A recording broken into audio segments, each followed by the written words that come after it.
Welcome back, guys. I hope all of you will be fine. So today we are going to start another chapter, which is chapter number 2, and that is related to the probability. Okay, so first of all we will go through all the fundamental concepts of the probability, and then we will try to solve all the questions one by one. Okay, so this is question 2.1, which is asking us to list the elements of each of the following sample spaces. Okay, so statements have been given here, and on the basis of these statements we have to list the sample spaces. Okay, so in order to list those sample spaces, let me choose the color this blue. Okay, and for the part A here, the set of integers between 1 and 50 divisible by 8. Okay, so we have to write all the numbers which are divisible by 8 from 1 to 50. So therefore let me start writing them. Okay, so at the start of a sample space I have to write this, I have to put this curly brace. Okay, and at the end of it I also have to close it by using another curly brace. Okay, so the first number here will be 8. Okay, that is between 1 and 50. The other one will be 16. The third one will be 24, 32, 40, and the last one here would be 48, and then we have to close it. Okay, and in between each element here I have to put a comma here. Okay, so that is basically the method of writing the sample space. Okay, so that is the sample space which is defined by the statement given in part A here. Similarly, part B, the set of S equal to X such that X square plus 4X minus 5X equal to 0. So let me choose this color for it. In order to do so, let me start it here. So in starting it here and solving it here, so the solution of part B, I have to first write this equation here, 4X minus 5 equal to 0, and after it what I have to do, let me factorize it. So in order to factorize it, let me write it x square plus 5x minus x minus 5, that is 0. Okay, so that would be x plus 5 and minus 1, x plus 5 equal to 0, which will ultimately give me what? X minus 1, x plus 5, that is equal to 0, and which will ultimately give me the values of x which are equal to what? 1 and minus 5. Okay, so these are the two values. So let me write these values here, and the values of the set here will be S, and that would be what? Those would be only two values which we have calculated right now. Okay, so that is now S equal to 1 minus 5, and the same rule which we have followed here will also be followed here. Okay, the set of outcomes when a coin is tossed until a tail or three heads appear. Okay, so in this part we have to see the coin tossing again. Let me write tail for T and heads is for heads. So the first outcome will be T, the other one will be HT. Why HT? Because now we can see that first heads had occurred and in second tail has occurred. So we have to end this process. Similarly, heads. Okay, so we have to wait for the third outcome, and here tail has occurred. So this is the third outcome, and similarly in fourth outcome we have to wait for the tails or the three heads. So when either tail or three heads appear, we have to stop there. So the third outcome will be here, and here three heads have been occurred, and that is the end of this sample space. So it all the component will be composed of these elements. So here the first can be the tail as well, first head and then tail, two heads and then tail, and the termination strategy is also being shown here that three heads consecutively occur. Similarly, in part B, the set S equal to X is a continent. So we have to write the names of the continents. So S equal to what? So let me write the names of the continents. So let me write here first Asia, okay, then Europe, then Africa, Australia, okay, 1, 2, 3, 4, Antarctica, okay, and then North America, and the last one here will be South America. So 7 continents which have been shown here. So this is what? This is basically the number of the continents we have here. And the last part here is E. So we can see here that 1, 2, 3, 4, 5, 6, 7, 7 continents which have been shown here. The last part is here the set S equal to X such that 2x minus 4 greater or equal to 0 and X should always be less than 0. So here let me solve it here, and in solving it let me first remove this one.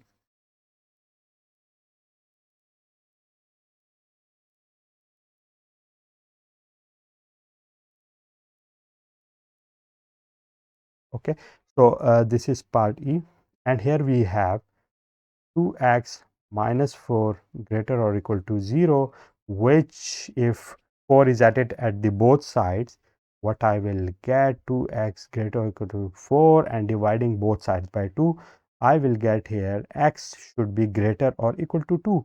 Okay, but here simultaneously we have the condition that we have here and in and we should have x less than 1 as well. So in this set we can see that all the values of x are going greater or equal to 2 while the other are going less than 1. So therefore there is no value which lies in between 1 and 2, because here in this scenario, let me write this scenario with the help of this.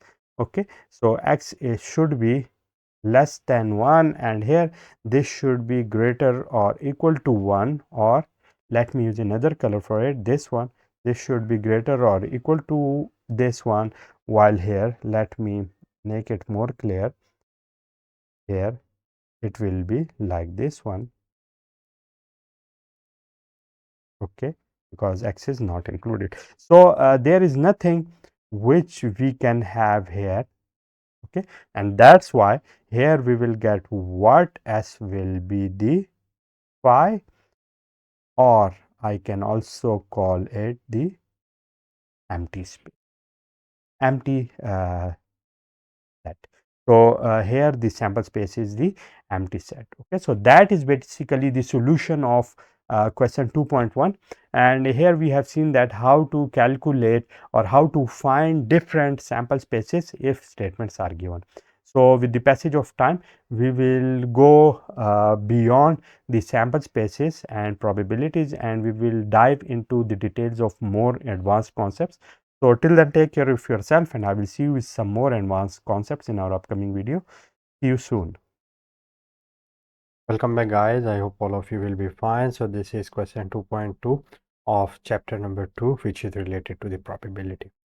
Okay, so the statement of this question is use the rule method to describe the sample space S containing of all points in the first quadrant inside a circle of radius 3 with center at the origin. Okay, so we have to use the rule method here to find all the points which are inside the circle of radius 3 and also in the first quadrant of that circle. Okay, so let me draw that circle here. So if I have here the 4 quadrants, okay, and this is the origin, so what do I have to do here? I have to draw a circle. Let me draw it by this point. So this circle I will have here will be just like this one, and here this point, this point, this point, and this also, these are 3 3 3 3. Okay, so where do I have to concentrate? I have to concentrate over this first quadrant, and here it is very easy to see that both, if this is, let me use this color. So if this is x-axis and this is y-axis, so then this is minus x and this is minus y. So I can see here that both x and y, these are greater or equal to 0. Okay. So this is what, this is the first quadrant, and here I have to find out the sample space in which is confined here at this point. So therefore, in order to do so, I have to start writing the sample space, and here in this area all the points will be composed of 2 points which will be x and y. Okay, all the points here will be composed of x and y. So therefore, I have to write x y such that, okay, such that what I have to write the formula for the circle, and for the circle I know that the formula for it is x square plus y square is equal to r square, where r is the radius of this. So here I have to confine all the points here. So therefore, all the points x square plus y square, these would be the distances from of the edge of this edges from this origin. This should be less than or equal to what, 3 square, okay, which will ultimately give me what, which will ultimately give me 9. Okay, and also here another condition is that this is true for all the points which are residing in all this circuit.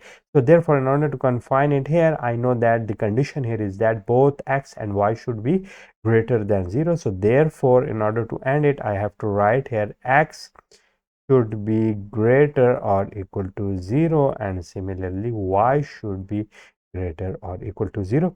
And that is basically the rule based method which is defined here for this question. And it is important to know that how to write the mathematical equations for the sample spaces and all the rule based methods. So that's it for today, in which we have seen the description of the sample space by using the rule based method.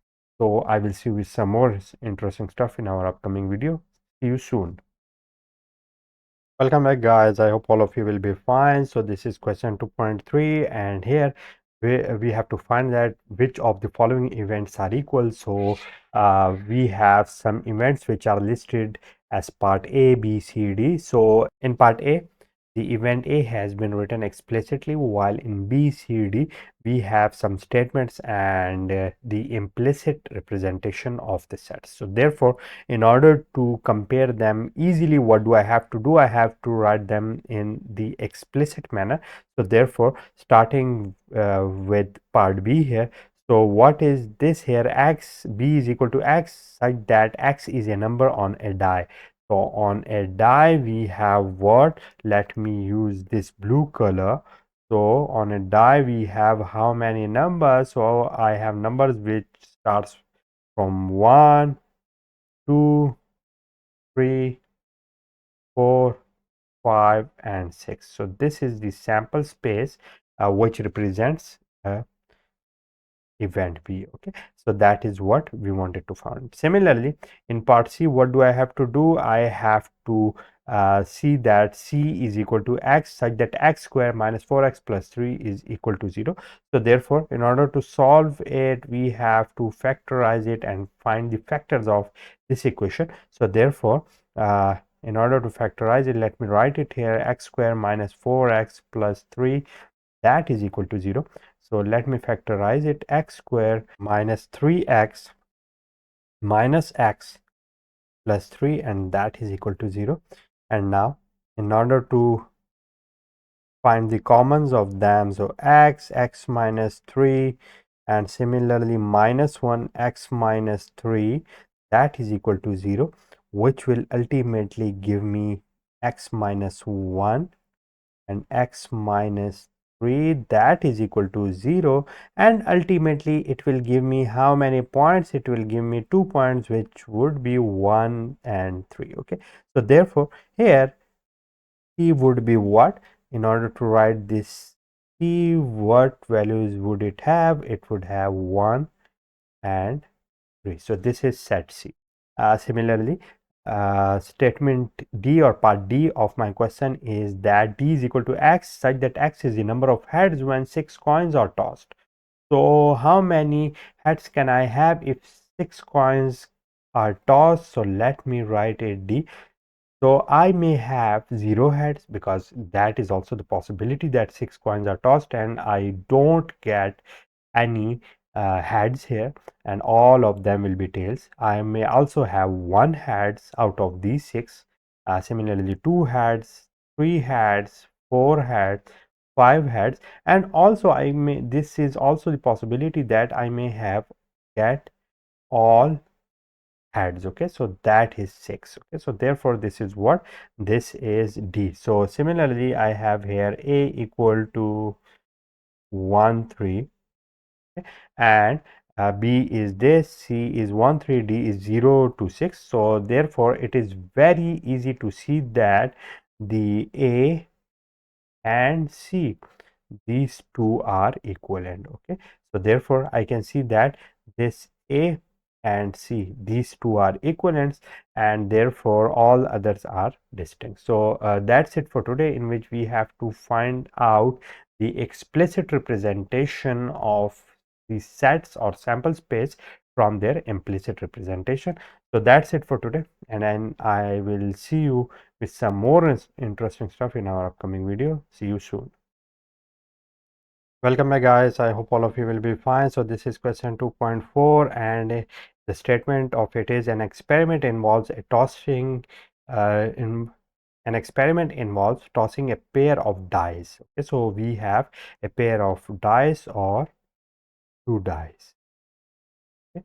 One green and one red, and recording the numbers that come up. Okay, so the experiment is basically tossing a dice, and we have to note the numbers which come up. If X equals the outcome on the green die and Y the outcome on the red die, describe the sample space as A by listing the elements X, Y, and B by using the rule method. Okay, so let me start solving it first by using the listing the elements method. Okay, so here we can see that all the elements here will be composed of X and Y, and these will be from 1 to 6. So first of all, the first I can get will be 1 1. Similarly, I can have 1 2, I can have 1 3, 1 4. Okay, and also 1 5 and 1 6. Okay, so this is for the toss in which X is 1 while Y can grow from 1 to 6. Similarly, X can have a value 2, Y 1, X is 2, Y 2, X is 2, Y 3, 2 4, 2 5, 2 6. Okay, similarly, when X is 3, it is 1. When X is 3, this is 2. Okay, and up to what, 3 6. Okay, and similarly it can go from 1 to 6, where X can have value 6 1, 6 2, 6 3, all up to what, 6 6. Okay, so that would be the end of this. Okay, so it composed of all the sets of, or all the elements which are 1 and 2. So this is what, this is the listing the elements method. Similarly, part B here is that we have to use the rule based method. So this is what, this is set S, and here we have to list a pair of numbers X Y. Okay, and such that X is greater or equal to 1 and less than or equal to 6. Similarly, I also have another element which is Y. So y should be greater or equal to 1 and less than or equal to. Okay. So that is basically the sample space S. Similarly, I can also write it like xy such that x and y both are greater or equal to 1 and less than or equal to. So that is the answer of my question, and that is what we intended to find out, and I will see you with some more interesting stuff in our upcoming video. Welcome back, guys. I hope all of you will be fine. So this is the second chapter of our book, and here this is question 2.6. So two jurors are selected from 4 alternates to serve at a murder trial. Okay, so out of the 4 judges, we have to select 2 judges or 2 jurors in a murder trial. So using the notation A1, A3, for example, to denote the simple event that alternates 1 and 3 are selected, list the 6 elements of the sample space. So it is already stated that there will be 6 elements in this sample space. So how would it be 6? So let me have here the scenario in which we have some judges. So let me start them from A1, the first juror, then A2, then A3, then A4. Okay, so what are these? These are basically the 4 jurors, and for them I have to select any 2, and then the selection process has to take someone such that A1, A2 is equivalent to the A2, A1. Okay, what does it mean? That the order doesn't matter. A1 and A2 juror means A2 and N1, and that is what we have to do. So let me have here the juror, one of the juror will be A1 and second would be what? So let me first take the first juror. Let me select this color for it. So this will be A1, and with it first let me select A2. Okay, so what I will get from it I will get, let me use this color here as well. Okay, so here I will get what? I will get A1, A2. Okay, because the combination of A1 and A2, then after it the combination of A1 with A3. So what I will get here? I will get here the second one here. Here I will get what? It will be A1, A3. Okay, and after it its combination with the fourth one, and here what I will get? A1, A4. Okay, so it is already given that what I am getting here, A1, A3, A1, A2, and now A1, A4, and it means that A4, A1, A3, A1, A2, A1, these are all equivalent. Okay, so this is the first combination, and here we have got them. Now again I have to take A2. Why A2? Let me tell it to you guys. Now A2, and now I cannot go back because with A2 I will have, let me first check that if I will have A2 and A1 and I write it here, what? The first combination, just like A2, A1. So you can see that here this one is already selected as A1, A2, therefore it cannot be like A2, A1. So therefore I have to remove it. Okay, and this branch as well. Okay, so I have to remove this branch as well. So let me remove it. Okay, so now it is removed. So what I have to do? I have to go to the right side. So now going to the right side, the first combination here will be with A3. Okay, so let me draw those boxes with this one, and the first combination here will be A2, A3. Okay, the second one here will be with A2 and what? A4. So this is what? The second one, and here what I will get? A2, A4 as well. Okay, so this is what? This is the combinations of all of them here. Okay, now the last one here is this one. Let me select this color, and this is here A3.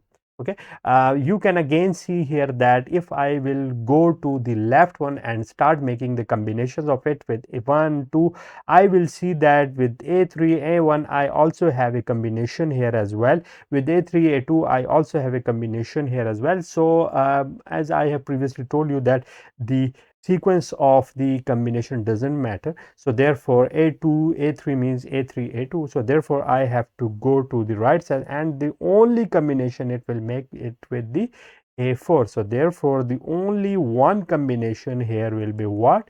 That would be a3 a4. Okay, so that's what we have all the sequence, and there is no other option here with us, and the last one here is this one, and it will stay alone because it is the only judge we have here. So therefore these are all the options, and I can count them here as well. So this is 1, this is 2, this is 3, this is 4, 5 and 6. Okay, so what is this? This is basically the concept of the combination.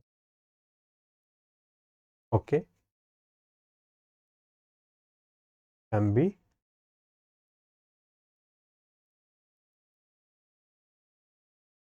And I will also get back to this point in our upcoming videos. So till now you have to keep in your mind that in combinations order doesn't matter. Okay, in any sequence order doesn't matter. It means a1 a2 means a2 a1 as well. Okay, so that's what we have. So now in order to write the sample space here, as what will I have here? I will have a1 a2. Okay, let me write them here, a1 a3 and then a1 a4 a1 a4 a2 a3 a2 a3 then a2 a4 a2 a4 and now writing it here the last one where that one is a3 a4. Okay, that is a3 a4 and now closing it with this, and that is what this is basically the sample space for the question which is asked here. Okay. So that's it for today, in which we have seen the concept of the combinatorics, and the combination is the concept which we have discussed here. And I will also talk about these same concept in our upcoming video, and what is the difference if we would have the concept of the orders and sequences and whatsoever. So thank you so much, and I will see you in our upcoming video. See you soon. Welcome back guys, I hope all of you will be fine. So again, very interesting question here as well, and that is question 2.7 of the probability. So what is the statement here? So 4 students are selected at random from a chemistry class. Okay, so there can be the number of students in a chemistry class, and from those students we have to select 4 students and classified as male or female. Okay, so either that would be male or female. So list the elements of the sample space S1. So S1 should be the sample space here using the letter M for male, and for female I have to use F. So define a second sample space. The first one is when defined, there is a second part of it, and here in this part define a second sample space S2 where the elements represent the number of the female students. Okay, so that is not present here, but here we have to represent the number of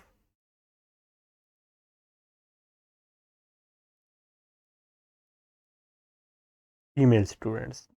That is misprinted here. So that is for S2. So here we have to select the 4 students. So therefore in our convenience, let me have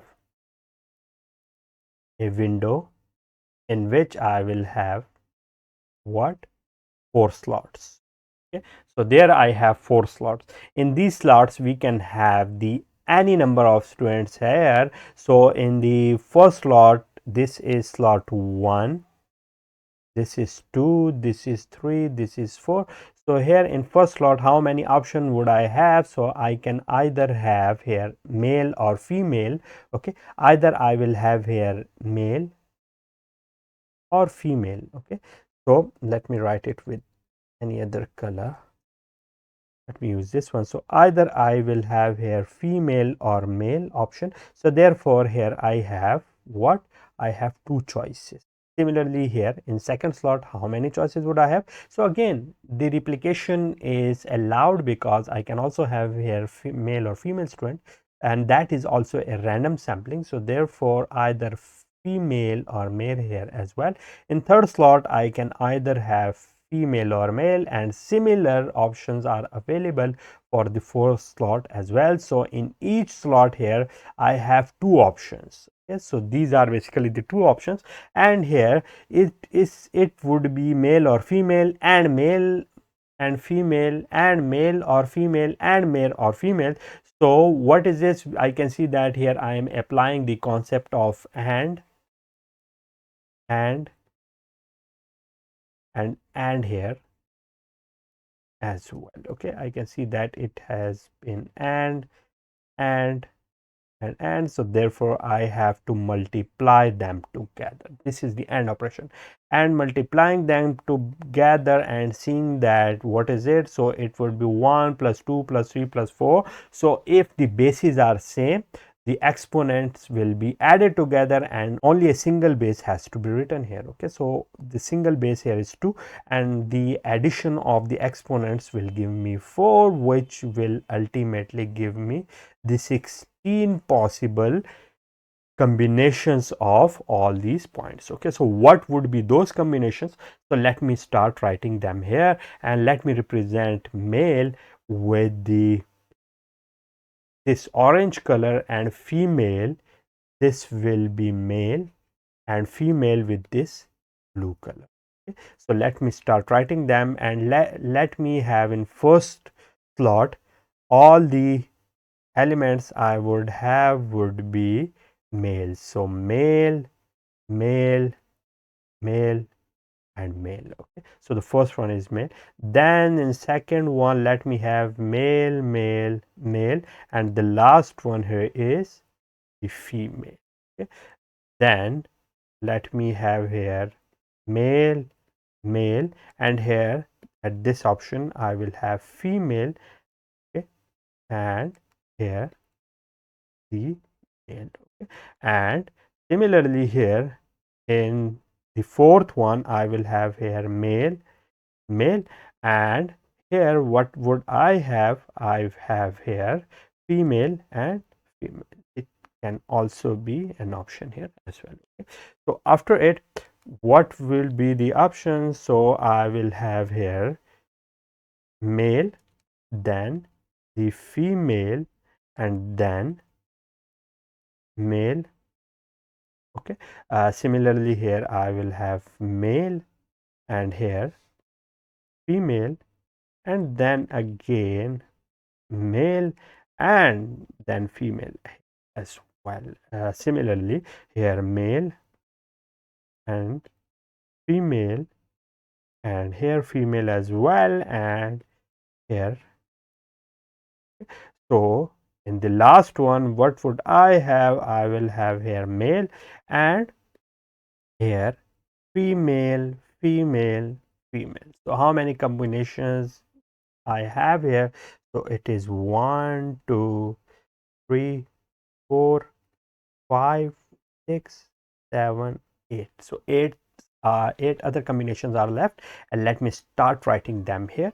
So the next combination here would be what? So let me start here with this female, and then with all the male, male, and okay.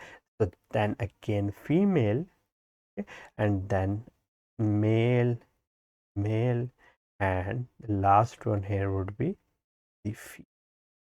Then again female, okay, and then male, then again female, and male here as well. So you can see that I have been replicating the male or female here as well.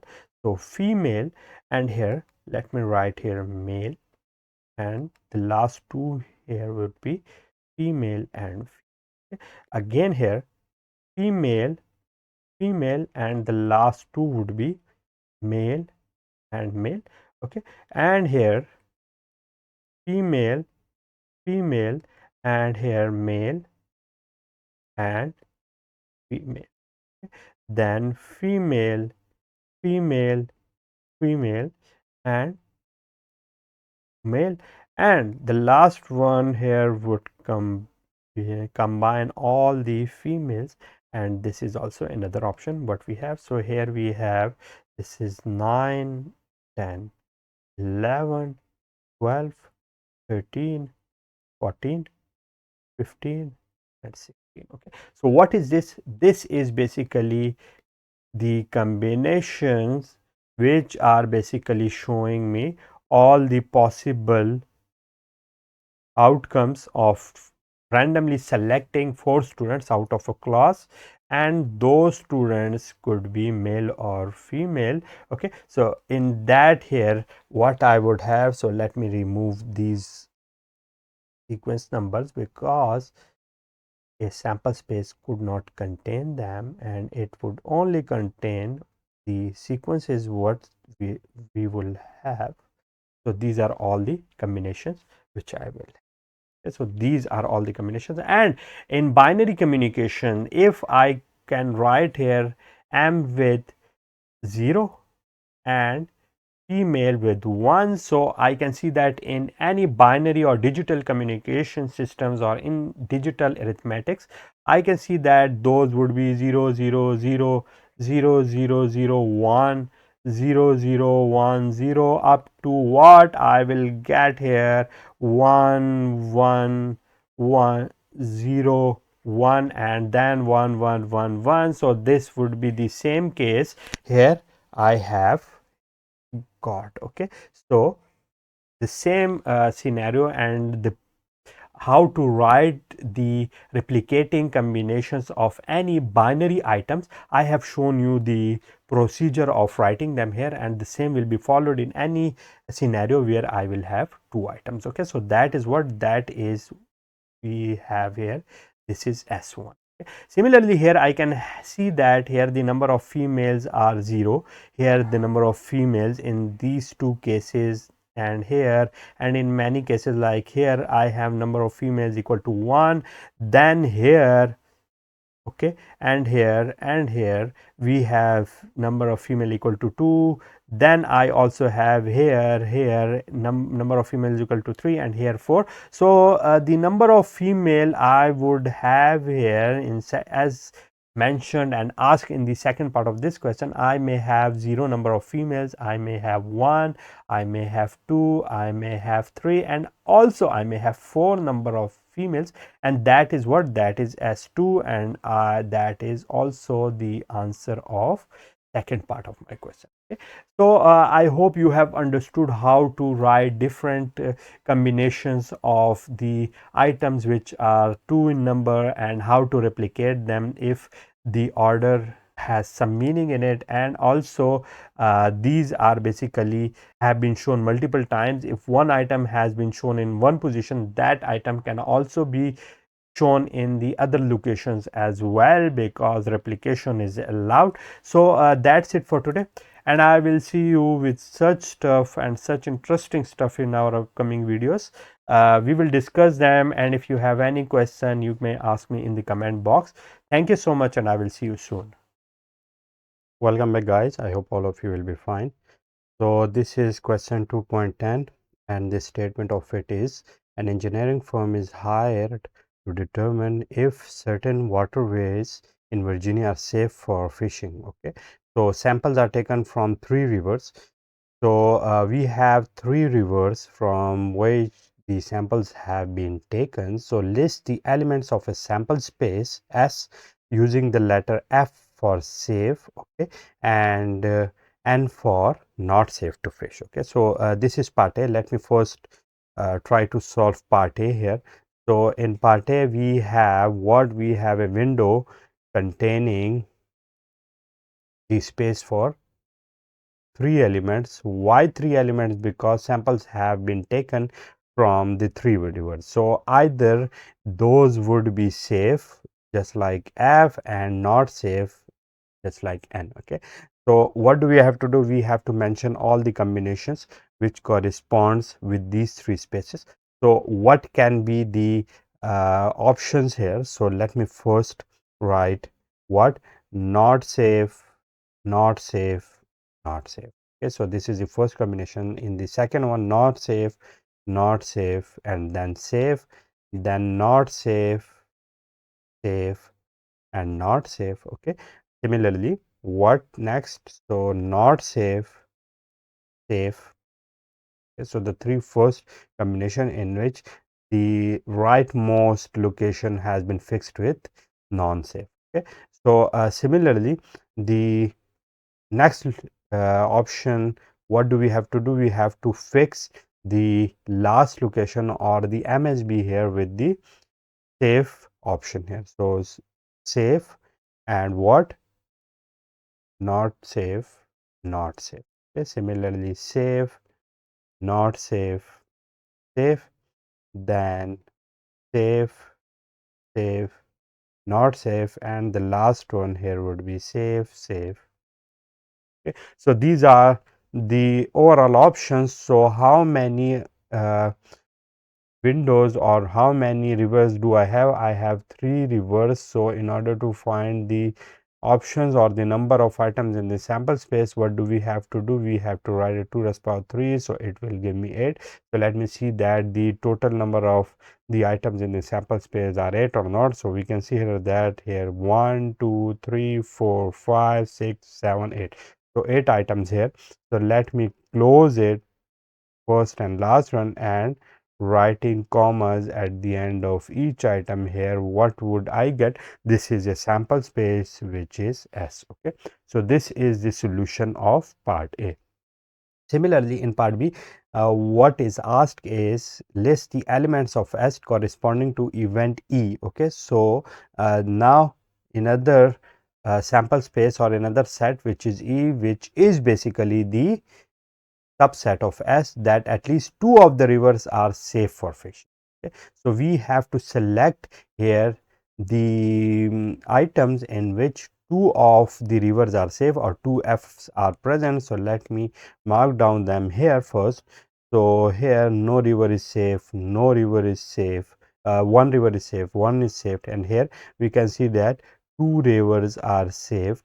Okay, at least 2 means 2 or more than 2. Okay, here this is 1, this is again 2. Okay, we can see that this is again 2, this is 2. Okay, and this one is here, this one is 3, which is greater than 2. So at least means greater or equal to. So now let me solve it here. So here the E will be equal to what? Let me write these samples here. So NFF, NFF. Okay, the second one is FNF, F and F.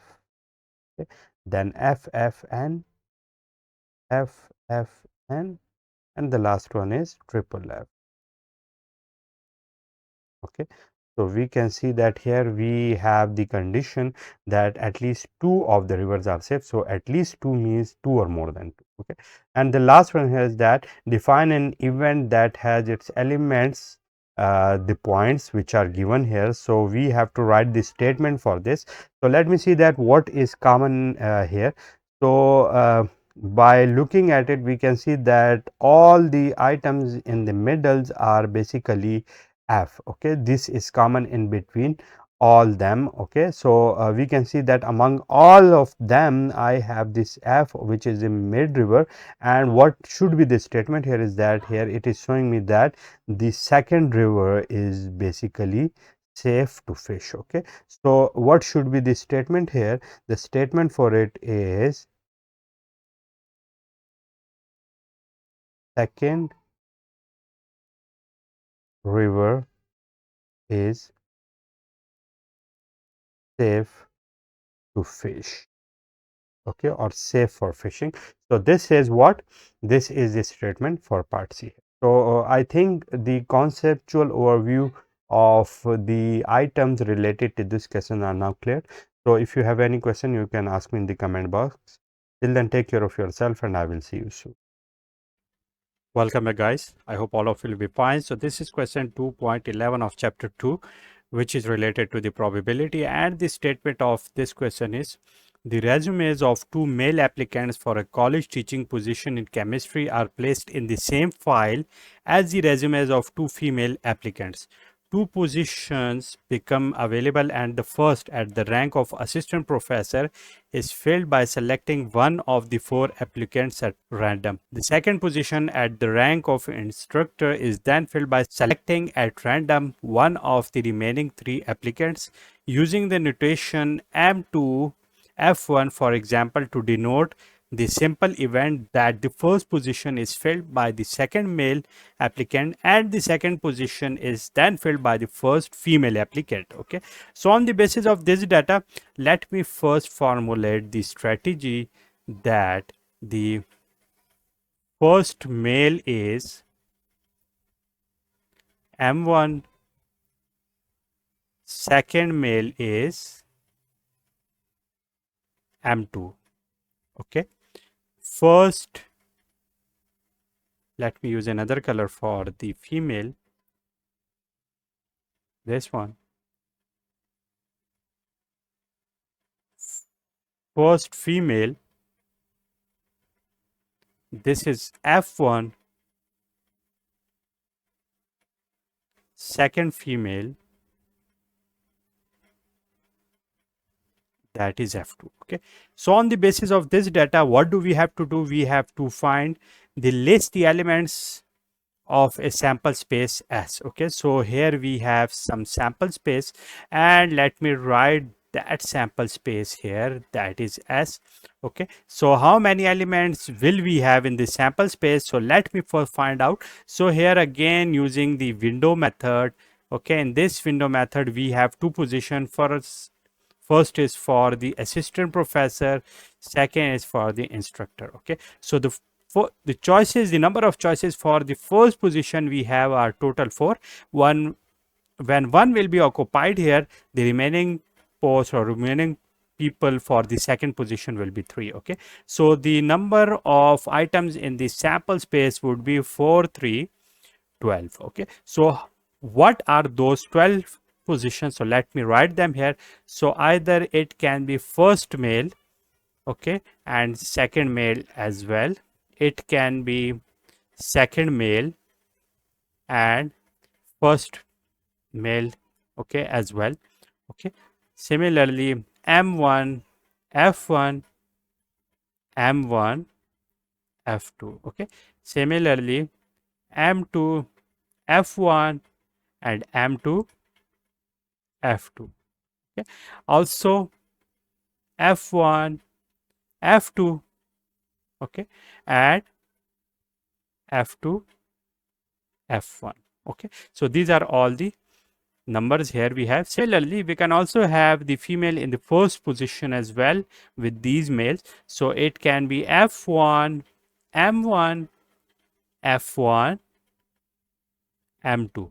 Okay, similarly F2, M1 and F2, M2. Okay, so these are 1, 2, 3, 4, 5, 6, 7, 8, 9, 10, 11, 12. So these are the total number of items which are basically in the sample space. Okay, so these are all items in the sample space. This is basically the solution of part A. In solving part B, list the elements of S corresponding to event A that the position of assistant professor is filled by a male applicant. Okay, so the first position is basically of the assistant professor. So here in all of these first positions we will have the male applicant. Okay, so in first we can either have M1 or M2, while here we can either have M1, M2, F1 or F2. Okay, but the first position, which is of the assistant professor, we will have the what? We will have the male applicant. So here let me have set A, and here we can have either M1, M2. Okay, similarly M2, M1. Okay, these are for the two males, where we can see that here in both of the first positions we have a male.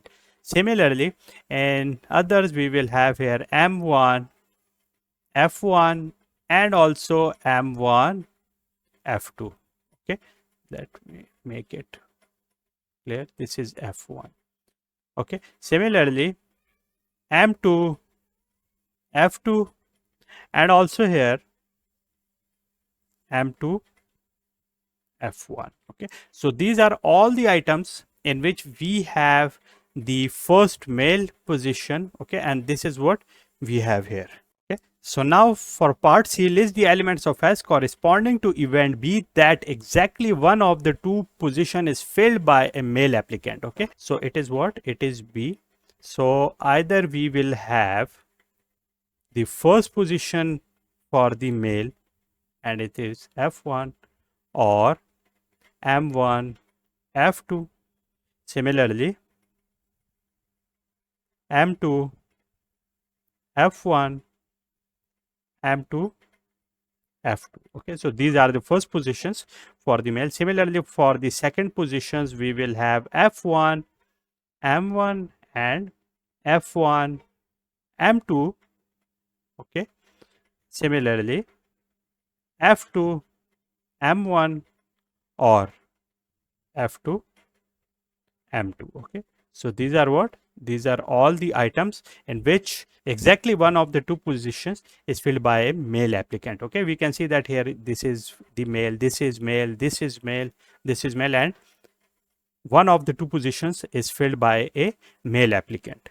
So now for part D, list the elements of S corresponding to event C that neither position is filled by male applicant. Okay, so in all of these two positions, we will not have a male applicant. So this is D and it would be what? This is C, and in C we will have either F1, F2, okay, or F2, F1. Okay, so this is for the part D of our question. Now for part E of our question, we have to do what? List the elements of S corresponding to the event A intersection B. Okay, so this is what? This is part E, and here we have to find A intersection B, which are basically all the elements which are common in between A and B. So let me use this color for pointing out the common elements. So let me first take M1, M2 and see that whether it lies here or not.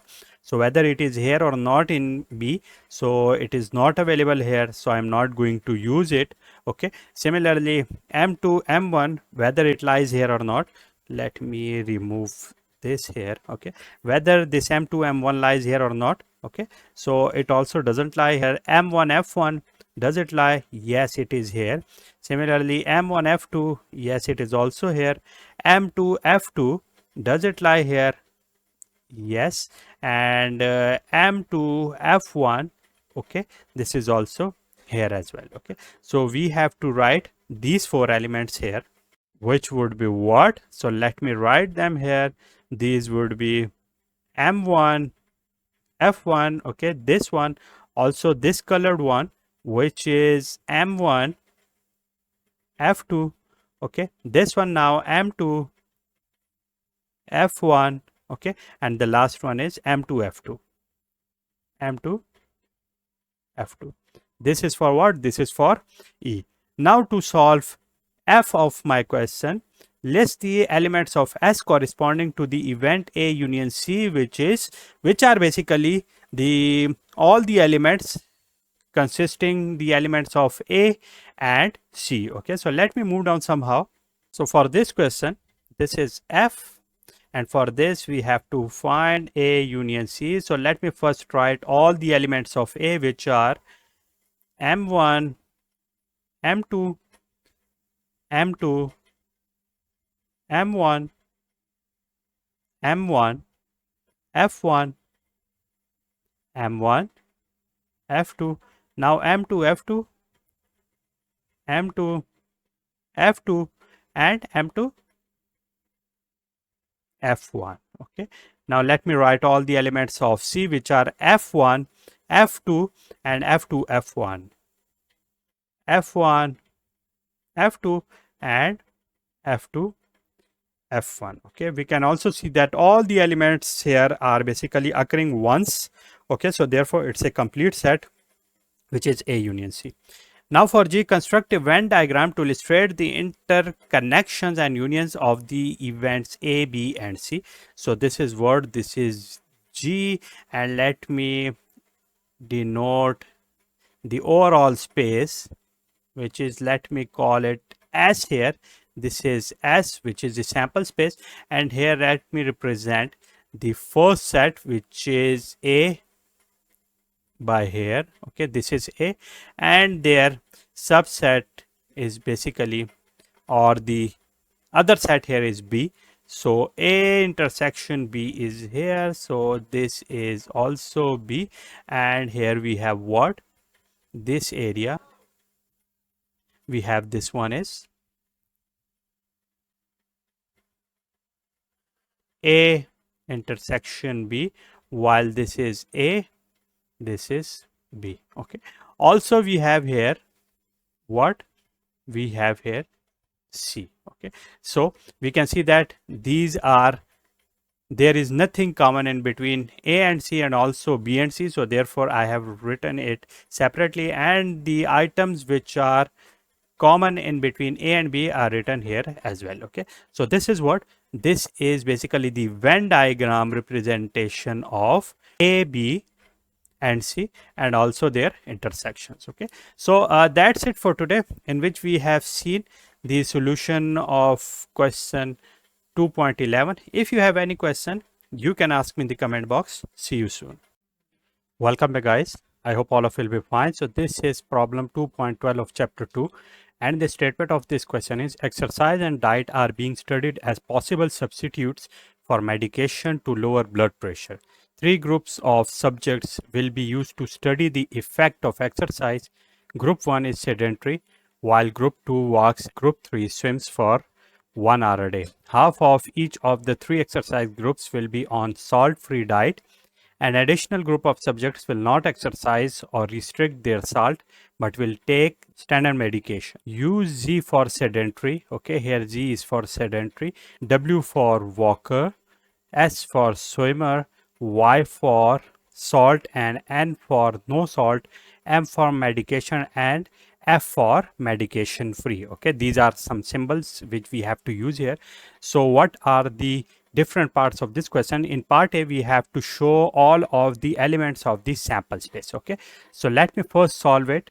This is the solution, and in part A we have to write the sample space. So in sample space we have to make all the combinations which are mentioned here. So in first we have to take the sedentary. Okay, so it will be Z, and the sedentary will never walk nor swim, and it will either take salt or no salt. So it can be ZY with yes for salt, and it can be ZN as well for no salt. Okay, similarly here they can also take medication as well or no medication. So if they are taking salt, so these are also on medication, and they, if they are not taking free of any medication. Okay, similarly if Z is here and it is taking salt, it can also be not on medication as well. Okay, so these are basically the three items for the sedentary one. So the second group here is for the walkers. So walkers will also be what, they will either take the salt or not. Okay, so if they are taking salt, so it is Y, and if they are not taking any salt, it will be what, it will be N. Okay, in both of these cases they will be free from any medication, so it will be WNF and WYF. Similarly, the third group is for the swimmers. So swimmer will also take the salt, okay, or no salt, but in both of these cases they will be free of any medication. Okay, so this is what, this is the sample space for the question, and I have basically explained it to you guys. In part B of my question, given that A is the set of non-medicated subjects, okay, and B is the set of walker, list the elements of A union B. Okay, so let me first write the elements of A, which are what? Which are the non-medicated subjects. And what are those? The non-medicated subjects are this, this, this, and this. Okay, so these are what? These are these 7. So let me write them. So let me choose this color. So ZNF, ZYF, WYF, WNF, SYF, and SNF, means all the items which has F in their medication, which means these are basically free of any medication. Similarly for B, what do we have to do? Set of walkers. Okay, so the set of walkers are what? These are here, these two. Okay, so these would be W, Y, F and W and F. Okay, so let me take A union B. So A union B, what? It will be, let me take them. So it will be Z and F, the first one here, ZYF. Okay, then this and this, these two are basically present here. So what do I have to do? I have to write them only once in the union. So it will be WYF. Okay, similarly WNF, WNF, this is also available. So W and F, okay, only once. SYF here and S and F. This is for what? This is for the A union B. So this is what? This, you can see that this is also A union B is also equal to A, because here all the elements of A are in A union B. Similarly, in last part, list the elements of A intersection B. So we have to see all the elements which are common in between them, and we can very clearly see that these are the items which are common in between these two sets. So therefore the A intersection B is what?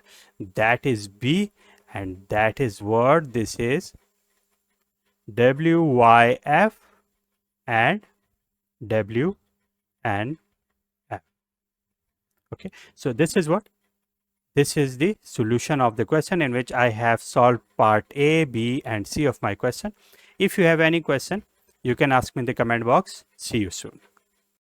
Welcome back, guys. I hope all of you will be fine. So this is question 2.13, and the statement of it is construct a Venn diagram to illustrate the possible intersections and unions. Okay, possible intersection and unions for the following events relative to the sample space consisting of all automobiles made in the United States, which are basically 4 doors, sunroof and power steering. Okay, so let me write them, and first of all let me have the 4 doors, which is represented by F. This is the 4-door car. Okay, similarly most of the 4-door car are also having the sunroof, so therefore these are also common. And let me have it, this is what? This is F, this is S. Okay, and this is what? This is basically the common area, which is what? F and S. These are all the cars which has the 4 doors and are sunroof.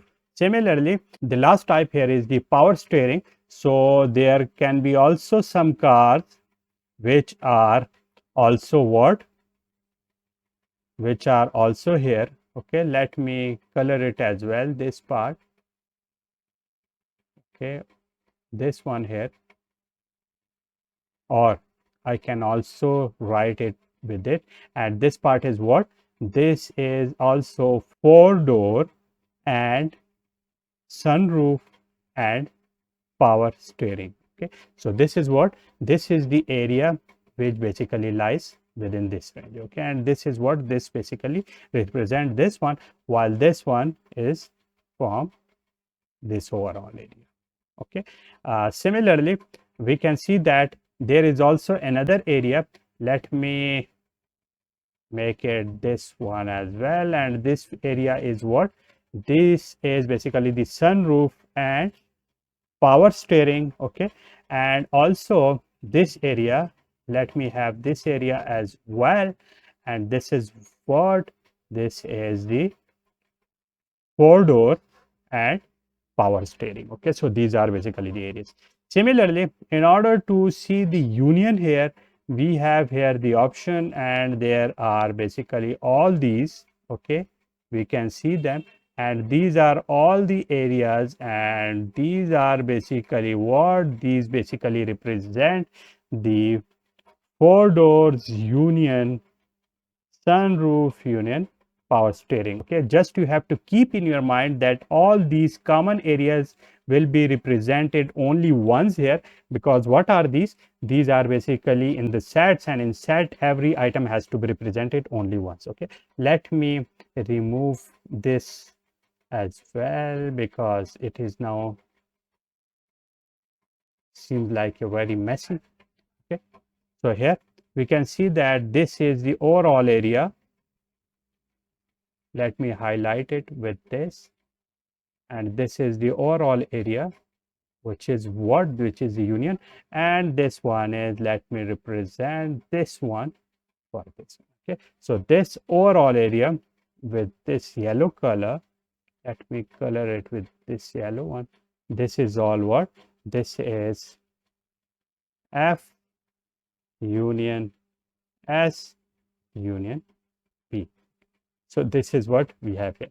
So that is the solution of question 2.13. If you have any question, you can ask me in the comment box. See you soon.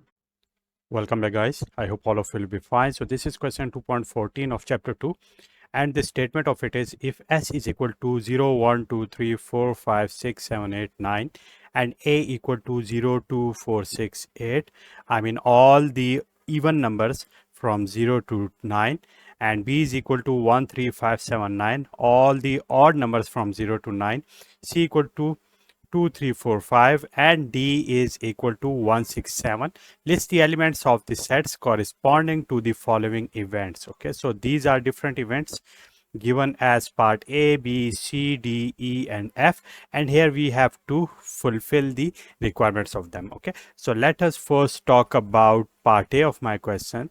So this is solution, and here part A of my question is, I have to write A union C. We have all the elements of A which are here, and all the elements of C which are here. So let me first write, this is A union C, which will be what? Let me write all the elements of A which are 0, 2, 4, 6, 8. Okay, union all the elements of C which are 2, 3, 4, 5. So 2, 3, 4, 5. Okay, so the output of it would be what? I have to write them all in union, but the items shouldn't be repeated, because in a set no item should repeat itself. Okay, so therefore it would be 0, 2, because 2 is repeated in both of them, so it will be written only once. 2, 3 is available here, so it will be 3. 4 is available in both of them, so it will also be here 4. So now here 5, okay, because it is in set C. Now 6, it is here, and the last one here is 8. Okay, so this is what? This is the solution of part A of my question. Similarly, for part B, we have to find A intersection B.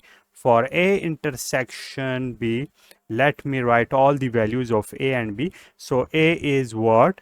0, 2, 4, 6, and 8. Okay, you can see that this is A, and B is 1, 3, 5, 7, 9 intersection 1, 3, 5, 7, 9. Okay, you can see that what is intersection? In intersection, I have to write all the elements which are available in both of the sets. So you can see that there is no element here which is simultaneously lie in set A and set B. So therefore it is a empty set, or we can also write it like this one as well. Okay, so this is the symbol of the empty set. This is phi for used for the empty set. This is the solution of B. Now let us move to C. Let me solve it here, and this is C complement. So what is C complement? In C complement, I have to write all the elements of S, and I have to subtract all the elements from it which are available in C. Just like in intersection, what do? We have to write all the elements which are simultaneously available in both of the sets. I have to write the combined elements, while in complement I have to remove the combined elements and I have to just write the remaining items. Okay, so here S is what? Let me write first S. So it is 0, 1, 2, 3, 4, 5, 6, 7, 8, 9. Okay, this is here, and the elements of C are what? These are, C is, let me write it here, this is 2, 3, 4, 5. Okay, or I have to subtract this one from it. So what will happen? Let me remove all the items from S which are available in C. So this is 2, 2 is removed, 3 is removed, 4 is removed, 5 is removed. Okay, so now the remaining items here are what? So these are, let me write them, it is 0, okay, then 6, 7, 8, and 9, and this is what? This is called C complement. Okay, so this is the solution for part C of my question. For part D, I have to write C complement intersection D union B. Okay, so I have to find C complement intersection D. Okay, and then I have to write union B. Okay, so let me first find this one, and it would be what? Let me find it out. So C intersection D is, C complement intersection D is, so first let me write the C intersection, which is 0, 6, 7, 8, and 9, and intersection with what? Intersection with D. So D is 1, 6, 7. So 1, 6, 7. Okay, so here C complement intersection D would be what? Let me find all the elements which are available in both of them, and this is what? This is 6 and 7 because these are available in both of them. So 6 and 7. Now let me find out C complement intersection D, and with it I have to write union B. Okay, do I know the value of it? Yes, it is already available, and that is 6, 7. With it I have to write the elements of B, so which are 1, 3, 5, 7, 9. Okay, so therefore combining both of them, what I will get, it would be 1, 3, 5, 6, because it is available here, 6. Now see, it is repeating itself, so it will be written only once here, 7, and then 9. This is what? This is the solution of the what? Part D of my question. This was for part C, this was for part B, and this was for part A of my question. Here I have written all those solutions. Let me also solve here part E. Okay, so in part E, I have to find out what? S intersection C whole complement. So here, by using the De Morgan's theorem, what I can write here is that I can also write it here S complement union C complement, because in De Morgan's theorem it is written that A intersection B whole complement is equal to the A complement union B complement, or if we have A union B whole complement, so this is A complement intersection B complement. Okay, so here it is, we have, so what is S complement? This is S minus S union, this is C complement, so this is S minus C. So from here, what will I get? From here we will get the phi. Okay, and from here this is C complement, so the elements here we have, this is the empty set union the C complement. So the answer of it is C complement, while the C complement is already calculated and this is here. So the answer of it would be 0, 6, 7, 8 and 9. Okay, so this is what, this is the solution for part E of my question. Okay, the last part here is part F. Here we have to find A intersection C. First you have to find it out. So let me move down somehow. Okay, so this is F and I have to find A intersection C intersection D complement. Okay, so let me first find out A intersection C. A intersection C. Okay, so A is what? Let me write all the values of A. So A is 0, 2, 4, 6 and 8. Okay, and intersection with C, and the values of C are 2, 3, 4, 5. Okay, so let me write the intersection, all the elements which are common in between them. So the first common is this 2, the second one is this 4. Okay, while the other one is not available because all other elements are not available here. So the A intersection is what? That is 2 and 4. Okay, this is A intersection C. Now for A intersection C intersection D complement. What is D complement equal to? D complement is S minus D. So what is S? This is 0, 1, 2, 3, 4, 5, 6, 7, 8 and 9. Okay, while D is equal to what? Let me move here and see that what is D equal to. D is 1, 6 and 7. Okay, so D is 1, 6 and 7. Okay, so let me remove all the items which are here. So this is here, 6 is also here, 7 is also here, and the remaining items here are what? Remaining items are 0, 2, 3, 4, 5, 8 and 9. Okay, 8 and 9. Okay, so this is what? This is the D complement. Now let us get back to our own question, which is this one. So A intersection C is what? That is already calculated and it is here. This is here. So this is 2, 4. Okay, and intersection what? Intersection D complement. So D complement is here and this is this one. Okay, so here 0, 2, 3, 4, 5, 8 and 9. Okay, now we can see that in calculating the complement of them, we can very easily see that this item is also available here, while this 4 is also available here as well. So therefore the answer of it is what? It would be 2, 4 as well. Okay, so the answer of it is 2, 4. Okay, so that is what? That is the solution of part F of my question. So that's it for today, in which we have seen the solution of question 2.14. If you have any question, you can ask me in the comment box. See you soon.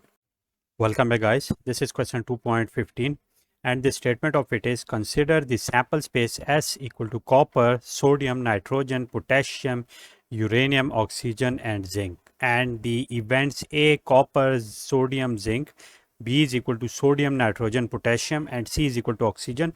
List the elements of the sets corresponding to the following events, which are written in the form of part A, B, C, D, E and F. Okay, so let me first write the symbols for each of them. So for copper I am going to use Cu, for sodium I am going to use Na, for nitrogen I am going to use N, potassium with K, uranium with U, oxygen with O and zinc with Zn. Okay, so these are basically the symbols, and here the sample space we have is, this is the solution, and the sample space we have here is copper, sodium, nitrogen, potassium, uranium, oxygen, and zinc. Okay, so let me first find out the complement for each of them, and the complement for A complement,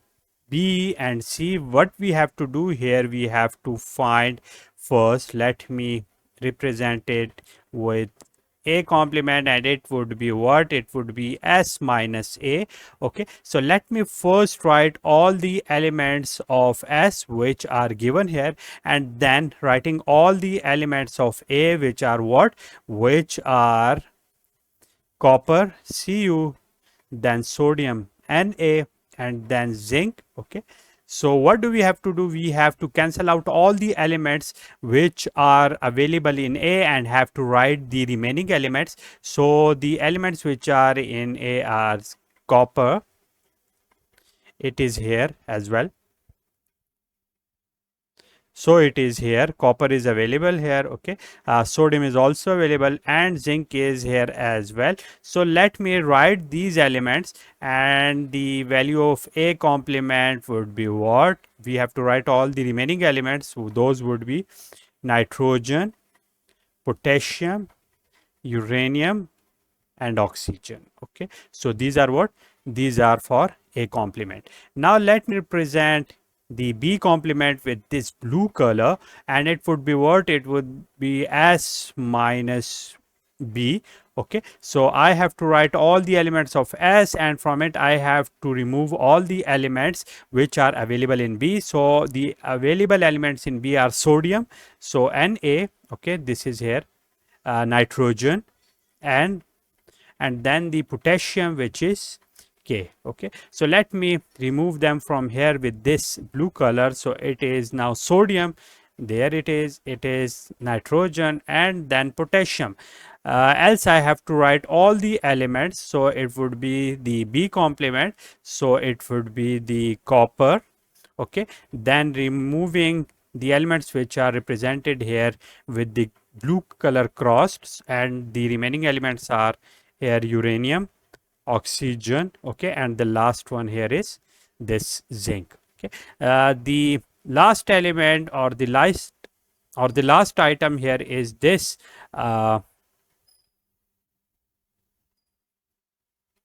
C complement. Okay, so let me represent this C complement. Let me change the color of it, and let me use the color which is here. Okay, let me use this color. Okay, so here the complement, C complement is what? It would be S minus C. Okay, so S is already given. Now I have to write the elements of C. So S minus what? S minus oxygen. Okay, so the only element here would be this removed, which is oxygen, and it would be the C complement would be what? It would be copper, sodium, nitrogen, potassium, uranium, and zinc. Okay, these are all the elements we have. Now after finding them out, let me move to my question, and that here the first part is we have to find out A complement. So A complement is already calculated, and it is here, and the value of it is N K U O, which is for oxygen, and that is what? That is basically the solution for part A of my question. Okay, now moving to part B, what we have here, this is part B, and we have to find A union C. Let me write all the elements of A. So all the elements of A are copper, sodium, and zinc. Okay, with it I have a union, so union, what? Union C, which is oxygen. Okay, so here the union of it would be what? Let me write them all. So it would be copper, sodium, zinc, and the last one is O. So this is what? This is basically the solution of part B of my question. Okay, sorry, this is basically the solution of part B of my question. Now let us move to part C and let us move down somehow. Okay, so here for part C, what do we have to find out? We have to find out A intersection B complement union C complement. Okay, so here we have these items, and let me first calculate this one, which is what? Which is A intersection B complement. Let me write all the elements of A, which are copper, sodium, and zinc. Okay, and with it the intersection of B complement, so it is here, which is what? Sorry, this one. So it is copper, uranium, oxygen, and zinc. Okay, so what do we have to write out? We have to write all the elements which are, so we have to write all the elements which are in common between them. So these would be copper and copper. Okay, you can see that these two are common in between them. Similarly, sodium, but no sodium here. Zinc, yes, zinc is also available here. So here we have it. So let me write them out. The intersection of them would be what? It would be the copper and zinc. Okay, this is what? This is A intersection B. Let me move down somehow as well. Okay, and here now writing this C complement with it as well. So here A intersection B complement union C complement. Okay, so I know its value, and that is here copper and zinc. Okay, union C complement, this is also given, and it is the copper, sodium, nitrogen, potassium, uranium, and zinc. Okay, so let me find them out, and here we can see that this C complement is here, while this one is here.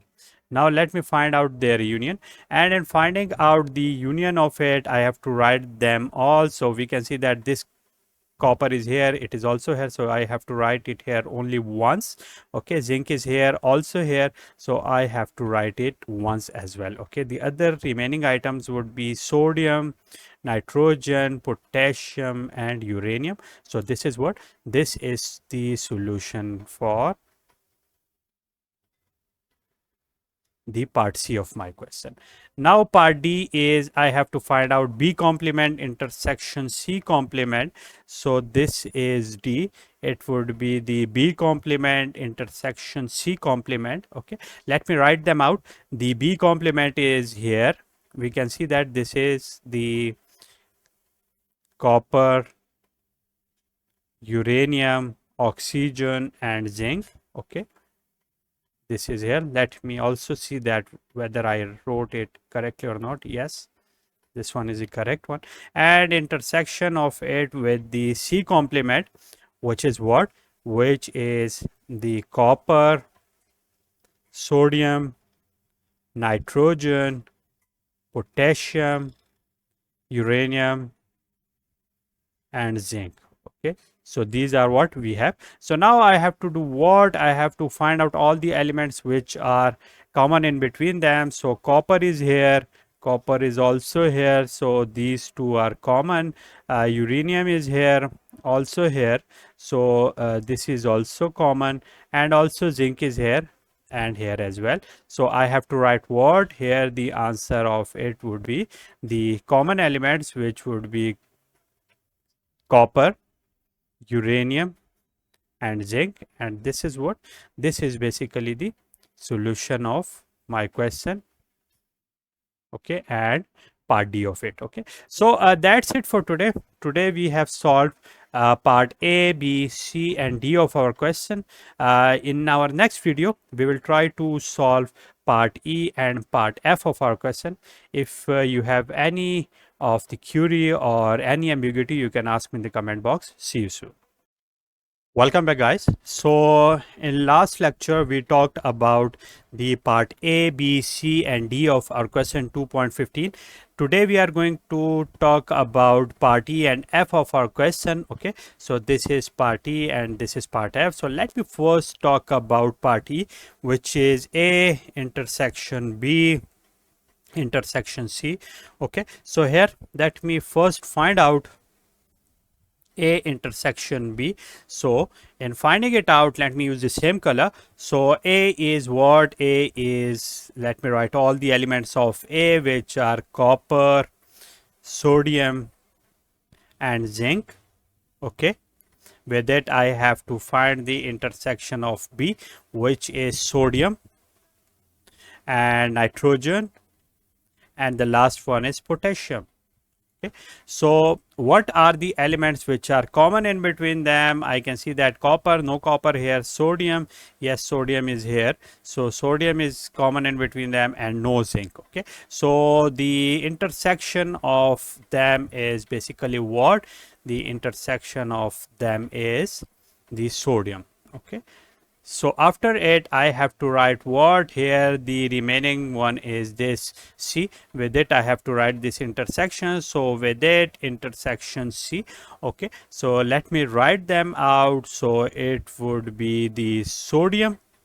Okay, and with it the intersection C, and the elements of C is only oxygen. Okay, we can see that nothing is common here, so this would be the empty set, and that is what? That is the solution of part E of my question. Okay, so you have seen that this is the solution of part E. Let me move down and let us see part F of our question. Okay, so in part F of our question we have to find out what? We have to find A complement union B complement. Okay, and then intersection of it with A complement intersection C.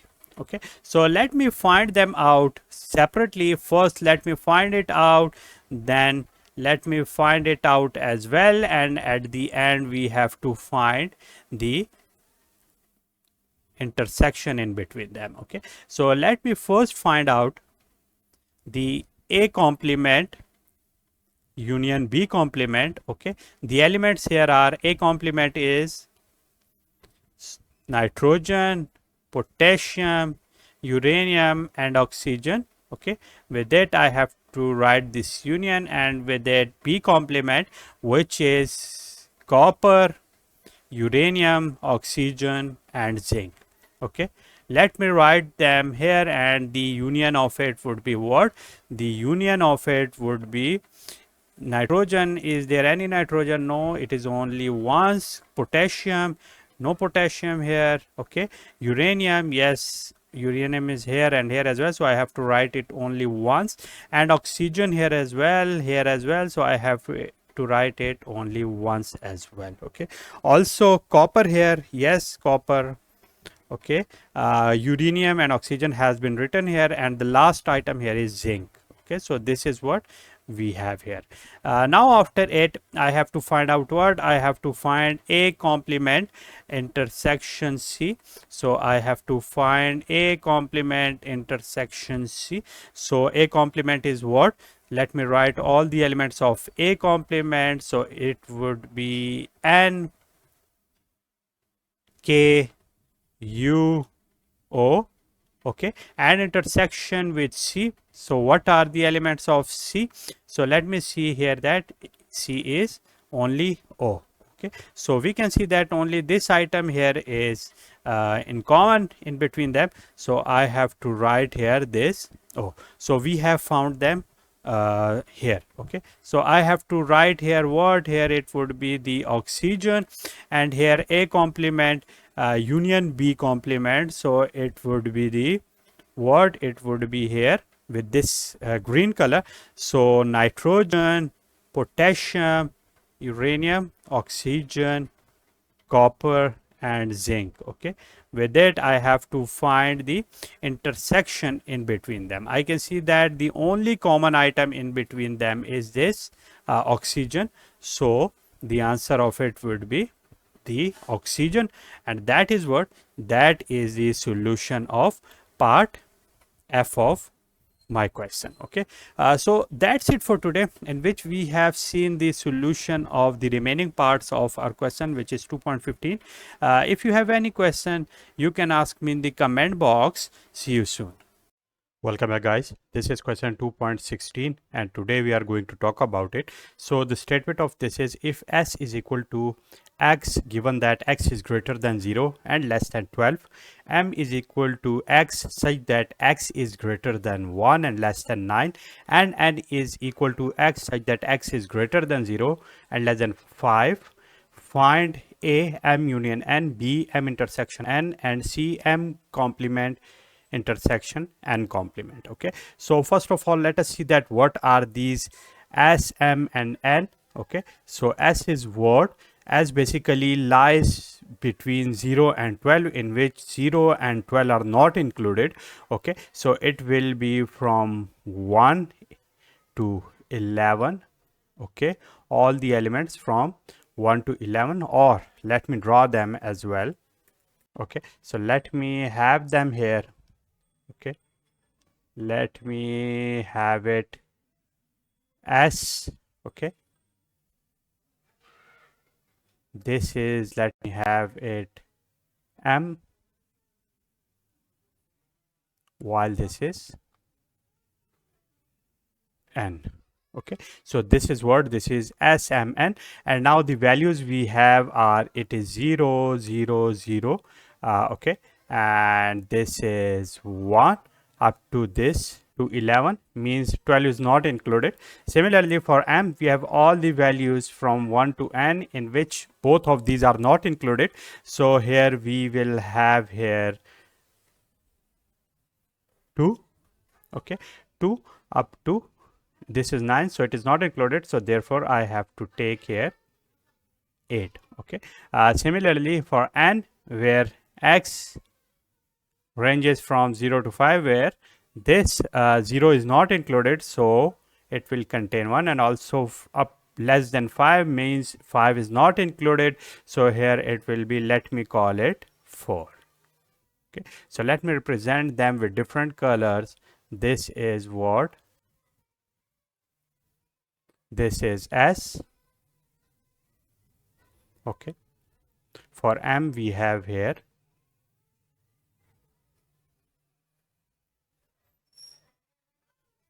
this is M, and for N we have here, let me represent it with this color. Okay, these are all the values. So 2 to 8 is N, 2 to 8 is M, 1 to 11 is S, and 1 to 4 is basically N. What do we have to find out? Let us see. So the first thing is, we have to find in solution of it, part A is, we have to find M union N, means M and N. Okay, means all the values which are in M and all the values in N.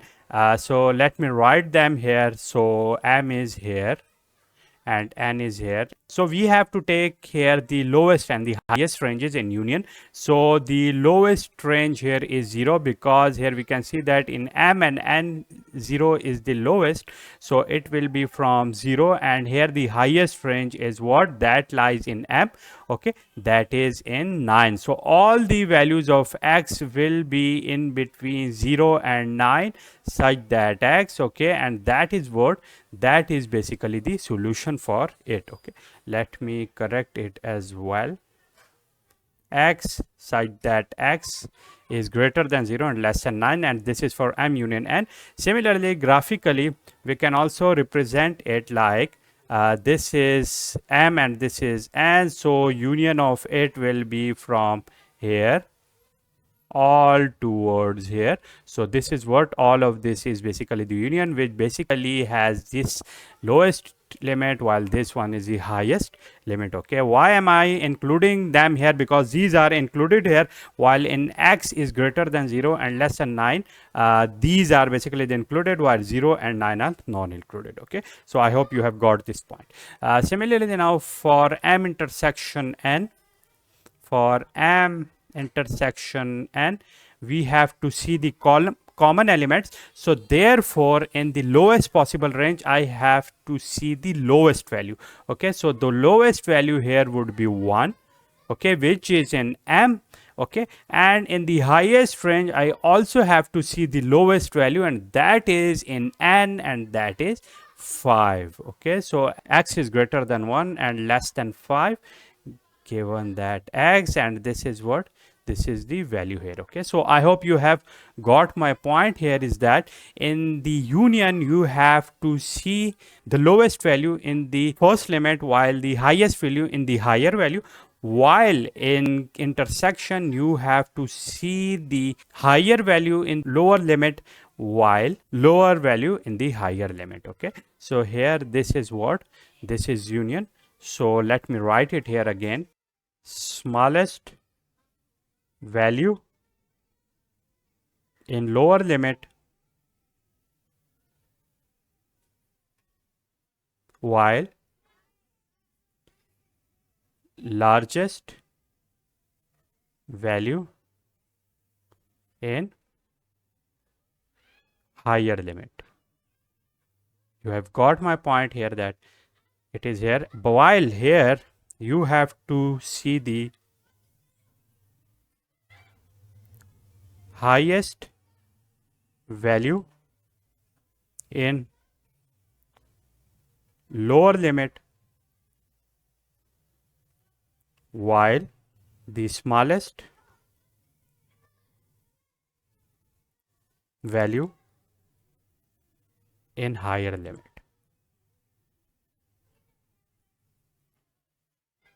Okay, so that's what we have. Similarly here you can see that this is basically the limit here which are common, and also here you can see that, so this is the area which is in common in between them. Okay, similarly now in order to find the part C of my question, this is part C. Let me use this black color. So in part C, what do I have to do? I have to find the m complement, intersection n complement. So first of all, m complement is s minus m.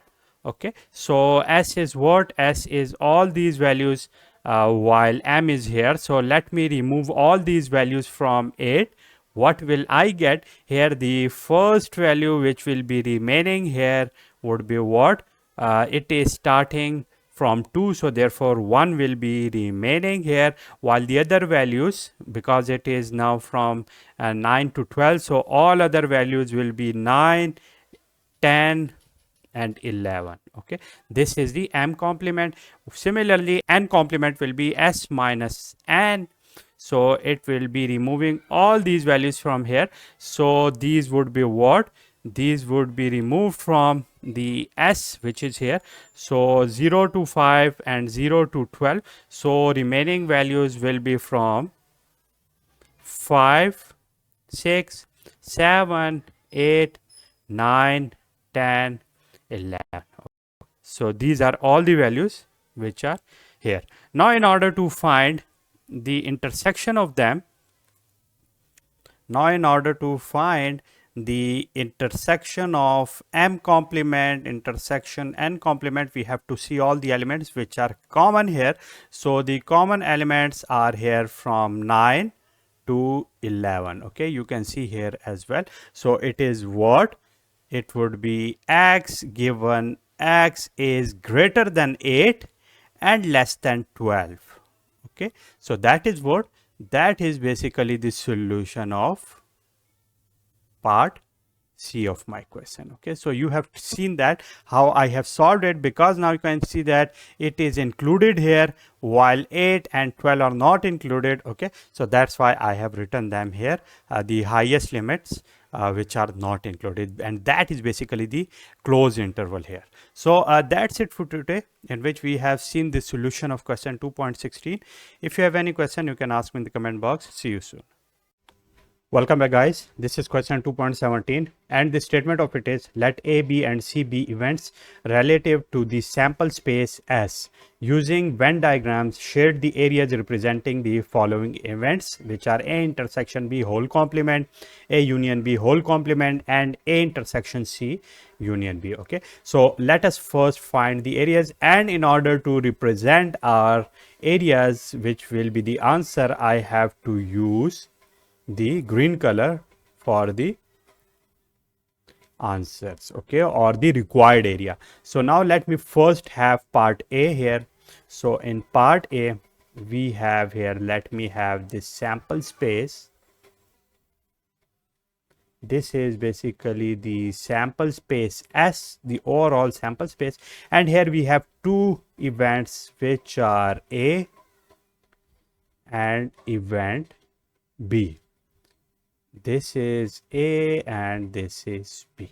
Now here we can very clearly see that this area is what? This is A intersection B. Now in order to find the A intersection B whole complement, it would be the area or all the area except this one, which will be the subtracted area from S. So S minus A intersection B would be A intersection B whole complement. So here it would be what? It would be all the area, okay, except this one. This all area is what? This is basically the A intersection B whole complement except the area which is here. Okay, so let me here shade it, and also shading this area. Okay, this overall area is A intersection B whole complement. Okay, so I hope you have understood it. Similarly, for part B we have A union B whole complement. A union B whole complement means S minus A union B. So first of all, let me take here the sample space. This is the sample space, and let me have the same events A and B.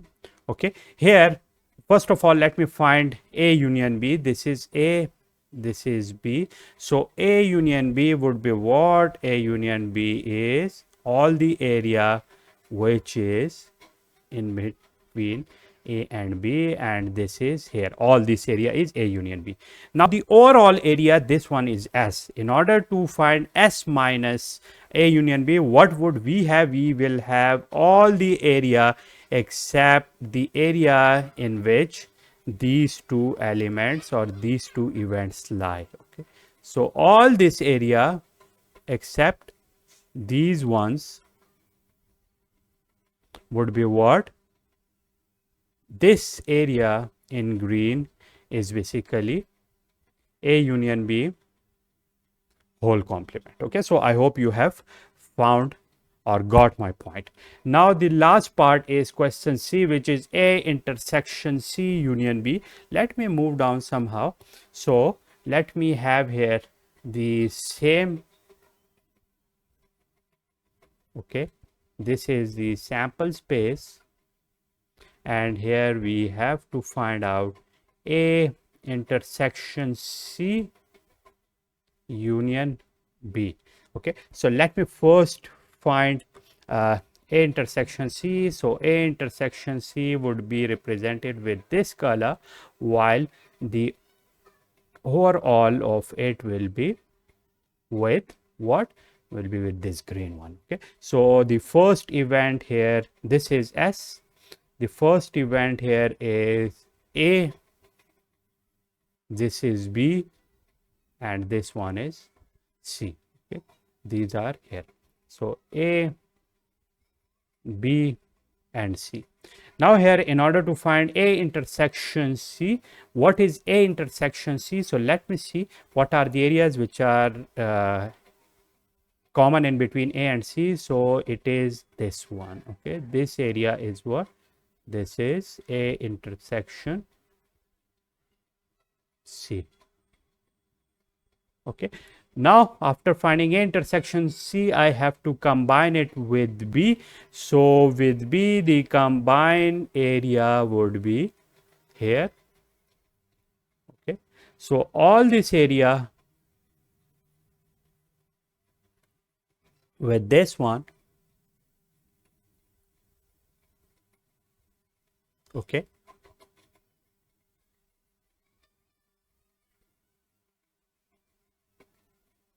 this is what? This is A intersection C union B, because it includes all the areas and the areas which are common in between A and C here. Okay. So that's it for today, in which we have seen the visual representation of union and complements and also intersections. If you have any question, you can ask me in the comment box. See you soon. Welcome back, guys. I hope all of you will be fine. So this is question 2.18 of chapter 2, and today we are going to solve the questions related to the mutually exclusive events. So in this question, the statement is, which of the following pairs of events are mutually exclusive? Okay, so first, going through each and every part of this question, first of all, we have to see that what is meant by mutually exclusive or mutually exclusive events. So if we have two events A and B, okay, so these would be the mutually exclusive events if there is nothing common in between them, means the intersection of A and B is an empty set. Okay, so in this way, these are basically the mutually exclusive events. In real world scenarios, we can call the events A and B the mutually exclusive events if they cannot occur simultaneously. Okay, so A and B cannot occur simultaneously, so these would be the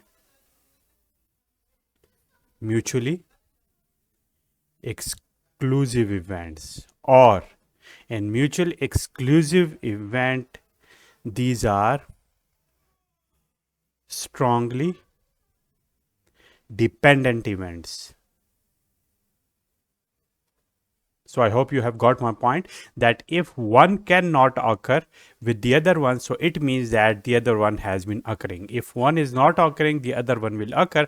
So in this way, these are mutually exclusive events. Okay, and also the independent events are what, in which the probability of A and B would be equal to probability of A and probability of B.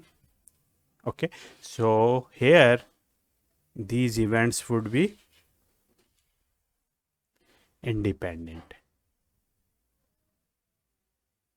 Okay, so if the events are not mutually exclusive, these can be independent as well. Okay, so this is what the trajectory we are going to solve today, and here we have different options. A golfer scoring the lowest 18 hole round in a 72 hole tournament and losing the tournament. Okay, so in this way we have to see that whether these are the mutually exclusive or not. So let me represent the mutually exclusive with M, okay, and not mutually exclusive with, let me represent it with this color, with N. Okay, so in this way we have to see that two events, 18 hole round in a 72 hole tournament and losing the tournament. So in this way we can very clearly see that 72 by 18 is actually 4. Okay, so there are 4 18 hole rounds. Okay, so a person can lose the tournament if he has lost 3 of them.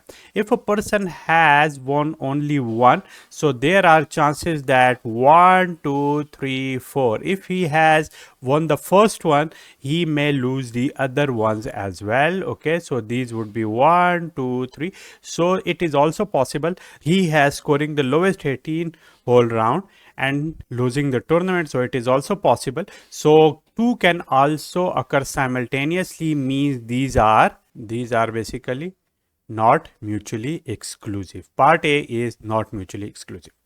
In part B, a poker player getting a flush all cards in the same suit and three of a kind on the same 5 card hand. Okay, so if a person is a poker player, he would know that these two events cannot occur simultaneously.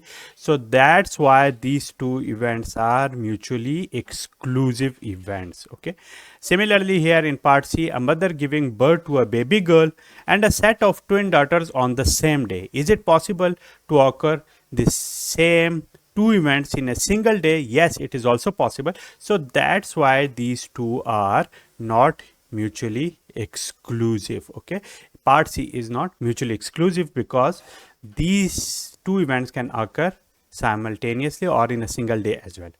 A chess player losing the last game and winning the match, it is also possible because a chess player can lose the last game and can win the match as well. It is possible as well. So that's why these two events can occur, and here the part D is also not mutually exclusive event composition. Okay, so that's it for today, in which we have seen the definition of the mutually exclusive events, what are their definitions, and also connect them with the dependent and independent events. If you have any question, you can ask me in the comment box. See you soon. Welcome back, guys. So I hope all of you will be fine. So previously we have started the exercise problems of chapter number 2 of our book Probability and Statistics for Scientists and Engineers by Walpole. So this is question 2.21, and here we are going to discuss the different combinations, permutations, and the number of items which can be available in the sample space. Okay, so the first question here is question number 22.21, and we are going to solve 5 questions today because these are the relevant questions and very related with each other. So therefore I'm going to solve them here accordingly. Okay, so in question 2.21, the statement is registrants at a large convention are offered 6 sightseeing tours on each 3 days. Okay, so basically the tour has 3 days, and in each of the days there are 6 sites to be seen. In how many ways can a person arrange to go on a sightseeing tour planned by this convention? Okay, so basically the convention has been offered 6 sightseeing tours on each 3 days. Okay, so basically the 3 days here are basically, let me draw them here. This is 2.21. okay, so let me first explain it, that what does it mean.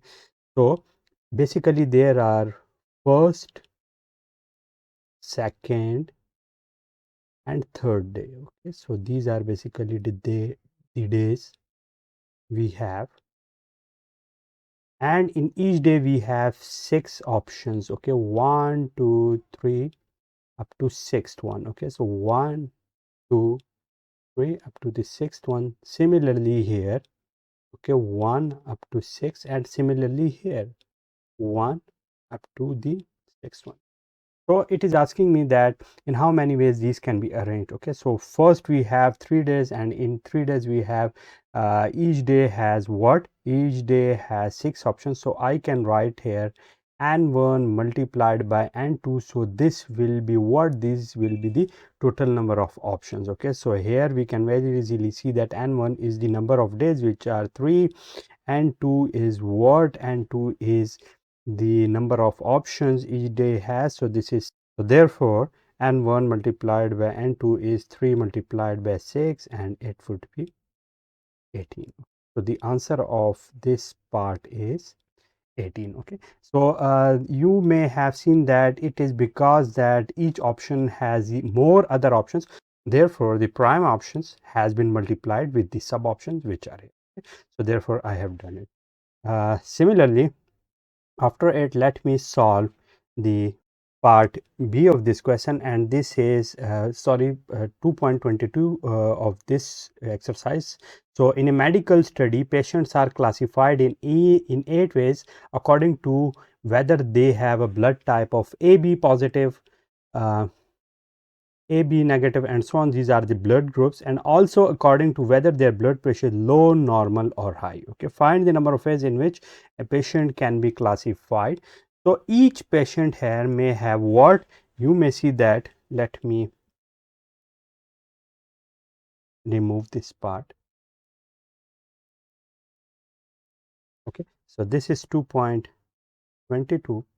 So when writing the sample space here, so what we can write here, each patient will have a single blood group. Okay, let me call it N naught, and similarly only one type of the blood pressure, so let me call it N of P. Okay, so all of them will be what?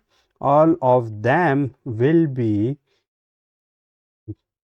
described by this one. Okay, so when in this sample space, what would we have? We will have two spaces or two boxes. In first box, what do we have to write here? We have to write here what? The blood type, and here blood pressure. Okay, so here again, if this is N1, this is N2, so the total number of options we would have would be N1 multiplied by N2. So here we will have this 8 and this is 3, so therefore it will be 8 multiplied by, so therefore it will be what? It will be 8 into 23, which is 24. Okay, so that is the solution of 2.22 which is mentioned here. Okay, similarly, question 2.23, if an experiment consists of throwing a die and then drawing a letter at a random from the English alphabets, how many points are there in a sample space? Again, let me remove it.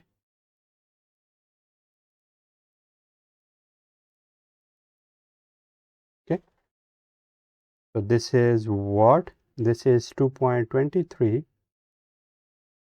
And here we can see that in this experiment, first of all, we would have to throw a die. So die will give me some number, let me call it N of D, and then from it, what do we have to do? We have to uh, draw a letter at random from the English alphabets, which would be N of A. Okay, so the sample space will be composed of what? It will be composed of all these digits, okay, or the elements here. So what we can see here, that again we have a box in which we could accommodate only two numbers, and what those numbers could be? Those could be ND and N of A. So first, the number of choices for the first box are how much? So this is throwing a dice, so each die has basically 6 options, so this would be 6. And for the other one, N of A, we have what? We have the English alphabets. So here we have 27, so we would have what? And D multiplied by NA. So at the end, what would we get? So if you multiply 6 with 27, so it would be, let me multiply it here, 6 to 42, and this will be 162. So 162 choices. Okay, so this is what? This is the answer of part. This is the answer of question 2.23. Similarly, for question 2.24, we have students at a private liberal arts college are classified as being freshmen, sophomores, juniors, or seniors, and also according to whether they are male or female. Okay, so each and every sample space element will be composed of what? First of all, either they can be, let me first remove them, the previous one.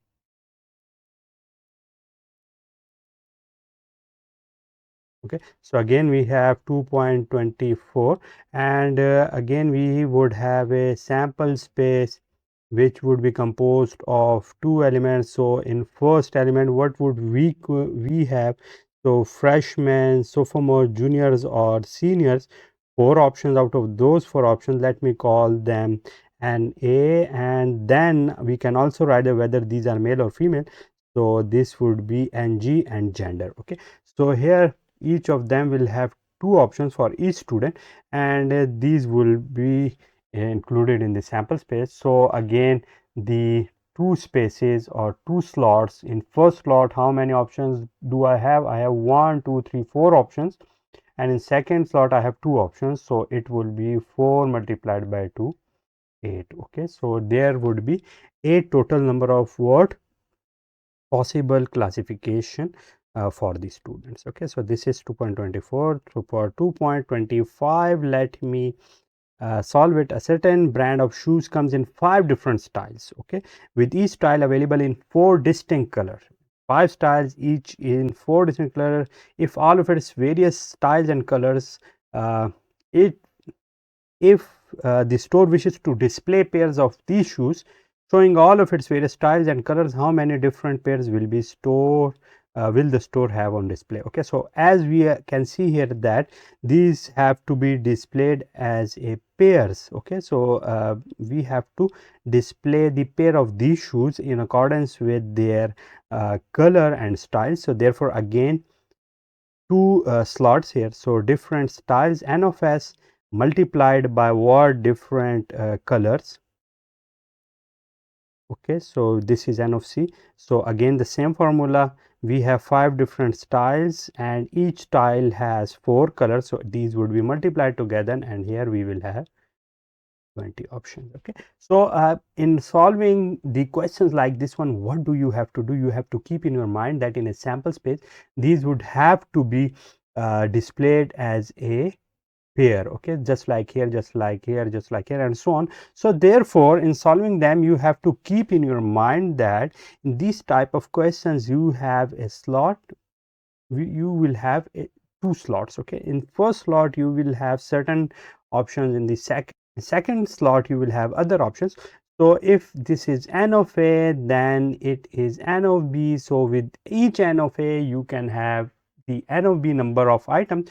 So therefore these would have to be multiplied together and it will give you what the total number of items in the sample. So I hope this is now understandable and you have grasped the concept that how to find the number of elements in a sample space if you have the certain type of combinations that one has to be combined with the other item. So I think it's enough for today and I will see you with some more interesting questions in our upcoming video. See you soon. Welcome back guys, I hope all of you will be fine. So this is question 2.26 and the question here is that a California study concluded that following 7 simple health rules can extend a man's life by 11 years on the average and woman's life by 7 years. Okay, so these 7 rules are as follows. Okay, the first rule here is no smoking. Let me use another color for it, and that is, let me choose this one. So the first one here is no smoking. Second one is get regular exercise. Third one is use alcohol only in moderation. Fourth one is get 7 to 8 hours of sleep. Okay, this is the fourth one. Fifth one is maintain a proper weight. Six is eat breakfast, and the seventh one is do not eat between meals. Okay, so these are the 7 rules. In how many ways can a person adopt 5 of these rules to follow? Okay, so out of these 7 rules, we have to make sure that in how many ways a person can adopt 5 of them. Okay, so with respect to the following conditions, if the person presently violates all 7 rules. Okay, so if a person is not following any of these rules, so how many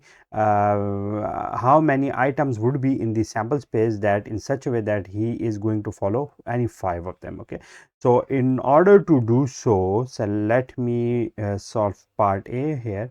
So in order to do so, we have a slot of 5 options. Let me have it here. Okay, so this one slot of 5 options, and here we have to select them all from these 7 options. Okay, so from these 7 we have to write items here. So how to find them out? So it means that the order doesn't matter and sequence doesn't matter. Okay, so that's why this is called the combinations.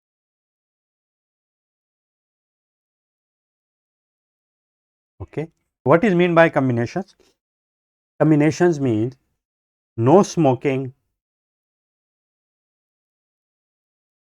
and regular exercise. Let me denote it with E. It is same as exercise and no smoking, because this is a combination and it doesn't matter that whether exercise comes first and no smoking comes second, or vice versa. Okay, so that is what the essence of combination is. So in combination we have what? The combination is usually represented by NCR, where N are the total number of combinations and R are where N are the total number of the elements we have, while R is what? R are the number of items we want to take in a combination. So let me write it there. So N is total items and R is what? The items selected out of N. Okay, so this is what, and the formula for it is what? So let me write it here. That is usually represented by N equals R, or it is also N factorial divided by R factorial and N minus R factorial. So here we can see that what is the value of N, what is the value of R. So in our this case, the value of N is 7, the value of R is 5. Okay, because from the 7 combinations or the 7 number of items, we have to get the combinations which are composed of 5 items. Okay, so therefore let me solve it here and putting values here. What I will get? I will get here 7 factorial divided by 5 factorial, and N minus R is 2 factorial. Okay, so let me solve it. 7 factorial divided by what it would be? So it would be, let me write it here, or writing this 7 factorial is 7 into 6 into 5 factorial divided by the 5 factorial multiplied by 2 factorial is what? That is 2. So these two would cancel out, and 6 7 is what? 42. 42 divided by 2 is how much? That is now 21. Okay, so the total number of combinations of taking 5 of the habits would be 21. Okay, so this is the answer of it is 21. Okay, so that's what we have got now. Similarly, let me look at the second option here, and that is what? If the person never drinks and always eats breakfast. Okay, so now 2 of the habits are already present. So therefore if 2 of the habits are already present and he has to adopt 5 habits, so therefore now 3 habits are left. Okay, so if 3 habits are left and from here also 2 are gone, so what do we have to do? So let me remove them all first.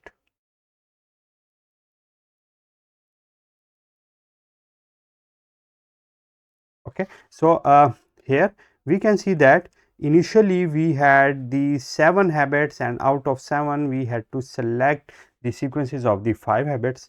Now out of these 7 habits, 2 are already present. Okay, out of these 5, 2 are already present, so therefore I have to remove these 2 from it. So therefore what I will get here? I will get here 3 habits, so I have to choose 3 habits because 2 are already present, and similarly from these 7 already 2 has gone. Okay, because 2 are already present, so I am not going to mention them here for a person, so therefore it will be 5 here. So what I have to do in order to solve it? I will have to take N equal to 5, R equal to 3, and the formula for the combination is what? That is N factorial divided by R factorial and into N minus R 4 factorial. Let me write their values. So I will get 5 factorial divided by 3 factorial into 2 factorial. Okay, So let me solve it, and here it would be 5 into 4 into 3 factorial divided by the 3 factorial into 2. These two will cancel out here, 2 to 4. So what I will get? I will get here 10. Okay, so now the number of items in the sample space according to this condition now is what? This is 10. Okay, so now the ambiguity regarding these type of questions is clear, because the type of combinatorics method I have used here is basically the what? Combinations.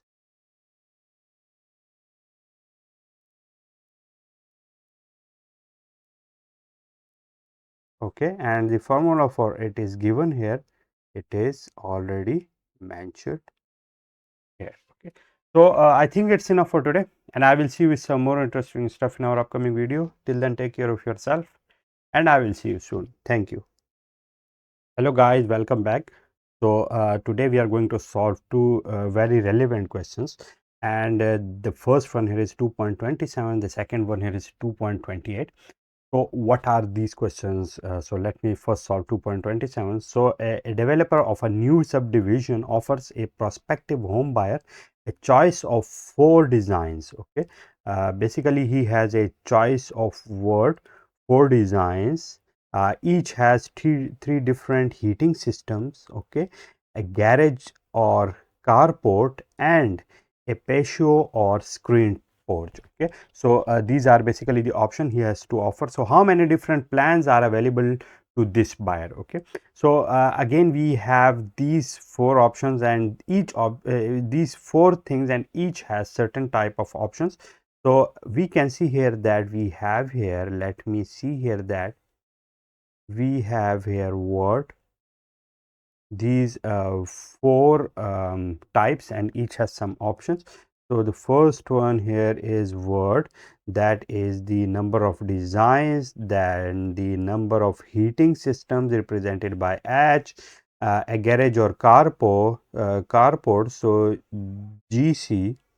Okay, and this one is a patio or screen porch, so patio or screen porch. So these are the options. So let me write it with this word. Let me write it with this N1, N2, N3, and 4. Okay, so these are the number of options each and every one here has.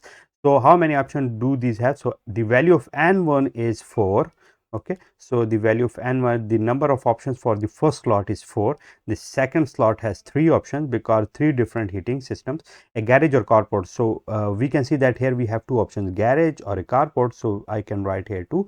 And similarly a patio or screen porch, so again 2 options. Okay, so after getting them, I can say you guys that for each of the 4 options these has to be replicated, so therefore I have to multiply them together. Okay, so when I will multiply them, I will get the answer. So it will be 4 3 12, 12 to 24, 24 to is 48. Okay, so the answer of it is word, this is 48. Okay, so this is the answer of this question, which is very easy to understand.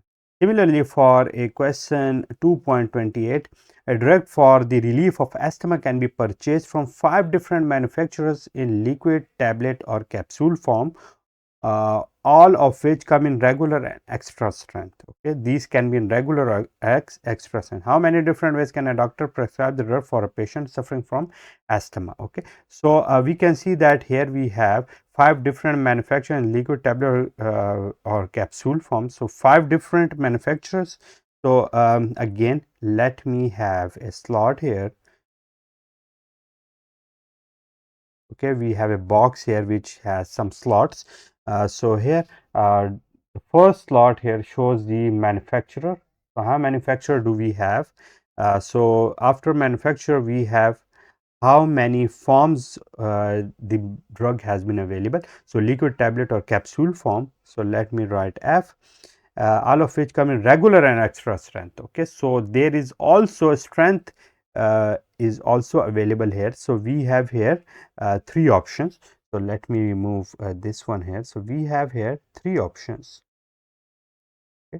So what are basically the number of options for each of them? So these could be and 1 and 2 and 3, and the number of options for M1 is how much? So for N1 we have 5. Okay, this is 5. For N2 we have 1 2 3 3, and N3 is, it can be in regular or extra strength, so it can be 2. Okay, so again these has to be replicated, so therefore these has to be multiplied together. So 5 3 15, 15 2 is 30, so therefore the answer of it is 30. Okay, so in 30 ways a doctor prescribe the prescribe the drug for patients suffering from asthma. Okay, so that is basically the answer. So the concept is now clear. You have to first make a box, and in this box you have to make slots according to the choices available to you guys, and then you have to write the number of choices for each of the option here and multiply them together. Why multiplication? Because we can see that every option here, okay, if a first drug manufacturer has made liquid in the regular form, so the same manufacturer can also make the liquid in extra strength as well. So these has to be replicated with each other, so therefore we have to multiply them together, and that's the reason we have made them. So that's it for today, in which we have discussed the things which are essential in statistical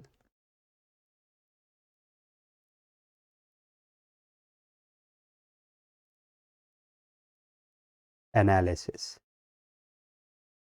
Okay, so I have shown you guys that how to make the things, or how to make different options which can be available in a certain sample space. So that's it for today, and I will see you with some more interesting stuff in our upcoming video. See you soon. Welcome back guys, I hope all of you will be fine. So today we are going to solve question 2.29, 2.30 and 2.31. As we have been solving these questions in the form of some combination, because some of them has the similar type of solution, so therefore we have been solving them in groups. Okay, so question 2.29 here is that, so the statement of it is, in a fuel economy study, each of 3 race cars is tested using 5 different brands of gasoline. Okay, so 5 different brands of gasoline were tested at 7 test sites located in different regions of the country. Okay, if 2 drivers are used in the study and test runs are made once under each distance fact of combination, how many test runs are needed? Okay, so first of all let me see that how many slots do I have here. So I can see that the slots are based on the brands of the gasoline, and each gasoline brand has to be tested over 3 cars. Okay, and each of these cars has to be tested in 7 locations. Okay, so what do I have to do? In these 7 locations and in all of these tests, 2 drivers are involved. So what do we have to do? Here we have to make that we have 3 cars, okay, which has to test the 5 different brands of gasolines. So each has to test 5 brands of gasoline at 7 sites located in different regions of the country. Okay, so each has to move in 7 sites, so let me write it as well, and each has to run by the single driver out of 2 drivers. So let me write it here too. Okay, so what is this? Let me make them here just like a slot as we have previously done. So these are different slots, and at these slots we have different options. This is, let me call, and 1 and 2 and 3 and 4, and the output here would be the product of all of them. So I have to multiply them together, so therefore when multiply them, what I will get here, so 3 5 15, 15 to 30, 37 is 210. Okay, so again, yes, 5 to 10, 10 30, 30 and 37 is this one. So this is what, this is the answer of my question, which is, this is the answer. Similarly, in question 2.30, what is it asking me that in how many ways can a true false test consist of 9 questions can be answered. Okay, so here we have 9 questions which is based on true false.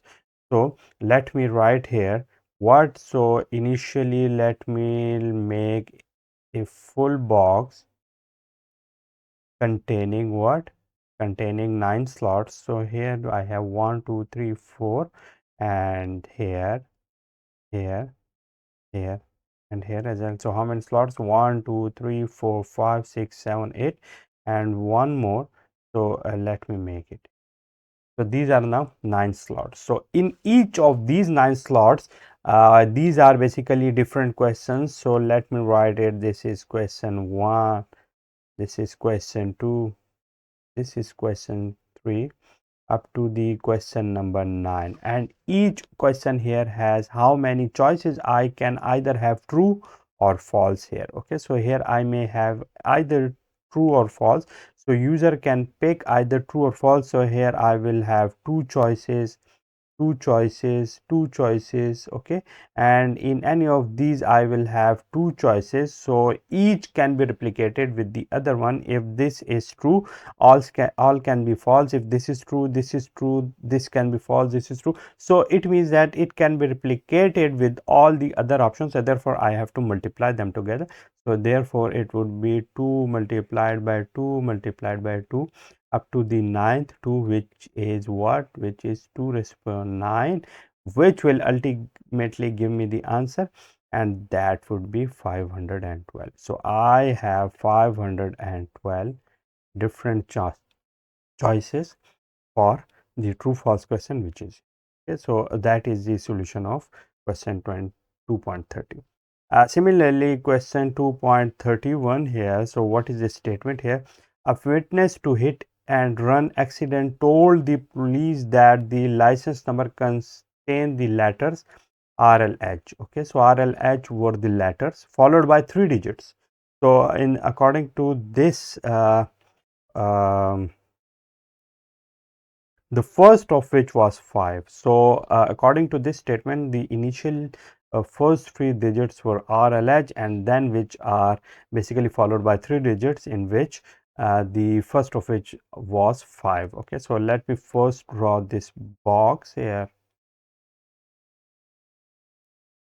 Okay, so in this box I have what, I have 6 digits. So 1 2 3 4 5.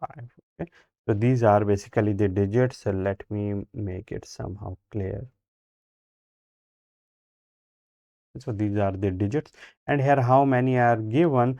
So the given digits are, let me use this color.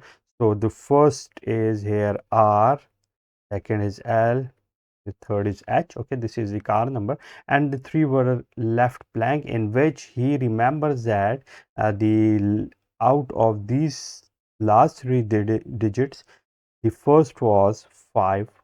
Okay, and 2 were unknown.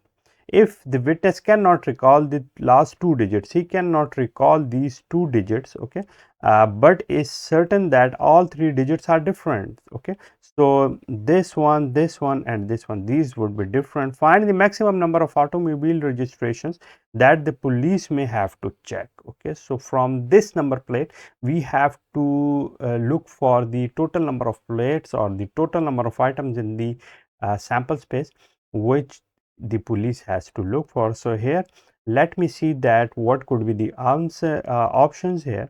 So here we can see that this is 5, so the other one here shouldn't be 5, and also here shouldn't be this one as well. So if this is 5, it should not be here 5. So therefore how many options would I have here? If this is 5, so number of options I have here would be 9, because total were 10, one is out of here, so 9 are left.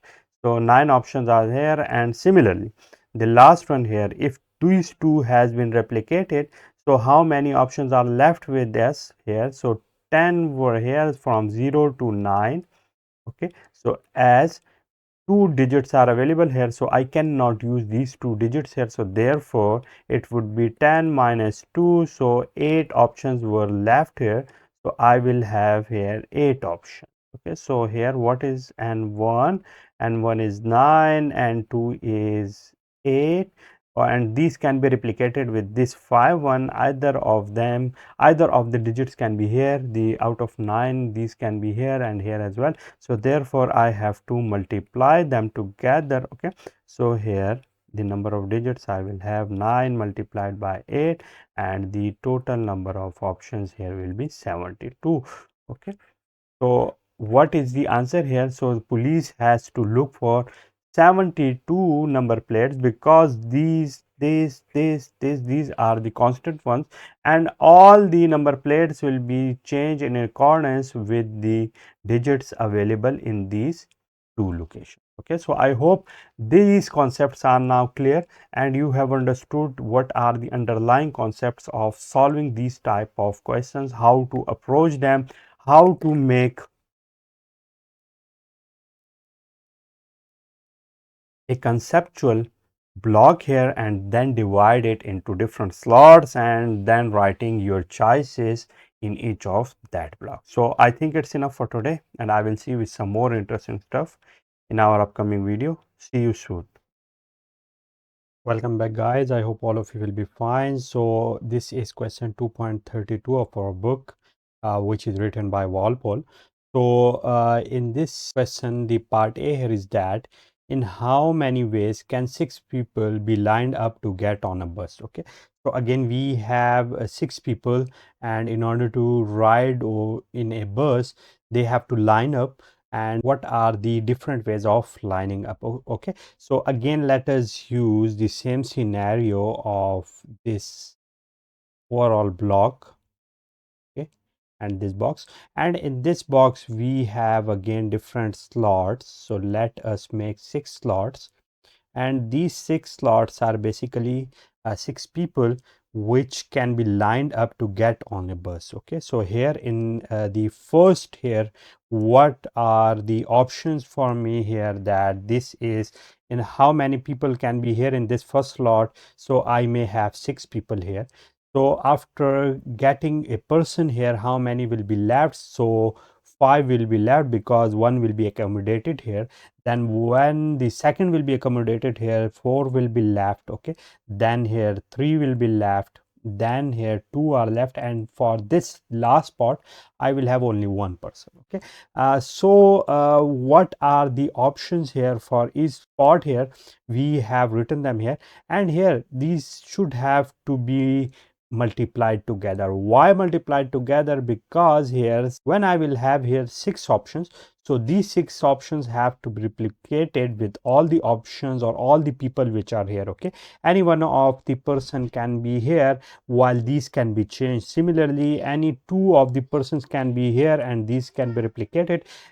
So I mean that here I have to implement and operation here. So therefore for the AND operation, what do I have to do?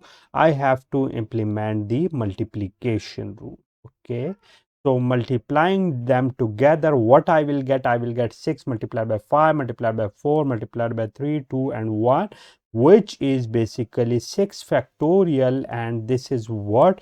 This is 720s. Okay, so this is the answer of part A, what we have here. Okay, this is 620. Similarly here in part B, if 3 specific person among 6 insist on following each other, how many ways are possible? Okay, so we can see here that here we have 6 persons. So let me draw here another block. Okay, and again we have these 6 person. So for these 6 person, I have to draw these spots as well. Okay, so these are basically the 6 person, and here we have 3 persons who want to follow each other. Okay, so let me have those 3 person here, let me draw them here. Okay, so let me consider it a single person which can be available here. So let me have that single person here. So combining them all together, if these three has to follow each other, so I cannot make them separate from each other. Okay, so therefore it is considered as a single spot. So if these are here, this can also be here as well. If I remove it, okay, so these would be, let me use the same color, these can also be here. Okay, if these are not, so again I will have 1 2 this 3 overall spot and this 4, so I will have 4 spots. Similarly, these can also be here as well, so let me remove it. Okay, and I can have here this spot. Okay, so now I will have this spot, this one, this one and this one. So again I will have 4 spots. So in these 4 spots we can see that these 3 will be combined together and these are not changing their position with anyone. So therefore now I have here we have how many options. So out of all these I will have here, let me have here, I will have here 4 options. Okay, similarly here how many options, here I will have here 3 options, here 2 and here 1. So I will have here, if I consider it a single spot, I will have here 4 factorial options, which is how much? So 4 3 12 12 2 24. So I will have here 24 options. Okay, so this is what, these are the options. But here we can see that again these 3 spots are here. Okay, and we can see here that in these 3 spots we can also have different option as well. The here can be a first person, second here and third one here. Similarly, if I call them, let me call them A B C, so here it can be A B C person here as well. Similarly, we can also have here B C A as well. Also we may have here CAB.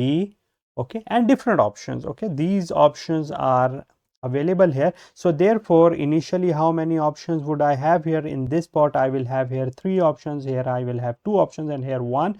So therefore here I would have 3 and this 3 factorial is 6. Okay, so we can see here that here the optional positions are, or the number of ways these can be filled up are 6, and here if I will take this one as a single position, so I will have here 24 position. Okay, so now I can see that these combinations are basically in combination with all the other positions as well, and here we can see that these 3% can be combined together in 6 ways. So therefore what I have to do, I have to multiply the combinations it make with all of these positions with the positions which are followed inside of it. So therefore I have to multiply 6 with 24, and what I will get here, I will get here, let me multiply it here. So 6 4 24 and 6 12 and 144.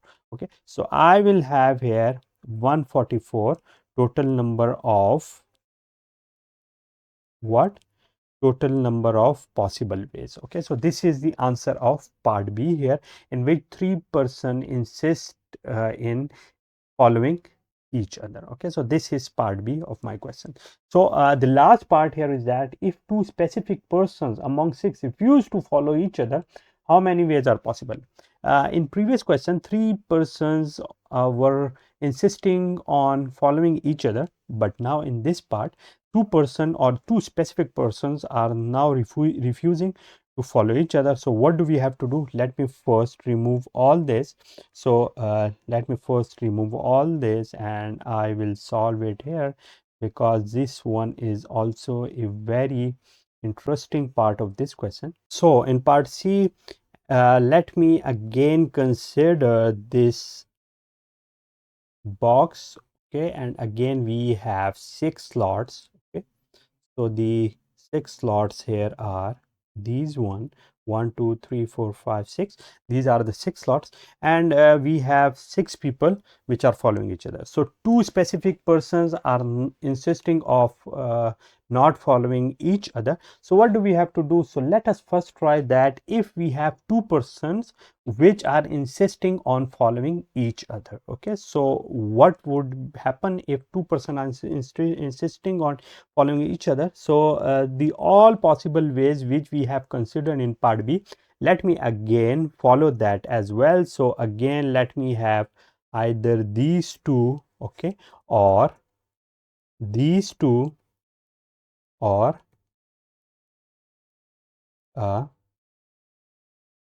these two, and so on. Okay, so in following them, what would happen? We would have here, we will consider this one as a single person while the other persons will be considered individually. Similarly, this one will be here as well, and we can also draw them here as well, because now these two can also have different changes. Here I will have if 2% A and B, so either it can be AB or it can also be BA. Okay, so how many choices would I have here? I will have here two choices and here one choice as well, and I have to multiply them together. So therefore I will have here two number of total choices. Okay, either it can be AB or BA. These are two choices. So now if following the same procedure which I have followed in previous question, so how many choices will I have here if these slots are already available, because persons are insisting on following each other? So what would happen here? I will have five choices. Okay, here I will have four choices. Okay, here when it will reach here, I will have three choices, here two and here one. Okay, because I am considering this slot as a single one, so therefore it would be what? It would be 5 factorial, and 5 factorial is how much? So this is basically the multiplication because of the reason which I have mentioned in part A. So it would be 5 for 20, 23, 60, 60, and 2 is 120. Okay, so now we have these choices here. So now we can see that this slot is already available here, and it can also be replicated with respect to the all the options. So therefore I have to multiply the number of choices here as well. So therefore taking it from here, okay, and writing it here and multiplying it here, what I will get? So let me take it, and what I will get here? I will get here 240. Okay, so these are basically the number of choices or the number of possible ways when two specific persons want to follow each other. Okay, so what if they don't want to follow each other? So in part A, we have seen that there are 720 total ways that six persons can be lined up. Okay, so out of these 720, these 240 ways are the possible number of ways in which two specific persons want to follow each other. So therefore here if two persons doesn't want to follow each other, it would be the total number of the possible ways minus the total number of ways they want to follow each other. So therefore I have to write here 240. Okay, so therefore how much would it be? So it would be 720 minus 240. So here it would be 0, it would be 8, and here it would be, I will have 6 to 480. Okay, so here I will have 480 total ways in which they don't want to follow each other, and this is the answer of part C. Okay, so in this question what I have seen, these are different parts, and we have again utilized the concept which we have been following in all of such questions in our playlist, that first of all you have to consider a block, and in that block you have to consider the total number of choices. As we can see here that this is sampling without replacement, because once a person has been captured here, or he has captured this place, he cannot be replicated here. Okay, so this is what this is basically the sampling without replacement. Okay, because if you have a box and you are getting a ball out of it, so once you will note its color and put it back here, this is the possible way that in second turn when you will try to pick the balls out of it, you will get the same ball. So if you are not putting it back, you are getting it and putting it out of this box, what will happen in second turn? You cannot get the same ball from this box because it is now put it outside of this box. Okay, so the same is happening here, and for those values we are basically following the rule, which is the factorial rule or the factorial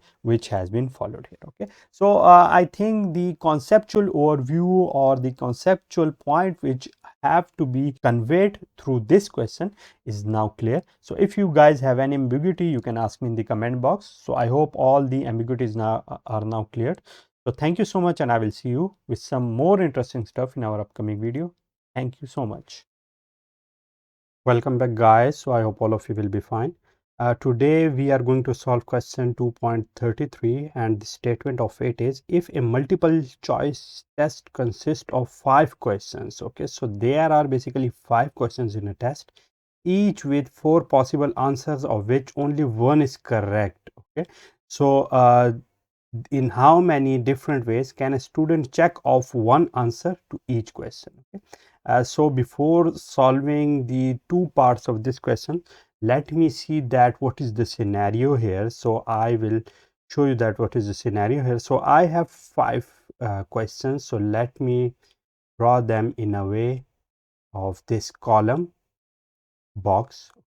So we have what, 1, 2, 3 and 4, 5. Okay, so these are what, question 1, 2, question 3, question 4 and question 5. Okay, so these are different questions, and each of these questions has 4 options to pick a correct answer from. Okay, so we have here 4 options, 4 here, 4 here, 4 here and 4 here. Okay, so out of these 4, only one is correct. So in how many different ways can a student check off one answer to each question? So what would be it?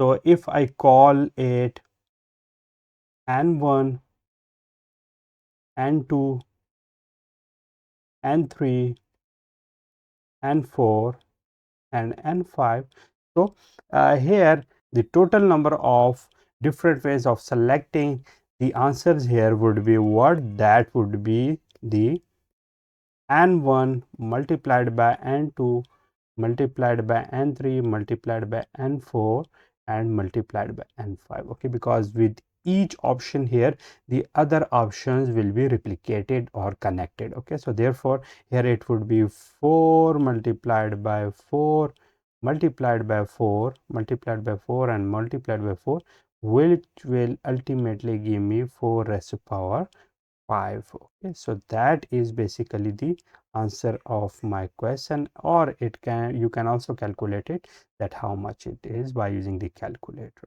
So this is what, this is the answer of part A. In part B, it is asking us that in how many ways can a student check off one answer to each question and get all the answers wrong. Okay, so we know that from these 4 options only one is correct. Okay, so therefore the remaining 3 will be incorrect. Similarly here only one is correct while the remaining 3 will be incorrect.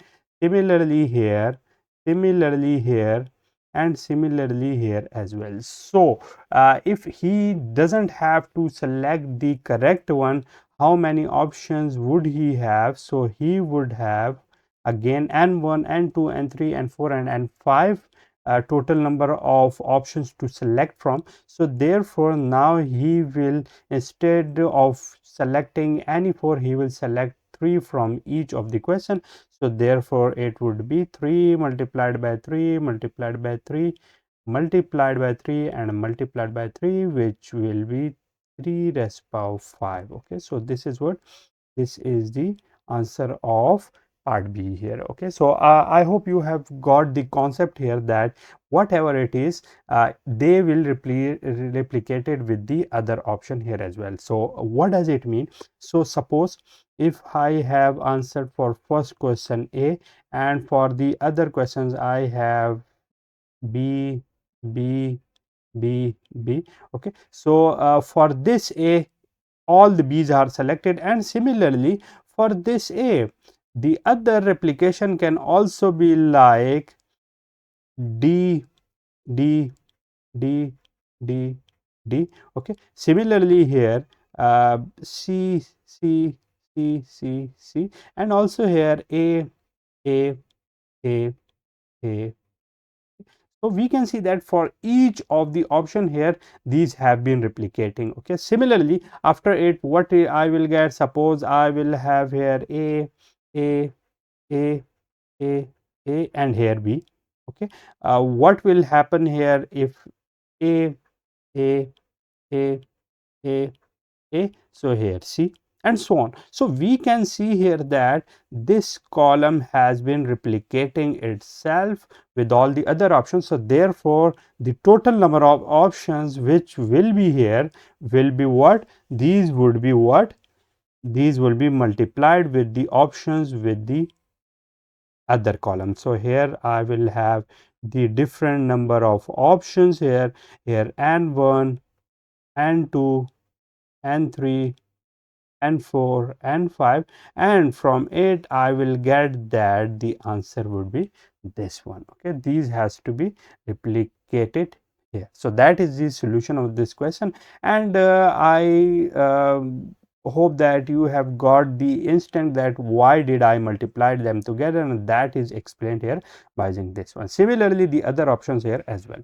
So I hope you have understood the concept. If you again got any question, please ask me in the comment box. I will see you with some more of this type of questions in our upcoming video. So till then, take care of yourself, and I will see you soon. Welcome back, guys. I hope all of you will be fine. So this is question 2.34, and the statement here is that how many distinct permutations can be made from the letters of the word columns. Okay, so this is another very interesting question, and let me solve it. Okay, so solution of it is here. So now in order to solve it, let me utilize the same supposition which we have been following in all of these questions, and that is basically the box or the slot supposition. Okay, so let me first count that how many alphabets or letters we have here. So these are 1 2 3 4 5 6 7. So I have 7 letters here, and in 7 letters, let me have a box here in which I will have how many possible ways. Okay, so these are 4, 5, 6, and this is 7. 1 2 3 4 5 6 7. So these are the 7 slots, and here in first slot, how many options would I have here? So I will have here, out of these 7s, I may have any letter here. So the number of possible ways here are 7, or let me write it here. Similarly, in this spot, how many options would I have here? So after this 7, how many letters are left which has to be placed here? So I will have 6 letters which has to be placed here. Okay, so then after it, if 2 letters are placed here, this cannot be replicated because I have 7 spots here, and in these 7 spots I have to write the numbers out of them. So here now again I will have 5, then 4, then 3, then 2, then 1.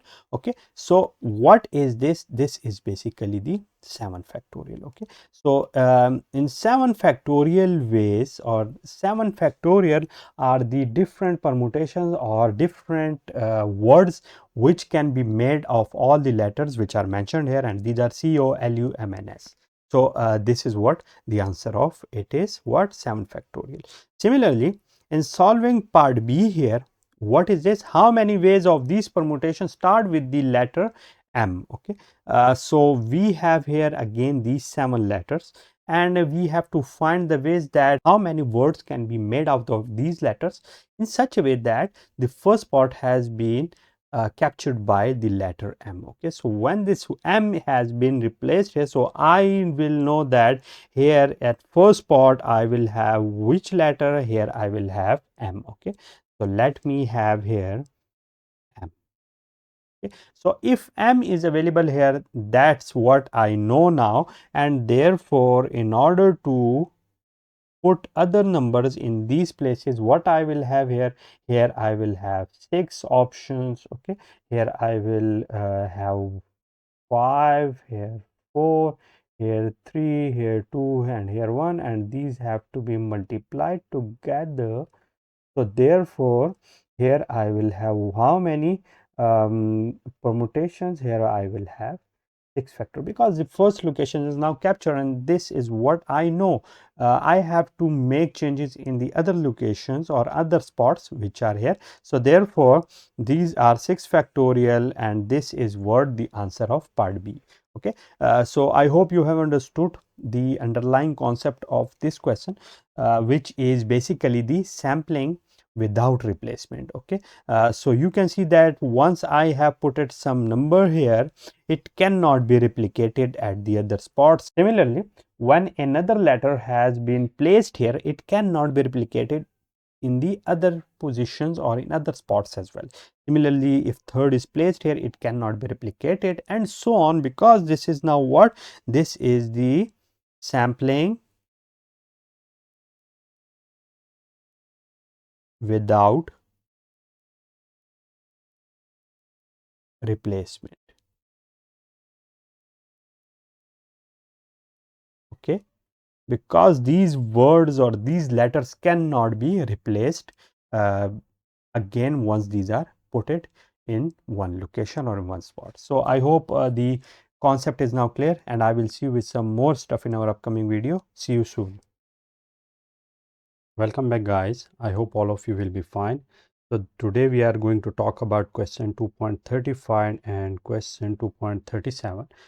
So let me first start question 2.35, and here the statement is: a contractor wishes to build 9 houses, each different in design. In how many ways can he place these houses on a street if 6 slots are on one side of the street and 3 slots are on the opposite side? Okay, so he has to build 9 houses. So what do I have to do? 6 houses will be on the one side of the street, and while 3 would be on the other side. So let me first have here the 6 houses. Okay, so here we have 6 houses, and these are here. Okay, similarly these. Okay, so these are the 6 houses, and on the other side of the street he wants to build the 3 remaining houses. Okay, so the 3 remaining houses are here. Okay, so now what do I have to find out? We have to find that how many choices do he have. So let us first have this house that he wants to build here, and here how many choices would he have here from the design?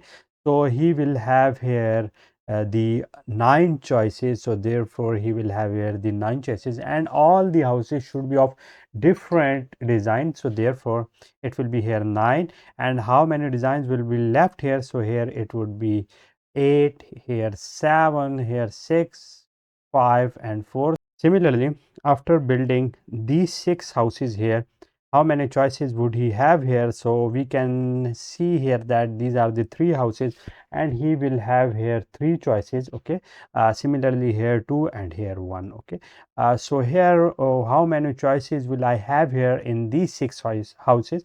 So I can see here that I will have to multiply them together. Okay, and here multiply them together as well. Okay, so these are basically 3 multiplied by 2 multiplied by 1, and here are the choices which has to be multiplied here. So therefore when these will be changed, these would have to be changed as well, because these two lots of houses are basically connected with each other. So therefore I have to multiply these choices with the choices here as well. So what do I get? I will get here 9 multiplied by 8 multiplied by 7 multiplied by 6 multiplied by 5 multiplied by 4, and these are basically the choices which are here. Okay, and multiply it with this one, and these are what? These are 3 multiplied by 2 multiplied by 1. Okay, so now we can see that these are multiplied together, and it can be very easily seen that these are basically the 9 factorial choices. Okay, so by following the 9 factorial choices, we can see that here these will be the choices we have to follow, and we can also see that this question can also be solved if we have a box containing the 9 slots. Okay, so this would be 1, 2, 3, 4, 5, 6, 7, 8 and 9. So these are the 9 choices. So what would it happen here? So it would be 9, 8 choices, 7 for the third house, 6 for the fourth one, 5 choices for this one. This would be sorry, this would be 4, 3, 2 and 1. Okay, so these are the choices which these slots will have. Okay, and the answer of it is what? This is 9 factorial. Okay. So this is the solution of question 2.35. Let me move towards the question 2.37, and here we have to see that in how many ways can 4 boys and 5 girls sit in a row if the boys and girls must alternate. Okay, so what does it mean? So let me first, okay, let me first make a block here as well, as we have been doing in our questions. So let me have here a block which consists of 4 boys and 5 girls.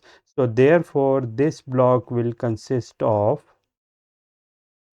what? 9 slots, and those would be 1, 2, 3, 4, 5, 6, 7, 8 and 9. Okay, so 1, 2, 3, 4, 5, 6, 7, 8, 9.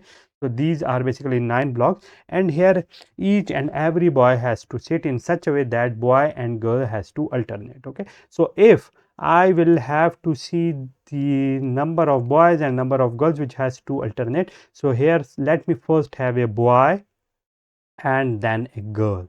So again boy, again girl, again boy, girl, boy, girl, and at the end again boy. Okay, so we can see here that in this scenario, that if boys are in this pattern, so how many boys would I have here? So I will have here 1, 2, 3, 4, 5. Okay, so boys should be 5 here, but we have seen here that the total number of boys are here 4, so therefore they cannot alternate in this manner. Okay, so what do I have to do? This can be only possible if we alternate in such a way that first we will have a girl, then boy, okay, then girl, boy, girl, boy, girl, boy, and then girl. Okay, so here we can see that we will have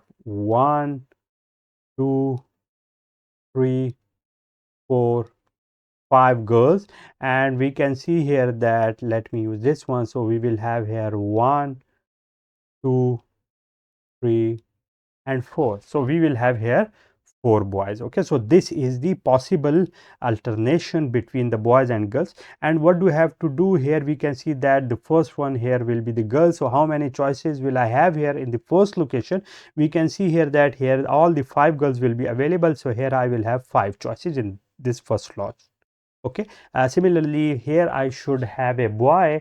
So how many boys initially will I have here? So here I will have 4 boys. Okay, so as one boy and one girl has occupied their spaces, so the remaining girls will have to be occupied here. So therefore how many choices will I have here? So as one girl has occupied this place, so therefore I will have 4 girls here left, and the number of boys in this slot will be how much, as one has occupied this place, so therefore we will have here 3. Okay, similarly here as 2 girls has occupied their spaces, so therefore I will have 3 girls, and the number of boys which are left for this space are basically how much? 3 choices were here and 2 has already occupied their spaces, so I will have here 2 boys. Okay, similarly now at this space we will have 2 girls, and here we can see here that 2 boys were for this spot while one has occupied this space, 1 boy has left, and therefore here at this last spot 2 girls two girls were here, so therefore one of them has occupied this place, so therefore one is left. Okay, so after 8, what do I have to do? I have to multiply them together, so these will be multiplied together. Okay, and when these will be multiplied together, what would I get? I will get here the multiplication of 8, and this can be very easily seen that it will be 5 4. Okay, so let me first represent them. So it will be 5 4 3 2 1. Okay, so what is this? This is basically the 5 factorial. Similarly, let me represent the other one with this color, so it will be 4 3 2 1. So this is what? This is the 4 factorial, and multiplying these two, because here we can see that these are multiplied together, and here we will see what these would be 5 factorial multiplied by 4 factorial, and that would be around 5 factorial is 5 multiplied by 4 is 20, 20 multiplied by 3 is 60, 60 multiplied by 2 is 120. Okay, and multiplied by 4 factorial. So 4 factorial is 4 multiplied by 3 is 12, 12 multiplied by 2 is 24. Okay, so the answer of it will be how much? So let me see it here, 120 and 24, this would be 084. Okay, similarly 042. Okay, so I will have here 882. So the answer of it is 2880 choices. Okay, so here these are the total number of choices which I will have here. Okay, so I hope the concept of the questions like this one is clear to you guys in this question. I hope you have understood the underlying concept. If you have any question, you can ask me in the comment box. But I can see that these are all the questions which have been following the conceptualization of a box, and in this box we have certain spots which are mentioned here. So I hope it is enough for today, and you have understood all the underlying concepts. I will also solve the same question in our upcoming video. Till then, take care of yourself, and I will see you soon. Welcome back, guys. I hope all of you will be fine. So this is question 2.36, and here we have three parts of this question. So in part A, we are asked that how many three-digit numbers can be formed from the digits 0 to 6. Okay, so that are 0, 1, 2, 3, 4, 5, 6. If each digit can be used only once. Okay, so here we have this formulation in which again we have to see the supposition we have here. So we have to make the three-digit combinations in such a way that each digit has to be represented only once. Okay. So again, seeing this overall block, and here we have different spots. So here, so this is basically the units spot. So let me write it once. This is tenth spot, and this is 100th. Okay. So what do I have to do? I have to see that how many choices do I have here in each block or in each spot here. So in this first spot, how many choices would I have? So out of these 7 choices, I can write any number here, but when I will write here 0, it won't be the 3-digit number because it is not counted here in this 100 block as the 3-digit number. So therefore, I have to exclude it from this location. So therefore, the total number choices here I would have would be 6, because excluding 0, I will have here 6 number remaining. Okay, so after a number has been used here, how many choices would I have here? So I can see here that at this 10th location, okay, or at this location where I will have the 10th digit, what I can write here, that I can also write here 0 as well, but not the digit which has been used here at this location. So therefore, these are the 7 numbers in total, while 1 has been used here. So therefore, I will have here 6 choices, okay, left here at this spot. Similarly, at this spot, I can also use any of these numbers, but not those which have been used in these spots. So therefore, when those two were excluded, how many choices would I have here? So 7 are in total, while 2 are excluded. So I will have here 5 choices, and then multiplying them together because of the reason I have previously told. Okay, so multiplying them together, what I will get? I will get here 6, 5, 30, 36 is 180. So I will have total number of choices equal to 180. Okay, so this is the solution for part A. Okay, similarly, let me move towards the part B here, and here we have to see that how many of these are odd. Okay, so again, let me have to consider the 3-digit number here. Okay, and because it is the same number, but what I have to see that how many of these 180 combinations are odd numbers. Okay, so let me first use our supposition from this units location, and I have to see that how many digit here we have which I can use here. Okay, so what are those digits? So I can use here 1, 3 and 5 from these digits. So therefore, writing these here, I will see that here I will have only 3 options to use, while not the other one. And what are those options? Those are 1, 3 and 5. Okay, and now after doing it, let me move to my 100th location. Okay, and here I can see that after using the one number here and after excluding the 0, how many options would I have here?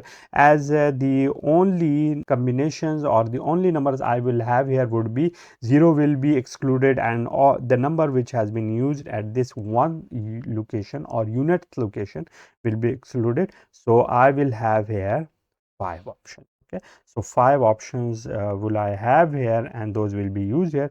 And after it, this 10th location, how many options would I have here? One has been excluded from here, this one which has occupied this spot has been excluded.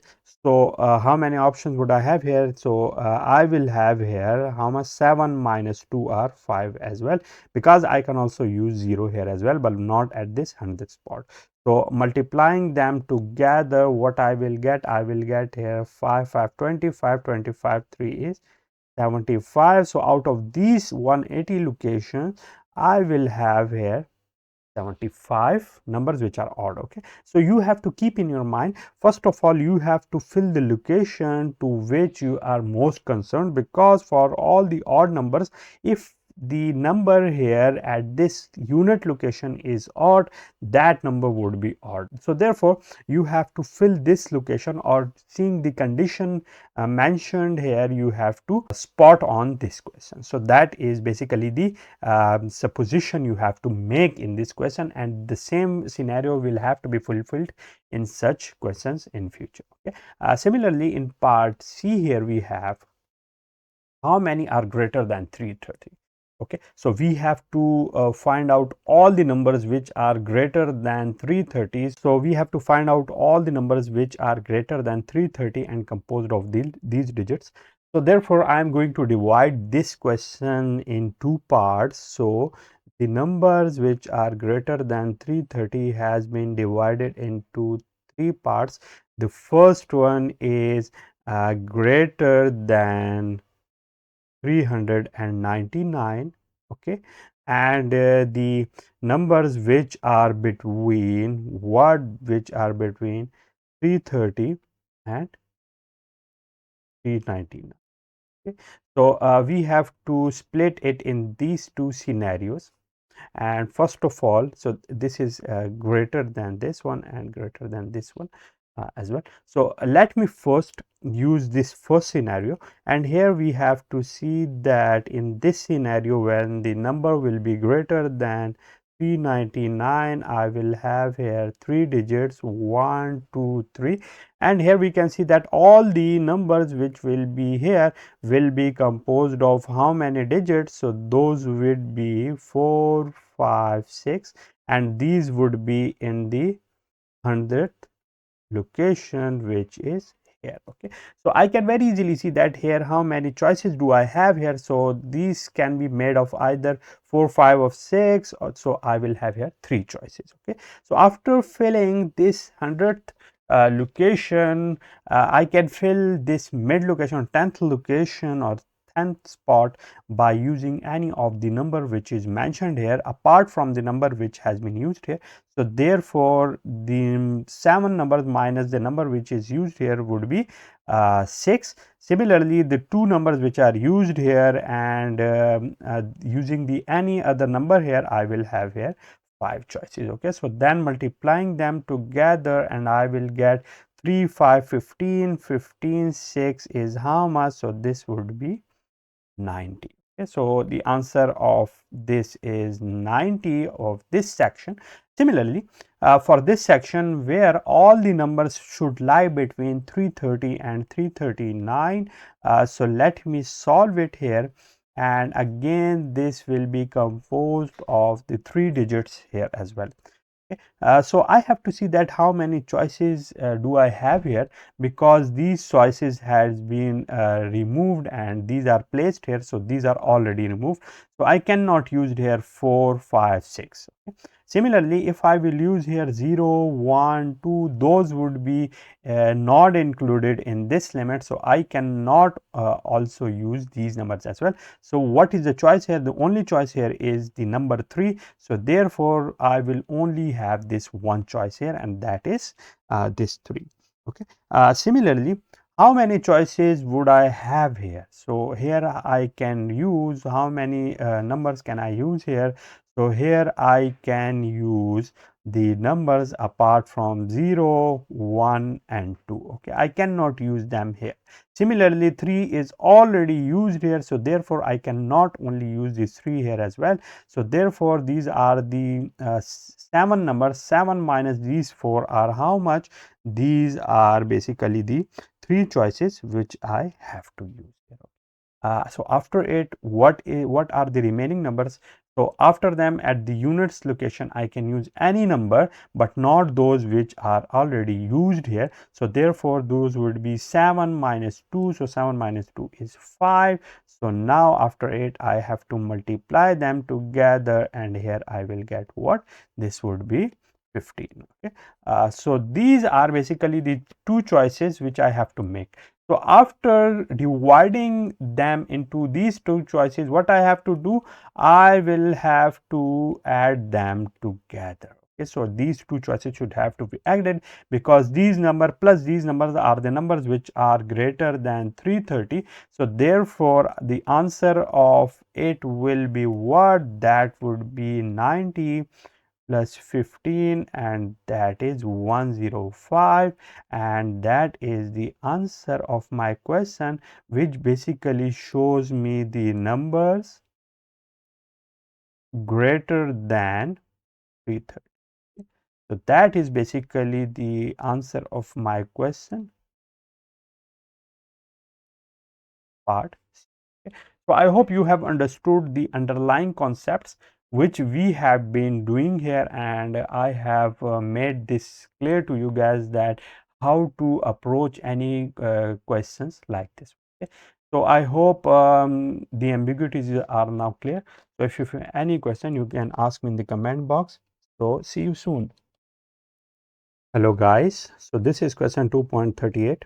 And the statement here is that 4 married couples have bought 8 seats in the same row for a concert. Okay, so in how many ways can they be seated? Okay, so we have to find out the number of ways in which those can be seated together in such a way that we have different options. So in option A, we have no restrictions that in which manner they want to sit. So therefore, let me again suppose a complete box here. So let me have this box, and let me have different seats here, and these are basically the 8 number of seats. Okay, so these are the 8 number of seats. So what is here? These are the number of seats, and in order to sit here we have different couples. So let me write those couples here. So these are the couples which we have here. So these are the couples. Okay, so this is basically the C1, C2, C3 and C4. These are different couples, and in these couples we have the male one and female one. Similarly, male 2, female 2, male 3, female 3 and male 4, female. Okay, so these are the couples.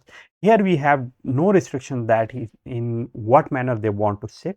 So therefore, in this first location, how many choices would I have here? So this is the first location. So any of the 8 persons here can sit. So here I will have 8 choices. So if one of them will occupy this space, the number of choices will be here 7. If 2 have occupied their seats, the number of choices left here will be 6, and so on up to and until at the last location I will have only one choice left for the person. Okay, so therefore I also have to multiply them together. Okay, and when I will multiply it, what I will get here, I will get 8 factorial.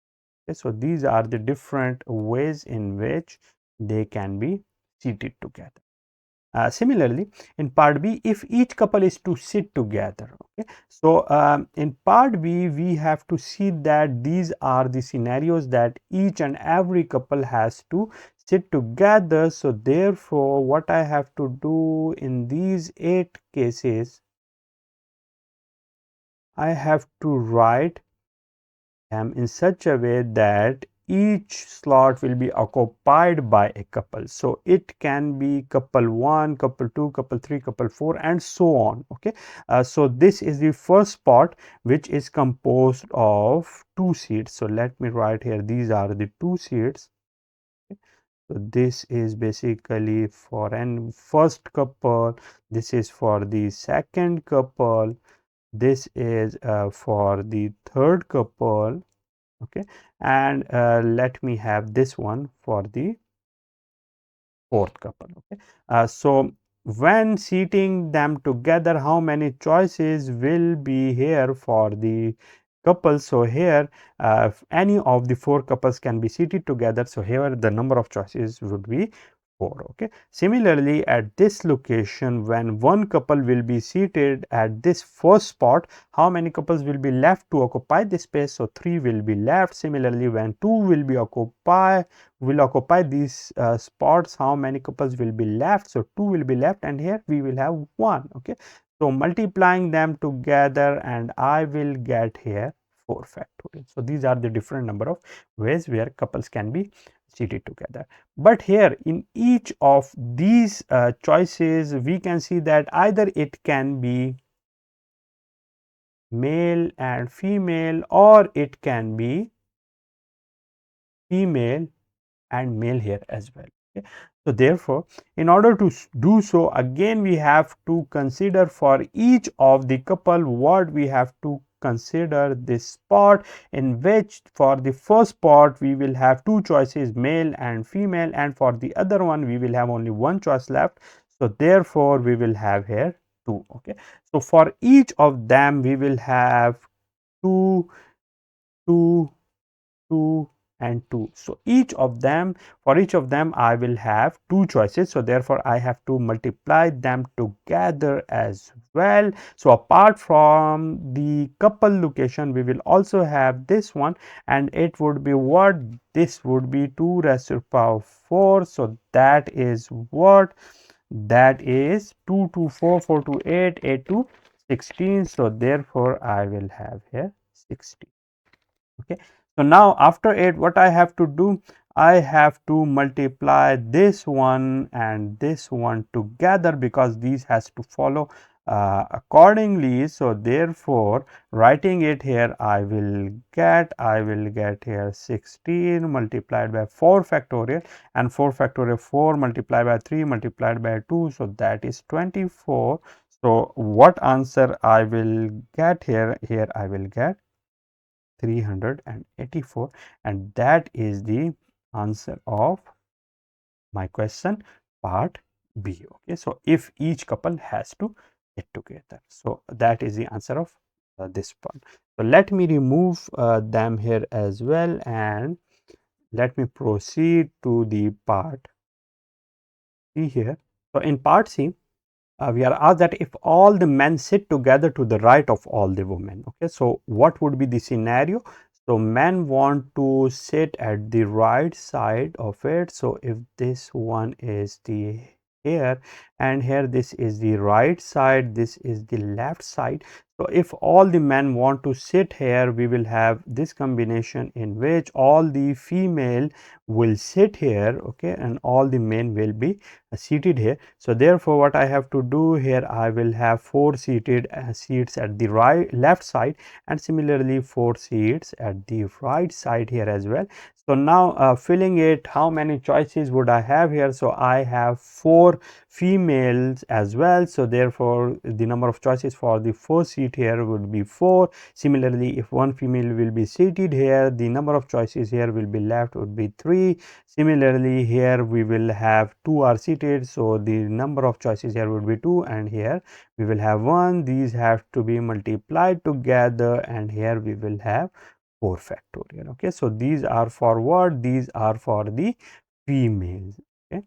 Similarly, for the males to sit at the right side, what do I have to do? I have to make the choices accordingly. So at this location, how many choices would I have here? So I will have 4 male here. Similarly, if one is seated here, the number of male left for this spot would be 3. Similarly, if 2 are seated, the number of male left for this one are 2, and so on here. So these has to be multiplied together as well, and these are basically for the male. Okay, and the number of choices here will be 4 factorial. Okay, so after getting all this, I have to multiply them together as well.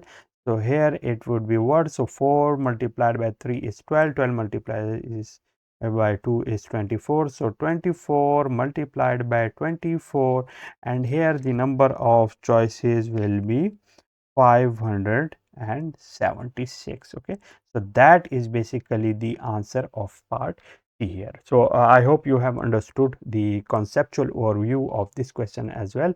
I will see you with the similar type of questions in our upcoming video. So see you soon. Welcome back, guys. I hope all of you will be fine. So today we are going to solve a bunch of questions which are basically relevant with each other.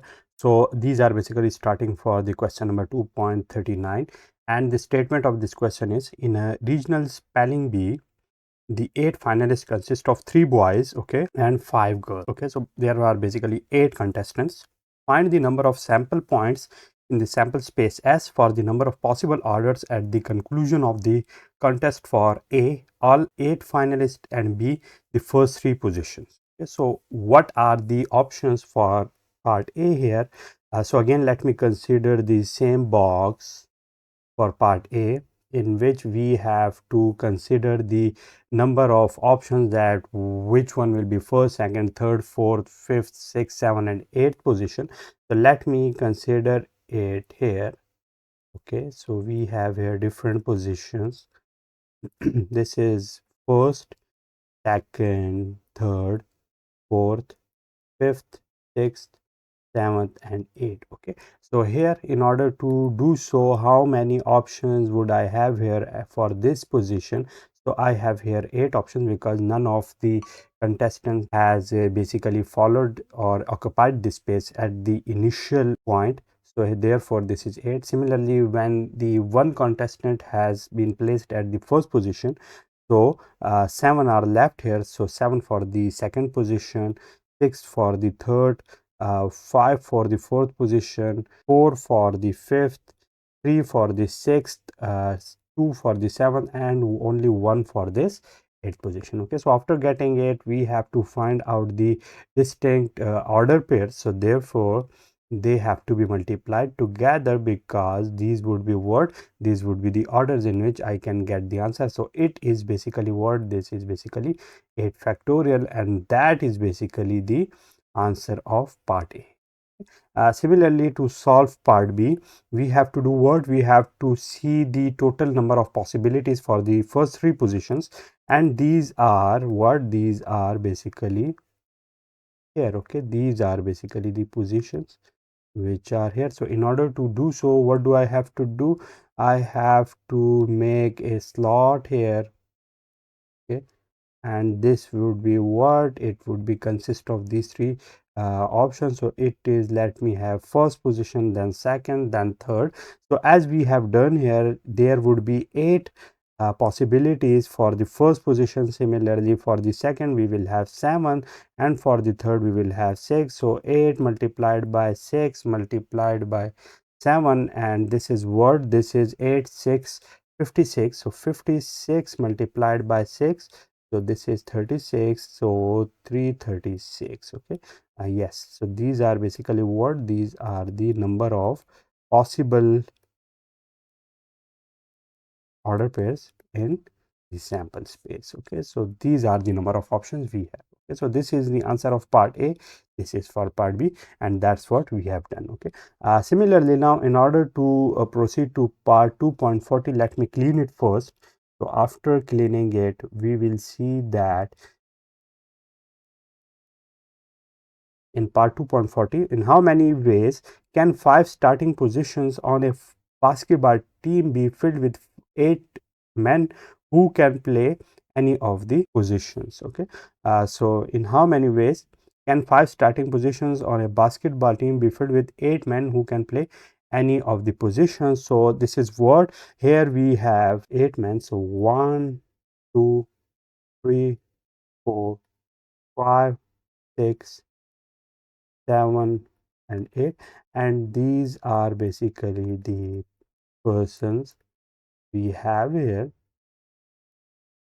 Okay, these are the total number of options, and out of them we have to fill the 5 starting positions which are basically here. Okay, so these are basically the 5 starting positions. So 1 2 3 4 and 5, these are the 5 positions. So any one of them can take these positions here. So what would be the option? Either he will be here, or he, and so on. Okay, so any one of them can be here. So when this is filled out, the other can be here, and so on. So again, following the same procedure, in which I have to see that how many options would I have here. So here I will have 8 options. Okay, here I will have 7 options. When this is occupied, this is 6, here 5, and here 4, and multiplying them together I will get the answer. Okay, so this is one of the solution. Another solution is the we can see that here out of the 8 persons I have to fill the 5 locations. So this is the problem which is called the problem of permutations. Okay, permutations. What does it mean? Permutations are usually represented by NPR, and these are basically n factorial divided by n minus r factorial. Okay. So here in these sort of questions, what is the value of n? So these are basically the n where the value is 8, because these are the total number of options we have to get and fill the positions which are r, and that is 5. Okay, so now let me fill out these positions, and we will see that what options would I have here.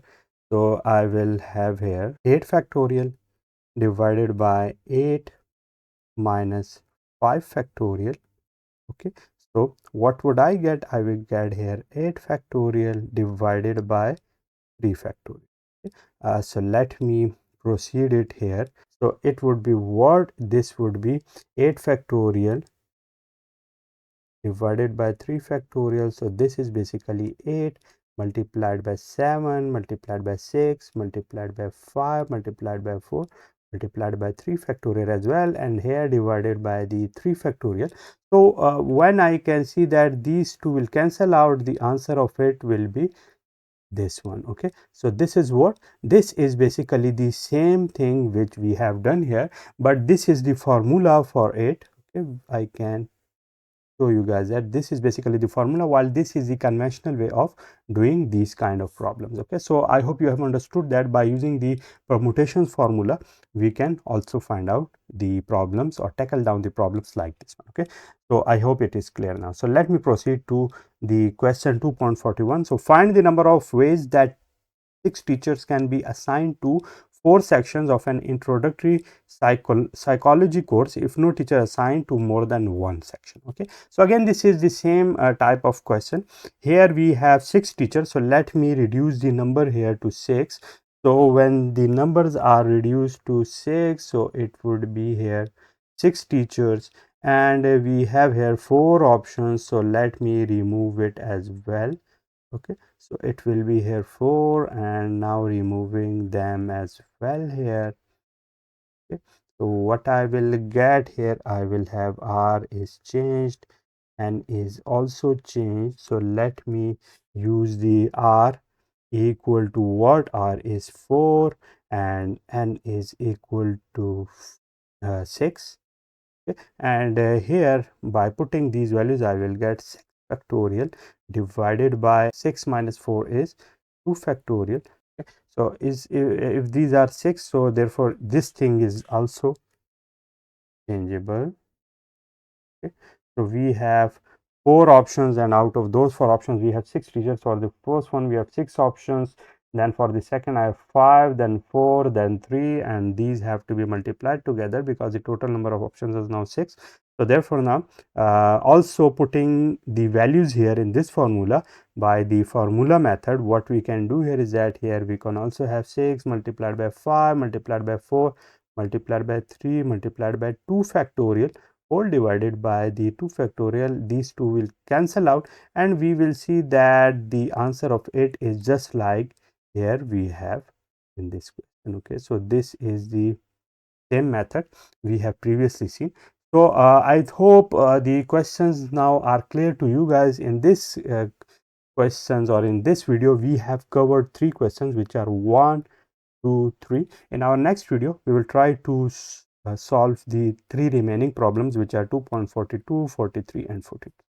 Okay, so I hope the concept is now clear, and I will see you with the similar type of questions in our upcoming video. See you soon. Hi guys. So previously we have solved question 2.39, 2.40 and 2.41. Today we are going to talk about 2.42. So the statement of it is 3 lottery tickets for first, okay, second and third prizes are drawn from a group of 40 tickets. Find the number of sample points in S for rewarding the 3 prizes if each contestant holds only 1 ticket. Okay, so again the same scenario. This is 2.42,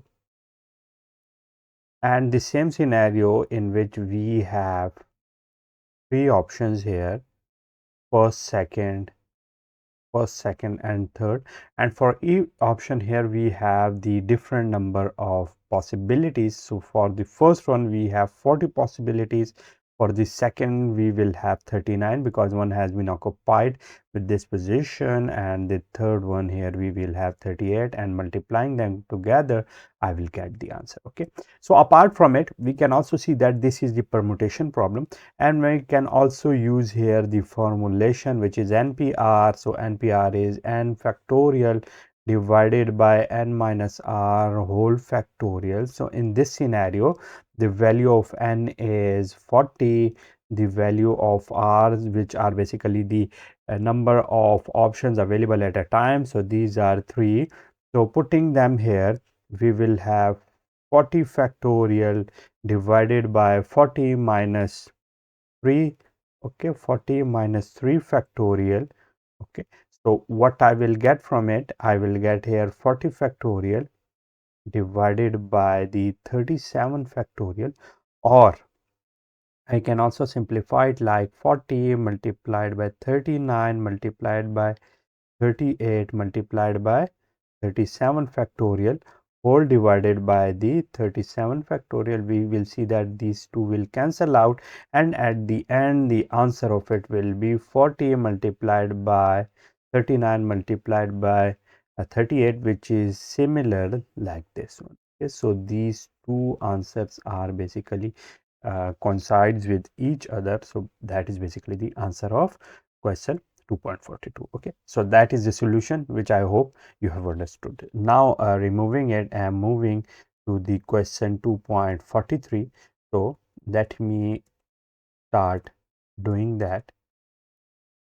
Okay, so question 2.43 here, and the statement of it is, in how many ways can 5 different trees to be planted in a circle? Okay, so we have a circle in which let me have this first position, second, third, fourth and fifth. Okay, so let me consider a hypothetical circle here. Okay, so these are basically the positions of the what trees. So this is, let me have first position, second, third, fourth and fifth. Okay, so now considering the number of options for each position here. So for this position, if this is the first position for first tree, how many options would I have here? So I will have 5 options here. How many options will I have here for this one? If one has been planted already, I will have 4 options here. How many here? I will have 3 options. How many here? 2.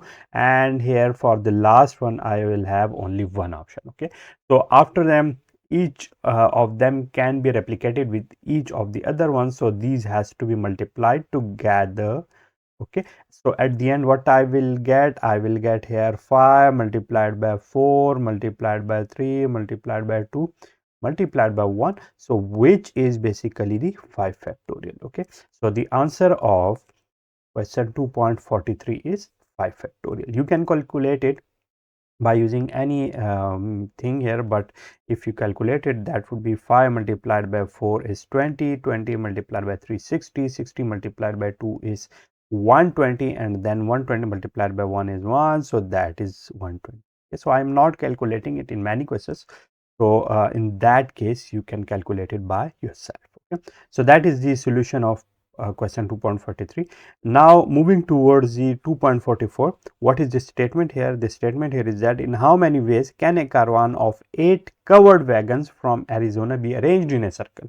So again we have a circle in which we have to arrange now 8 covered wagons. Okay, so what it would be? So let me have here the hypothetical circle as well. So let me have here the hypothetical circle, and here we have 1, 2, 3, 4, 5, 6, 7 and 8. Okay, so we have 8 options, and for each option this is first, second, third, fourth, fifth, sixth, 7th and 8th. Okay, so now again following the same procedure here. So for the first option here or the first location here, how many option would I have? So out of the total options, I will have here 8 options, because I have to arrange all 8 of them in a circle. So here I will have 8 options. For the second position, when one has been occupied, here I will have here 7 options. So when these two has been occupied, so 8 minus 2 will be 6. So here I will have 6 options. If 3 are occupied, here I will have here 5 options. Here I will have how many? If 4 are occupied, I will have 4 options. Here if 5 locations has been occupied, here I will have 8 minus 5 is 3, so 3 options. Here I will have 2 options, and at the end, when here I will have only 1 option.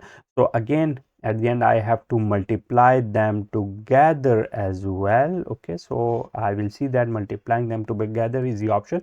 So now what will happen here? I have to multiply 8 multiplied by 7 multiplied by 6, 5, 4, 3, 2, 1, which is basically the 8 factorial. Okay, so the answer of this question is 8 factorial ways in which 8 covered wagons can be arranged in a circle. Okay, so that's it for today, in which we have discussed the remaining 3 questions of our exercise problems.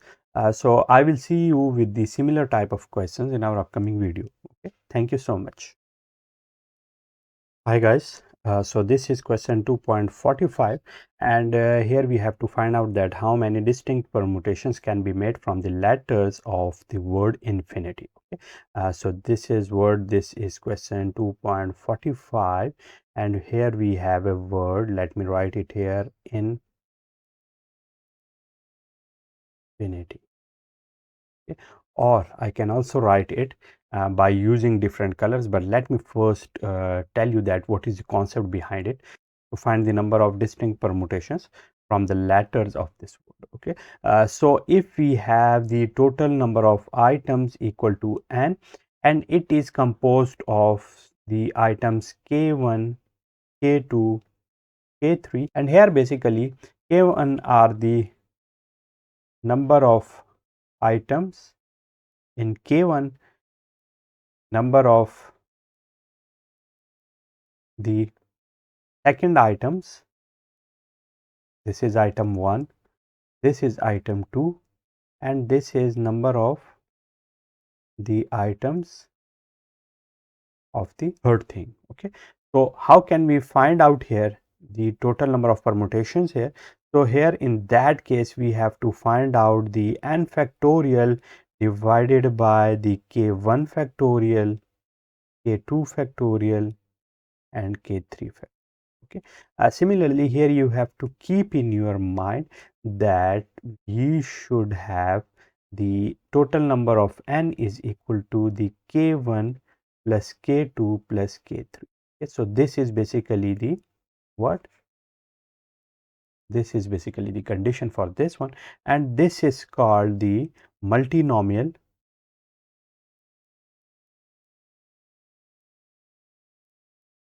law, just like the binomial law, in which we have only two options for each of the item, but here we have the multi options for each of the item, just like k1 are the number of items in the subset 1, similarly k2 are the number of items in subset 2, and k3 are the number of items in subset 3, similarly in such a way that the number of the total items we have in k1, k2, k3 are basically added up into the total number of items, which are n.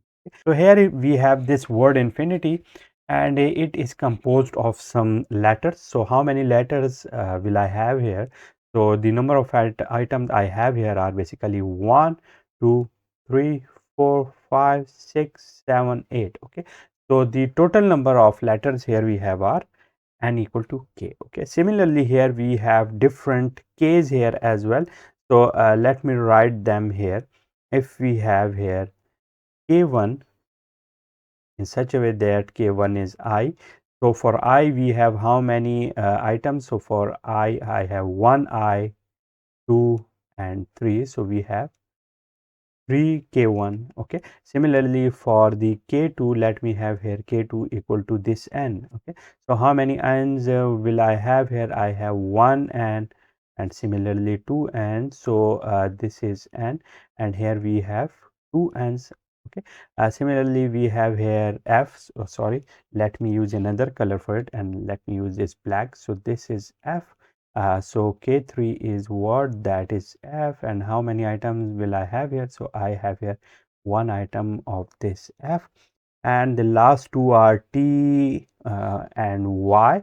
So we can very easily see here that t is k4, and that is equal to 1, and y is k5, and that is also equal to 1. So what do I have to do? I have to write here the formulation which is here, and in order to use it we have to use it here. So let me use this one here. So the n factorial here is 8 factorial, and the number of items here are k1 factorial, which is 3 factorial. Okay, multiplied by the k2 factorial, where k2 is 2. Okay, so 2 factorial, k3 is 1, so 1 factorial, k4 is 1, again 1 factorial, and k5 is again 1 factorial.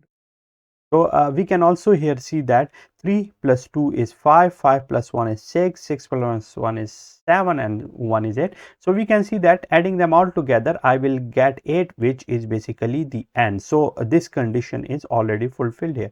So simplifying it, what I will get? I will get here 8 factorial divided by 3 factorial multiplied by 2 factorial, and this is what? This is the answer of my question. You can easily calculate it by using the calculator, and that is basically the solution of question 2.45. But the overall scenario of this question has been made in order to let you know the concept of the multinomial law. So what is this and how to find it out? Okay, so that has been cleared here. So that is the solution of question 2.45. Now moving toward question 2.46. In how many ways can 3 oaks, 7 pines and 2 maples be arranged along a property line if one does not distinguish among 3 of the same kinds? Okay, so again we have here 3 oaks, 4 pines and 2 maples. So again we have here, let me have here K1, K2 and K3. These are the K1s, K2 and K3, and let me remove them as well. So let me remove the previous question. So now writing here 2.46, and already we have seen that here we have K1 is equal to 3, K2 is equal to 4 and K3 is equal to. So now we have the values of K's, but we don't know the value of N. So I have previously told you that Kn is basically, if I want to apply the multinomial law, so it should be K1 plus K2 plus K3. So here I will have here how much? That would be 3 plus 7, 3 plus 4 plus 2. So that would be. Okay. So now I know the multinomial law, which is n factorial divided by k1 factorial, k2 factorial, k3 factorial. So writing these values here, I will have n factorial divided by the 3 factorial multiplied by 4 factorial multiplied by 2 factorial. Okay. So solving it, I will get the answer, which is again the application of the multinomial probability law, but here we don't know the value which was previously given. Okay, so that is basically the solution of the multinomial probability law, and I will see you with some more interesting stuff in our upcoming video, in which we will solve 2.47, 2.48. So I will see you with some more interesting stuff in our upcoming video. See you soon. Hi guys, so today we are going to solve question 2.47 and 2.48. So in question 2.47, the statement is, how many ways are there to select 3 candidates from 8 equally qualified recent graduates for openings in an accounting firm? Okay, so here we have the total number of options, which are 8. So we have 1, 2, 3, 4, 5, 6, 7 and 8. Okay, so we have these total 8 candidates. Okay, and from them I have to select 3, which can be represented here with these 3 slots. Okay, so any one of them can basically occupy them in such a way that there will be no repetition. Okay, so how many choices would I have here? Here I will have 8 choices. Here I will have 7 choices because one has been occupied with this space, and here I will have 6, and so multiply, then I will get the answer. Okay, similarly that could also be done by using the NP-R formula, where n is equal to 8. Okay, and r is equal to what? R is equal to 3. So writing it here, what I will get? I will get here 8 factorial divided by the 8 minus 3, 5 factorial, because the formula has been recently cleared to you guys, and that was basically the n factorial divided by n minus r whole factorial. This was what? This was NPR. Okay. So now writing it, what I will get? I will get 8 multiplied by 7, 6 multiplied by 5 factorial whole divided by this 5 factorial. Here these will be cancelled out, and the answer here we would have will be this one, which is the similar like this one. Okay, so in these questions we are not only following the formulas here, but also giving you the intuitive information or intuitive meaning of the questions like this one, so that you are able to learn the underlying concepts as well. Okay, so this is for the question 2.47. Now moving to the question 2.48, what is the statement here? So how many ways are there that no students will have the same birth date in a class of size 60? Okay, so we have a total of 60 students in a class, and we have to arrange them in such a way that there should be no two students who will have the same birthday. Okay, so let me clean it first, and I will show you that how to approach these kind of questions. Okay, so I have already written the formula for the permutation here. So here in question 2.48 we have the options in which the total number of candidates we want to arrange are basically 60, and these 60 has to be arranged from the total options of 365, which are basically the days in a year. Okay, so what is the concept here? So here we will have the 60 slots. Okay, so I will have 1 2 3 up to what, up to the 60th one. So this is 1 2 3 up to the 60th slot, and here we have all these 60 students.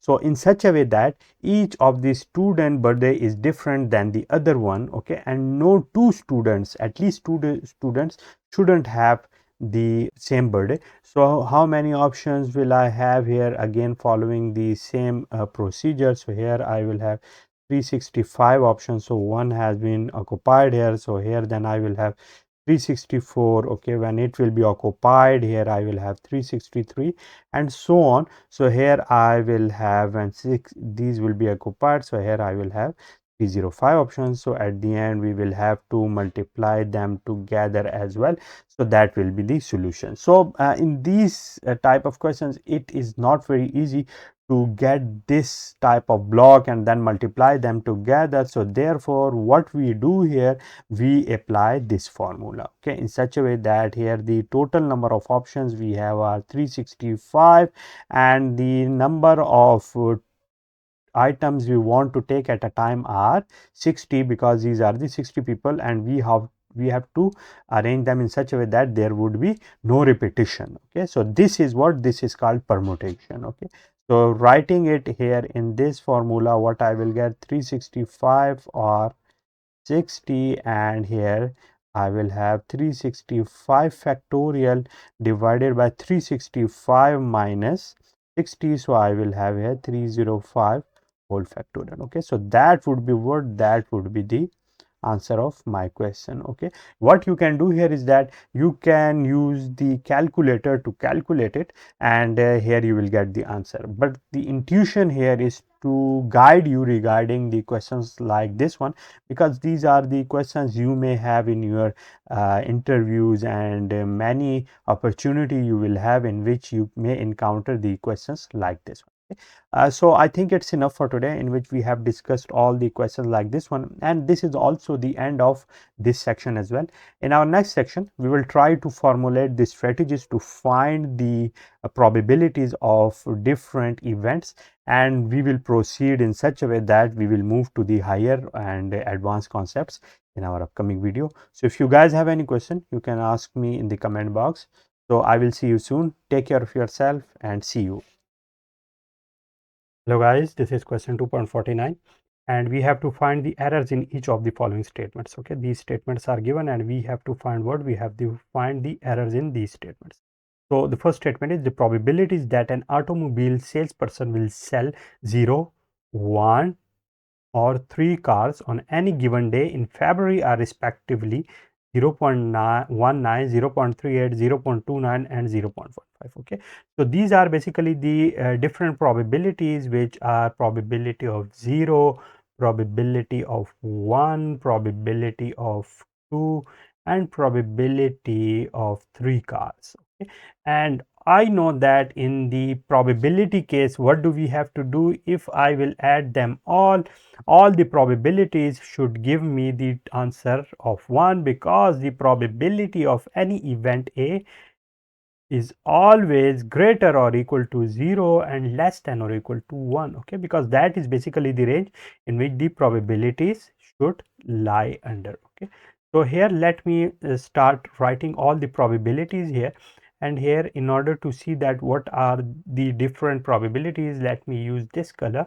So the first probability is 0.19, the second one is 0.38, the third one is 0.29, and that one is 0.15, okay.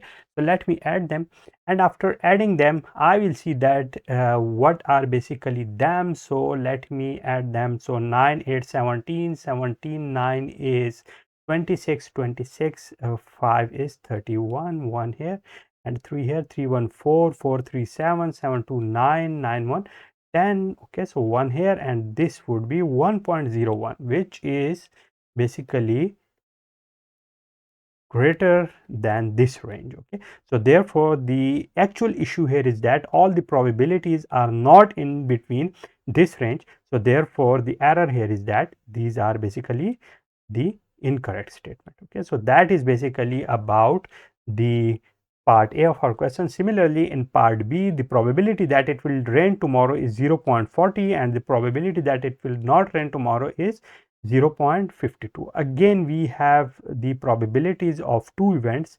If there are two events A and B in the sample space, so if I have certain probability of A, let me have it here x, so the probability of B here would be what? That would be 1 minus x, because the combined probabilities of A plus B in the sample space is always equal to 1, okay.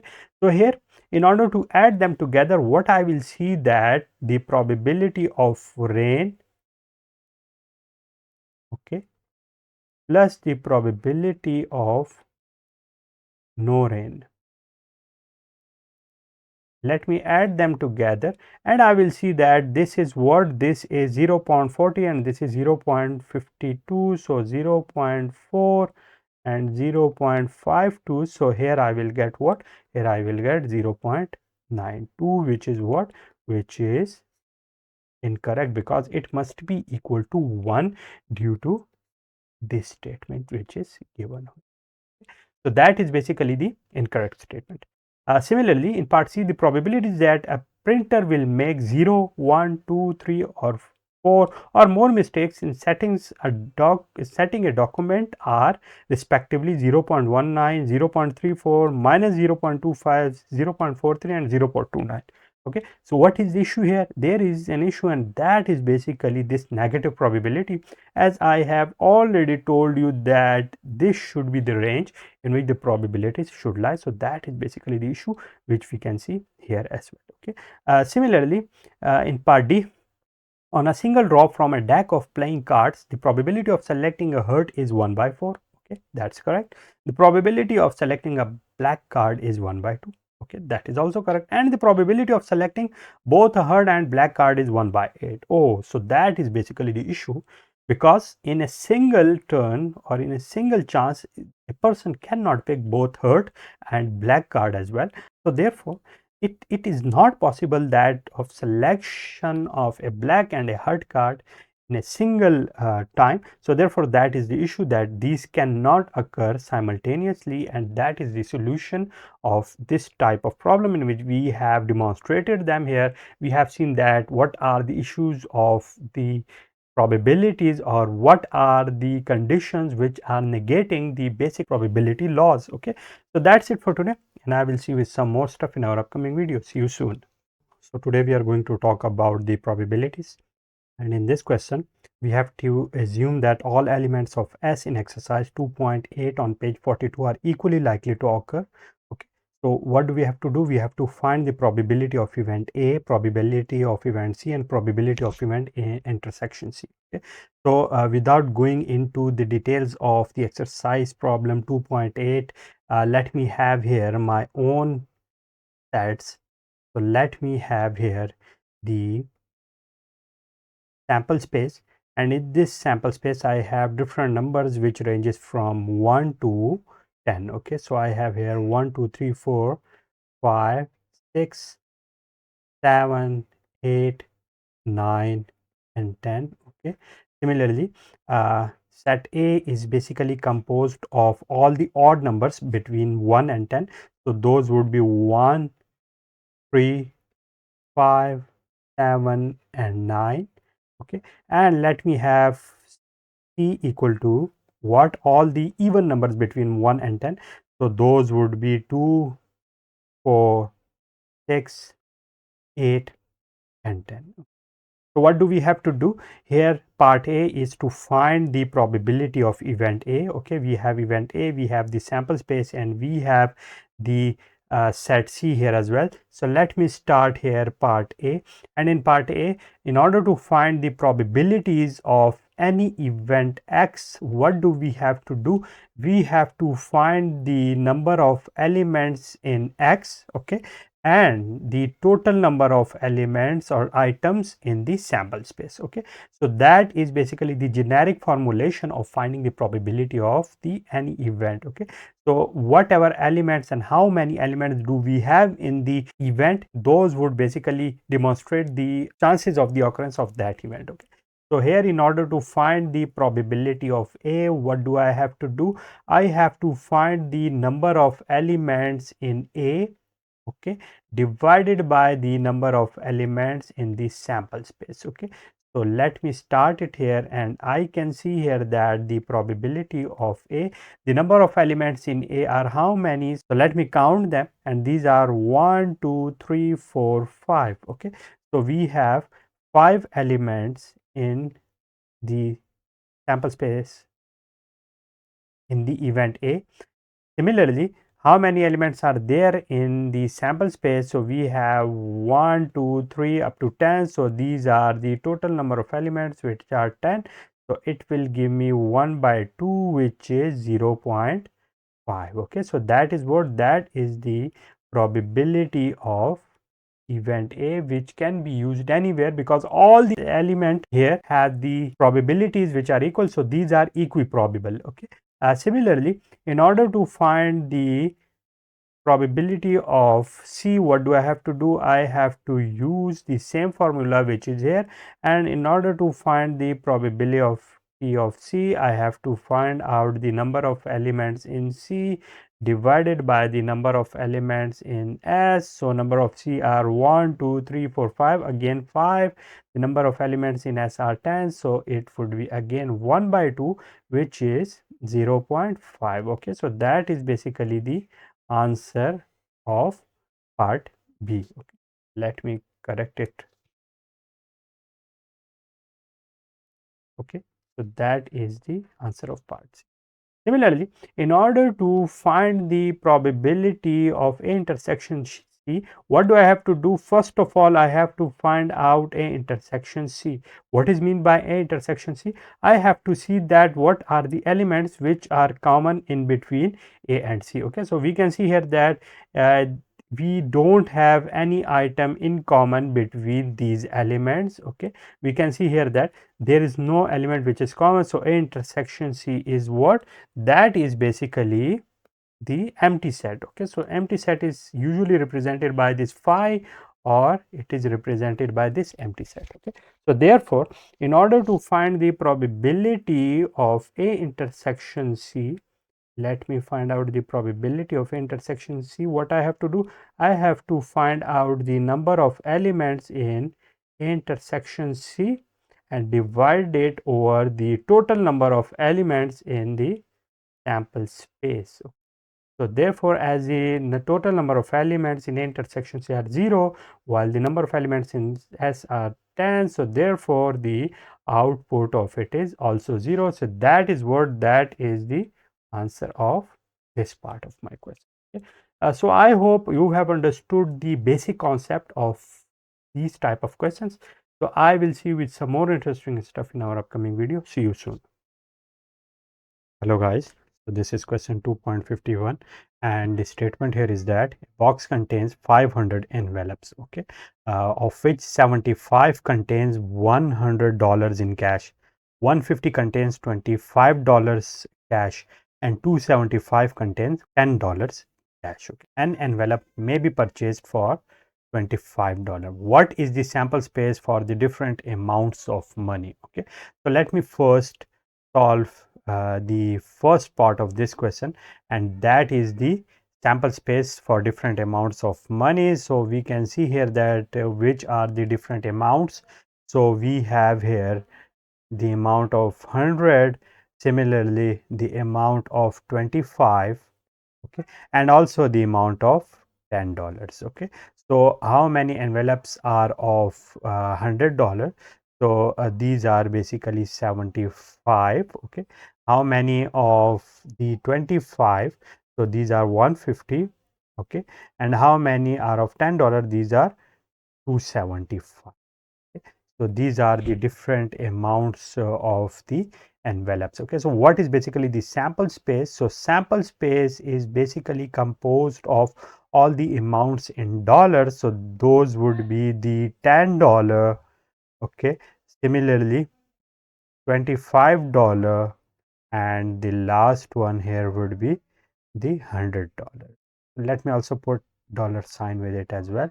So this is what, this is the sample space. Okay,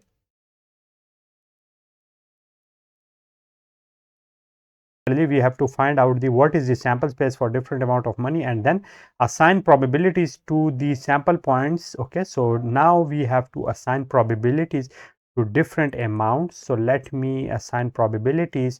So it would be 75 divided by the total number of envelopes, which are 500.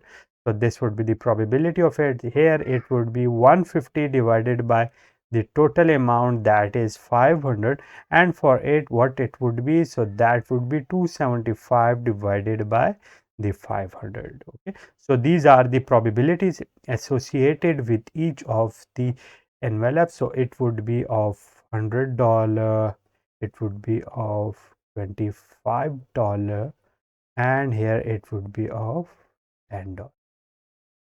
So these are different probabilities associated with them, and then find the probability that the first envelope purchased contains less than $100. Okay, so the first dollar will contain the less than $100, and it is only possible if we have purchased the dollars which are either $25 or the envelope contain the $10. Okay, so what it would be, we can either have the probability that the dollar is of $25, or it can be of the dollar which contains the $10. Okay, so let me put their probabilities, and the probability of $25 is 150 divided by 500 plus, and the probability of 10 is what, 275 divided by 500. Okay, so it would be 275 divided by 500, and ultimately adding them together, taking the LCM, what I will get here 500, 150 plus 275. Okay, so at the end I will get what, it will be 425 divided by the 500. So that is basically the answer of it. You can simplify it as well by dividing it over the 5 or 25 or so on, but I'm not simplifying it because this is the answer. Similarly, these were the different probabilities which I have calculated, okay, previously. So these are those probabilities. Okay. So I hope the underlying concepts of this question is now clear to you guys. If you have any question, you can ask me in the comment box. Thank you so much. Hello guys, so this is question 2.52, and the statement of this question is, suppose that in a senior college class of 500 students, it is found that 210 smoke, 258 drink alcoholic beverages, 216 eat between meals, 122 smoke and drink alcoholic beverages, 83 eat between meals and drink alcoholic beverages, 97 smoke and eat between meals, and 52 engage in all three of these bad health practices. Okay, if a member of this senior class is selected at random, find the probability that the student. Okay, so now we are given three case studies in which we have to find the probabilities of each of these cases. But before doing or diving into the details of this, let me first write the data here, whatever is available with us. So the first thing is the total number of students. So we have the total number of students, which is represented by n subscript t.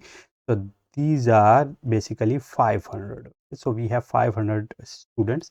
Similarly, it is found that 210 smokes. Okay, so the number of students with smoke is s, and that is what, that is 210. 258 drink alcoholic beverages. So let me represent it with n subscript d, and that is 258. Okay, this is here. And similarly, 216 eat between meals, and let me write it and subscript e, and here this is what, this is 216. These are the different data samples or data information which are given to us. Similarly, 122 smoke and drink alcoholic beverages. So let me write it like 122 smoke and drink alcoholic beverages. So let me write it smoke, and let me write this intersection as the AND operator, and here and d, and this is what, 122. Okay, so this is the data here. Similarly, 83 eat between meals and drink alcoholic beverages. So NE and eat alcoholic beverages, drink alcoholic beverages. So N of D, that is what, that is 83. Okay. And the last one here is what, 97 smoke and eat between meals. So that is smoke and eat between meals, and that is what, that is 97. So these are the 6 data points, and the last one here is that 52 engage in all three of these bad health practices. So 52 of it are smoke and drink and eat between meals. So that is basically 52. So these are the data samples which are given to us. Let me represent them with this one. Let me separate them out, and this one as well. Okay, so these are the given data points. Now what do we have to do? We have to find out what the first part A is. The part A of it is smokes but does not drink alcoholic beverages. Okay, so part A is we have to find the probability that person smoke, okay, but doesn't drink alcoholic beverages. Okay, so and doesn't drink. So let me represent it. Okay. So how to find it out? In order to do these type of questions, let me consider another type of the diagram that is called a Venn diagram. Okay, so let me represent here this circle, which basically represent the number of persons which smoke. Okay, and similarly that is N of D, which represents the number of persons with drink. Okay, so here in between them we have this area, which basically shows me that the number of people which smoke and drink as well. Okay, so this is the area in between them which is common. Okay, so which area is this and which area is this? Let me represent them with the different colors. So this area is the area in which person smoke but doesn't drink. Okay, so this is the area. And what is this area? This is the area in which the person doesn't smoke but drinks. Okay, so that is basically the overall area. Okay, so what do I have to find out? I have to find out the probability of it, because that is what we have to find out, and that is the area we have to calculate it. Okay, so in order to calculate it, what do I have to do? I have to find out ns and nd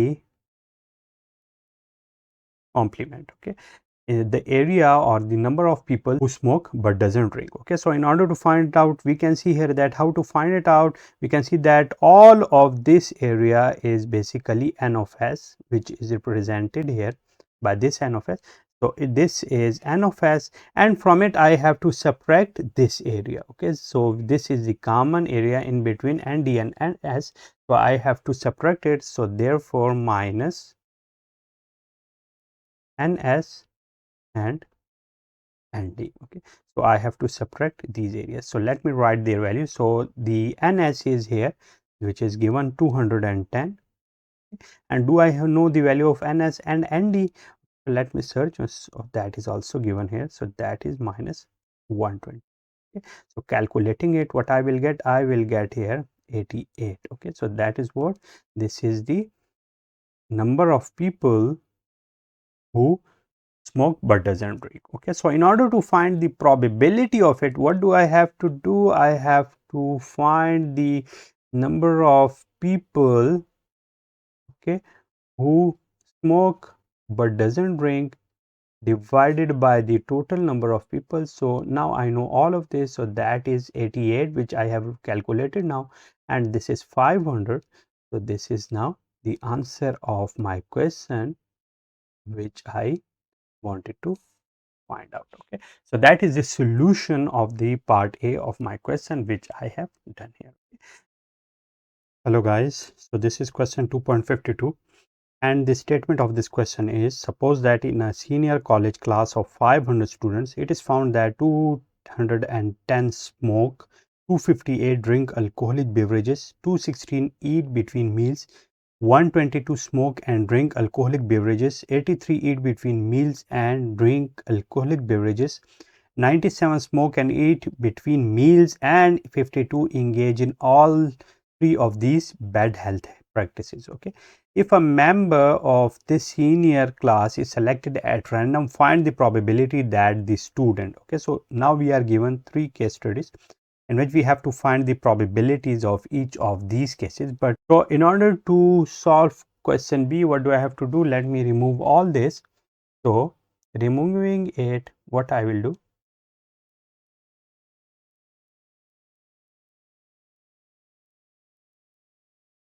So now part B is, we have to find out what? We have to find the probability that the student eats between meal. Okay, so what do I have to do? I have to find out the student who eats between meals and drink alcoholic beverages, and okay, and is always represented by this intersection symbol, and drink alcoholic beverages. So this is D, and but doesn't smoke. So okay, so he doesn't smoke, which is represented by this complement. So we have to find out this area. Okay, so in order to do so, let me again use the Venn diagrams, in which we have here the number of students who eat in between the meals. Okay, similarly the number of students who drink. Okay, so this is what, this is the number of students who drink, and here we can see that this is the area in between them, which is what, this is the number of students who, with NE, and who drinks as well. Okay, so this is the common area in between them. Similarly, in order to find the smoking area or the students who smoke, what do I have to do? Let me have here this as well. So these are the number of students who smoke, and the common area in between all of them is this one. Okay, so which area is this? So this area is the area which basically shows us the number of students who eats in between meals, and number of students who drink, and the number of students who smoke. Okay, so here this one is that area. Okay. So now in order to find the probability, what do I have to do? I have to find out the number of the probability or the number of students who eat in between meals, who drinks but doesn't smoke. So by looking at all of this, we can very clearly see that this is the area which portrays the number of students who eat in between meals and who drinks but who doesn't smoke. Okay, so this one is the area. In order to find it out, what do I have to do? I have to calculate this area, or let me represent this with this red color. So I should have this area, which is what this overall area is, which I have represented with this color, which was NE and ND. Okay, and from it I have to subtract this area, which is NE, ND and NS. So let me write it minus NE, ND and S. Do I know their values? If I know their values, I can very easily calculate it. So let me find that. Do I know the value of NE and ND? So yes, I know the value, and that is 83. Okay.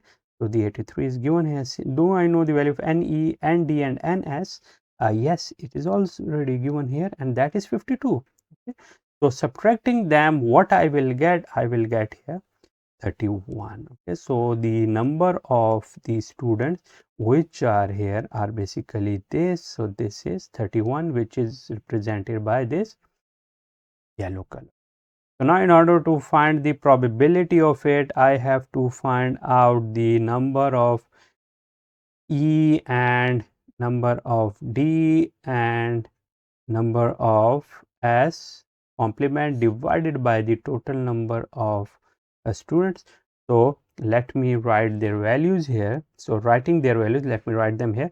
I have calculated this is 31 and divided by the total number of elements, which are 500. So this is the solution of part B, which is asked here. Okay, so that is the solution which I have told you that how to calculate it. Hello guys, so this is question 2.52.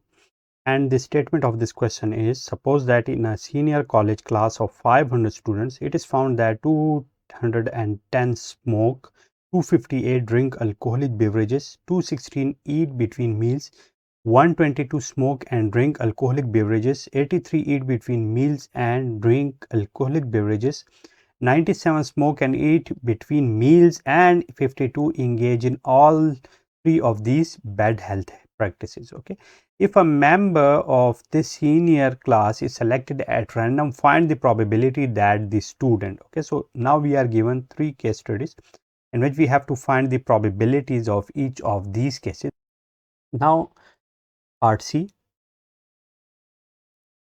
So in part C, we have to find the student who neither smokes nor eats between meal. Okay, so this is part C, and we have to find the students who neither eat neither smokes in between meals. So before doing it, we have to find the students who either smokes or eats, or smoke and eat both of them. Okay, so for it, I have to find. So let me first say that I have to find out the probability of students who neither smokes or neither eat in between meals. Okay. So before it, I have to find out the probability of S union E, because this union is what it basically shows me that either it was present or both of them were present in the event set. Okay, so therefore this is what we have. Okay, so now in order to find it out, what I have to do, I have to find out the probability of S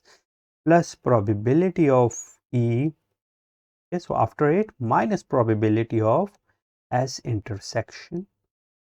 Why is intersection E? So let me show you with this diagram. So if I have this E or S, and the other one is here with this one. Okay, so the first was this one which composed of all the areas. Now I have included this E as well, which is now when added with it, I can see that this area, let me represent it with this area, which is the common area, has been included in it twice. Okay, so now in order to find the union of it, what I have to do, I have to subtract from it this area once, because it has already been included, so therefore I have to subtract this area from it as well. Okay, so now let me write the values of them. So what are their values? So let me put them here. So P of S, what is this? This is, let me first remove it. So this is what P of S is. N of S divided by N of T plus P of E is N of E divided by N of T minus P of S intersection E is N of S and N of E divided by N of T. Okay. So now let me write their values. So N of S is how much? That is 210 divided by the 500 plus N of E is how much?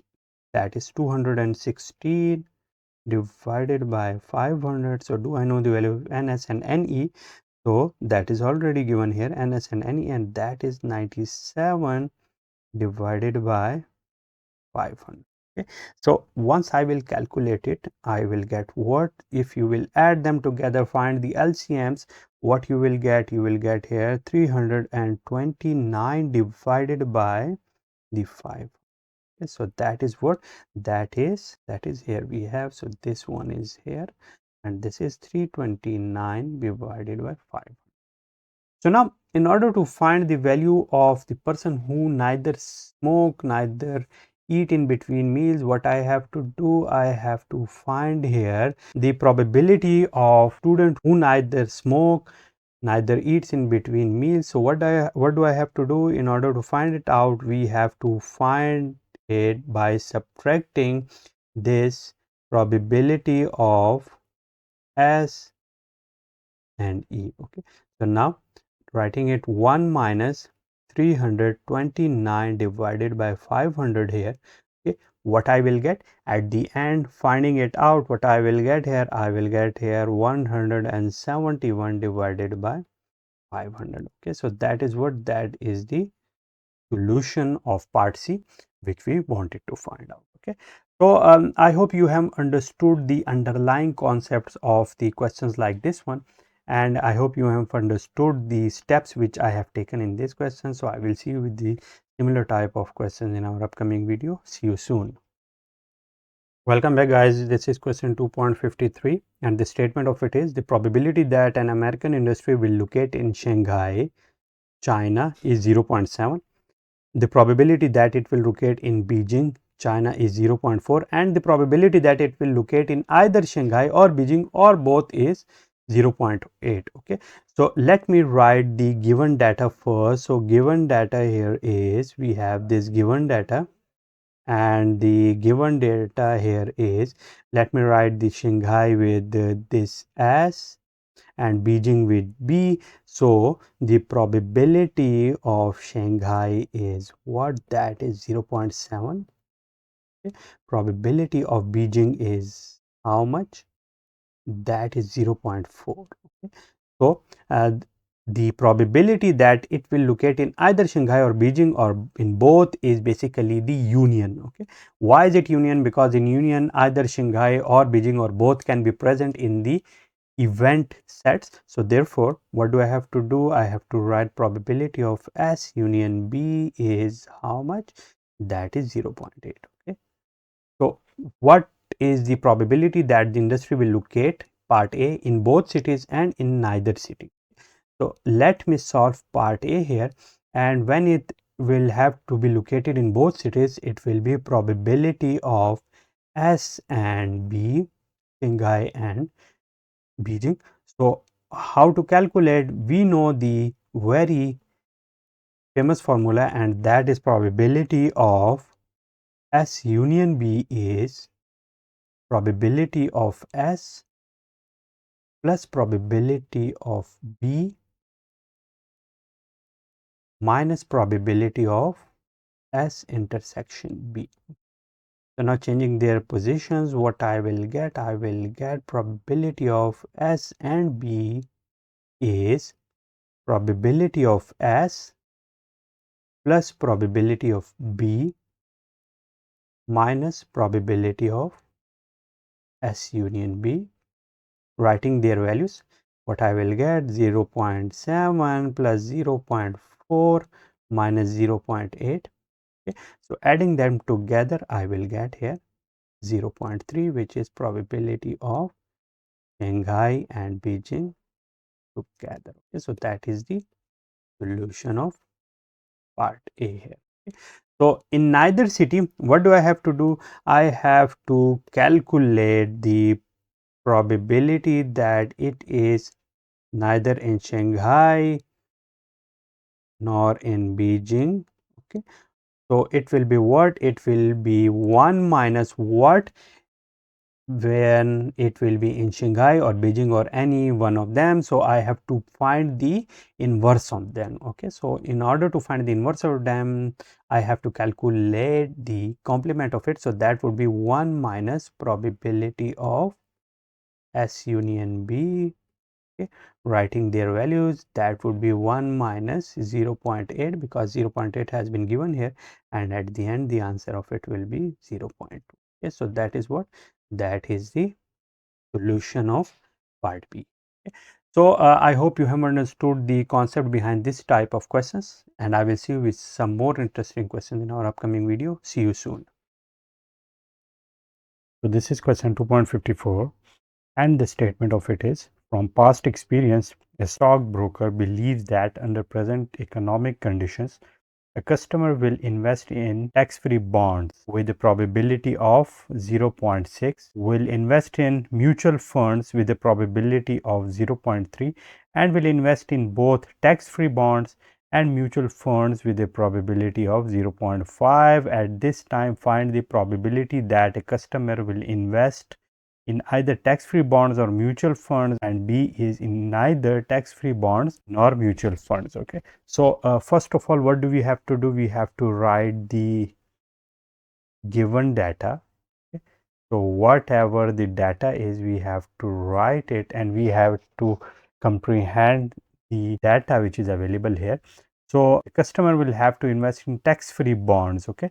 So let me write the tax-free bonds at T. Okay. So probability of tax-free bonds is, the probability of investing in tax-free bonds is 0.6. Okay. And similarly, when invest in mutual funds, so let me write it like M. Okay. Represented with M, and that is 0.3. So the probability of the investment in mutual funds is 0.3, while in tax free is 0.6. Okay. Similarly, and will invest in both tax free bonds and mutual funds with a probability of 0.15. Okay.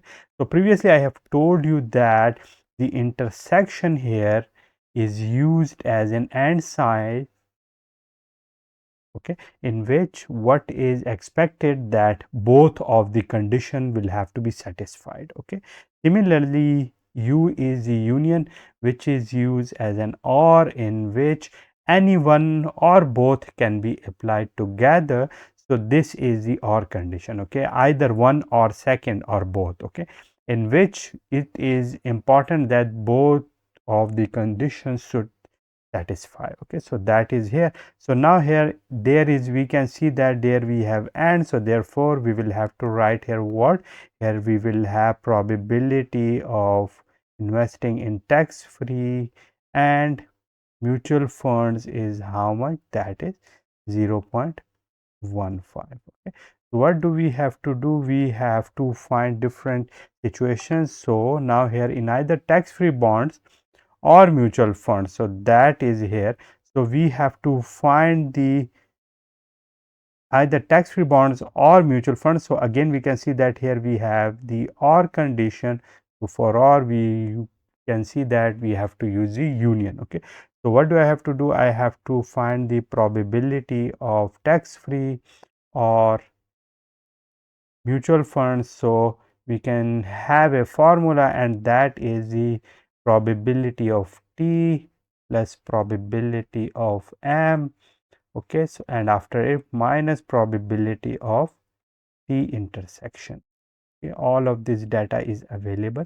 So the probability of t is 0.6, probability of m is 0.3, and probability of t and m is minus 0.1. Okay, so from it what I will get? I will get from it is 0.75. Okay, so that is what? That is the answer of part A. So this is the probability of T or M, and that is what we have here, the solution. Similarly, in part B, what do we have to find out? We have to find that he the the probability that a customer will invest in neither tax-free bonds nor in mutual funds. Okay, so he will not invest in both of them. So that is what, that is we have to find the probability that he will neither invest in this T nor in M. So that would be what? That is T complement intersection M complement, and this is basically 1 minus probability of T union M, which is what? Sorry, T union M, which is what? Which is already given and which has already been calculated. So now we can see that this was 0.75. So now it would be 0.25, which is the answer of. So that's it for today, in which we have seen the applications of the intersection and union and how to deploy them in the scenarios where we have to find one or the other condition or both of the conditions or neither of them. Okay, so that is the solution of our question, and I will see you with some more interesting stuff in our upcoming video. See you soon. Welcome back, guys. This is question 2.55. And the statement of it is, if each coded item in a catalog begins with 3 distinct letters followed by 4 distinct non-zero digits. Okay, so after it what we have to do, we have to find the probability of randomly selecting one of these coded items with the first letter a vowel and the last digit even. Okay, so in these type of questions, what will be the strategy? So let me write here the solution. So what can be the strategy here if I want to find out the probability of x? Okay, so what do I have to find here? I have to find the number of combinations of x or in x divided by the total number of combinations or permutations. Okay. So here in this question we can see that we have a what we have to see that how many items do we have. So if each coded item in a catalog begins with 3 distinct letters. Okay, so let me represent this one with the green color, okay, and this one with the blue color, and let me begin it. So here I can see that this is the first one. So here we will have 3 distinct letters. Okay, so these are basically the letters, and these are what? These are the 4 non-zero digits. Okay, so when these are the 3 digits, so how many items or how many possible letters will I have here? So here I will have 26 letter. If one has been occupied here, I will have here 25, and here at this location I will have 20. Okay. So these are for what? These are for the letters. Similarly, now for the non-zero digits, I can see here that here when 1 has been removed, which is the 0th item, so I will have here 9 left. Okay, similarly when 1 will occupy this space, so how many will be left? So here 8 will be left. Similarly 0 is removed because 0 will not be included here. 2 of them are also removed, so 7 are left, and here we will have 6. Okay, so multiplying them I will have all these which can be multiplied together, and these would be the total combinations which I can have here. Okay, so after it we have to find the number of combinations of x, which is basically what the condition given here. So find the probability of randomly selecting one of these coded items with the first letter a vowel. Okay, we will have to have here a vowel. Okay, here we will have a vowel and the last digit is even. So we will have here the even number. Okay, so let me use this one here. So here this one. Okay, again we will have here 3 letters and 4 digits here. Okay, so let me first write the items here. So how many possible number of letters here? So we can see that here we will have to select any of the vowel because it should be started with the vowel. So I can have here A, E, I, O, U. So I will have here 5 choices. Okay, similarly when here one of the 5 choices has been occupied, how many will be left here? Here I will have 25 left because out of the 26 one letter has occupied this spot. Similarly when 2 letters has occupied this space, so 24 will be left here. Okay, so these are for what? These are for the letters. Similarly for the digits, I have previously told you guys that first of all you have to write the digit which has been given in the condition. So I have to concentrate over this location because this is what we have to get the even digits. Okay, so how many items would I have here? So I can have here 2, 4, 6 and 8. Okay, I cannot include 0 here because that is not included here and I have to not use it here anywhere. So here I will have 4 choices. Okay, so one of the 4 choices when has been attained here. So how many will be left? So I will have here 8 because one is the zeros which has been removed and the second one is this one. So I will have here 8. Okay, similarly when one this spot is occupied, this is occupied, so 7 will be left here for this spot, and similarly when 3 has been occupied out of the 9. Okay, so 6 will be here. Okay, so after it what I have to do, I have to multiply them together. Okay, so these are what? These are the combination I have to use. So here I can very easily see that these are the total number of combinations which are here, and these are the choices which I have to make. Okay, so I can see here that these are the ratios. So I have to make what? Here I will have a ratio of this blue with what? With this green. Okay, so let me write them here. So here the blue ones are what? 5 into 25 into 24 and then 8 into 7, 8 into 7 into 6 into 4. Okay, so these are the combinations we have here, and similarly the green ones here are 26 multiplied by 25 multiplied by 24 multiplied by 9, 8, 7 and 6. Okay, so these are the numbers. So let me use them here and cancel them out which are common. So these would be cancelled out, these would be cancelled out. Okay, this one here, this one here and this one here. So let me write them the numbers. What are the numbers? So 5 multiplied by 4 is 20 divided by 26 multiplied by 9. Okay. So here we have these numbers.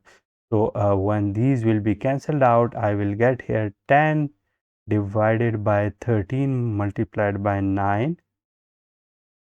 Okay, so these would be what?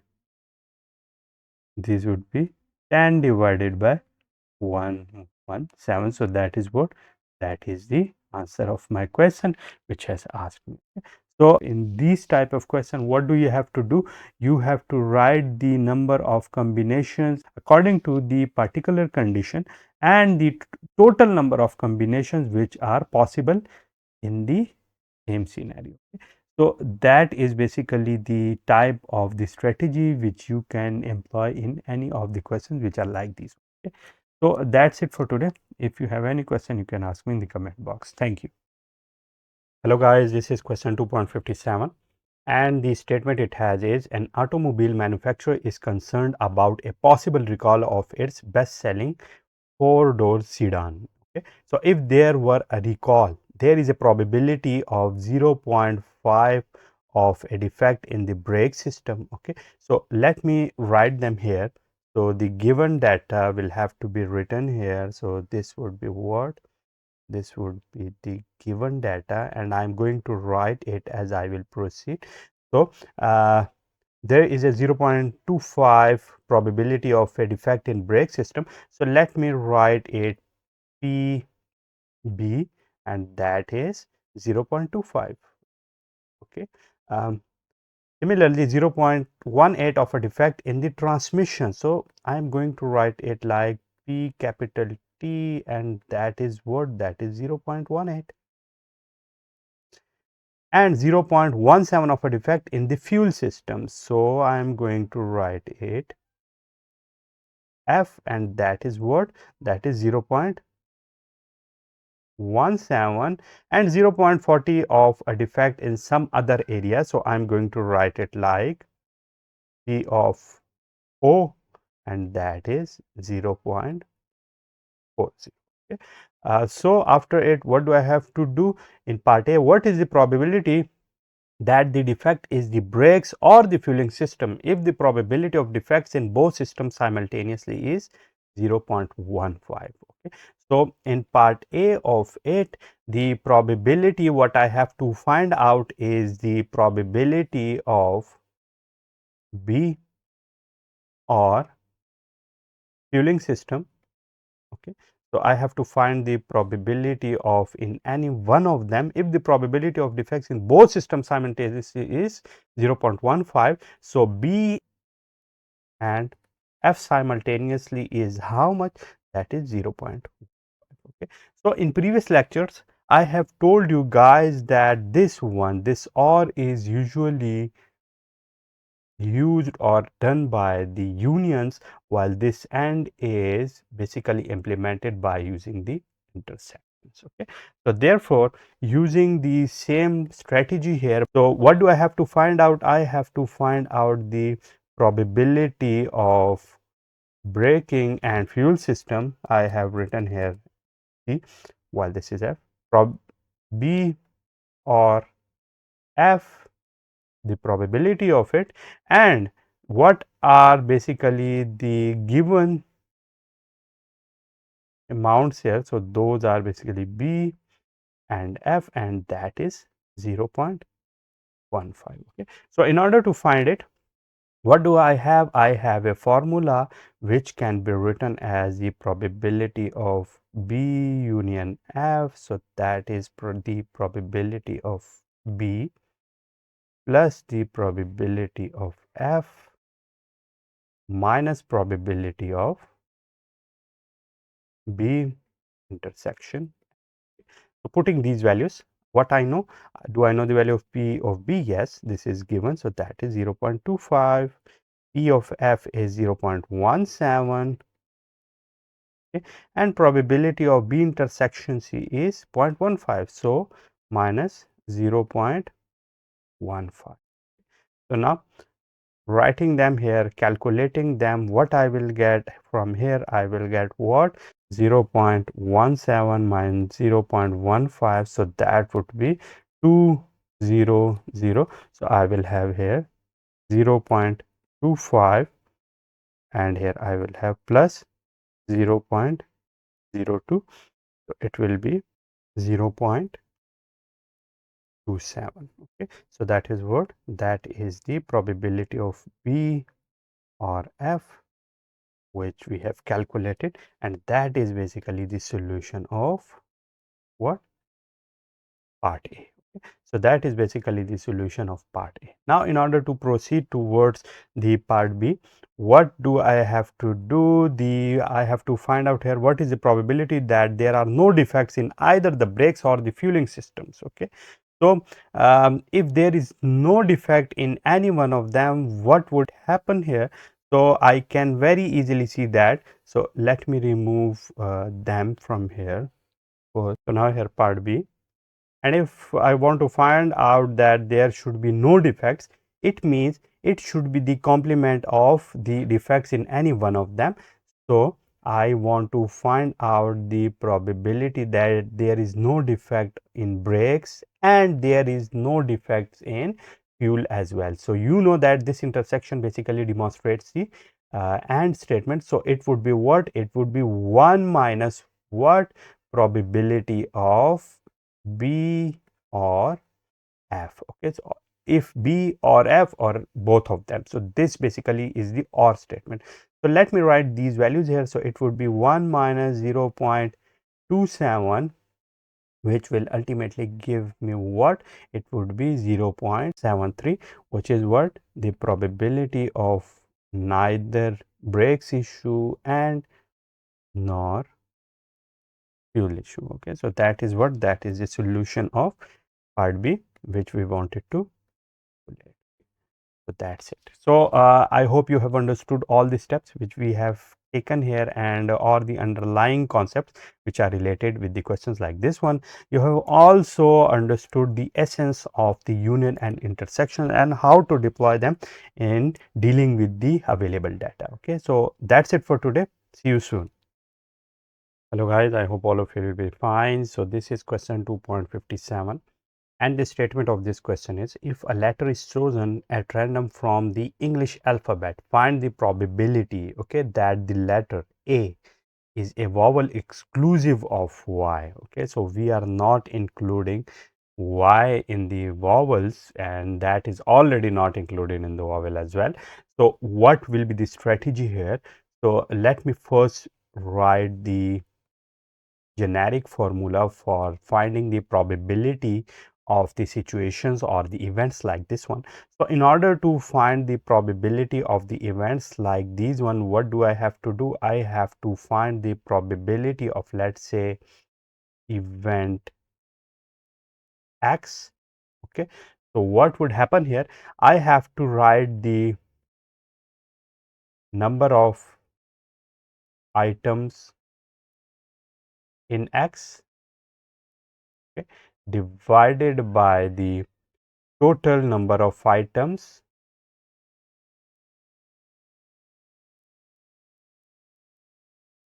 which are basically in the sample space. Okay, we can see that the total number of items basically are available in the sample space. So that's why I'm writing them here. So this is a formula which I'm going to use here. Okay, so as part A is concerned, so what do I have to do? This is a vowel, so the event will be what?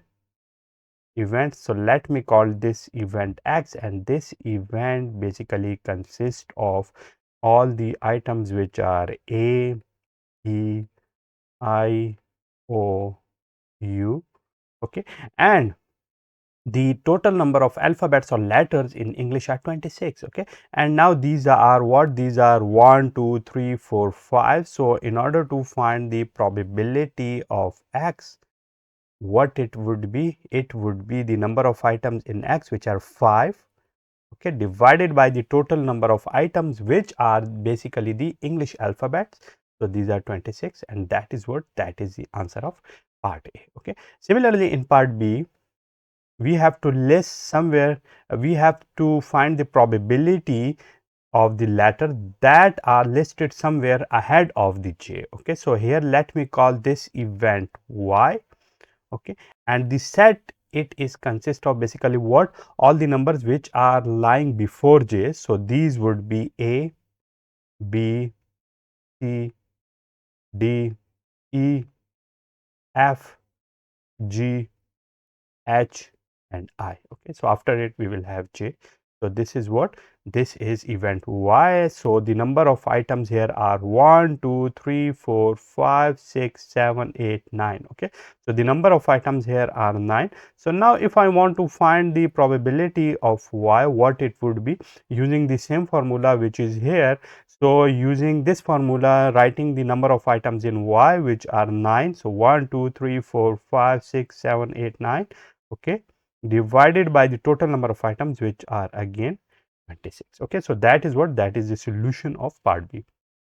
Similarly, in part C, what do we have? So we have to find the probability of the letter that are listed somewhere after letter G. So let me have this event Z, and in order to write the set consisting of all the elements in Z, those would be?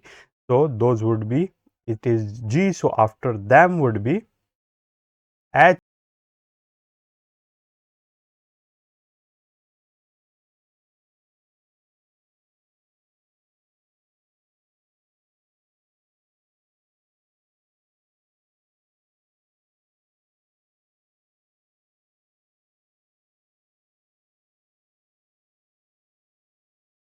Y, and Z. Okay, so these are the number of items in this set. So now let me count them. So I will have here 1, 2, 3, 4, 5, 6, 7, 8, 9, 10, 11, 12, 13, 14, 15, 16, 17, 18, 19.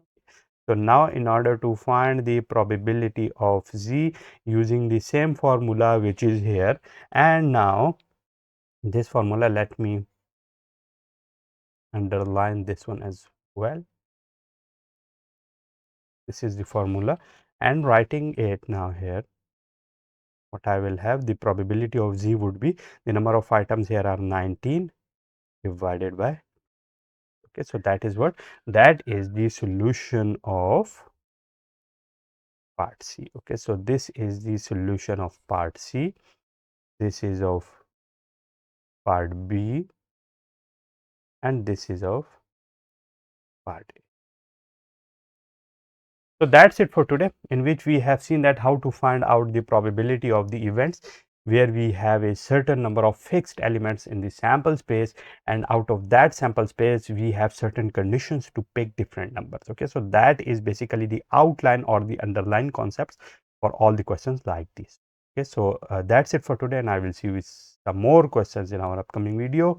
See you soon. Hello guys, so this is question 2.58. And the statement of this question is, a pair of a fair dice is tossed. Find the probability of getting a total of 8, B, at most a total of 5. Okay, so that is basically a question. And in solving this question, what is the first step? In the first step, what do I have to do? I have to find the sample space. Okay, so the formula which I am going to use here, and that would be the same. If I want to find the probability of X, then I want to find out the number of items in X, okay, divided by the total number of items which are the items in the sample space. Okay, so this would be the formula which I'm going to use here, and let me underline it first. Okay, so this is the formula which I'm going to use here. For this formula, what do I have to have? I should have the number of the items in the sample space. So writing here the sample space we have here. So as the two dice are tossed, so therefore the sample space it has would be, it could be 1 1 in both dice. Okay, it could be 1 2. Okay, it could be 1 3, 1 4, 1 5, and 1 6. Okay, similarly here it could be 2 1, 2 2, 2 3, 2 4, 2 5, and 2 6. Okay, similarly here it could be 3 1, 3 2, up to what, up to here 3 6, and this 3 6 would go up to here 6 6, in which it would go from here to 6 1, and this one will be here, and also it would be like this one. Okay, so here it will be here. Okay, so that is what, these are basically the number of items in the sample space, and in order to find the number of the items in the sample space, what do I have to do? I have to count them all here. So by counting them all, what will I get? I will get here the number of items in the sample space, and these are 36. Okay, so these are what? These are the 36 number of items which I have here. So now the first part of this question is the total of 8. So in order to find the total of 8, what do I have to have here? I have to look for the items here which will give me 8. Okay, so here I can see that there is no one here in the first row which gives me 8. Here this is the only one which gives me 8. Similarly here I will have 3 5, here 4 4. Okay, and here 5 3, and then 6 2. Okay, so here for this, let me have here the event A, and the items here would be what I can have here: 2 6. This is the first item. The second one will be 3 5, then 4 4. Okay, then 5 3. Okay, and the last one would be, let me write it here, that would be 6 2. So that is what? That is the event A, and the number of items we have here are 1 2 3 4 5. So what is this? Let me write here. So the number of items in A are how much? 1 2 3 4 5. So these are 5. Okay, using the same formula here, and this is A. So probability of event A is what? That would be the number of items in A, which are 5 divided by the total number of items, which are 36, and that this is what? This is the answer of A. So that is what we have here. Now in order to find the solution of part B, what do I have to do? I have to find out the number of items in the set which composed of all the elements which are mentioned here, and that is at most a total of 5. Okay, so what does it mean? It means that all the elements must be here which has the maximum number of the summation equal to 5, and lower number can also be counted here. So here what would be those numbers? So let me identify those here. So those would be 1 1 is here, 1 2 1 3 1 4 from the first one. The other one is 1 5, and this would be 6, which is greater than 5, so I'm not including it. Similarly here 2 1 2 2 2 3 2 4 is not included. Okay, similarly 3 1 3 2, and then 4 1. Okay, so those would be the number of items here. So let me write them here, and let me use this color for it, and that is B.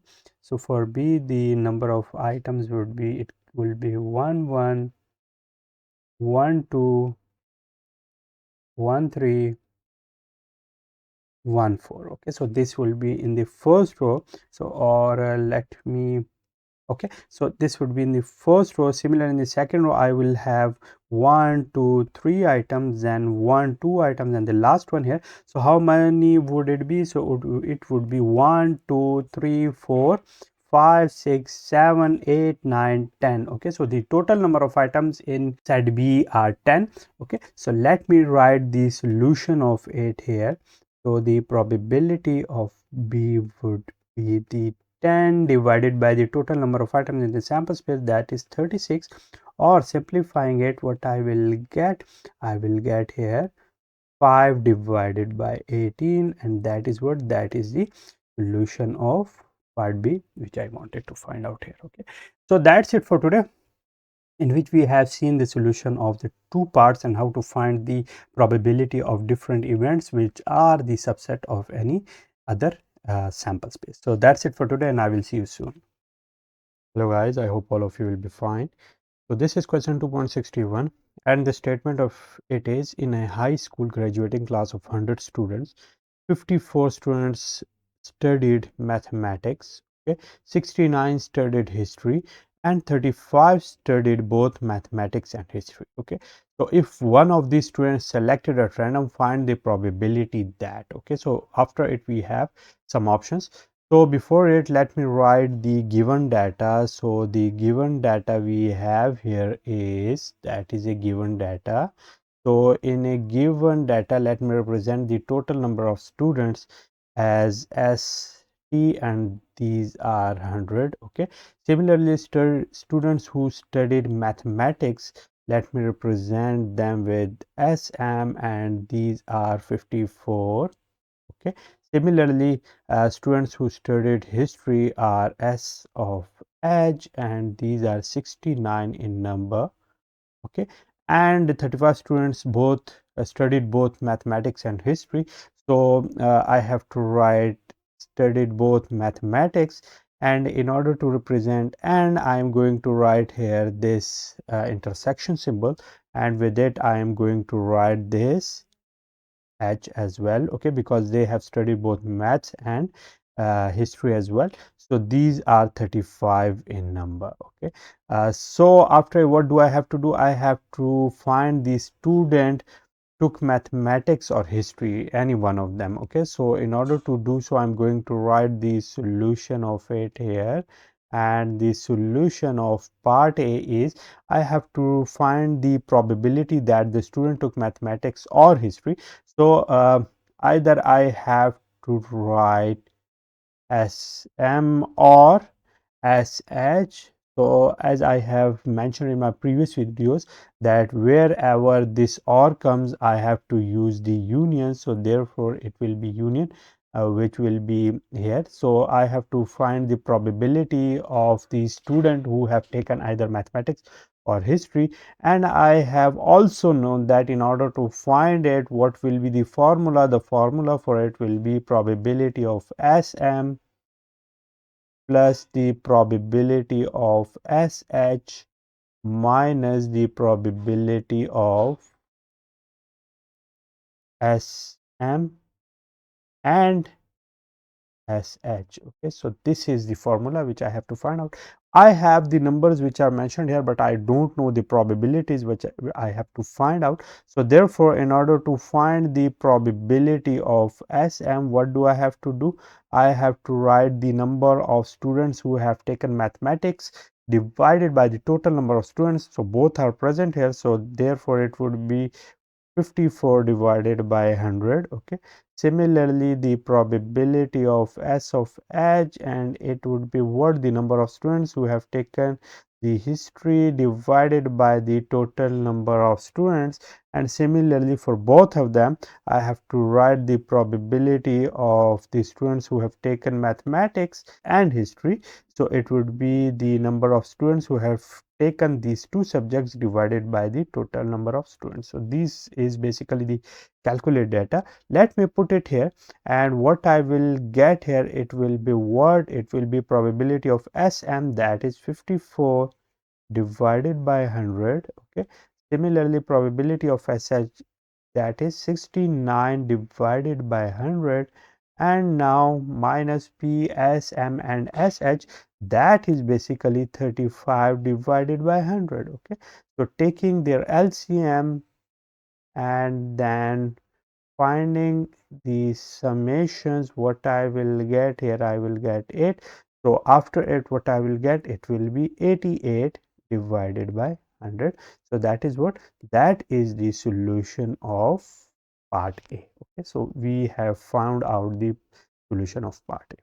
Similarly, for part B here, what do I have to do? We have to find the probability that the student did not take either of these subjects. Okay, they have neither take the mathematics nor this history. So in order to find the solution of it, I have to find the probability that he has neither taken this mathematics and nor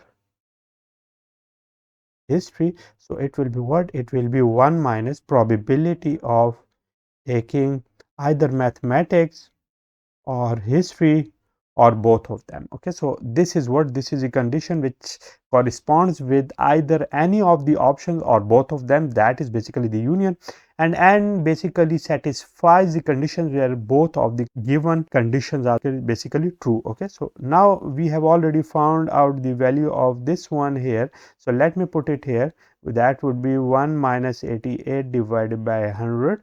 So finding it, what I will get, I will get here 100, and 100 minus 88, so it will be 12 divided by.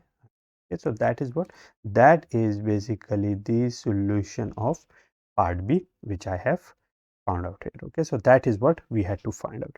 Now in order to find the solution of part C, we have to find the probability that the student took history but not mathematics. Okay, this is basically a very interesting phenomena. So for it, let me remove the previous questions here. So now we have to find the probability that the student took history but not mathematics. So in order to do so, let me use a diagram which is called the Venn diagram. So in order to represent history, let me use the green color, and in order to represent the mathematics, let me use this color. Okay, so for mathematics, let me have this diagram. This is for what? This is for mathematics. And for history, let me have this diagram. This is for history. Okay, and the area which is in between them, this is what? This is mathematics and history. Okay, while this area is what? This is the area where student has taken mathematics but not history. Okay, and this is the area where student has not taken mathematics but history. Okay, so this is what we have a area. Now what do I have to find out? I have to find out the probability that the student has taken the history but not mathematics. So therefore the area we have to find out here is basically this one. Okay, so we have to find the probability of this area, and that would be what? That would be the total area of the history minus the area which is here in this blue. So therefore writing it here, what I will get? So the probability of not mathematics and history, that would be what? That would be the probability of history minus the probability of math and history. Okay, so I hope you have understood the point that from this overall area I have to remove this one which is common between these two areas. So now putting the values here, probability of history is how much? So the probability of history is 69 divided by 100, and m and h is 35 divided by 100. Okay, so let me calculate it, and it would be 169 minus 35. So that would be 34 divided by 100, or you can simplify it further as well. Okay, so that is basically the solution of part C, and we have seen the Venn diagram for it. This is what? This is basically the Venn diagram, and with the help of which we have represented or solved our question here. So that's it for today, and I will see you with some more interesting stuff in our upcoming video. See you soon. Welcome back, guys. I hope all of you will be fine. This is question 2.62, and the statement of it has: Dom's Pizza Company uses taste testing and statistical analysis of the data prior to marketing any new product. Consider a study involving three types of crust. So okay, so there are basically three types of crust, which are thin with garlic and oregano, and thin with bits of cheese. And Dom's is also studying three sauces: standard, a new sauce with more garlic, and new sauce with fresh basil. Okay, so given data here is that for the sauces, for the crusts, I have basically three choices, and for the sauces I also have three choices which are given here. So how many combination of crusts and sauces are involved? So in solving it, in any combination I have to write what? Either a one crust or either one sauce. So therefore for the crust, how many choices will I have? This is crust, this is for sauces. For this one I have three choices. For this point I have three choices as well. So I have to multiply them together, and here I will get 9 choices. Okay, so how is it possible? You can also consider it from here that with thin crust you can either have standard, new sauce, and a new sauce with fresh basil. So three choices. Similarly for the second crust you cannot again have the three choices, and with the third crust you can also have the three ones. So 3 plus 3 plus 3 is 9, which is basically 3 by 3, and that is 9. Okay, so this is what? This is the solution of part A. Similarly, what is the probability that a judge will get a plain thin crust with a standard sauce for his first taste. Okay, so as we can see that each of the item here has the same probability of the occurrence, each is equiprobable. So therefore we have here in the sample space, how many items we have here? 9 items, and each has the same probability. So the probability of this B is what? This is what? 1 by 9, and this is B is what? This B is the plain thin crust with a standard sauce plus standard sauce. Okay, so that is basically the event B, and we have found out the probability of this, which is 1 by 1. So that's it for today, in which we have seen the solution of the questions like this one. If you have any question, you have asked me in the comment box. See you soon. Hello guys, I hope all of you will be fine. So this is question 2.63, and the statement it has is, according to Consumer Digest, July and August 1996, the probable location of personal computers in the home is as follows. Okay, so these are basically some probable locations in a home, and the probability of the availability of the PC in adult bedrooms is 0.03, in child bedroom it is 0.15, and in other bedrooms it is 0.14. Okay, so these are for the bedrooms. For the office or den, this is 0.40, and for the other rooms this is 0.28. Okay, so what do we have to find? In part A, we have to find the probability that a PC in a bedroom. Okay, so now let me solve it. This is the solution, and what do I have to do? I have to find, this is part A, and in part A I have to find the probability that a PC in the bedroom. Okay, so we have to find this one. So in order to find the PC in a bedroom, we have here 1, 2, 3 options for the bedroom, and let me call this one as the probability of the availability of PC in adult bedroom. Okay, this is in child bedroom, and this is what?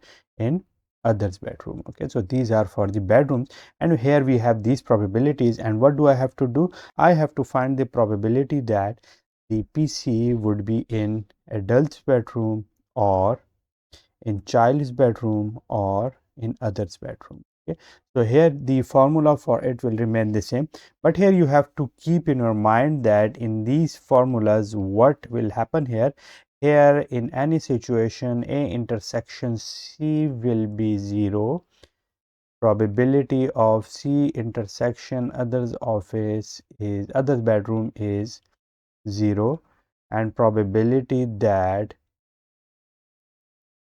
others and adults is also 0. Why is it? Because a single PC cannot be simultaneously at the two locations. It will either be in one location or in the other location, but it cannot be available in the both locations simultaneously. Okay, so that's why I am taking all these values equal to 0. So let me use them as well. So this is what we have. So if I have this, so what do I have to do? I can very easily see that it will be the probability that it is in adult's room plus the probability that it is in child room plus the probability that's in other rooms, or I have previously shown you guys that this probability of A is PA plus P subscript C plus P subscript O. Okay, so putting their values, what I will get? I will get here 0.03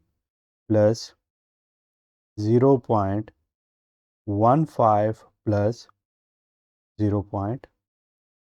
Okay, so adding them, what I will get here, adding them, I will get 0.15, 0.14, that is 0.29, and 0.03, that would be 0.32. Okay, so that is the answer of part A. Similarly, what is the probability that it is not in a bedroom? So how to find it out? Let me write here this b. So the probability that it is not in a bedroom is equal to 1 minus the probability that PC in the bedroom. Okay, so that's it. We have this formula. Now, do I know the value of it? Yes, I have previously found it out in part A. So let me put it here, and I will get here 1 minus 0.32, and ultimately I will get what? It would be 0.68. That is basically the solution of part B. Okay. Similarly, for part C, we have to suppose a household is selected at random from the households with a PC. Okay, in what room would you expect to find a PC? Okay, so we have the overall data, which is basically given in the form of this table, and these are all the probabilities of the availability of a PC in certain rooms.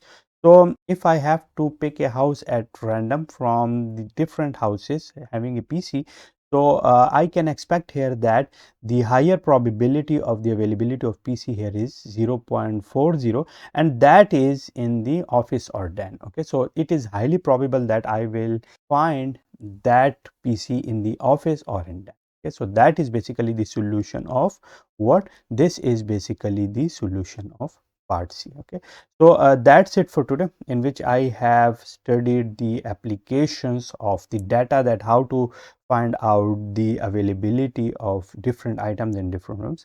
So I hope you have understood the underlying concepts. See you soon. Hello guys, so this is question 2.65, and the statement of this question is: consider the situation of exercise 2.64, which we have previously solved. So let A be the event that the component fails a particular test, and B be the event that the component displays strain but does not actually fail. Okay, so these are the two events. First is A, second one is B, and let me write the data here as well. So this is the given data. Okay, so as I will read it, I am also going to write it as well. So A is what? A is the event that the component fails. Okay, so component fails, and B the event that the component displays strain but doesn't actually fail. So B is what? Display strain but doesn't fail. Okay, so let me use this one here as well. Event A occurs with the probability 0.20, and let me write here as well, the probability of A is what? That is 0.20. Okay, and event B occurs with the probability 0.35. Okay, so probability of B is 0.35. Okay, so these are the two events, and the given are their probabilities. Let me underline their probabilities. So these are the probabilities given to the events A and B. So what do I have to do? I have to find that what is the probability that the component doesn't fail the test. Okay, so let me write the solution here, and this is the solution of part A. And what do I have to do? I have to find the probability that the component does not fail. Okay, so I have to find out the probability, and it can be what? It can be 1 minus probability of the event that the component fails. Okay, which is what? Which is here event A, and the probability of it is already given. So let me put the probability it has, and that is 0.20, and 1 minus it is what? That would be 0.80. Okay, so that is what? That is the answer of part A of my question. Similarly, in part B, what is the probability that the component works perfectly well? Okay, so it neither displays strain nor fails the test. Okay, so these are the two things. It doesn't have to illustrate any of the two conditions. Okay, so in solving part B, what do I have to do? I have to find the probability that it neither displays strain, so strain is not available, and nor what fails the test. Okay, fail is also not available, and it would be what? In this I have to write the probability that if strain, okay, or failure, or any one of them would occur. Okay, so how to find it out? We have here, let me take it. So we have here this one, and how can we find it out? Let me write it here. And by writing it here, what I can have here, the probability of strain or failure is what it will be, the probability of strain with S. Okay, so let me represent strain with S plus probability of the failure. Okay, both of them are given here, and these are the event A and event B. Strain is the event B. So let me write their values here. So it will be the probability of B plus the probability of A, which is the failure here, and strain is here. So let me write their values.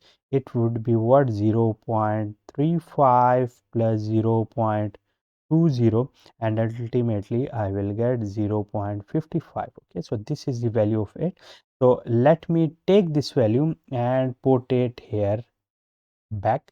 So it would be 1 minus 0.55, and ultimately I will get what? This would be 0.45, which is the answer of the part B. Okay, so that is the answer of part B, which I have calculated. Okay, so now in order to find the solution of part C, what is the probability that the component either fails or shows strain in the test? So what is this?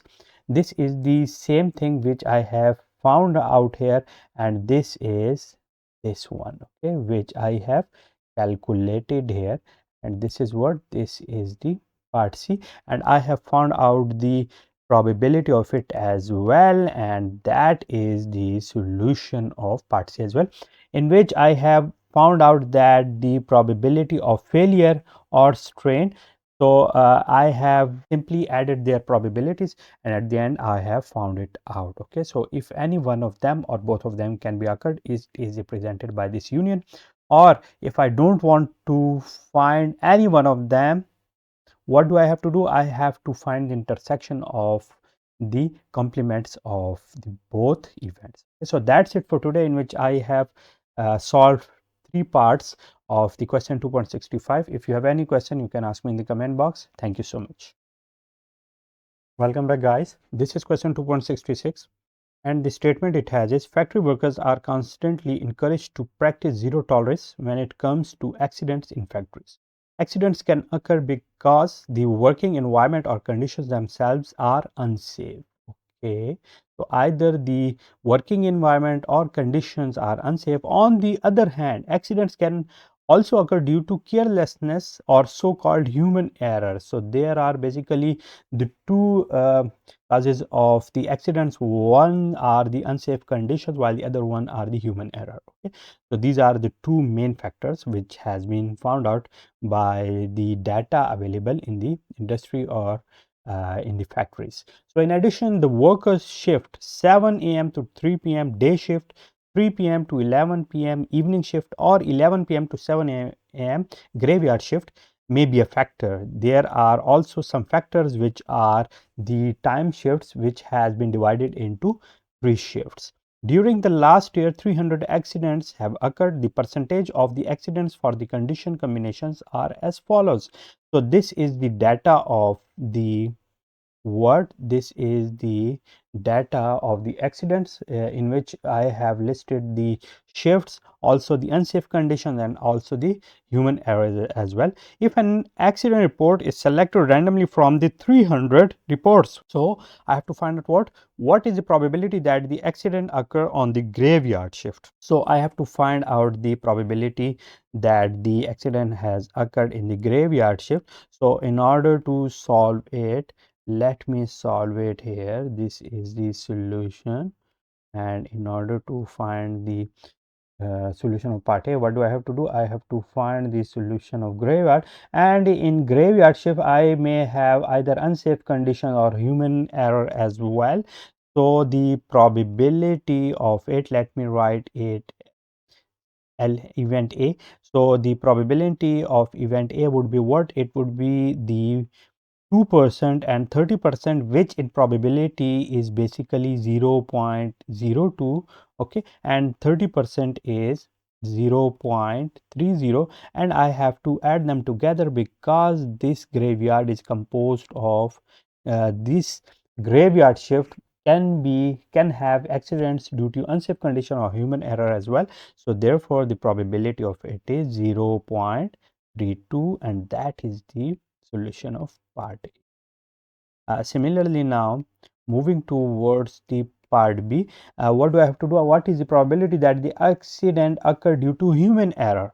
Okay, so human error can be the event in which I have to find the probability of the event. Okay, so here the human error can occur due to all these percentages which are mentioned here, and this is, let me call it event B. Okay, and this would be what? This is all the column which can be either day shift, in evening shift, or in graveyard shift, in which I have human error percentages given here. So therefore in order to write them in the form of the probabilities, what I have to do, 32% is 0.32 probability, plus 25% is 0.25, and also this 30% is 0.30. Okay, so this is what we have, and finding it out here, this would be 0.87, which is the solution or answer of part B. Okay, similarly in part C, what is the probability that the accident occurred due to unsafe conditions? Similarly, now the unsafe conditions, this is the column which composed of all the percentages of the unsafe conditions which may occur in the day shift, evening shift, or in the graveyard shift as well.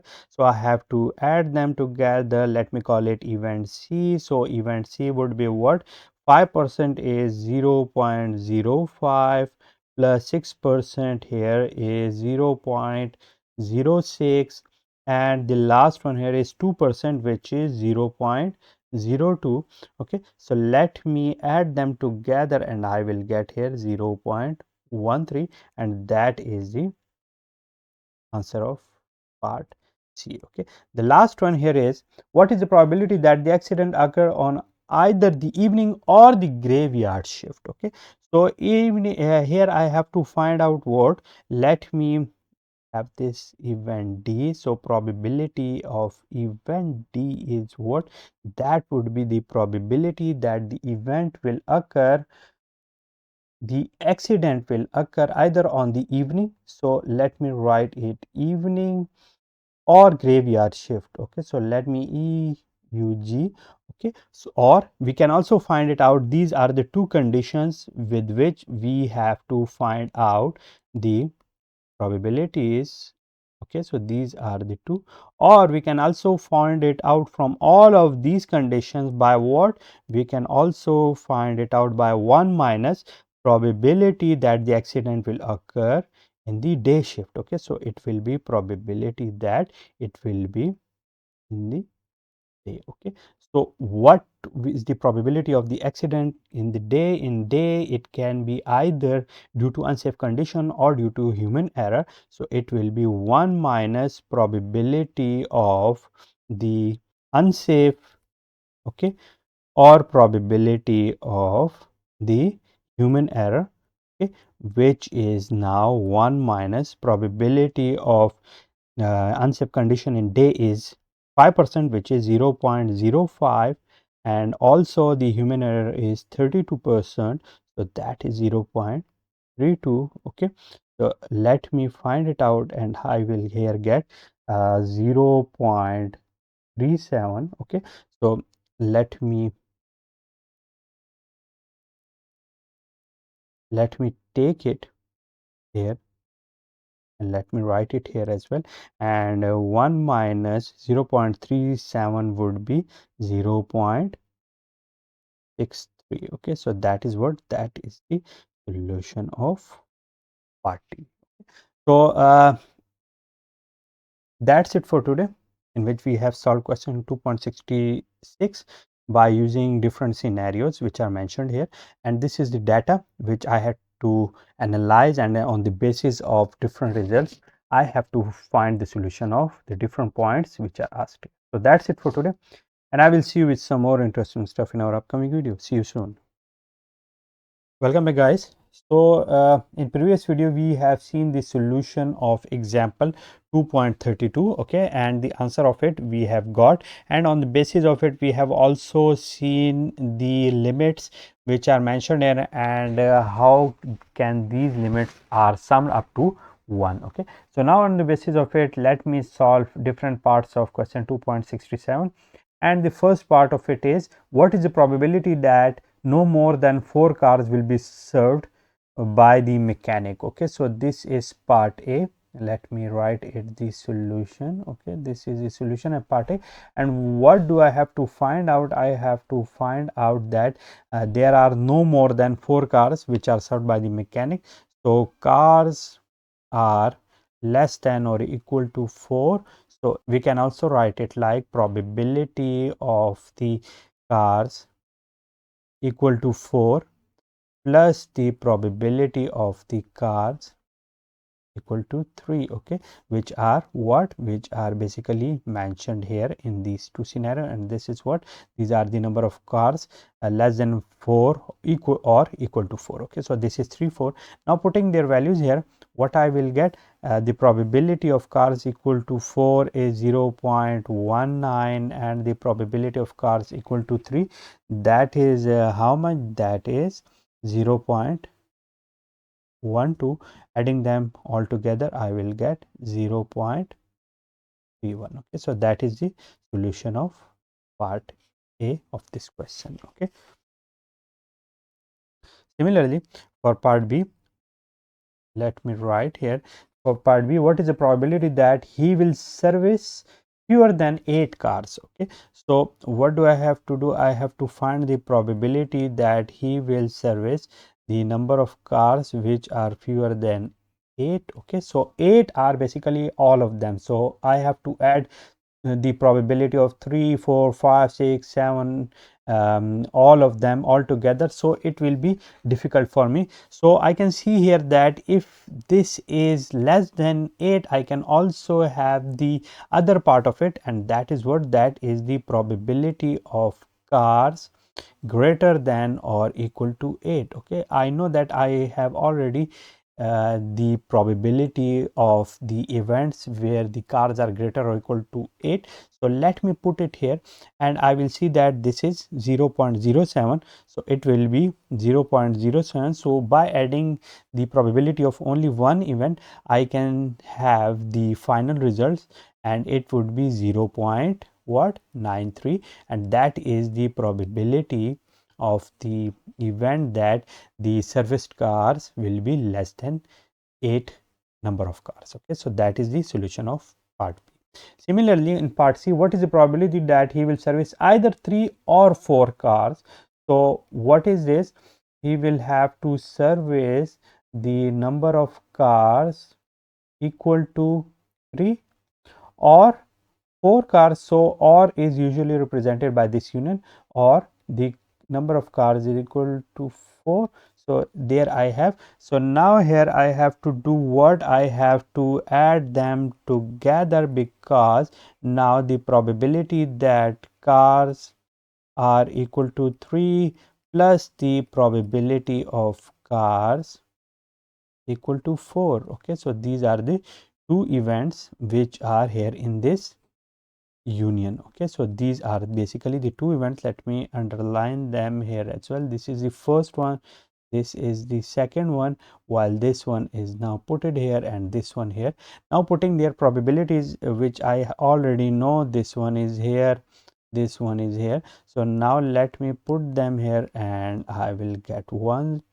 The probability of it is 0.12 and the probability of force is 0.19, which will ultimately give me 0.31, and that is the probability of the event that he will service either 3 or 4 cars. Okay, so that is the solution of part C, which we have seen here. So we have solved part A, part B, part C on the basis of the conditions given here. So this is the first condition, this is the second, and this is the last one.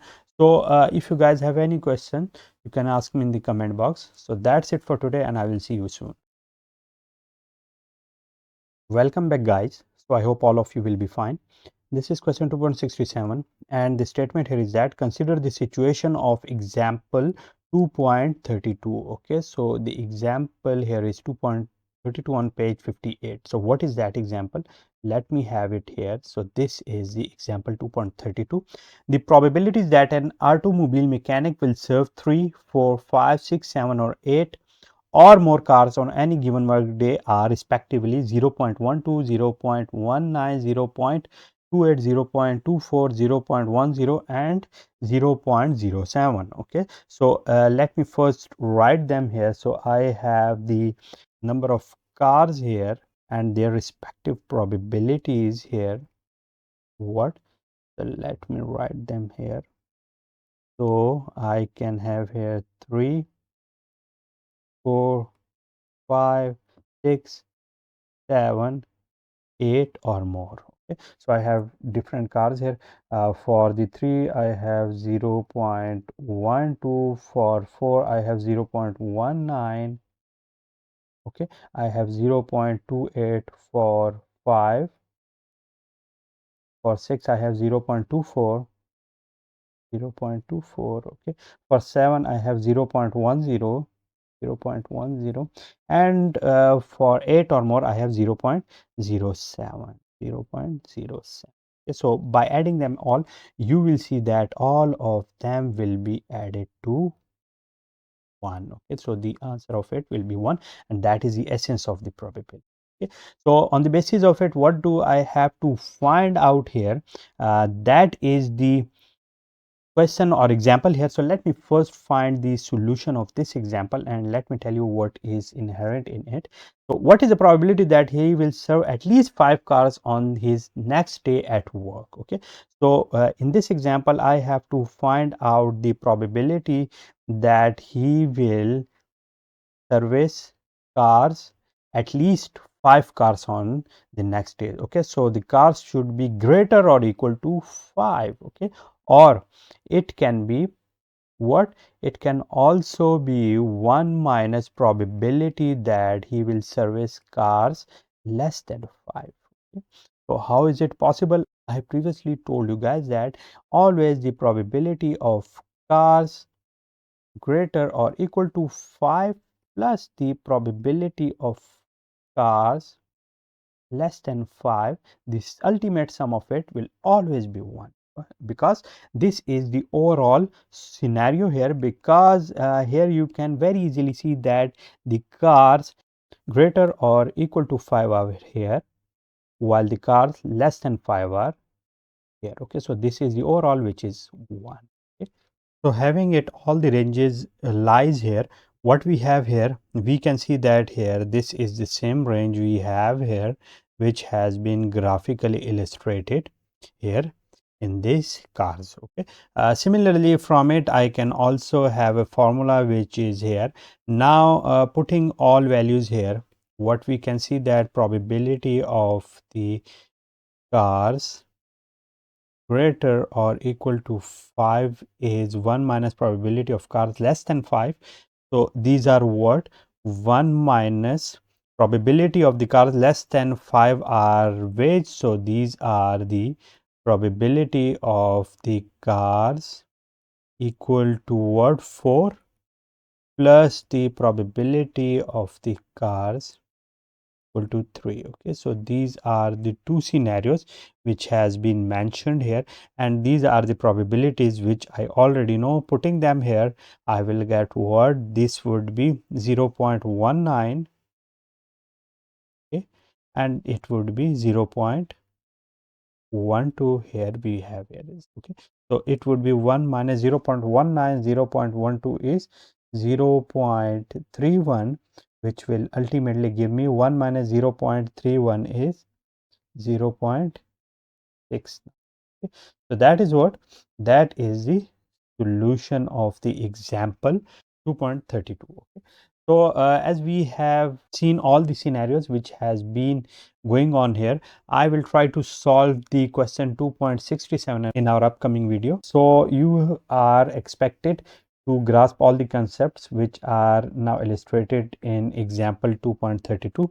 If you have any question, you can ask me in the comment box. See you soon. Welcome back, guys. So in previous video we have seen the solution of example 2.32, okay, and the answer of it we have got, and on the basis of it we have also seen the limits which are mentioned here, and how can these limits are summed up to 1. Okay, so now on the basis of it, let me solve different parts of question 2.67, and the first part of it is, what is the probability that no more than 4 cars will be served by the mechanic. Okay, so this is part A. Let me write it the solution. Okay, this is the solution of part A, and what do I have to find out? I have to find out that there are no more than 4 cars which are served by the mechanic. So cars are less than or equal to 4. So we can also write it like probability of the cars equal to 4 plus the probability of the cars equal to 3. Okay, which are what, which are basically mentioned here in these two scenarios, and this is what, these are the number of cars less than 4 equal to 4. Okay, so this is 3, 4.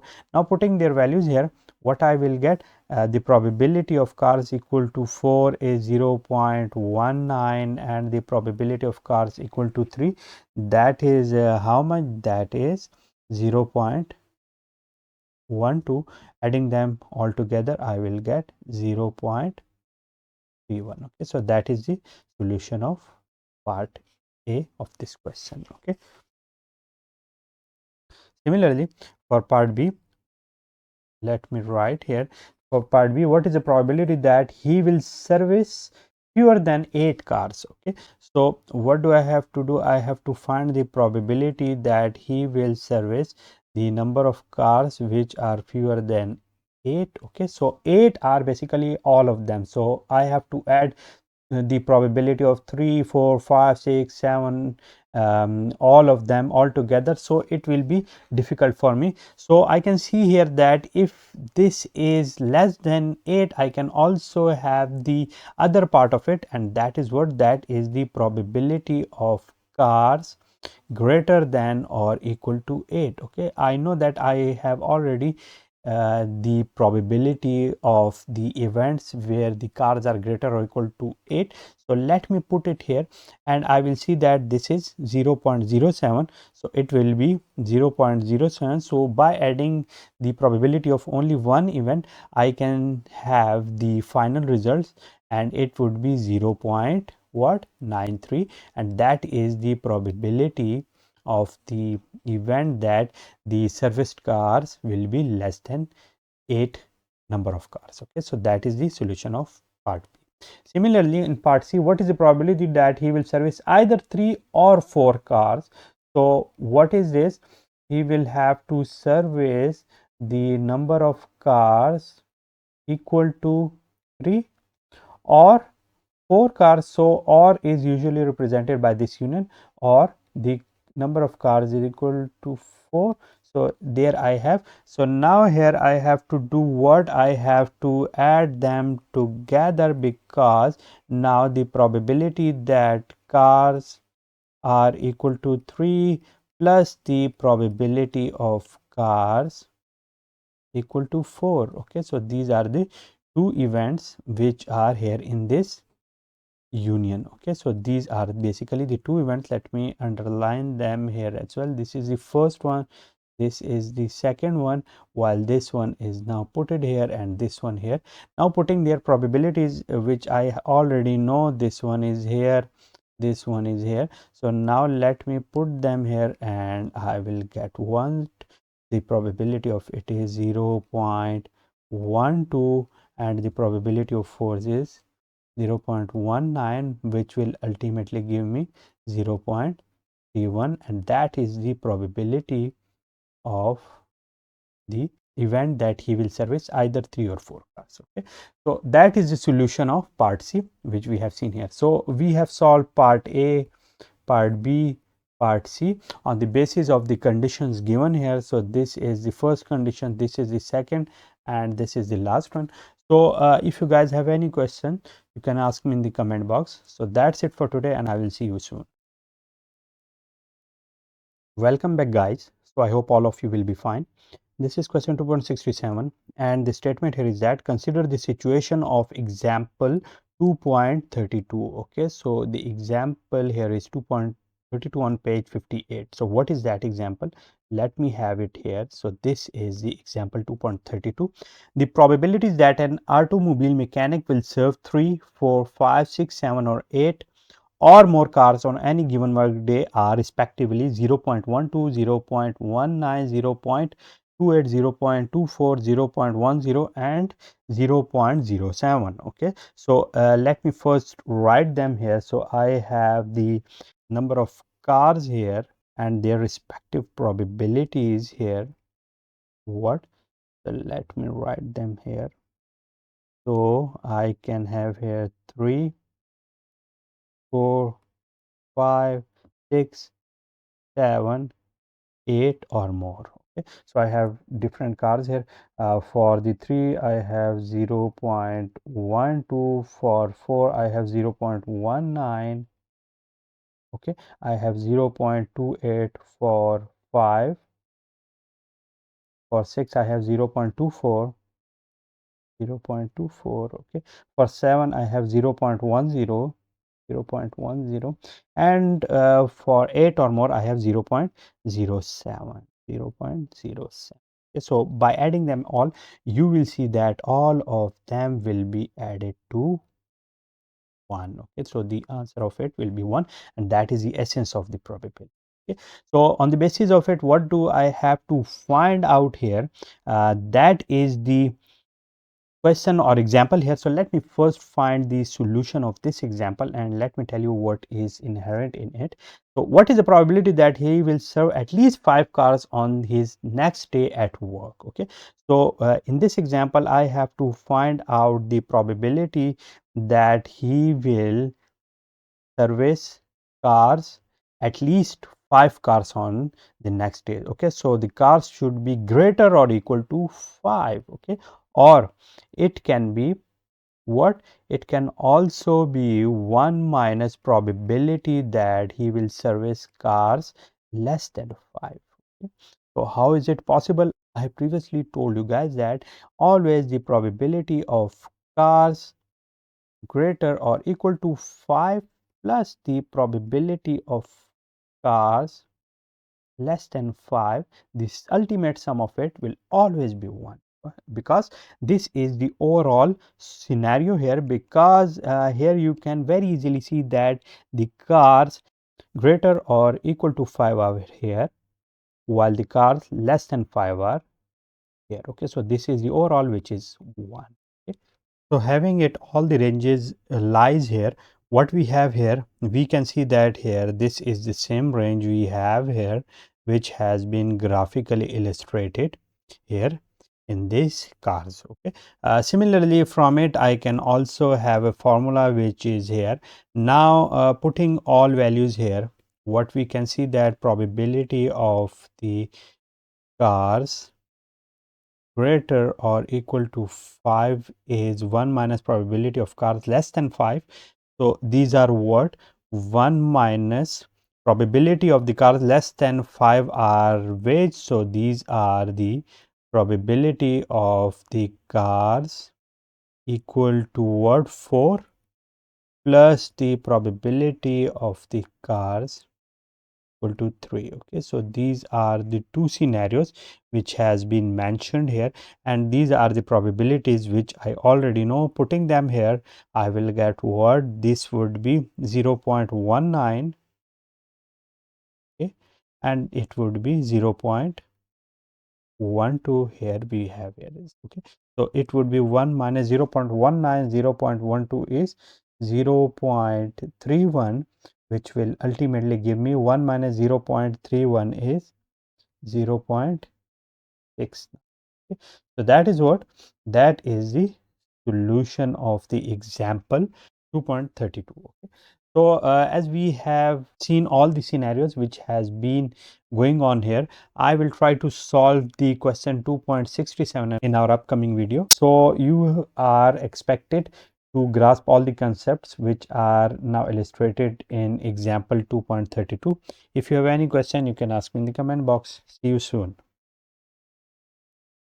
Hello guys, so question 2.68, and the statement it has is interest centers around the nature of an one purchased at a particular department store. It can be either a gas or an electric oven. Consider the decisions made by 6 distinct customers. Okay, so this is the statement, and the part A of it is that suppose that the probability is 0.40 that at most two of these individuals purchase an electric oven. Okay, what is the probability that at least 3 purchase the electric oven? So we have here the solution. Okay, that is the solution and solution of part A, and here we can see that we have in total how many customers? We have 6 customers, and we know that the probability that individuals are less than or equal to 2 plus the probability that the individuals are greater than or equal to 3. So this is equal to 1. This must be the sum of it must be 1. Why? Because we have here 1, 2, 3, 4, 5, 6. So we have these number of customers, and here we know that the probability is 0.4 that at most two of these individual purchase an electric one. So at most here this is what the probability if it is 0.40, while the probability of total of it is 1. So how can we find out this one? Okay, we can find it out by subtracting this one from this one, okay, and so we would get this one. Okay, so this is the formulation or mathematical formulation of the same diagram which we have shown here. So here the probability that the individuals are greater or equal to 3, that is equal to 1 minus the probability that the individuals are at most 2. Okay, now putting their values, what I will get, this is 0.40 and here I will get 0.60. So that is what? That is the answer of part. Similarly, in order to solve part B of our question, what do we have to see? We have to look at the statement here, and suppose it is known that the probability that all the 6 purchase the electric oven is 0.007, while 0.104 is the probability that all 6 purchase the gas one. Okay, so this is what? This is the probability that all of them will purchase the gas one, while this one is for the electric one. So what is the probability that at least one of each type is purchased? So let me first see what is the probability that a person will either purchase gas oven or electric oven. It would be what? It would be probability of G plus probability of E. Okay, now let me put their values here, and these are given here. So electric oven is 0.007, 0.007, and gas one is 0.104, 0.104. Okay, adding them I will get 0.111. So this is this one. Now in order to find that what is the probability that at least one of each type is purchased, what do I have to do? I have to subtract this one from 1. So I have to make it like 0.111, and from it what I will get? I will get 0.889, and that is basically the solution of part B. Okay, so that is what, that is the solution of part B. So that's it for today, in which we have seen the solution of question 2.68. If you have any question, you can ask me in the comment box. See you soon. Hello guys, this is question 2.69, and the statement it has is, it is common in many industrial areas to use a filling machine to fill boxes full of product. This occurs in the food industry as well as other areas in which the product is used in the home, for example detergent. These machines are not perfect, and indeed they may be A, fill to specifications, B, underfill, and C, overfill. Okay, so according to these statements we have a given data,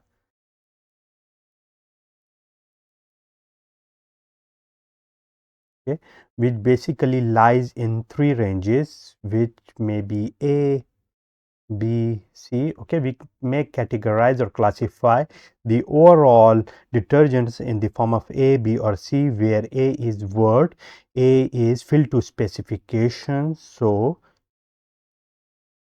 fill to specs. Okay, B is word, underfill, and C is word, D is overfill. Okay, we have these three conditions. Generally, the practice of underfilling is that which one hopes to avoid. Okay, underfilling has to be avoided.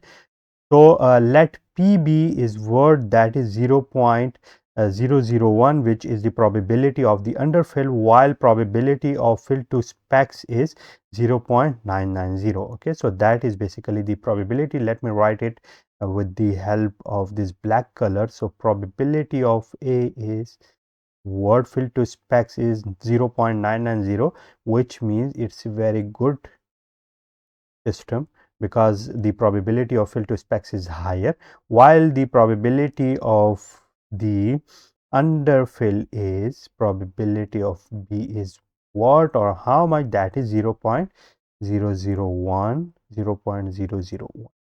So now according to this question, what do we have to find out? We have to find out what? We have to find out A, P of C, probability of the overfill. Okay, so that is not overall, but let me correct it, that is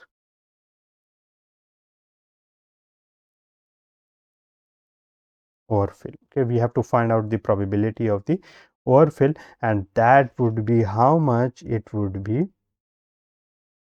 In order to find it out, we know it very clearly that in this scenario we have three conditions in such a way that probability of A plus probability of B plus probability of C, this is equal to what? This is equal to 1. Okay, so using this formula, what I can get in order to find P of C, I can have here probability of C is equal to 1 minus probability of the A plus probability of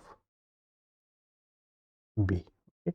So now putting values here, I will get 1 minus, this is probability is 0.990 plus this is probability of B, that is 0.001.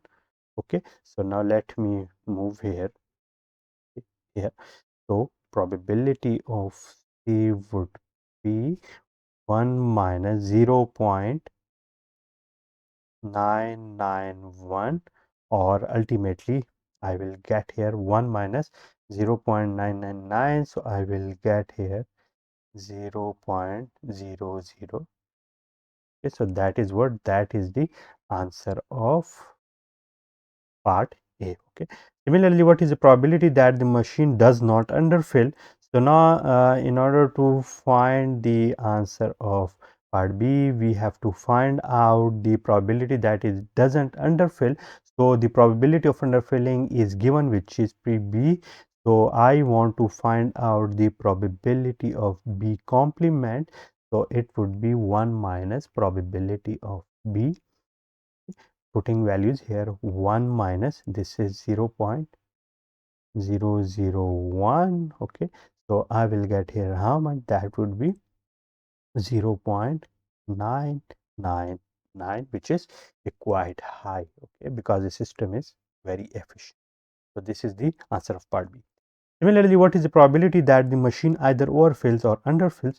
So I have previously told you that wherever I will get this or, there I will have to use the union notation. Okay, so therefore here let me use the condition that the machine either overfills or underfills.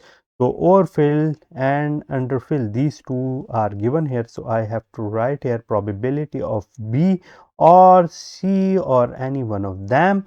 So this would be what? It would be probability of B plus probability of, okay, so these two has to be put here. So probability of B is how much? That is 0.001 and probability of C is 0.009, 0.009. Okay, so adding them together, what I will get? I will get here 0.010. Okay, so that is what? That is the answer of part C here. So that's it for today, in which we have seen the solution of three parts of the question 2.69. If you have any question, you are welcome to ask me in the comment. Thank you so much. Welcome back, guys. This is question 2.70, and the statement it has is: consider the situation of exercise 2.69. Suppose 50,000 boxes of detergent are produced per week. Okay, so the given data, let me write it here. So given data here is, okay, so the produced number of boxes per week are how much? These are 50,000, okay, as given here. And suppose also that those underfilled are sent back. If there are any underfilled boxes, those would be sent back with customer requesting reimbursement of the purchase price. Suppose also that the cost of production is known to be $4 per box, while the purchase price is 4.50 per box. Okay, so therefore the profit per box will be how much? The profit per box will be 4.50 minus 4.00, so it would be $0.5. Okay, so the profit I will have here would be $0.5 per box. Okay, so here we can see that. So on the basis of it, what do we have to find out? There are two options. So in part A, we have to find that what is the weekly profit under the condition of no defective boxes. Okay, so here let me solve it. So in solving it, I can very easily see that the number of boxes which are manufactured per week are 50,000, and there is a profit of $0.5 per box. So therefore weekly profit under the condition of no defective boxes will be, weekly profit will be how much? It would be the 50,000 multiplied by 0.5. Okay, so it would be 25,000. So that is the answer of part A. Okay, so that is what? That is the answer of part A. Similarly, in part B, it is asking us that what is the loss in profit expected due to underfilling. Okay, so as given in exercise problem 2.69, the probability of the underfilling is how much?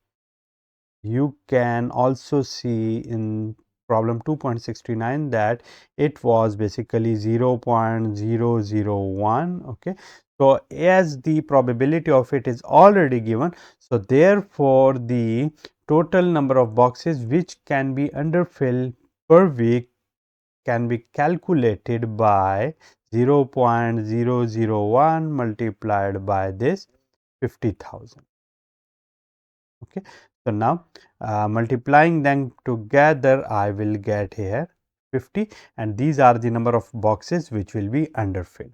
So, if these are the number of boxes which are underfilled, so the amount of the consumption which will be associated with these boxes would be how much? So, let me solve it here.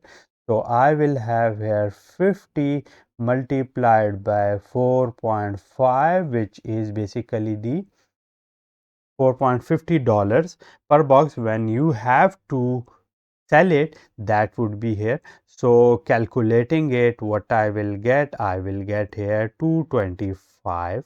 Okay. So, that would be what? That is basically the loss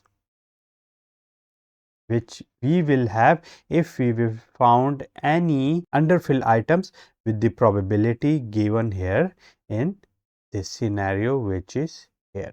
Okay. So, that is the solution of what? This is basically the solution of part B, and this is the expected loss of the item. So, that is it for today, in which we have seen that how to find out the weekly profit, and if there is no loss, and similarly how to find out the loss in profit when we will encounter any underfilling in the detergent boxes. So, that is it for today, and I will see you with some more stuff in our upcoming video. See you soon.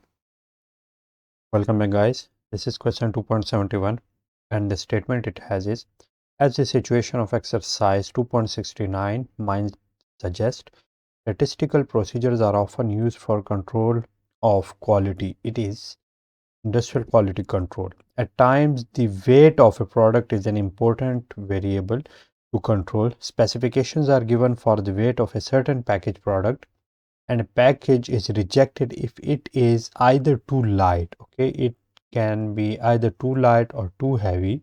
Historical data suggests that 0.95 is the probability that the product meets weight specifications. Okay, so let me write given data here. So, given data, according to the given data, that the product can be of normal weight, okay, or let me write P of n is equal to 0.95 probability of the normal weight. Similarly, weight specification, whereas 0.002 is the probability that the product is too light. Okay, so probability of too light is equal to 0.002. For each single package product, the manufacturer invests $20 in production, and the purchase price for the consumer is $25. So, on the basis of it, what we can find out? We can find out here the profit for each product, and that would be the $25, 25.00 minus 20.00, and that would be how much? That would be 5.00. Okay, so on the basis of these two items, we have found out the profit in each item. Okay, so on the basis of this data, what do we have to find out? There are three options here, or three parts of this question. In part A, what is the probability that a package chosen randomly from the production line is too heavy? Okay, we have found out that the probability of the normal package is 0.95. The probability of the too lightweight is 0.002, but we don't know the probability of the too heavy package. So, therefore, in order to do so, what do we have? If the probability of too heavy is probability of H. Okay, so we know that probability of too heavy plus probability of too lightweight plus probability of the normal package, that is always equal to 1. Okay, so let me find out the value of P of H. So, P of heavy is that would be 1 minus probability of the lightweight plus probability of the normal. Okay, now let me put their values here. So 1 minus probability of lightweight is 0.002 and the probability of normal is 0.95. Okay. So we will get 1 minus 0.952. Okay. And subtracting it from 1, I will get 0.048. Okay. So that is what? That is the answer of part A. So that is the answer of part A. Similarly, in order to find the solution of part B, for each 10,000 packages sold, what profit is received by the manufacturer if packages meet weight specification? Okay, so for each package, we have found out the amount of profit which is given here. So now in order to find the total amount of profit for the 10,000 packages, that would be the number of packages which are 10,000 multiplied by the amount of the profit which we can get for one package, that is $5. So on the basis of it, we will get $50,000. So that is basically the amount of the profit for the 10,000 packages. Similarly, now assuming that all defective packages are rejected and rendered worthless, how much is the profit reduced on 10,000 packages due to failure to meet weight specific? So if we are getting 10,000 packages, what is the probability that the packages will be defective? So that would be here. So if I am getting the probability of 0.95 for the normal packages, so for the defective one, the probability would be 1 minus 0.95. So that would be 0.05. Okay, so for the defective one, this is given here. Now in order to find the number of the defective packages from these 10,000 packages, what do we have to do? I have to multiply this 10,000 with the probability of the defective items, and that is 0.05. Okay, so multiplying it, what I will get here, it will be this one, these two will cancel out, and from it I will get here 500. So for the 500 packages, how much cost will I get and how much profit will it has? So let me multiply this 500 with this $25, which is the total cost, which not only includes the actual car but also the profit as well. So therefore it will be 25 multiplied by 500 is, that would be $12,500. Okay, so that is what, that is the cost which will be reduced from this 50,000 if we will get the defective items according to the probability which we have found out here. Okay, so that is basically the solution of part C, in which we have found out the solution of the three parts on the basis of different conditions. So that's it for today. If you have any question, you can ask me in the comment box. See you soon. Hello guys, this is question 2.74. And these questions are now related to the conditional probability. So what is the conditional probability? We will get to the point after a while. So let me first read this statement. A class in advanced physics is composed of 10 junior, 30 seniors and 10 graduate students. Okay, so let me write the given data here. So given data is in advanced physics class, there are 10 junior students. Okay, so the junior students are 10 in number. Okay, similarly 30 senior students, we have 30 senior students and 10 graduate students. Okay, so graduate students are 10. So this is the data for the number of students in a class. So the final grade show that 3 of the junior students 10 of the seniors and 5 of the graduate students receive an A for the course. So let me write the course data here.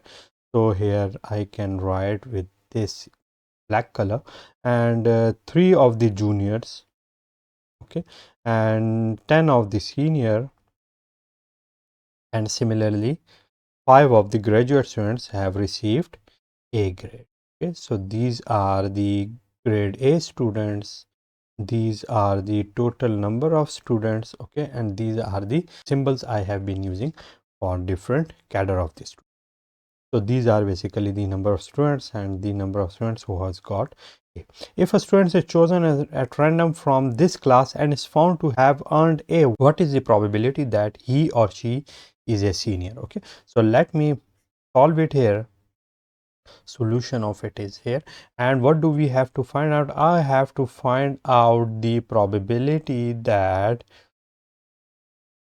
he is a senior student given that he has earned grade A. So on the basis of the conditional probability, what do we have? We know the formula that to find out the probability of A, given the probability of the event B, it would be the probability of A and B divided by the probability of B. So here, what do we have here? So here A is the probability or the event that a student is senior. Okay. B is the event that he has earned A. Okay, so therefore on the basis of it, what we will have here, we want to find out the probability that he is senior and he has earned A divided by the probability that the student has earned A. Okay. So do we know the probability that a student is senior and he has also earned A? Yes, that is also given here, and that is here. Okay, because now we have the 10 number of students, okay, who are senior and attained A grade divided by the total number of students, which are how much? Which are here 50. Okay, so that is what that is for this one. Okay, so he is also A and also senior student as well. Do we know the probability of earning A? Yes, we have it as well, because here we can see that there are basically 3 plus 10 13 plus 5 18. So we have here 18 students who has attained A grade while the total number of students were 50. So therefore this is the probability of attaining the A grade. Okay, so the probability of the earning A is also given here, and also the probability of attaining A and S is also given here. So let me put these values here and I will see that this will be the solution of this question. So let me use this blue color for it, or let me use this color. So now putting values here, so senior and earned A, that is here. Okay, so it would be 10 divided by 50 divided by the probability that he has earned A, that is 18 by 50. 18 divided by 50, these two will cancel out, and at the end I will get 10 divided by 18 or 5 divided by 9. So that is what, that is the solution of our question which we had to find out. So that is the solution of our question, in which we have seen the application of the conditional probability, that how easy it is to imply it for the given condition and see the results which we had to obtain. Okay, so that's it for today, and I will see you with some more interesting stuff in our upcoming video. See you soon. Welcome back, guys. This is question 2.75, and the statement it has is a random sample of 200 adults. Okay, so the total number of adults are 200, are classified below by sex and their level of education attained. Okay, so this is basically the table which basically corresponds with the sex of the 200 adults and their education level. If a person is picked at random from this group, find the probability that A, the person is a male, given that the person has a secondary education, and similarly part B here as well. But before going to discuss part A and part B here, let me have some probabilities here. So the total number of the male individuals here are 38 plus 28 plus 22. So this is 88. Okay, so the total number of male are 22. Okay, similarly the total number of female are 45 plus 50 is 95 plus 17 is, that is 112. So let me use this color for it. So the total number of female are how much? These are, let me write it here. Okay, so let me use this color and write it here. So the total number of female are 100. And similarly, the probability of female on the basis of this number would be 112, which is the number of the female individual divided by the total number of individuals or total number of adults, which is 200. So therefore, I have to divide it over 200. So therefore, P of F is 112 divided by 200. Similarly, the probability of the male is how much? That would be, sorry, this is not 22 but 38 plus 28 plus 22 is how much? That is 82. So that is basically the 88. Okay, so this is basically, let me remove it and write it from, so it would be 88. Now in order to find the probability of the male, I have to write the number of male individuals divided by the total number of individuals, which are 200. So that would be 88 by 200. Okay. Similarly, on the basis of the education level, what we can do here is that here we will have different levels. So those can be elementary, secondary and college education level. So let me write them here and choosing this color for the elementary education and adding them male and female together, 45 plus 38, that would be 83. So 83. Okay, and the probability of the elementary education, which would be probability of elementary education would be 83 divided by the 200. Okay. Similarly, now using this red color for the secondary education and now adding 28 plus 70, and here we will get 78. Okay, and the probability of the secondary education here would be the 78 divided by 200. Okay, similarly for the college students I have to add 22 with 17, and let me use this color for it. This is 22 17, so 22 and 17 is 39. So here the probability of the college education would be, that is P of C, that would be the 39 divided by 200. Okay.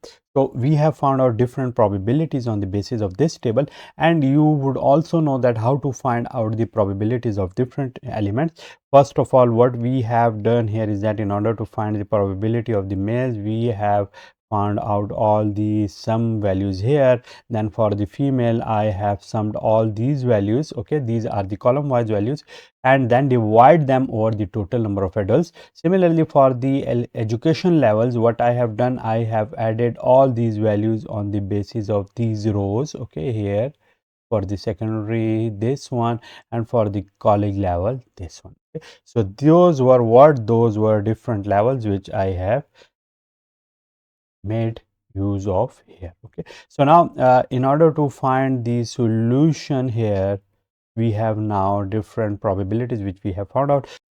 If a person is picked at random from this group, find the probability that A, the person is a male given that the person has a secondary education. Okay, so in this part, this is part A, we have to find the probability that a person is male such that a person has a secondary education, so the education level is secondary. Okay, so by using the conditional probability, what we can write here is that we can write here the probability that a person is male and his education level is secondary divided by the probability that the education level is secondary. Okay, so now let us see that what is the probability or what are basically the number of the males which has the education level equal to secondary. Do we know that? Yes, that is already known, and this is here given, and this is, we can see that this is the number of males who has the secondary education which has been shown by this entry. So therefore this would be the number of the males who has the secondary education divided by the total number of male or total number of adults, which are basically 200. Okay, so divided by the probability that the education is secondary. So how can we find it out? The education level which is secondary, let me use this color here, that can be found out by adding the secondary level row here. So this would be 28 plus 50, that is 78. Okay, so the 78 here, 78 divided by the total number of individuals, because I have to write or find the probability here, so I have to write here 200. These two will cancel out, and here I will get 28 divided by 78, or simplifying it I will get 14 divided by, here it will be 39. Okay, so it will be what, 14 divided by 39, and that is basically the solution of part A here. So this is the solution of part A.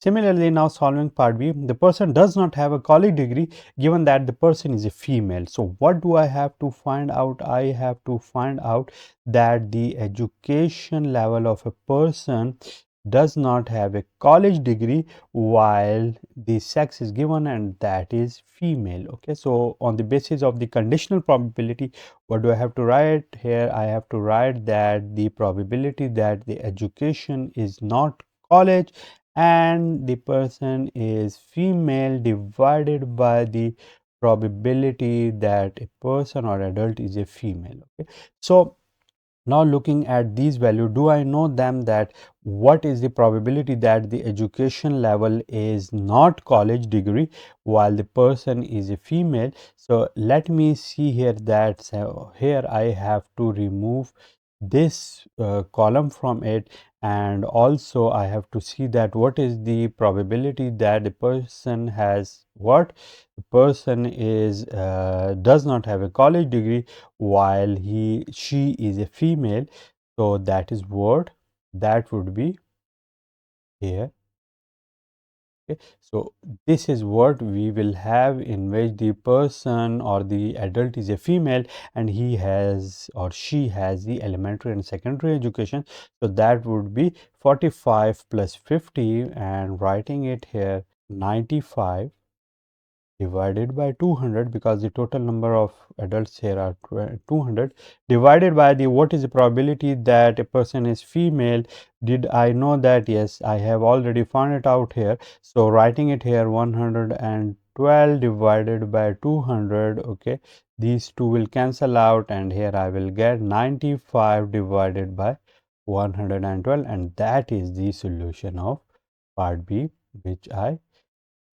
Okay, so this is part A and this is part B of our question 2.75. So that's it for today, in which we have solved two tricky parts of a table in which we had to find out the probabilities which are conditioned with some other probabilities. So that's it for today, and I will see you soon. Welcome back, guys. This is question 2.76, and the statement here is that in an experiment to study the relationship of hypertension and smoking habits, the following data are collected for 180 individuals. Okay, so that is the data for the 180 individuals, Here H and NH are stand for hypertension and non-hypertension, which you can see that this is H, this is NH. If one of these individuals are selected random, find the probability that the person is A, experiencing hypertension, given that the person is a heavy smoker. Okay, so let me solve it here. So this is the solution. All the given data has been available here. So experiencing hypertension, so what is the condition? So I have to find out the probability that of the person has been experiencing hypertension, given that the person is a heavy smoker. Okay, heavy smoker, I have to find out this. So on the basis of the conditional probability, I have to find the probability that the person has the hypertension and he is a heavy smoker as well. H underscore is S is E for the heavy smoker divided by the probability of the heavy smoker. Okay, so let me see that do I know this value. So person is heavy having hypertension and heavy smoker. Do I know this value? Yes, this is already given, and that is here, that is 30. So 30 divided by 180 is the probability that a person has the hypertension and he is also a heavy smoker, because 30 is the number of the person who are heavy smokers and having the hypertension as well, divided by the total number of the individuals. And now dividing it over the probability of the hypertension, how to find it out? We have to divide it over the person which are heavy smokers. So 30 plus 19. Okay, so this is basically the heavy smoker. So 30 plus 19 is 49.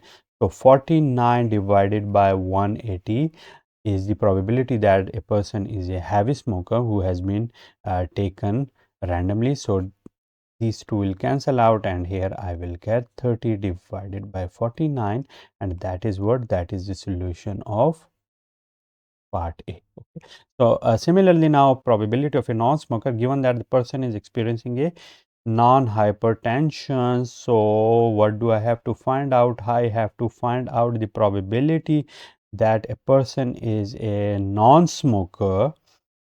Okay, given that the person experiencing no hypertension. So no hypertension, this one, and it is the person is non-smoker and he hasn't have any hypertension, divided by the probability of no hypertension. Okay, so now putting these values, uh, do we know the value that person is non-smoker and he doesn't have any hypertension? Yes, this is given, and this is here 48. So 48 divided by the total number of individuals, which are 180.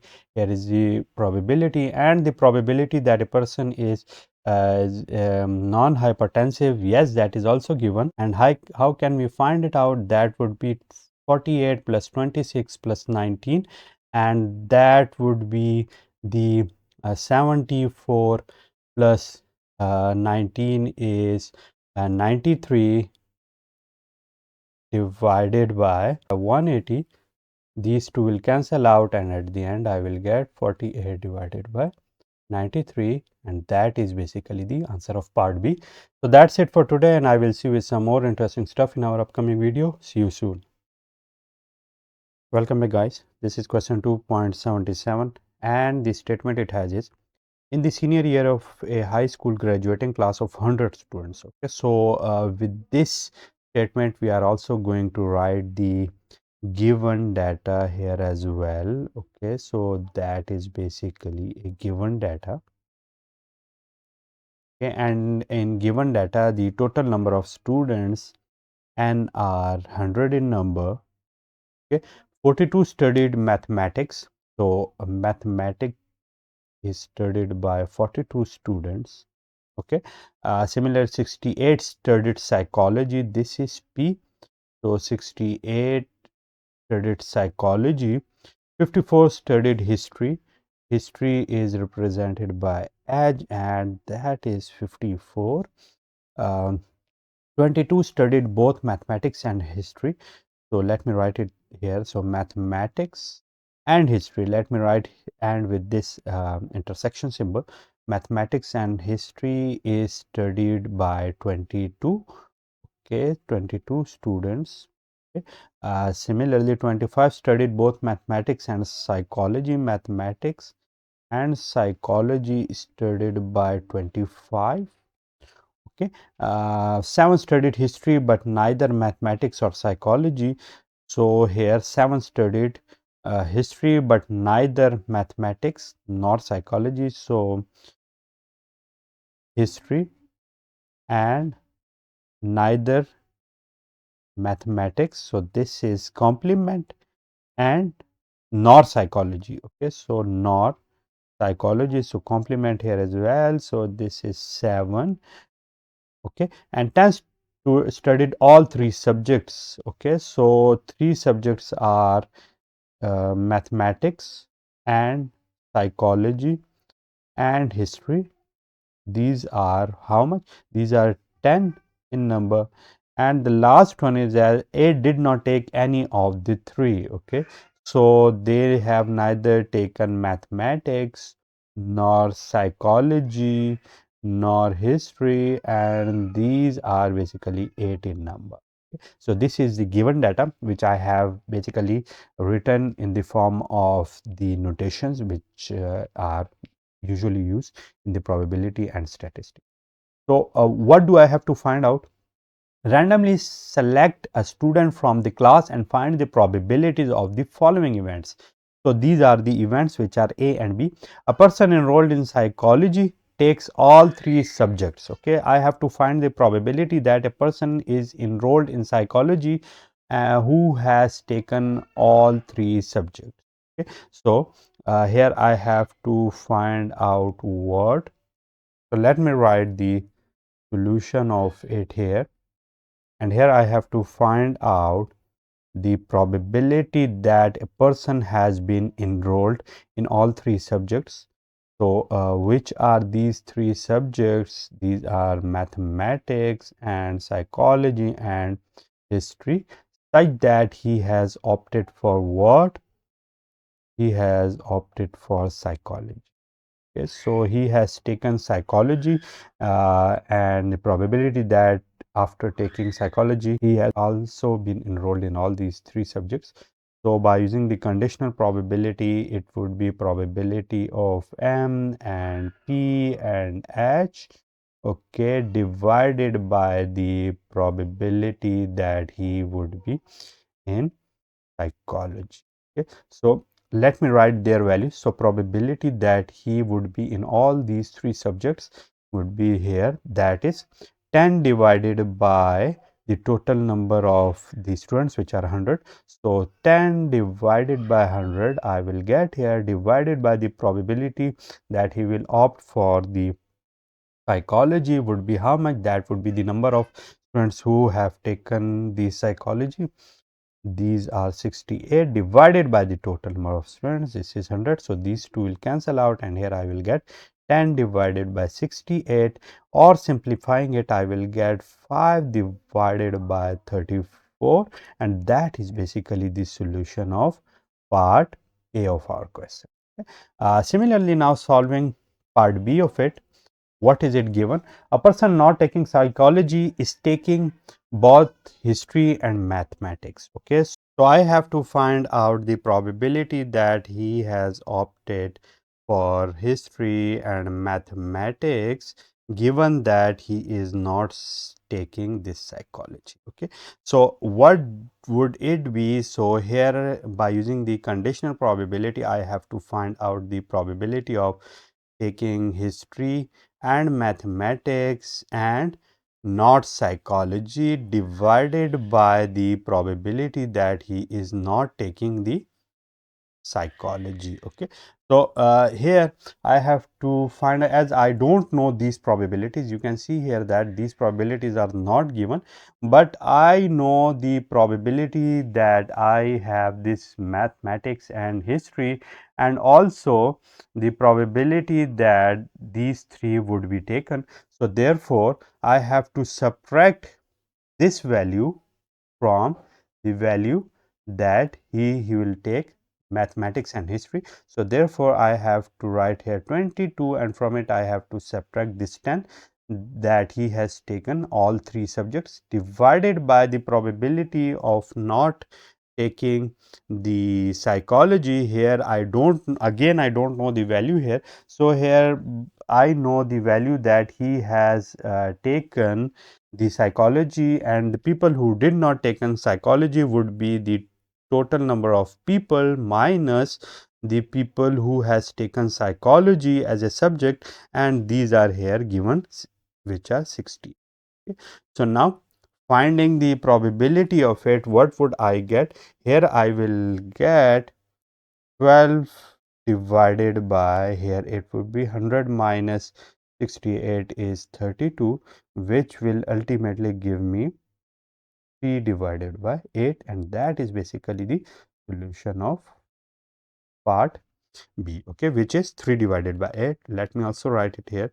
So it would be 3 divided by 8. So I hope you have understood the underlying concept, that if certain probabilities are not given, how to find them out.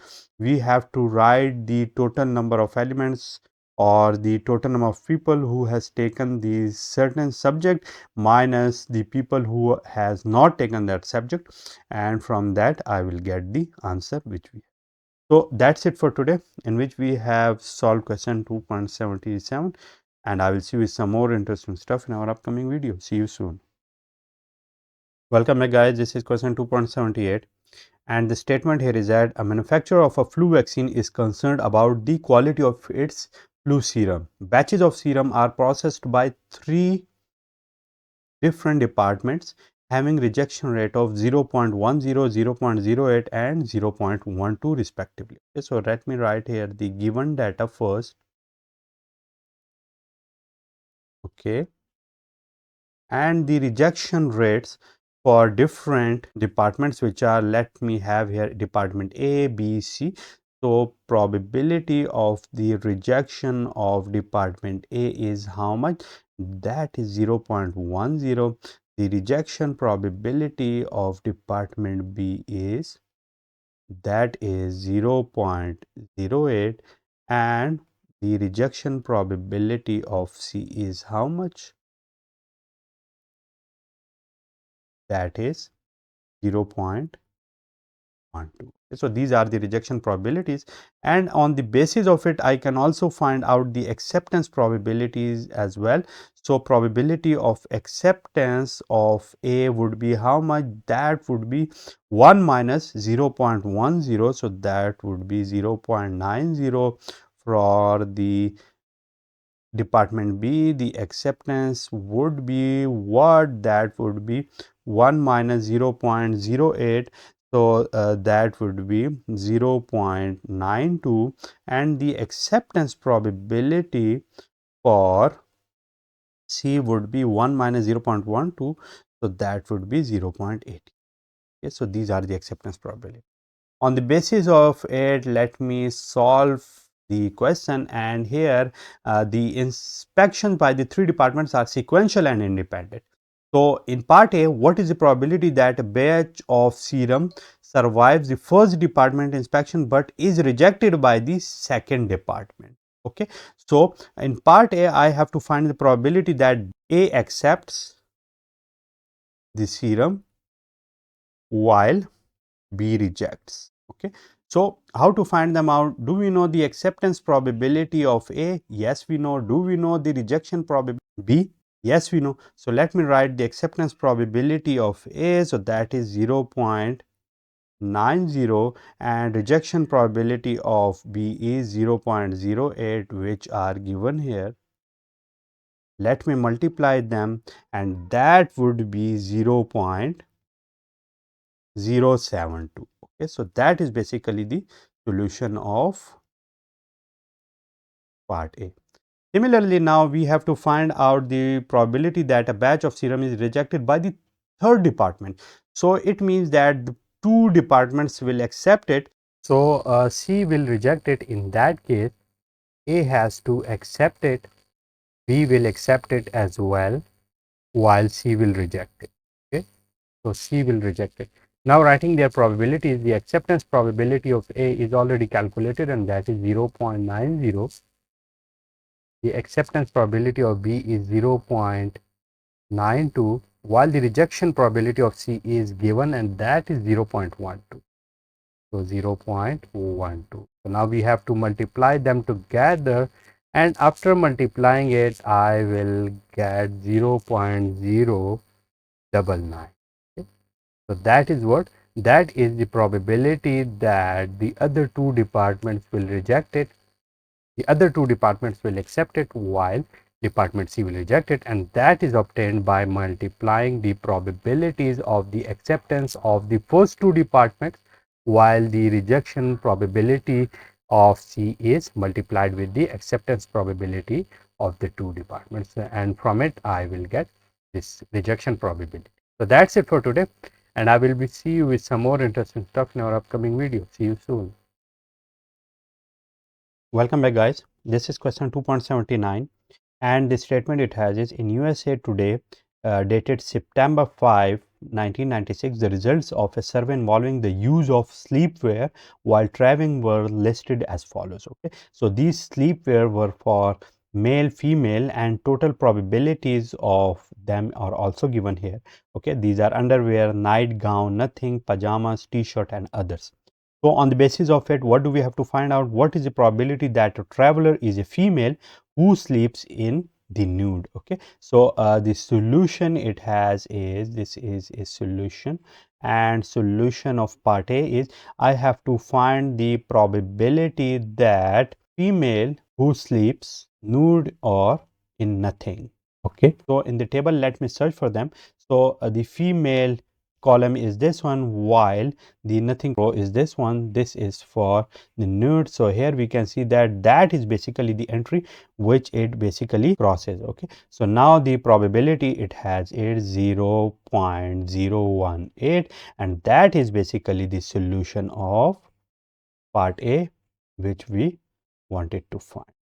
Okay, so that is the solution of part A. Similarly, now what is the probability that a traveler is a male? Okay, so in order to find the probability that a traveler is a male, what do we have to do? We have to see all the probabilities that are concerned with males and I have to add them together. So therefore I will have to add 0.220, 0.02, 0.160, 0.102. Okay, so let me add them together and here it would be 0.220 plus 0.002 plus 0.160.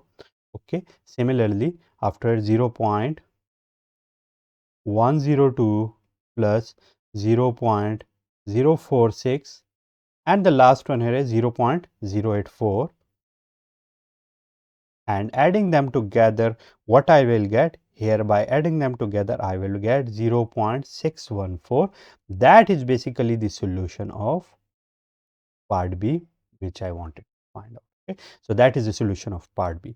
Now in order to find the solution of part C, assuming the traveler is a male, what is the probability that he sleeps in pajamas? Okay, so that is C and I have to find out the probability that he sleeps in pajamas.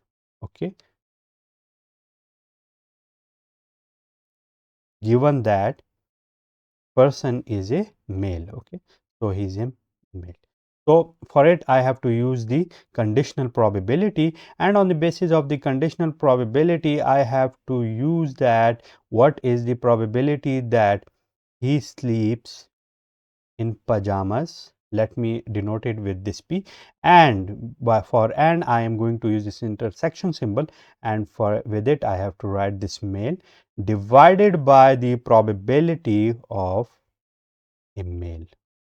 So that is what we have. So in order to find that he sleeps in pajamas and he is a male, let me consult this table. So if he is a male, this is for the male one, and he sleeps in pajama. This is here, this is this one, this row, while this one is this column. So this is the end. Writing their values here, what I will get here, writing this 0.102, and what is the probability that he is male, this is already calculated here. Okay, so that is 0.614. Okay, so dividing it over here, what I will get here 0.166, and that is the answer of my question. Now talking about part D of this question, what is the probability that a travel is male if the traveler sleeps in pajamas or a t-shirt? Okay, so now finding the probability that a travel is male if he wears pajamas, okay, or a t-shirt. So for or, let me write this union symbol, and for t-shirt let me write this t. Okay, so using the conditional probability, what do I have to write here? I have to write the probability that he is a male and he wears pajamas and he also wears t-shirt, divided by the probability that he wears pajamas or t-shirt. Okay, so as we know that here it is not possible because he will either wear pajamas or t-shirts, okay, or he can also wear both of them, but here the data has not been given. So therefore, in order to write them accordingly, what do I have to write here? I can also write it like the probability that he is male and he wears pajamas.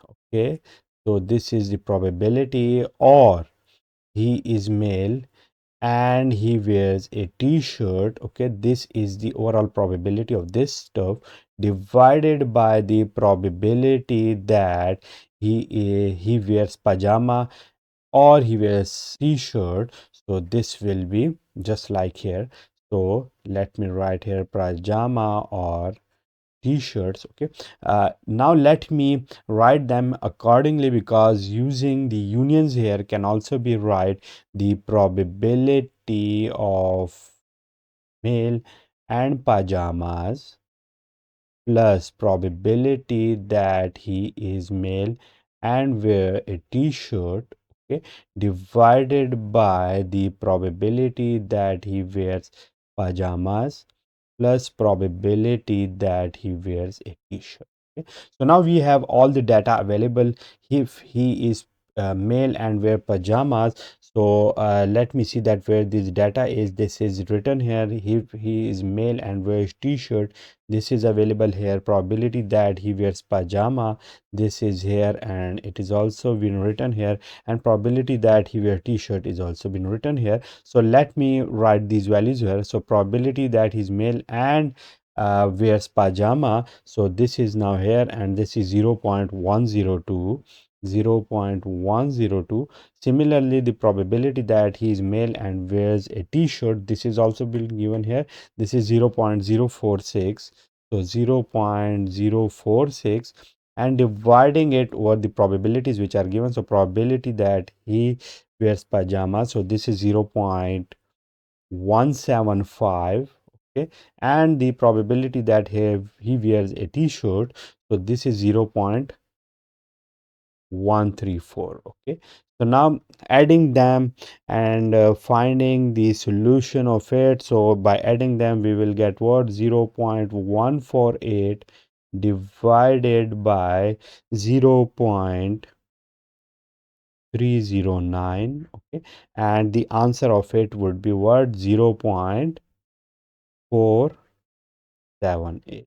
Okay, so this is what? This is the solution of this part D, where we have to find out the probability that he is male if the individual is male, if he wears pajama or a t. Okay. So that's it for today, in which we have inferred some information which is asked from us in this question 2.79. If you have any question, you can ask me in the comment box. So see you soon. Welcome back, guys. This is question 2.80. And the statement it has is the probability that an automobile being filled with gasoline also needs an oil change is 0.25. The probability that it needs a new oil filter is 0.40, and the probability that both the oil and the filter need change is 0.14. So before going to solve for different parts of this question, let me first write the given data. So the given data we have here is, let me represent this oil change with this O. Okay, let me write this oil change, and this says for O is for oil change. Okay, and the probability of this oil change is how much? That is 0.25, and the probability for the filter is also given. So therefore let me write this F for the filter change. Okay, and the probability of a filter change is P of F, and that is 0.40. Okay, and the probability that both the oil and a filter need change is 0.14. So therefore now we have to write the probability of both oil and filter change. So therefore again I'm going to write this intersection for and probability of O and F is 0.14. Okay. Now what is required? Let me solve it with this color black. Okay, so what do I want to find out? If the oil has to be changed, what is the probability that a new oil filter is needed? So I want to find out the probability of a filter change given that oil has been changed. So therefore now according to the conditional probability, I want to find out the probability of a filter change and oil change divided by the probability of oil change. Okay, all this data has been given to me, so let me put it here, and writing this one here, this is already given, this is 0.14. Okay, divided by probability of the oil change, this is 0.25. So calculating it, what I will get here 0.56, and that is basically the probability of a filter change if oil has to be changed. Okay, so that is basically the probability of it. Now in part B, what is it asking us? That if a new oil filter is needed, what is the probability that the oil has to be changed? Now that is basically the, we can see here that here I want to find out the probability of a oil change given that a filter has been changed. Okay, we can see here that these two are basically opposite of each other. So therefore again according to the conditional probability, I have to write the probability of filter change and oil change divided by the probability of a filter change. Now you can see that here we had this probability in the denominator, while here we can see that this one is the denominator.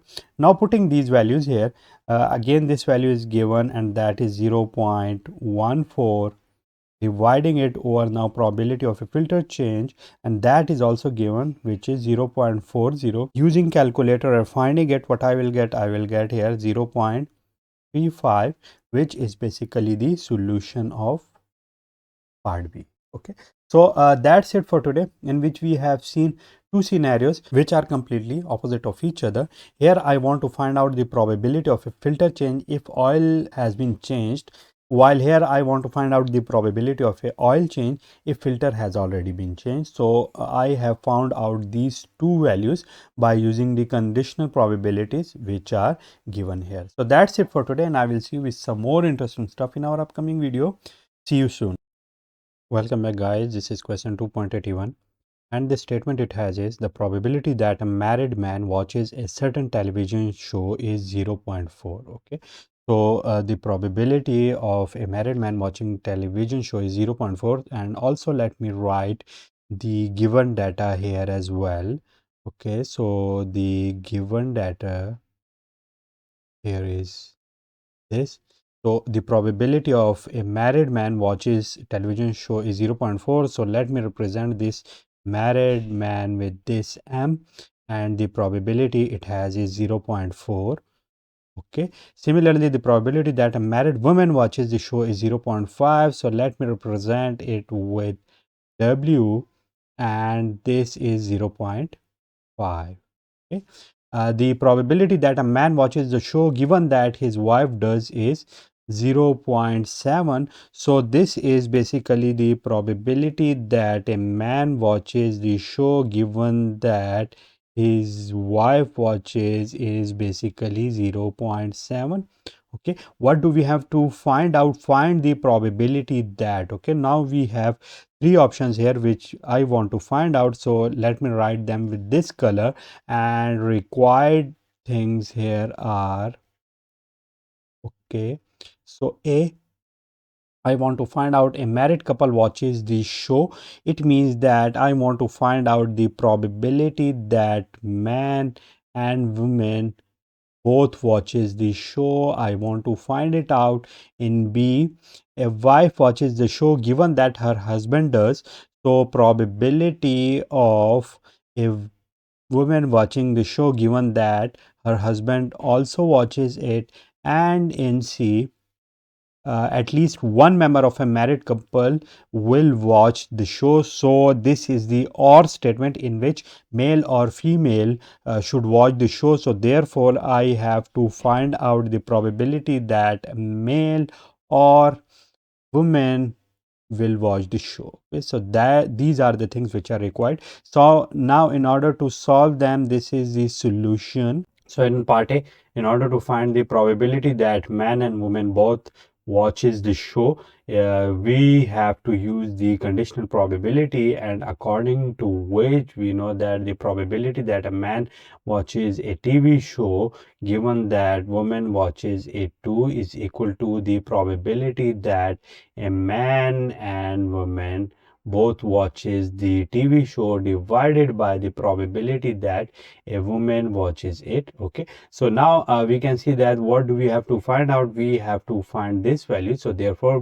multiplying both sides with this probability of W, so multiplying it, what I will get, I will get here probability of man and woman watches a TV show is equal to the probability that a man watches a TV show given that a woman watches it, multiplying it with the probability that a woman watches it. Okay, so now we have both of these values. This value is given here, and also the probability that a woman watches it is also given here. So therefore now 0.7 multiplied by 0.5. Okay, so multiplying them both, what I will get here 0.35, which is the solution of part A of my question. Okay, so that is the solution of part A. Now in order to find the solution of part B, let me remove it. So removing it and finding the solution of part B. Okay, so now in part B, what do I have to find out? I have to find the probability that a woman watches a TV show if a man watches it too. So in order to do this, I have to use the conditional probability, according to which I have this probability that a woman and man both watches a TV show divided by the probability that a man watches it too. Okay, so in previous part of our question, we have found out this probability, which was 0.35. So putting the value here 0.35, and this value is already available here, and that is here, so 0.4. Okay, so dividing 0.35 or this 0.4, what I will get, this is quite high, and that is 0.875, which shows me that there is a very high probability of a woman will watch a TV show if a man watches it too. Okay, so that is the solution of this, which is 87.5%. Okay, so that is the solution of part C. And now moving towards the part C here, what do I have to find out? I have to find out the probability that a man or woman watches a TV show. Okay, so in order to do so, I know the formula, which is probability of man plus probability that a woman watches it minus the probability that man or woman watches the man and woman watches the TV show. Okay, so now let me put their values. I know the value of 8, which is 0.4. Okay, I know the probability of W, that is 0.5, and this is also known, which I found out in part A, and this was 0.35. Okay, so now finding them out and putting them here, what I will get, you will see that the answer of it will be 0.55, and that is the solution of part C, which I wanted to find out. Okay, so that is the solution of all the three parts of our question 2.81, and I hope you have understood all the underlying concepts. So I will see you with some more interesting stuff in our upcoming video. See you soon. Welcome back, guys. This is question 2.82, and the statement it has is, for married couples living in a certain suburb, the probability that the husband will vote on a bond referendum is 0.21. Okay, and the probability that the wife will vote on referendum is 0.28, and the probability that both of the husband and the wife will vote is 0.15. Okay, so let me first write this given data over here. So let me first write this given data over here. So this is a given data. Okay, and let me represent husband with H and wife with W. So the probability that a husband will vote, it is given that he will vote is 0.21. Okay, similarly the probability that wife will vote, that is also given, and that is 0.28. Okay, and similarly the probability that both the husband and the wife will vote. Okay, so again you can see that here and is given, so therefore I have to use the intersection symbol. So therefore the probability that the husband and wife will vote, that is basically 0.15. Okay, so on the basis of these statements, what I can write here is that the probability that husband will not vote, that is represented by this H complement, and that would be 1 minus the probability that he will vote, which is 0.21. So 1 minus 0.21, that is how much? That is 0.79. Okay, similarly the probability that a wife will not vote, that is also represented by this complement, and now that would be 1 minus P of W, which would be how much? 1 minus 0.28, so that would be 0.72. Okay, so these are the two statements or the two probabilities which I have deduced from the given data. Okay, so now on the basis of all it, what do we have to find out? We have to find out the required ones. So let me write here the required items. So in A it is written that at least one member of a married couple will vote. Okay, so at least means either a woman or a husband or both of them will vote. So that is basically the case of a union in which husband or wife or both of them should vote. Okay, so this is the required statement for part A of this question. Similarly for part B, what is given here is that a wife will vote given that her husband will vote. Okay, so we have to find the probability that a wife will vote if her husband will also vote. So what do we have to find out? We have to find the probability of a wife voting given that her husband will vote. Okay, we have to find it as well. And part C, it as a husband will vote given that his wife will not vote. Okay, so I want to find out the probability of the voting of a husband if her wife will not vote. Okay, so not is represented by the complement. Okay, so complementing the term this wife, so we have to find this one. Okay, so now all the required data, all the given data is here. Now let me solve it. So this would be the solution we have. So now solving part A, which is probability of H union W.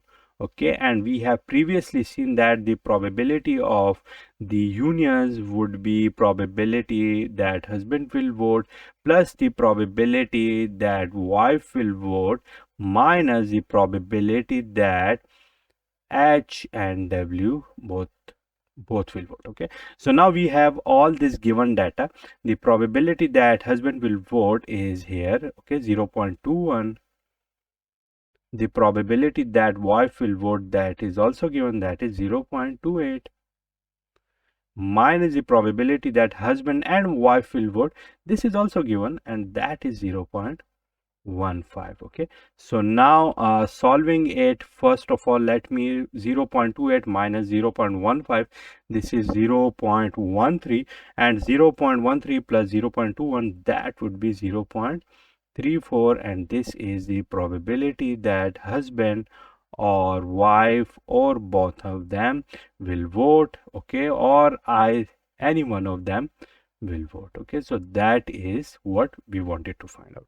Now in finding the part B, or solving for part B here, what do we have to find out? We have to find out the probability that wife will vote, given that her husband will vote as well. So probability that wife will vote, given that her husband vote, that can be found out by using the conditional probability. And according to the conditional probability, the probability of wife and husband will vote divided by the probability that husband will vote as well. Okay, now we have both of these data, so W and H, that is 0.15, okay, given here, you can see, divided by the probability that husband will vote, this is also given here, and that is 0.21. okay, so now writing it here, okay, and when I will solve it, I had got 0.71, which is what, which is the probability that wife will vote, given that her husband will also vote. Okay, so this is what we have here, this is all the data, and this is what we had to find out. We have solved part A and part B, which were quite easy to find out, and which you can solve by using the conventional formulas which are previously derived. So now in order to solve part C, let me clean it first. So now in part C, what do we have to find out? We have to find the probability that husband will vote, given that wife will not vote. So how to find it out? We don't have a data for this one, but to find it out, let me first give you a conceptual overview of this. So if the probability that a husband will vote is this one, okay, this is for the probability that husband will vote. Okay, similarly, for the probability that a wife will vote, this is this one.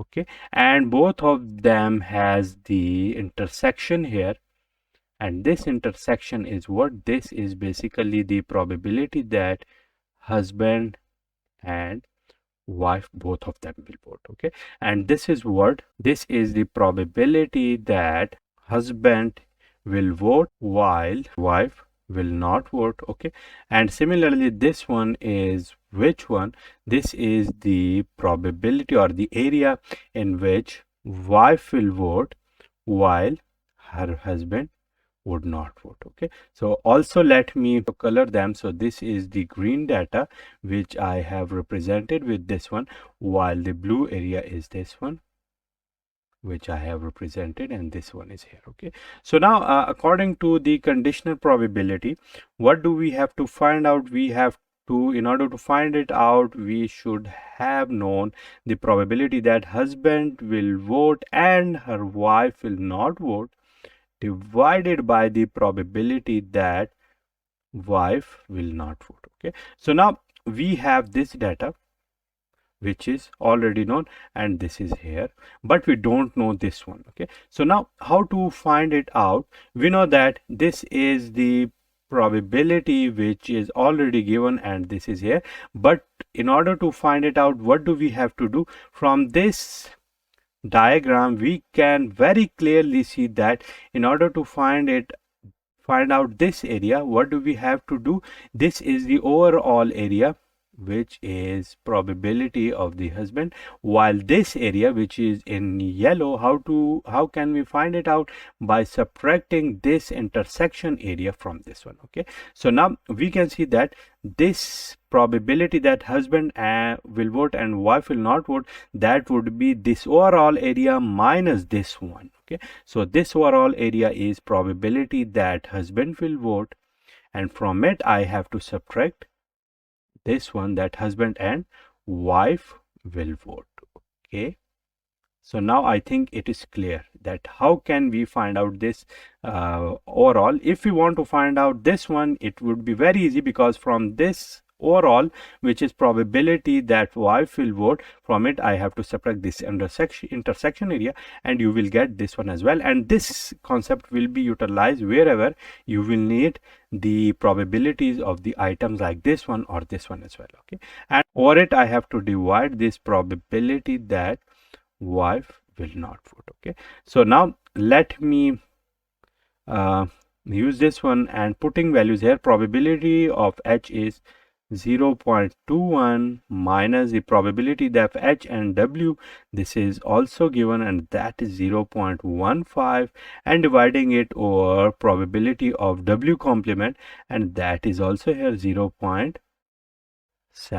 Okay, so now finding it out, I will get 0.06 divided by 0.72, and ultimately I will get how much? That would be 0.083, and that is what, that is the solution of that probability that husband will vote while his wife will not vote. Okay, so that is what we have here. This is 0.083, and that is basically the solution of part C, which was somehow trickier because this data was not given and we have to deduce it from the given data. So that's it for today. If you have any question, you can ask me in the comment box. See you soon. Welcome back, guys. This is question 2.83, and the statement it has is the probability that a vehicle entering the Luray Caverns has Canadian license plate is 0.12. Okay, so let me represent this Canadian license plate with C, and let me write the given data here as well. So given data, okay, such that the probability that the vehicle will have the Canadian license plate will be probability of C, and that is 0.12. Okay, similarly from this we can also find out the probability that the vehicle will not have a Canadian license plate would be 1 minus this P of C, so that would be P C complement, and that would be 1 minus 0.12, which is 0.88. Okay, so this is the probability that a vehicle will not have a Canadian license plate. Similarly, the probability that it is a camper is 0.28. So let me represent this camper with CA. So probability that it is a camper is CA, and this is how much? This is 0.28.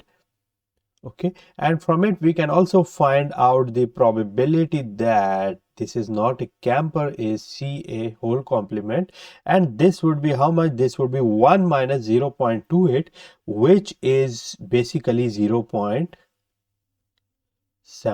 Okay, so these are the given data which we have here, and similarly the probability that it is camper with Canadian license plate is 0.09. so what is basically this one? Here we can again see that this is here with, so with is basically the replacement of and, which is the intersection operation. So therefore here we will have a license plate is of Canada, and similarly camper is this one, and that is what? That would be 0.09. Okay, so this is the probability it has. Okay, so now on the basis of this data, what do I have to find out? So let me write here the required data or required results, and those results are basically written here in the form of part A, B, C of this question.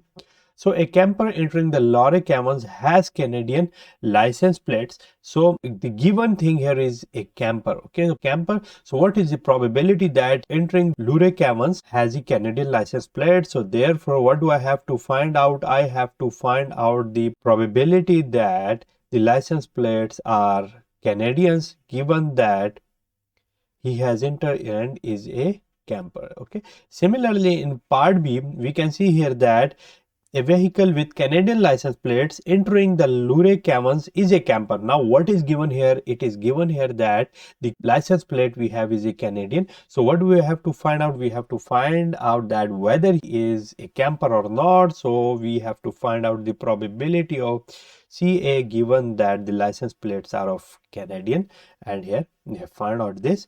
And in part C, a vehicle entering the Lure Caverns does not have Canadian plates or is not camper. Okay, so here this is or, and here we can very easily see that this is represented with this union. Okay, so now what do I have to find out? I have to find out that a vehicle entering the Lure Caverns does not have Canadian number plates. Okay, so he has entered and it doesn't have the Canadian number plates, and similarly here or is given and at the end it is not a camper. So therefore we have to write here CA whole complement, and we have to find out these things. Okay, so now the given data and required data has been written here. So now we have to solve it. So this would be the solution.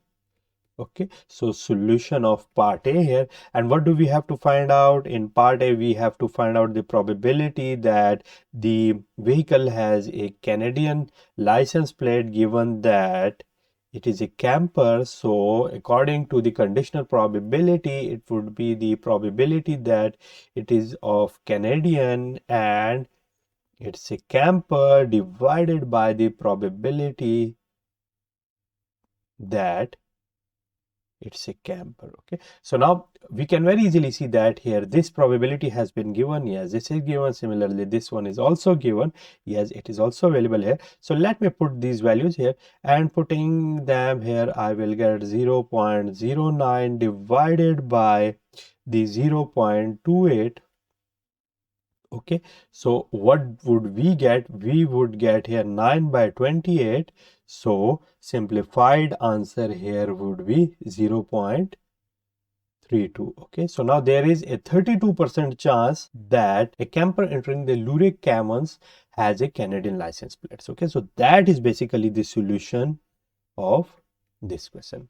Okay, so this is the solution of part A. And what is part B? We have to find out the probability that a vehicle with Canadian license plate entering the Lure Caverns is a camper. So we have to find out the probability of this camper given that it has a Canadian license plate. Okay, so again using the conditional probability, so it would be CA and C divided by the probability of this C. Okay, now we have this given here, and we can see that here it doesn't matter whether we write here CA before or C before, because this is the AND operation, and because here we can very easily see that this basically obeys the commutative property. Okay, so this is always similar. So therefore we have to write here the same value, so 0.09, and dividing it over P of C, which is also given 0.12,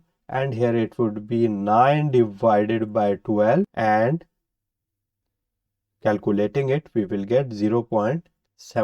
Okay, so what is this? This is basically the 75% probability that a vehicle with Canadian license plate entering the Lure Caverns is a camper. Okay, so this is quite high. Okay, so this is basically the solution of part B. Part C, we have to find out the probability that it doesn't have a Canadian plates or it is not a camper. So we have to find this one. Okay, this is what we have here, and in order to find it out we know the formula, and that is basically 1 minus C and CA.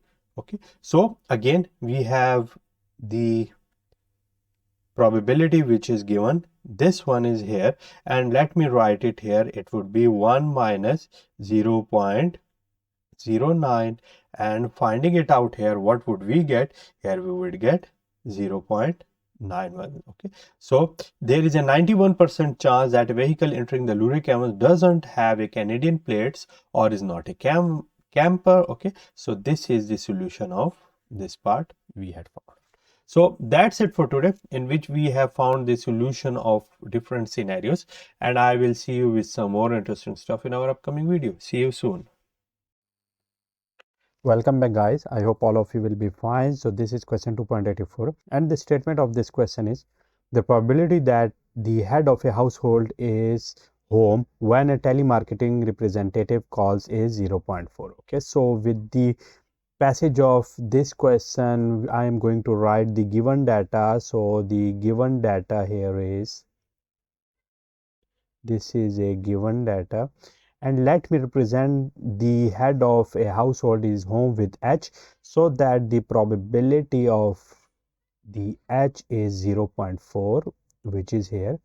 And given that the head of the house is home, the probability that goods will be bought from the company is 0.3. Okay, so this is basically the conditional probability, in which the probability that goods will be bought, given that head of a house is home, this is basically 0.3, and here I am representing the goods bought with this GB. Okay, so I hope it is now clear. So now in order to find the probability that the head of the house is home and goods are bought from the company, here we can very easily see that and word has come up, so therefore this and is usually, as I have previously told you, that this is basically calculated or represented by this intersection sign. So what do I have to find out? I have to find out the probability that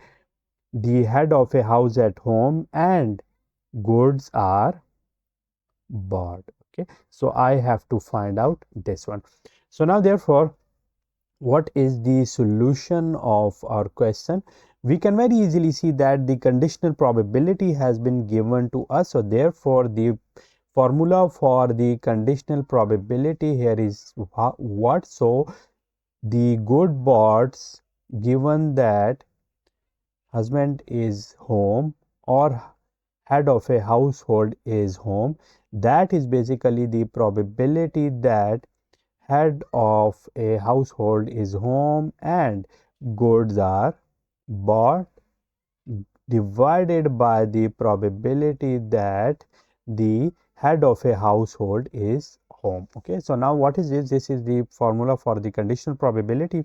Now in order to find the quantity which is here, we want to find out this one, because this is what we have been found in the required data. So now in order to find it out, multiplying both sides with P of H, and what I will get here, I will get here probability of H and GB is equal to the probability of GB given that H multiplying it with probability of H.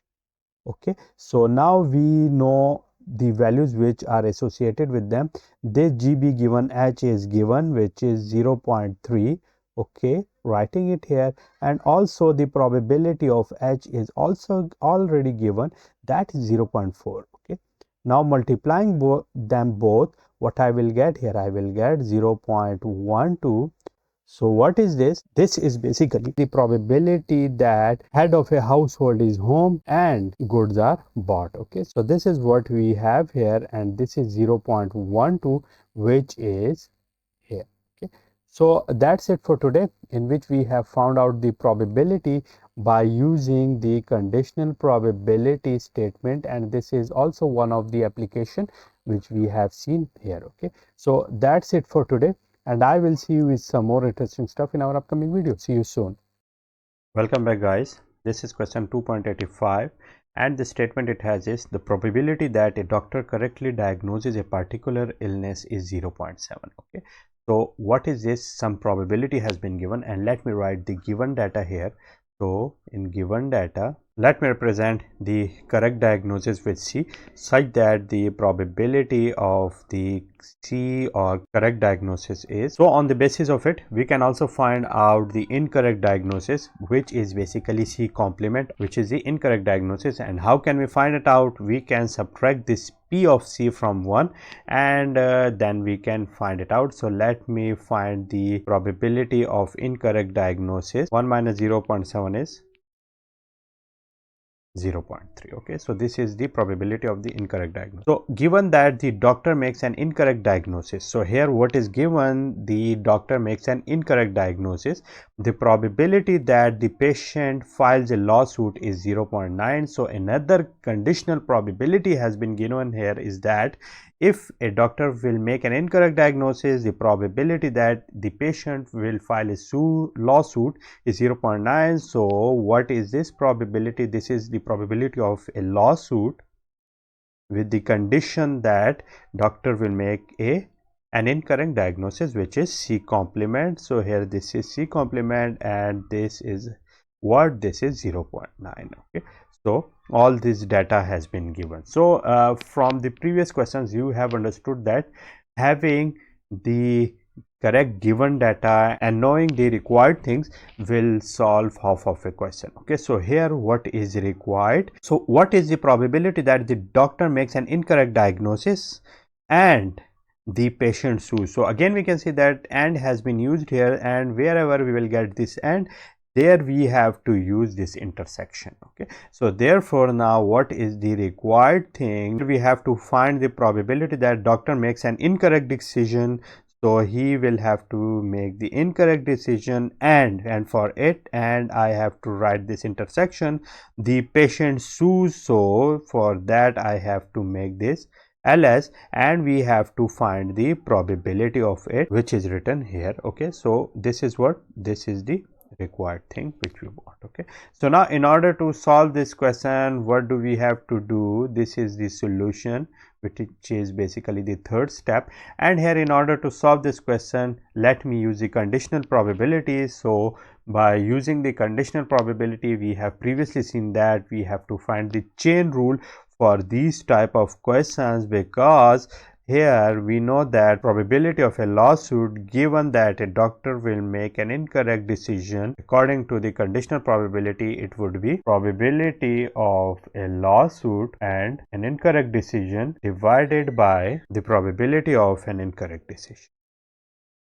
Okay, or incorrect diagnosis. So we have this one, and what do we want to find out here? We have seen in the required data that we want this one. So multiplying both sides with this PC complement. So what will be left with us on the one side, we will have the probability of the lawsuit and the incorrect diagnosis is equal to what? Probability of the lawsuit such that he has made an incorrect decision, multiplying it with the probability of the incorrect diagnosis. Okay. So what is this? Here we can see that this is a very important relationship which is called the chain relationship. Okay, if you want to find the probability of the two related events, what do we have to do? If you want to find out the probability of the first one which is related to the second one, you have to use this formula, and after it you also have to find the probability of that event as well. So the same has been followed here, and now putting their values here, let me put their values, because the probability of it is also given, and this is here 0.9, multiplying it with the probability of C complement, which is 0.3. Okay, so multiplying them, what would we get? We would get here 0.27, which is what? The probability of the LS and C complement, or the probability that the doctor makes an incorrect decision or incorrect diagnosis and the patient sues. Okay, so that is what, that is the required thing or the required answer which we were finding to solve this question. So that's it for today, in which we have found the chain relationship between two events, and with the passage of time we will talk more about it. If you have any question, you can ask me in the comment box. See you soon. Welcome back, guys. I hope all of you will be fine. So this is question 2.86, and the statement it has is, in 1970 11% of Americans completed 4 years of college. 43% of them were women. Okay, so let me write this given data here from the given year.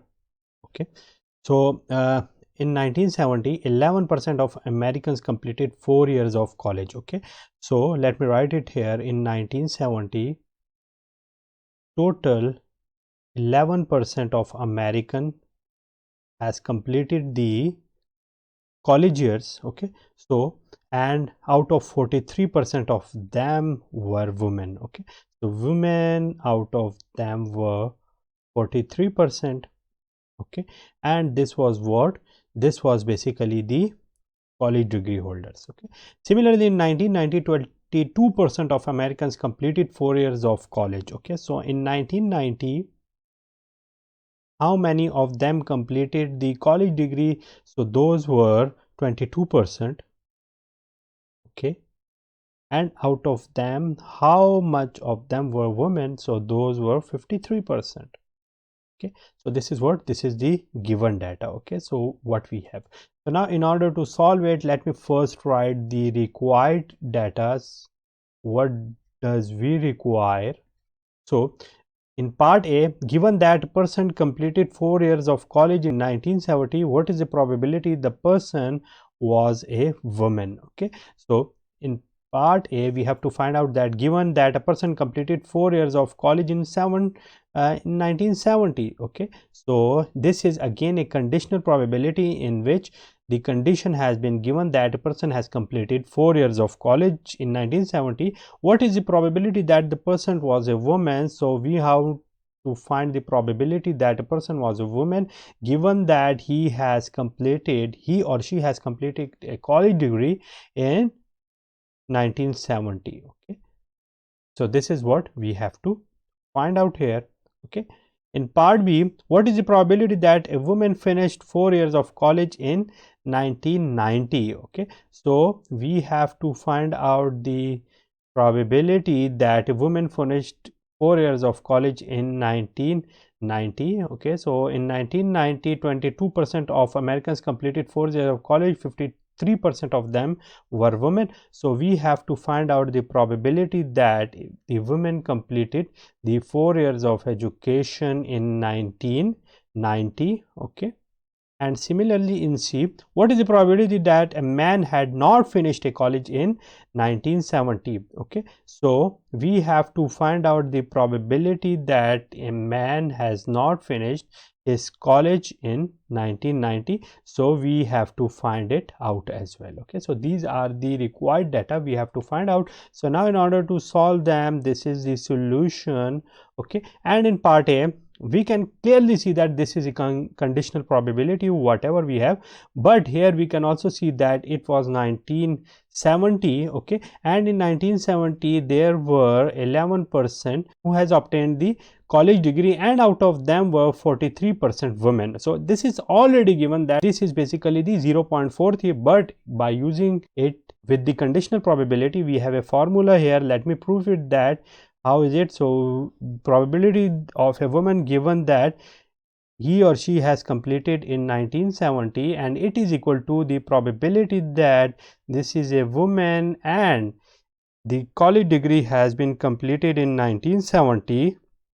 Okay, divided by the probability that a college degree has been completed in 1970. Okay, so now in order to find out this value, what do we have to do? Here we have the probability that it's a woman that is also been given, and that is here in 1970, and the probability of the completion of the college in 1970, this is also given here, but here it is known that these two quantities, when these are given in the same year, we can multiply them together here as well. So the probability of women in 1970 of passing the college degree, multiplying it the passage probability of 70s divided by the probability of a college degree in 70s, that is also given here. So now these two will cancel out, and what would we get here? We would get this thing, okay, which is what? Which is basically this value, okay, and this remaining value here is, let me write this value, and this is in percentage, so let me write in the probability, so it will be 0.43, and this is what? This is the solution of part A, in which if a person has completed 4 years of college in 1970, the probability that the person is woman is 0.43. okay, so that is the solution of part A. In part B, what do we have to find out? What is the probability that a woman finished 4 years of college in 1970? So we have to find the probability of a woman who has completed the college in 1990. okay, so it will be this one. This is the AND condition, and here if a woman has passed, and this is 1990, so this would be like this one. So how can we find it out? We have to find it like the women has passed degree in 90s, multiply it with the probability that a college degree has been passed in 90s. okay, so we can very clearly see that this probability has been given, and this is in 90s here. okay, so this is 0.53 here, so let me write it here, 0.53, and multiplying it with the probability of obtaining the college degree in 1990, that is also given. And how much is this? So if this one is this is here 22%, which is 0.22. okay, so now let me multiply them, so it would be 0.1166. okay, so this is what? This is the solution of part B, what we have here. okay, so this is basically the AND condition which we have found here, and that is the solution of part B. In part C, we have to find out the probability that a man had not finished a college in 1990.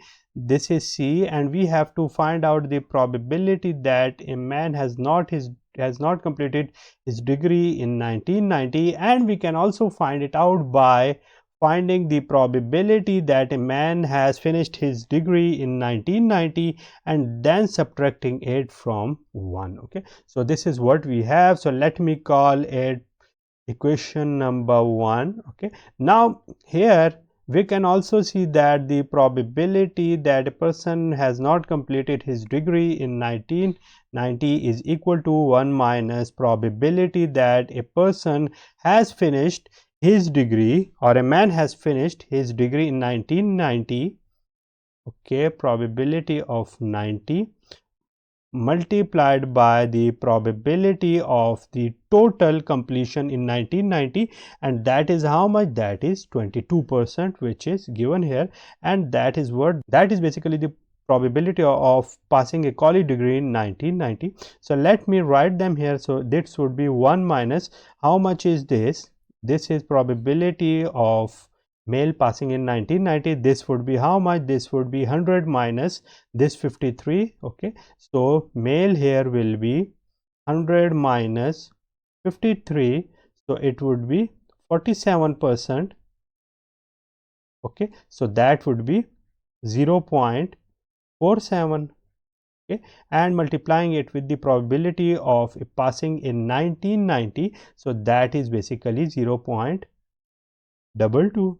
okay, because this is 22% and this would be 0.22. so now this would be 1 minus 0.47 multiplied by 0.22, so the answer of its multiplication would be 0.1034. okay, so now subtracting it from 1, what would we get? We would get 0.8966. okay, so that is what? That is the probability that a man would not finish his degree or his college degree in 1990. okay, so that is what? That is the solution of part C. So in this question we have seen the solution of 3 parts of the question 2.86. If you have any question, you can ask me in the comment box. See you soon.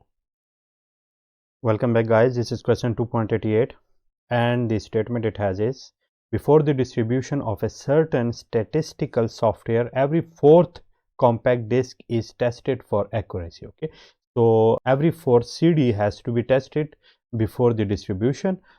So therefore, let me write here the given data. So the probability of testing is what? That is 1.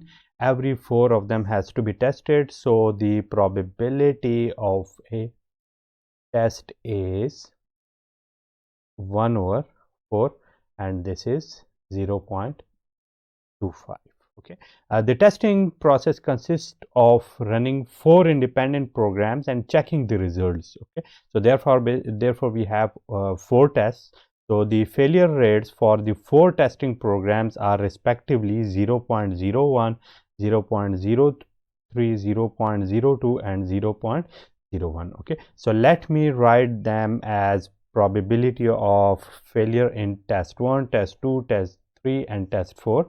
And let me write here probability of failure in test 1 is F1, and that is what? That is 0.01. Probability of failure in test 2 is 0.03.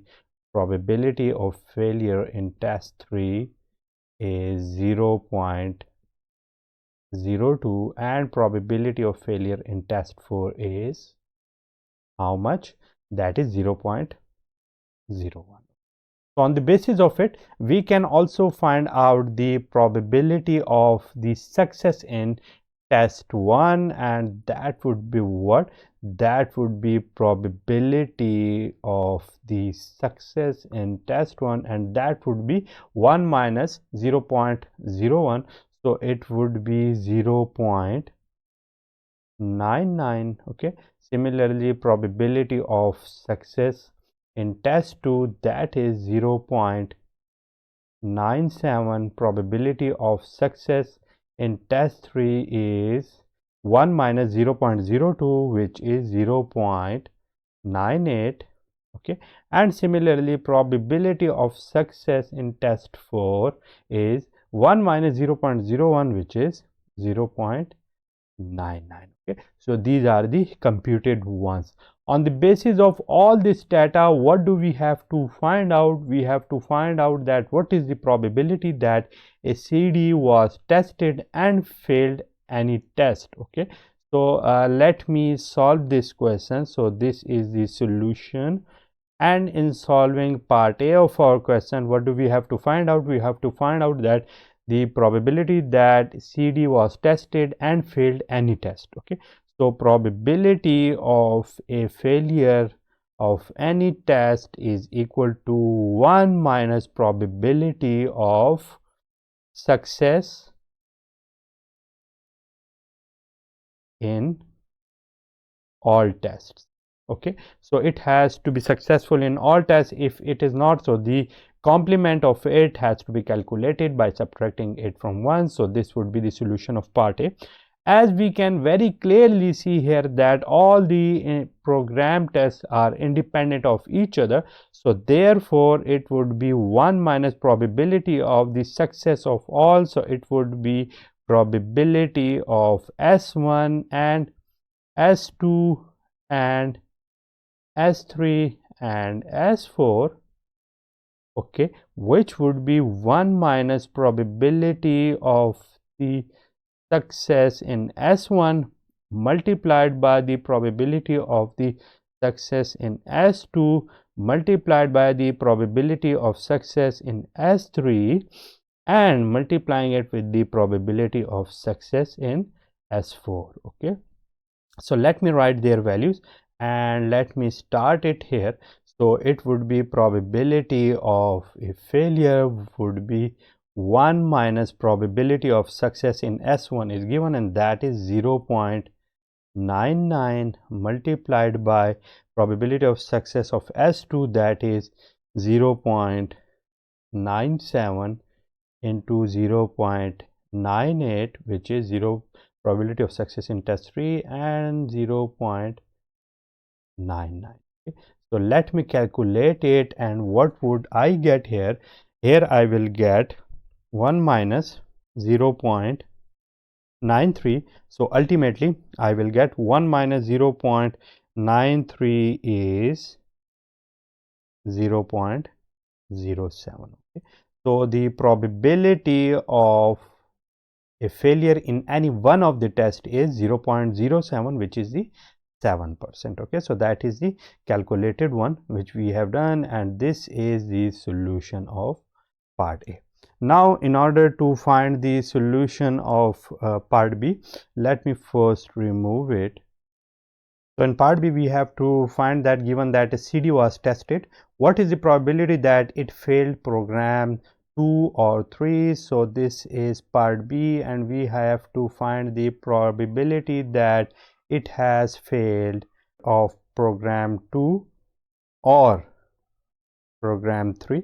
So it would be the 1 minus probability of this success in test 2 and test 3. Okay, so here we can again see that these are two independent ones, so therefore it would be 1 minus probability of the success in S2 multiplied by probability of success in test 3. So these two are also given here, and these would be 1 minus 0.97 multiplied by probability of S3, that is 0.98. Okay, so now multiplying them together and then subtracting it from 1, what would I get? I would get here 0.0494. Okay, so this is the probability that a program will fail test 2 or test 3, and this is the solution of what? This is the solution of part B. Okay, so now let me remove it and proceed to the part C. And the statement, it has in a sample of 100, how many CDs would you expect to be rejected? Okay, so we have a total number of samples equal to 100, and a sample or CD would be rejected if it will fail any one of the tests, which are test 1, test 2, test 3 and test 4. So the probability of failing any test is 0.07, and the total number of tests here are 100. So therefore the probability of the failure in any of these tests is 0.07. So multiplying them, what would I get? Here I will get 7. So out of 100, there is a chance that 7 CDs would be rejected. Okay, so this is the solution of part C. And now towards part D, given that a CD was defective, what is the probability that it was tested? Okay, so initially we have seen that every fourth compact disc or CD has to be tested. So therefore I have told you that the probability of test is that 1 out of every fourth CD would have to be tested. So therefore there is a 0.25 chance that it would be tested. Okay, so this is what, if a CD is defective, it will be tested. Okay, so that is the solution of part D, which is also 0.25. So this is the solution of question 2.88, in which we have seen different parts of it which are related to the independence of the events. Okay, so if you have any question, you can ask me in the comment box. See you soon.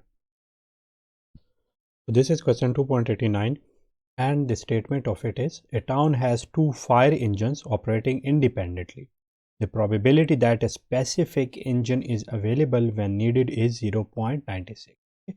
So we have 2 engines, and for the probability of the availability of for each of the engine is 0.96, and both of them are basically independent. Okay, so let me write here first the given data. let me have a first engine A and the second one is B, and the probability of their availability is 0.96. So probability of the available for engine A is 0.96, and similarly for B the probability of availability is also 0.96. So from it we can also find the probability of the unavailability as well, and that would be what, that would be the probability of A complement, okay, and that would be 1 minus probability of A, okay. Similarly for A the probability of the B complement is 1 minus the probability of B. So putting values here, what would we get? Let me remove them here from here. What would we get? The values here are 0.96 and 1 minus 0.96 are 0.04. Similarly here 0.04, okay. So these are the probabilities and the given data. So what is basically required? So let me here write the required data, okay. So what is the probability that the neither is available when needed, okay. So what do we have to find out? That neither A nor B is available when they are needed. So in A we have to find the probability that neither A nor B is available. So to find the nor of them I have to write here this intersection, and this is what, this is the required data.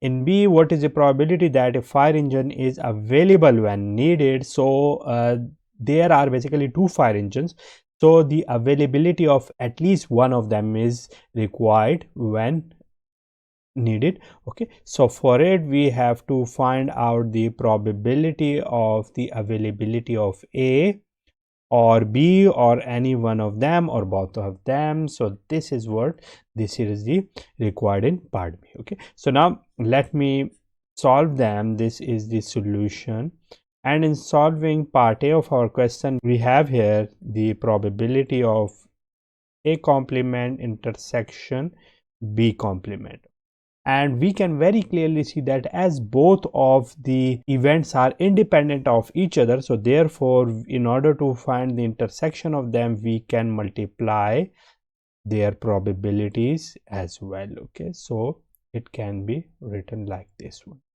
So now let me multiply them because these probabilities are already found out here. So it would be 0.04 multiplied by 0.04, okay. So it would be 16, okay, 16 divided by 1 2 3 4, okay, or it would be 0.0016, okay. So this is what, this is the probability that neither is available when needed, okay. So this is basically the solution of part A. Now in order to find the solution of part B, we need to find out the probability that a fire engine is available, okay. So in order to find the probability of the engine availability, engine is available, so we can also find it out from the probability that none of the engine is available and subtract it from 1. So here we can write 1 minus probability that none is available, okay. So now we know that in order to find that none is available we have already found out its probability here. So let me write it here, and it would be 1 minus 0.0016, it would be 0.9984, okay. So this is what, this is the solution of part B, where this one is what, this is the probability that A or B or both of them are available, while what is this, this is here this one, okay. So that's it for today, in which we have seen the solution of question 2.89. If you have any question you can ask me in the comment box. See you soon. Welcome back guys, I hope all of you will be fine. So this is question 2.92 of chapter 2, and the statement of it is, suppose that the diagram of an electrical system is as given in figure 2.10. okay, so this is what, this is figure 2.10. what is the probability that the system works? Assume the components fail independently. Okay, so each component here is independent and we have to find the probability that the system works. Okay, so how the system works, if this is the input, okay, input current has been coming from this point and it will be coming out of this, so this will be the output. Okay, so the system will only work if it will go through this one and it works, and out of these two, if any one of them will work. Okay, so it will be what, it will be the condition for the system to work. Okay, so we can draw them here as well.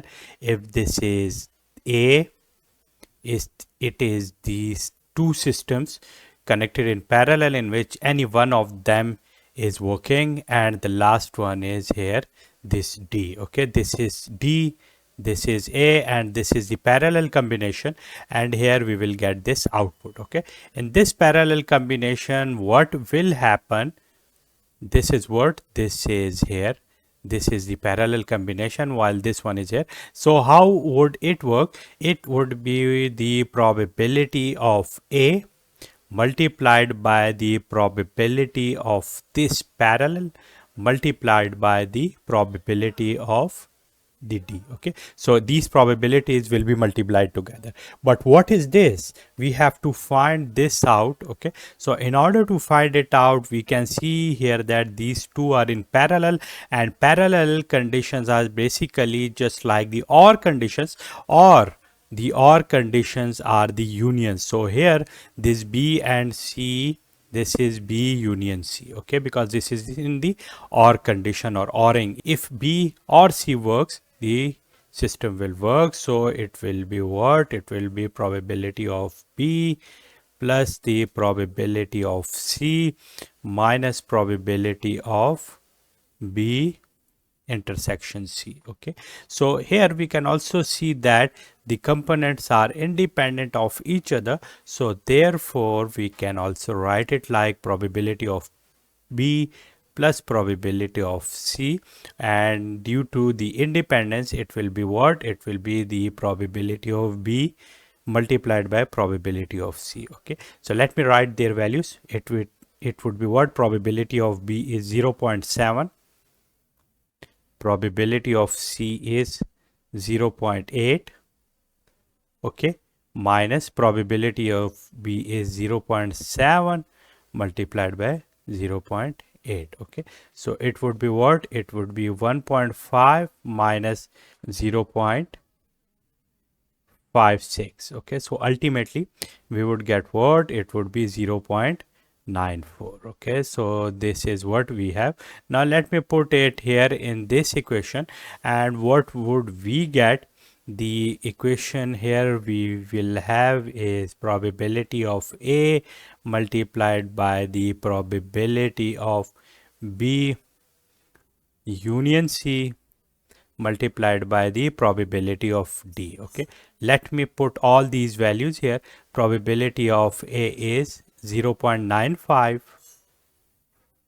probability of B union C is 0.94, okay, and the probability of D is 0.9.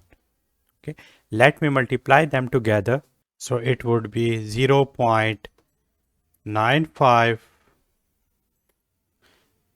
multiplied by 0.94 multiplied by 0.9. So it would be what? Let me see it here, 0.8037. 0.8037. okay, so that is what, that is basically the solution of our question 2.92, and that is what we had to find out. If you have any question, you can ask me in the comment box. See you soon. Welcome back, guys. This is question 2.93 of chapter 2, and the statement of it is, a circuit system is given in figure 2.11, which is here, assume the components fail independently. So the part A of this question is, what is the probability that the entire system works? And B, given that the system works, what is the probability that the component A is not working? So let us first target part A of our question. And here the solution of it is here. Okay, so now in order to find the solution of part A, we can very clearly see that here component A and B are connected as a cascaded systems, while here components C, D and E are also cascaded. Okay, so here we can find out the probability of it if we call this system as Y and this as X. Okay, so the probability of X would be what? It will be the product of the probability of A and probability of B, because these are the independent systems. Okay, and therefore cascaded systems probability has to be multiplied together. So it would be probability of A multiplied by the probability of B. Okay, similarly for the probability of Y, which is this one, what we have to do, we have to multiply the probabilities of C, D and E. So probability of C multiplied by the probability of D and multiplied by the probability of E. Okay, so here let me first find the probability of X. So it would be 0.7 multiplied by 0.7 as well, and finding it out we will clearly see that this is 0.49. Okay, similarly putting values here, this would be 0.8 multiplied by 0.8 multiplied by 0.8, so it would be what? It would be 0.512. So these are their probabilities. Now here when the branch will be here, so we can very clearly see that these two are connected in parallel, such that here we will have the systems which are like this and this. Okay, so this is X and this is Y. So the system will work if any one of these paths will work. Okay, so the input will be from here, it will follow this or this. Okay, so if any of these will work, we will get here our output. Okay, so therefore this is the union operation, which is basically the OR operation. So therefore in order to find the probability that the entire system works, it would be the probability of X union Y. Okay, or it would be the probability of X plus probability of Y minus probability of X and Y. Okay, so as the systems here are independent of each other, so therefore here we can write it as what? We can write them here as the product of the probabilities of X and Y. Okay, so let me put these values here, and putting these values here, what will we get? It would be 0.49 plus 0.512 minus 0.49 multiplied by 0.512. Okay, so finding it out, what will we get? The answer of it would be 0.751, and that is the probability that this system will work. Okay, or the answer of part A of my question. Similarly, in order to find the solution of part B, what is this? Given that the entire system works, what is the probability that the component A is not working? So we can very clearly see that we have a condition here, and that is that the entire system works. Okay, so we have to find out the probability of what? We have to find the probability that A doesn't work, given that the entire system works. Okay, we have to find it out. So what does it mean? If this system will not work, it means this whole branch will not work. So we don't care either B works or not. If any one of them wouldn't work, so this entire branch will not work. So therefore we have to concentrate over the condition which is given, which is that A is not working. So the probability that A doesn't work is what? It would be the 1 minus probability of A, which is what? 1 minus 0.7. So it would be 0.3. Okay. So the probability that A doesn't work is 0.3. Let me move down somehow. Okay. So now here, in order to find it out, probability of A prime given that the system works, let me write it like this. It would be what? It would be the probability that A prime is available and C and D and E, these three works. We don't care whether B works or not, because if any one of them will not work, this branch will not work as well, because these are cascaded together as I have mentioned earlier. Okay, or divided by the probability that the entire system works, which we have already found out. Okay, so here, as these systems are independent of each other, here I can write it like probability of A complement multiplied by the probability of C multiplied by probability of D multiplied by probability of E, okay, divided by this probability that the system works. Let me put these values here. So probability of A prime is 0.3 multiplied by probability of C, which is 0.8, multiplied by the probability of D, which is 0.8, and probability of E is also 0.8, all divided by the 0.751. Okay, so let me calculate it, and after calculating it, the answer of it is 0.2045. Okay, and that is what? That is the solution of part B of our question. So that's it for today, in which we have seen the solution of question 2.93. If you have any question, you can ask in the comment box. See you soon. Welcome back, guys. This is question 2.94 of chapter 2, and the statement of this question is: in the situation of exercise 2.93, it is known that the system doesn't work. What is the probability that the component A also doesn't work? Okay, so we have seen the solution of exercise problem 2.93 in our previous video. In that exercise problem, if we see, okay, I will attach a link of it over here. So we can see that the probability that the system works was found out, and it was 0.751. Okay, so this is what the system works, or we can call it what? P of S. Okay, so in that case it was working. So now here the probability that A works is what? This is 0.7, and the probability that A doesn't work, this is 1 minus 0.7, which is 0.3.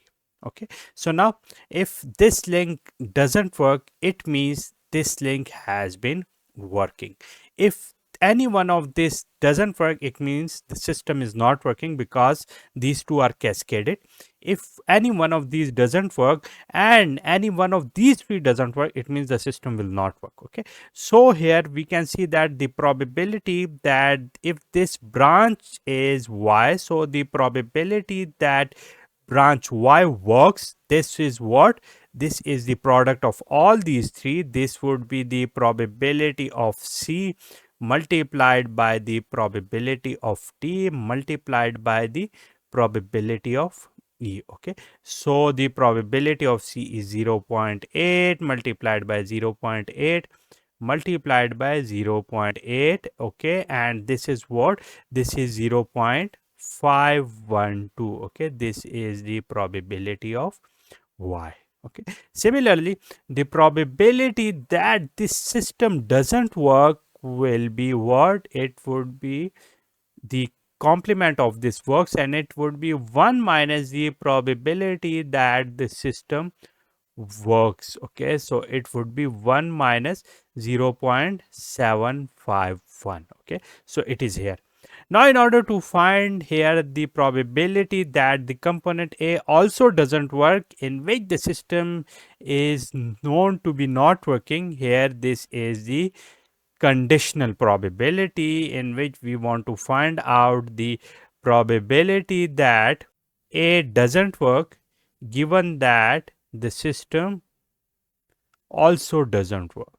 Okay, so this is the conditional probability, and writing this conditional probability in the form of Bayes theorem, what we can write here, the probability that the system doesn't work given that A also doesn't work multiplied by the probability of A doesn't work divided by the probability that the system doesn't work. Okay, so we have this probability. Okay, let me use this color.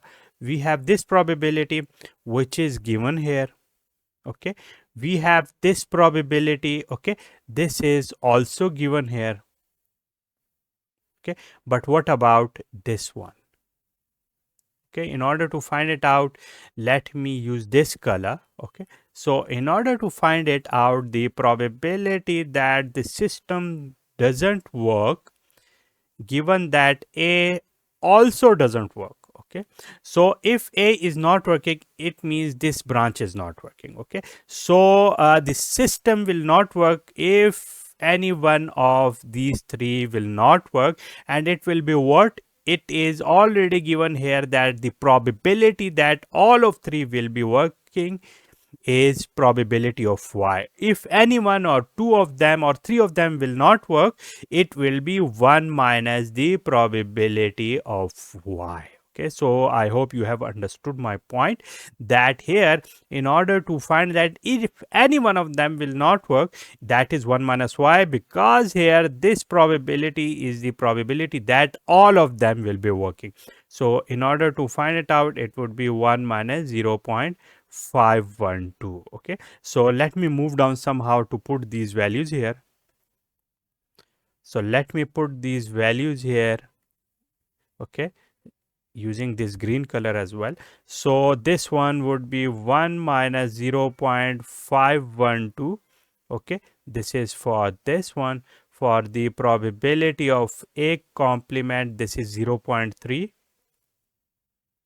Okay, whole divided by the probability that it doesn't work, it is already given here as well, and this is 1 minus 0.751. Okay, so this would be the probability that A doesn't work given that the system also is not working. Okay, so calculating it and finding it out, what would we get? The answer of it would be 0.588. Okay, and that is what, that is basically the solution of our question. Okay, so that's it for today, which is related to the solution of question 2.94, and in this we have discussed the same question which we have previously discussed and found the solution of it by using this figure. If you have any question, you can ask me in the comment box. See you soon. Hello guys, this is question 2.94 of the 8th edition of our book.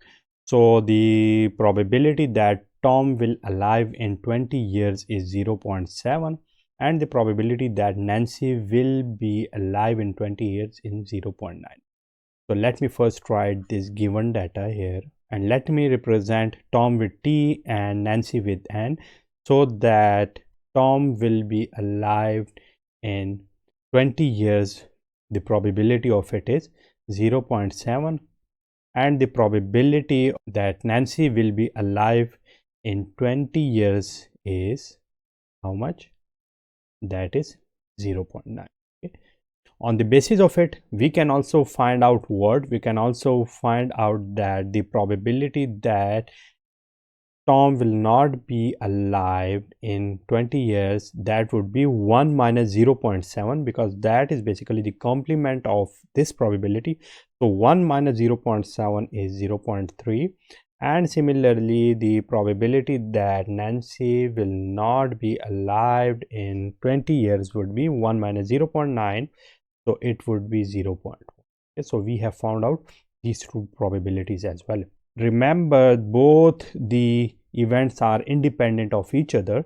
What is the probability that neither will be alive in 20 years? Okay, so we have to find out what here. The required data is what? In terms of mathematics, what do we have to find out? That neither T nor N will be alive in 20 years. So that is probability that neither Tom nor Nancy, okay, nor for and or nor we have used this intersection symbol, we have to find it out. Okay, so we have to find the probability that none of them will be alive. Now in order to find it out, we have to find the solution. So its solution is here, and we have previously seen that this is basically the problem related to the independence of events, according to which if two events A and B are independent of each other, their combined probability would be the probability of A multiplied by the probability of B. Okay, so this is the probability of A and B. Now in order to find out this one, that probability that neither T nor N will be alive in 20 years, that would be 1 minus probability that both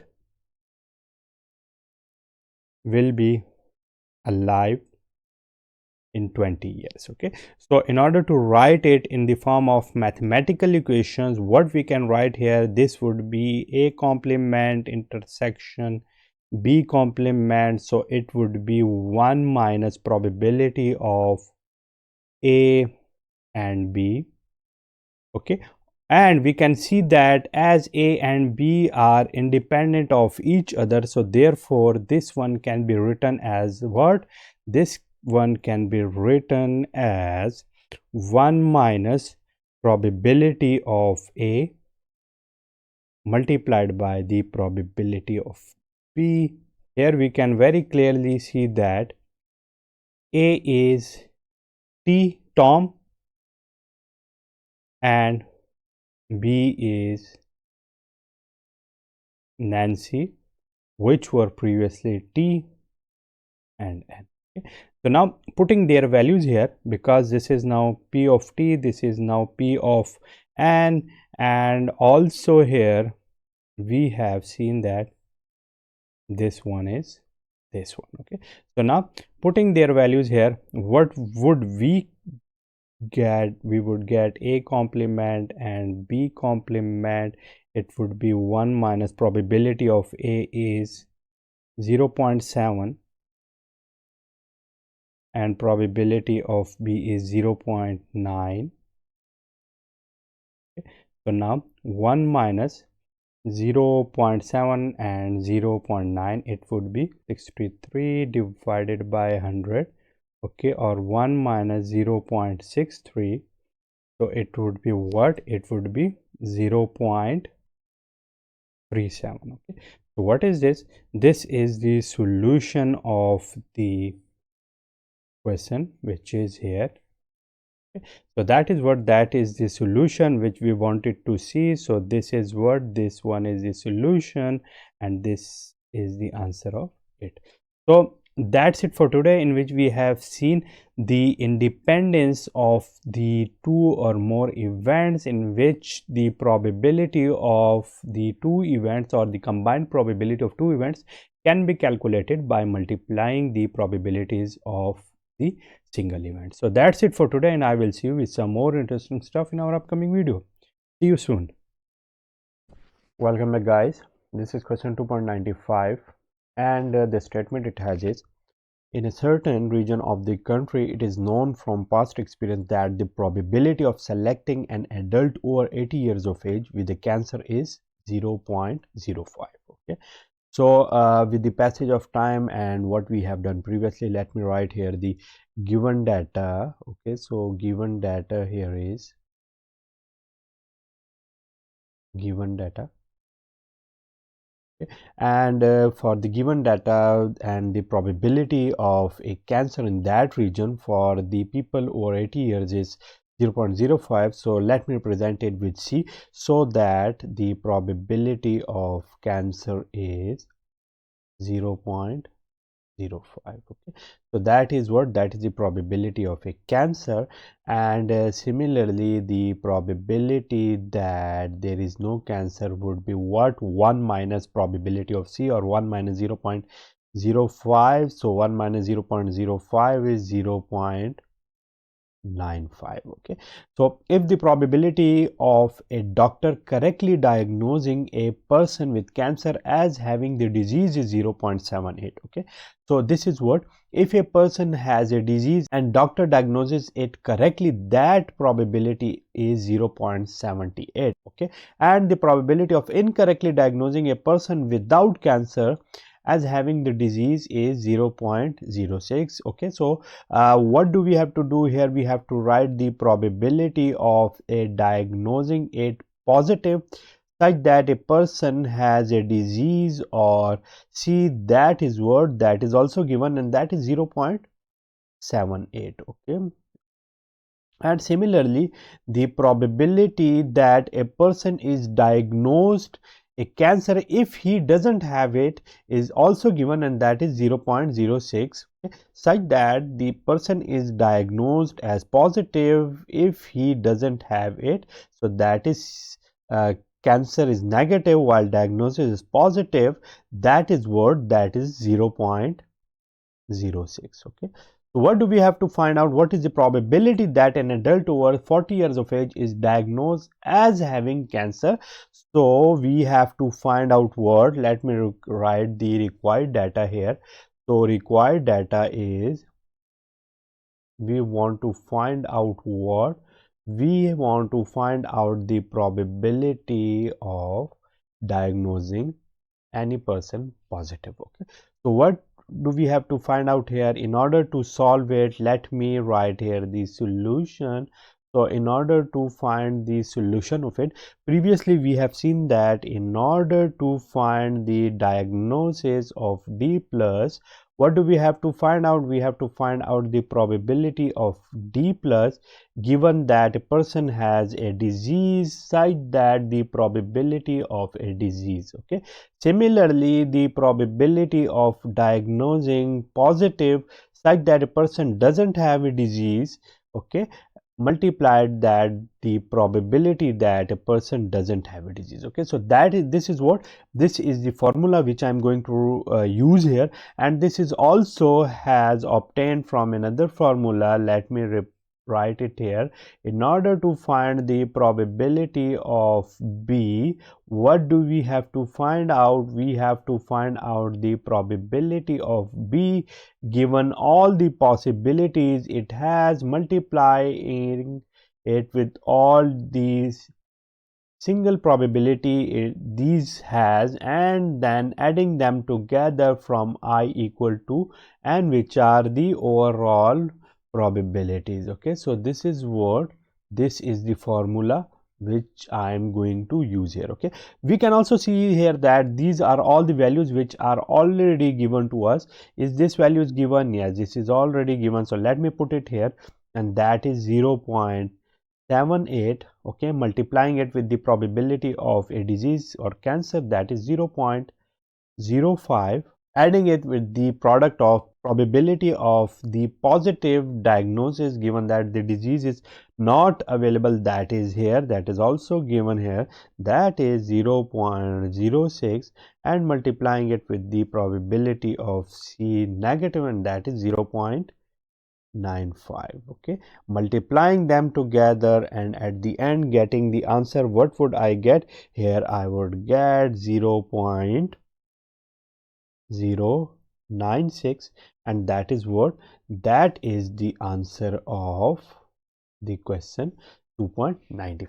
Okay, so what we have seen here, that in order to find the probability of the any event B, what do we have to find out? We have to find out the probability of the event B given that another event which is connected with it, okay, such that multiplying the probability of this event as well. Okay, similarly, if this event B is dependent upon another event C, we have to multiply with it the probability of it as well, unless and until I get all the dependencies upon which this probability of B is dependent. Okay, so that is basically the solution of the question 2.95. If you have any question, you can ask me in the comment box. See you soon. Welcome back, guys. This is question 2.95 of the 8th edition. Okay, so previously we have solved question 2.94 of the 8th edition, and in this question we are going to solve the same from the similar editions. So the statement it has is: one overnight case contains 2 bottles of aspirin and 3 bottles of thyroid tablets. Okay, so the first case basically consists of 2 bottles of aspirin and 3 bottles of thyroid. Okay, and the second tote bag contains 3 bottles of aspirin, 2 bottles of thyroid tablets, and 1 bottle of laxative tablets. Okay, so these are basically the 2 bags which are composed of these bottles of tablets. If 1 bottle of tablet is taken at random from each piece of luggage, find the probability that. Okay, so before going to find the probabilities or the required data, let me first explain it to you that what is the scenario here. So basically there are 2 bags. Okay, this is a first bag and this is basically a second bag. Okay, let me call it bag 1 and this is bag 2. In these bags, in first one we have 2 bottles.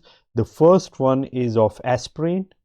Okay, so this is what, this is the aspirin, and the thyroid one as well. Okay, so this is the aspirin and thyroid, and let me call them, this is aspirin, so let me call it A1, and this is T1 because of the thyroid. And how many bottles of aspirin are here? So there are basically 2 aspirin and 3 thyroids. Okay, similarly in the second one we have 3 bottles, and these 3 bottles are, let me, 1, 2 and 3. Okay, the first one here is the aspirin. This is, let me call it A2 because of the second bag here. Similarly 2 bottles of thyroid, so this is T2, and the third one is 1 bottle of laxative tablets. Okay, so laxative is 2. Okay, so how many bottles do we have here? So a second bag contains 3 bottles of aspirin, so 3 bottles of aspirin, 2 bottles of the thyroid tablets, and 1 bottle of laxative. Okay, so this is basically a given data which we have, and in the section containing the given data we can also write here what? Okay, we can also write that A1 is 2 and T1 is 3. Okay, on the basis of it we can also find out their probabilities. So the probability of A1 is the number of bottles of A1 in bag 1 divided by the total number of bottles. So basically we can see here that 2 plus 2 is 5. So the probability of it is 2 by 5. So the probability of the selection of A1 is 2 by 5. Similarly, the probability of the selection of T1 is the number of T1 bottles in bag 1 divided by the total number of bottles. So this is 3 by 5. Okay, so this is for what? This is for the first bag. Okay, for the second one, let me use this color. So for the second one we have A2 equal to 3, T2 equal to 2, and there is also this L2 which is 1. Okay, so this is 1, this is for the second bag. Okay. Now in order to find the probabilities associated with each of them is the probability of A2 is the number of bottles of A2 divided by the total number of bottles. So this is 3 bottles, and 3 plus 2 plus 1 is 6, which is also 1 by 2.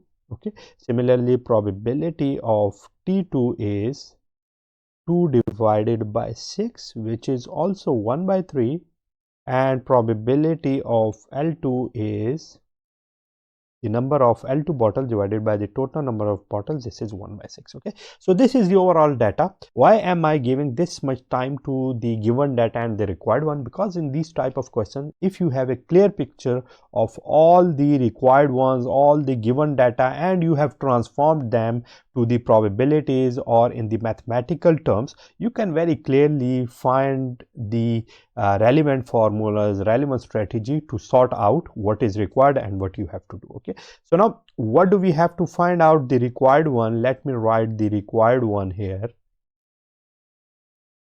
Okay, so the required one are, in part A, what is required? Both bottles contain thyroid tables. Okay, we have to find the probability that both bottles which have been selected at random contain the thyroid tables. So in other way, it can be the first bottle would be T1 and second bottle should also be T1 here as well. In B, what is it asking us to find? That neither bottle contains thyroid tablets. Okay, so what it would be? It would be neither thyroid nor thyroid in the second, and this is the required one for the second one. And in C, the two bottles contain different tablets. Okay, so if one is thyroid, the other one shouldn't be thyroid, or if one is aspirin, the other one shouldn't be aspirin, and vice versa. Okay, so this type of question. So now let me write it here, that 2 shouldn't contain the 1. So if A is the first one, then the second one shouldn't be this one. Okay, so we have to find this one, these required things here. Now in order to solve them, let me solve part A first. Okay. So in order to find the probability of T1 and T2, what do we have to find here? As we can very clearly see that these two events are basically independent of each other. Okay, so here this is for the first bag, this is second bag. If one bottle has been selected from 1 and the second for 2, these two are completely independent of each other because these are separated out. So therefore we can clearly see that the probability of T1 and T2, this is basically a case of the independent probabilities, where this one would be the probability of T1 multiplied by the probability of T2, which is the required formulation for the independence of event. Now let me put their values. So probability of T1, that is already given, this is here, and probability of T2 is also given here. So let me write their values, and it would be 3 by 5 multiplied by 1 by 3. These two will cancel out, and ultimately I will get here 1 by 5, which is the answer of the part A. Okay. So this is the required answer for part A. Welcome back, guys. This is question 2.95 of the 8th edition. Okay, part B, we have to find that neither bottles contain thyroid tablets. So probability of neither are same. It can also be found out by 1 minus probability that both are same. Okay, so if I want to find out the probability that both should not contain the thyroids, what can I find it out here? I should have to subtract it from probability that any one of the term will contain the thyroids. Either it can be the first one, either it can be the second one, or it can also be the two ones as well. So that is basically the union operation. So therefore I have to write here T1 or T2. okay, because in this scenario or in union, if any one of them is 1, so it will give me output equal to 1, because this is union, or in digital fundamentals term I can also call it the OR operation. Okay, so let me write them here, and I know that probability of the two events, if I have probability of A union B, so I can find out this probability by probability of A plus probability of B minus probability of A intersection B. Okay, this is the rule which has been made. So now putting or applying the same rule here, what would I get? I would get here probability of T1 plus the probability of T2 minus probability of T1 and T2. Okay, so these are the probabilities which I have to find out. So let me now remove this equation from here so that I can write all the values which are associated with them. So now it would be 1 minus probability of T1 is given, and that is here 3 by 5. Okay, so 3 by 5 plus probability of T2 is 1 by 3. Okay, and probability of T1 and T2 we have found out in our previous part of this question, and it was 1 by 5. Okay, so when it is calculated and then subtracted it from 1, 11 by 15, which ultimately give me 4 by 15, and that is the solution of part B. Okay, so that is what we have to find out, and the solution of it was 1 by 5, where its solution is 4 by 15. Now let me proceed towards part C. Welcome back, guys. This is question 2.95 of the 8th edition. Okay, in part C we have to find that neither of the bottles should be similar. Okay, so in order to do so, as we have been selecting these bottles from the two different bottles, so therefore now let me represent them here as a single one. Okay, and here what would be our strategy? Here I want to find out the probability that neither of them will be the similar, so the probability of it would be A and prime, it would be the total number of different combinations or permutations divided by the total possible combinations. Okay, so here we have to find it by using this formula, and let me call it equation A. Now in order to find the total number of possible permutations, what it would be here, so here if we consider it as a single box, so here we have 5 items, and out of these 5 items I have to select any 2 items. Okay, so this can be a case of the permutation. Okay, so we can find out here by NPR, where the total number of permutations are n factorial divided by the n minus r factorial, and r factorial are the selected ones. So let me put n equal to 5, because it 2 items here in first box, 3 in the second one, I will get here 5. So 5 factorial divided by, I have to select any 2 from them. So here I will get 5 minus 2, it would be 3 factorial, and r is what?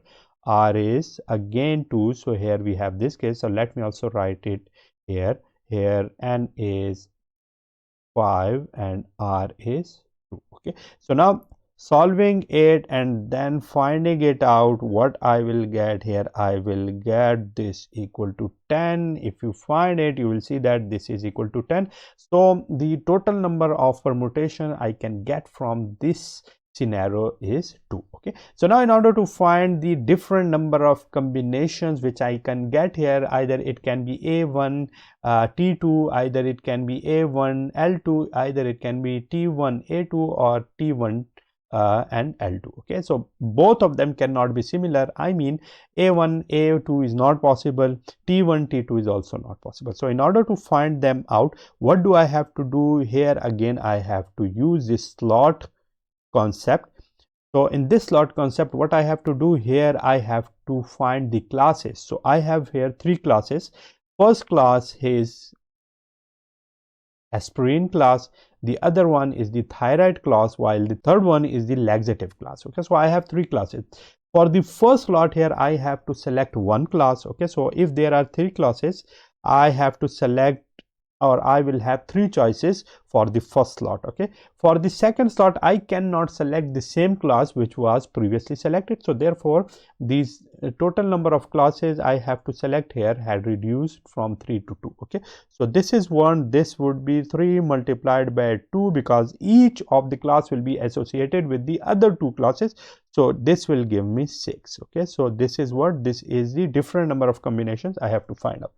So now putting these values, because this is what, this is the total number of possible combinations, and these are basically the different combinations I have to find out. Putting them here in equation A, what I will get, let me use this color for it. So what I will get here, I will get here probability of A, and A prime, this would be 6 divided by 10, which will ultimately give me 3 by 5, and that is what, that is the solution of part C. Okay, so you have seen that from the very fundamental equation here, which is the fundamental equation for the probability and random variables, I have found out the probability that the two selected bottles are different from each other, and for that case I have basically considered the number of classes I have here, and these classes are the tablet name which I have been using here. Okay, so I think it's enough for today. If you have any question, you can always ask me in the comment box. See you soon. Hello guys, question 2.96.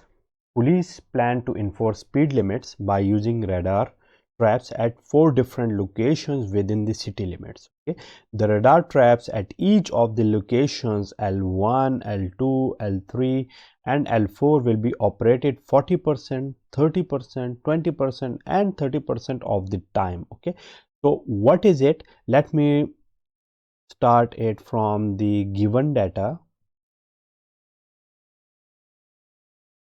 Okay, so here we can see that here we have different traps, and these traps basically work with the probability of 0 0.4, 0 0.3, 0 0.2 and 0 0.3 if a certain percent cross the limit. Okay, so therefore what is this?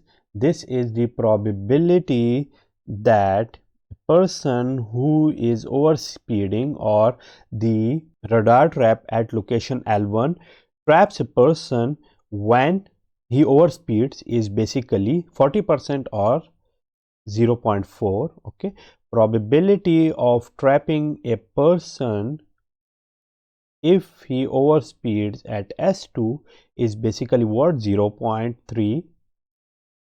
Probability of trapping a person at location 3 if he overspeeds is basically 0 0.2. Okay, basically I am converting the percentages into the probabilities by dividing these values over 100, and similarly probability of the trap over S4 is what, that is 0 0.3. okay, because this is 30%. If a person who is speeding on her way to work has probabilities of 0 0.2, 0 0.1, 0 0.5 and 0 0.2 respectively of passing through these locations. Okay, what is this? This is basically the probability of the overspeeding. So writing it here, let me write it here. So probability of the overspeeding at S1 of a person is 0 0.2, probability of it here 0 S2 is 0 0.1, probability at location 3 is 0 0.5, and this is 0 0.2. probability as the at the fourth location is S4, and that is 0 0.2. Okay, so what do we have to find out here?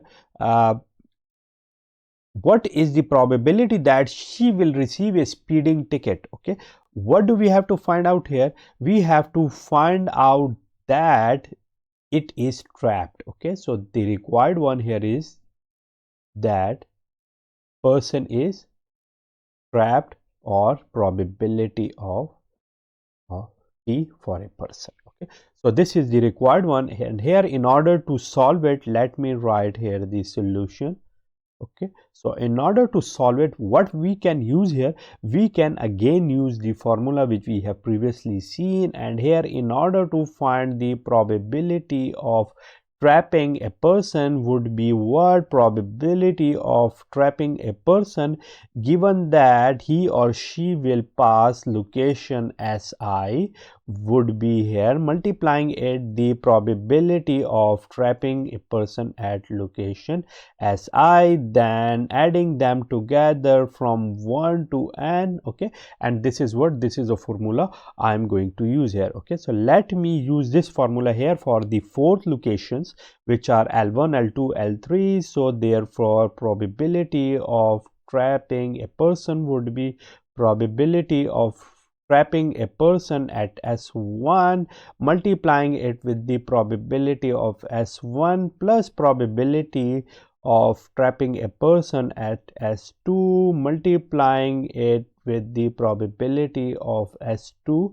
Okay, similarly here adding with it probability of trapping at S3 multiplying it with the probability of S3, and at the end probability of T given that S4 multiplying it with the probability of S4. Okay, so let me write their values here because all of those are given. Probability of T given S1 is 0.4 and probability of S1 is 0.2.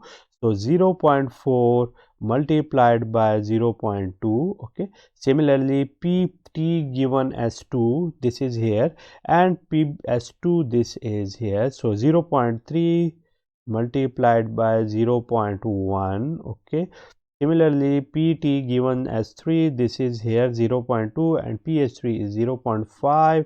So 0.2 given 0.5, and the last one here is PT given as 4 0.3 and 0.2, 0.3 and 0.2. Okay, so now at the end adding them all together, multiplying them, adding them, what do we get? We would get here 0.27, and there is a chance of what? 27% chance that person who is overspeeding and moving through these locations will be trapped. Okay, so this is what, this is the solution of the required quantity which we wanted to find out. Okay, so that is what, that is the solution of question 2.96. If you have any question you can ask me in the comment box. You can see that this is what, this is basically the implementation of this formula which we have seen. So that's it for today, and I will see you soon. Welcome back guys, this is question 2.97 which we have discussed previously, that referring to exercise 2.95, what is the probability that a person diagnosed as having cancer actually has the disease. Okay, so what do we have to find out? We have to find out the probability of the actual having a disease given that he is diagnosed positive. Okay, so this is the query we have to address here. Okay, so again using the Bayes theorem, we know that probability of A given B, that is equal to the probability of B given A multiplying it with the probability of A and dividing it over the probability of B. We have proved the same equation on our previous video. So now applying it for the same problem which we have in question 2.97,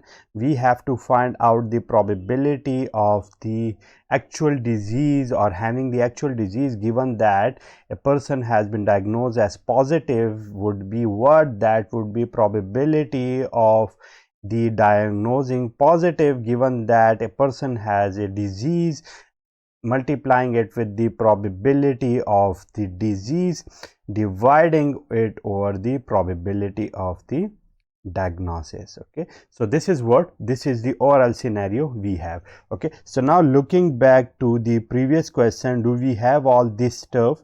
Okay, so we can very clearly see that here we have probability of C, that is 0.05, probability of D plus, given that C is positive, that is 0.78, and also we have found out here probability of D plus, that is 0.096. okay, so now let me put it here. So it would be what? So probability of D plus given C plus, how much is this? Let me see. So this is 0.78. okay, so that is 0.78. probability of C is 0.05, and dividing it over probability of D plus, what is this? This is what we have found out, and that is 0.096. okay, let me use it here. 0.096. okay, so now let me calculate it. Okay, how much is this? This is 39 divided by 96, which ultimately gives me the answer, that is 0.406. okay, so this is what? This is the answer of question 2.97. okay, so I hope you have understood the essence of such type of questions, that how to deploy them, how to use the Bayes theorem, and what are the procedure behind it. So if you have any question, you can ask me in the comment box. See you soon. Welcome guys, I hope all of you will be fine. So this is question 2.98, and the statement it has is, if the person in exercise 2.96 receive a speeding ticket on her way to work, what is the probability that she passed through the radar trap located at L2? okay, I want to find out the probability that it is trapped at S2. okay, given that it has received the speeding ticket on her way. okay, so it has already been trapped. okay, so what is the probability that after receiving the speeding ticket, the vehicle is trapped at location L2? okay, so this is S2, and in order to find it out, I can use the Bayes theorem, and according to Bayes theorem or Bayes law, what I can find out? I can find out the probability of trapping, given that it has overspeeded at S2, and what is the probability of S2? okay, dividing it over what? Probability of trapping. okay, so these are the quantities I want to find out.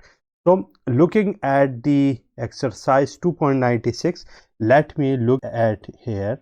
okay, and here I can very easily see that all of these probabilities are given. okay, this probability is already given 0.3, this probability of S2, this is also given, and let me see that where it is. Yes, it is also here, and that is 0.1, and this probability is also given. So let me put all these values here. okay, so let me write all these values here. This is here probability of trapping at S2, so this is 0.3. okay, multiplying it with the probability at S2, and I have seen that this is 0.1. okay, and dividing it over what? Probability of trapping. okay, that is 0.27. okay, so now finding it out, what I will have, this would be 0.03 divided by 0.27, or 3 divided by 27, or ultimately I will get here 1 by 9. okay, so this is what? This is the solution of question 2.98, which I wanted to find out. okay, and this is what? This is the probability of trapping at location L2 if the vehicle has received a speeding ticket. okay, so that's it for today, in which we have seen another application of the Bayes theorem, because according to the Bayes theorem, what I have here, I will have a probability of A given B. This is always probability of B given A, multiplying it with the probability of A whole dividing it over probability of B, which is what? Which is here, and while this one is here because it is here. So that's it for today, and I will see you with some more interesting stuff in our upcoming video. See you soon. Welcome back, guys. This is question 2.99, and the statement it has is, suppose that the 4 inspectors at a film factory are supposed to stamp the expiration date on each package of film at the end of the assembly line. Okay, so here we have 4 inspectors, and in the given data, let me write here the number of inspectors. So this is first, second, third, and fourth. Okay, so these are the inspectors we are going to see here. Okay, so the first inspector here is John, who stamps 20% of the packages. Okay, so the 20% of the packages are stamped by John. Okay, so let me write here the first inspector as John. Okay, and the probability of the stamping of John is how much? That is 20%, or writing it in the probabilities, it would be 0.2. Okay, so as this is a first inspector, so let me represent this stamping with S1. Okay, such that the probability of S1 is 0.2. He fails to stamp the expiration date once in every 200 packages. Okay, so he has been failed.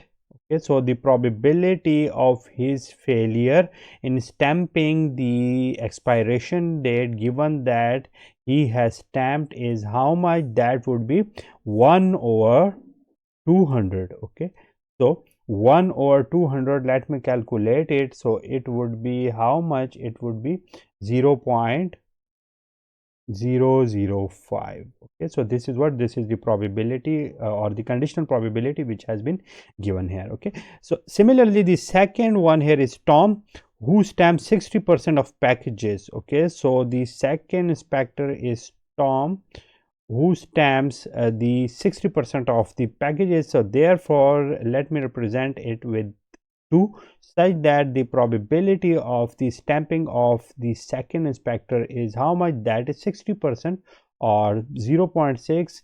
and similarly with it, it is given that he fails to stamp the expiration date once in every 100 packages. Okay, so that now writing it like probability of the failure such that he stamps, okay, this would be 1 over 100.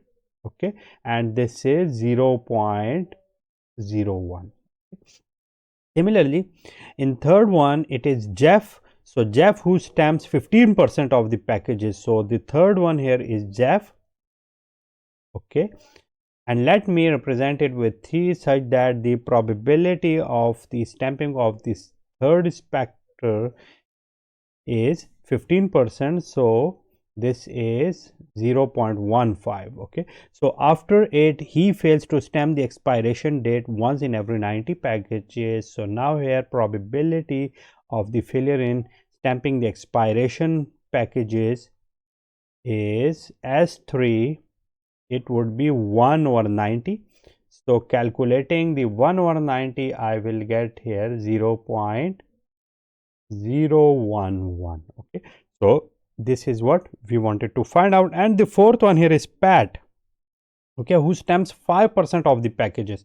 So Pat is the fourth inspector, and the probability of his stamping is S4, and this would be 0.05. Okay, and now it is also given that he fails to stamp the expiration date once in every 200 packages.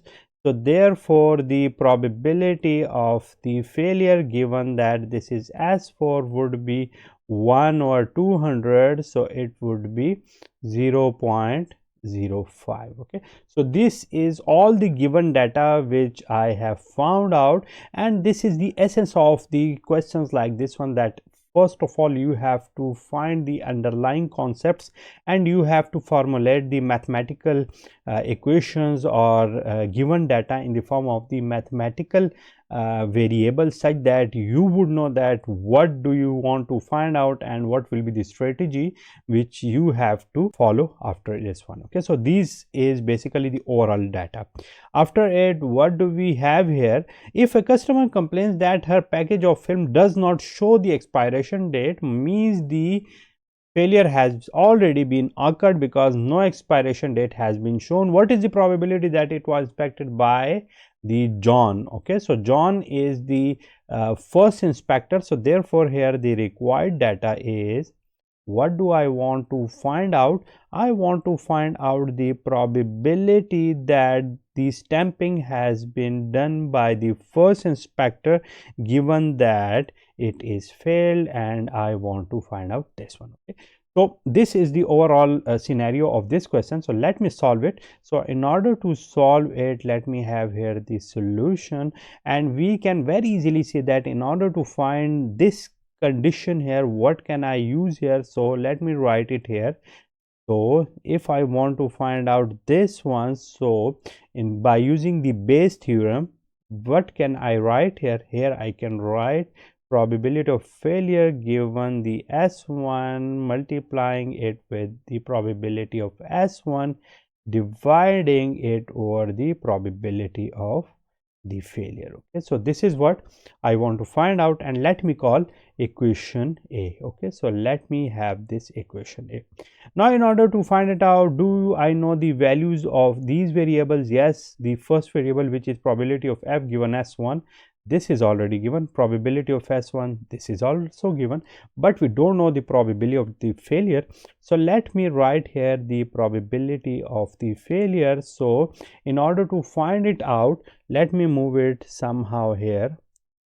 Okay, so probability of the failure, and in order to find it out, I have to consider all the situations which have been happening here, and failure can also be occurred because of the inspector 1, 2, 3, 4 who has been stamping incorrectly. So therefore I have to consider all these situations. So therefore it would be the probability of the failure such that stamping has been done by the inspector number 1, and what is the probability of the incorrect stamping or stamping of the inspector 1. Similarly, the probability of the failure given that stamping has been done by inspector number 2, but what is the probability of stamping of the inspector 2?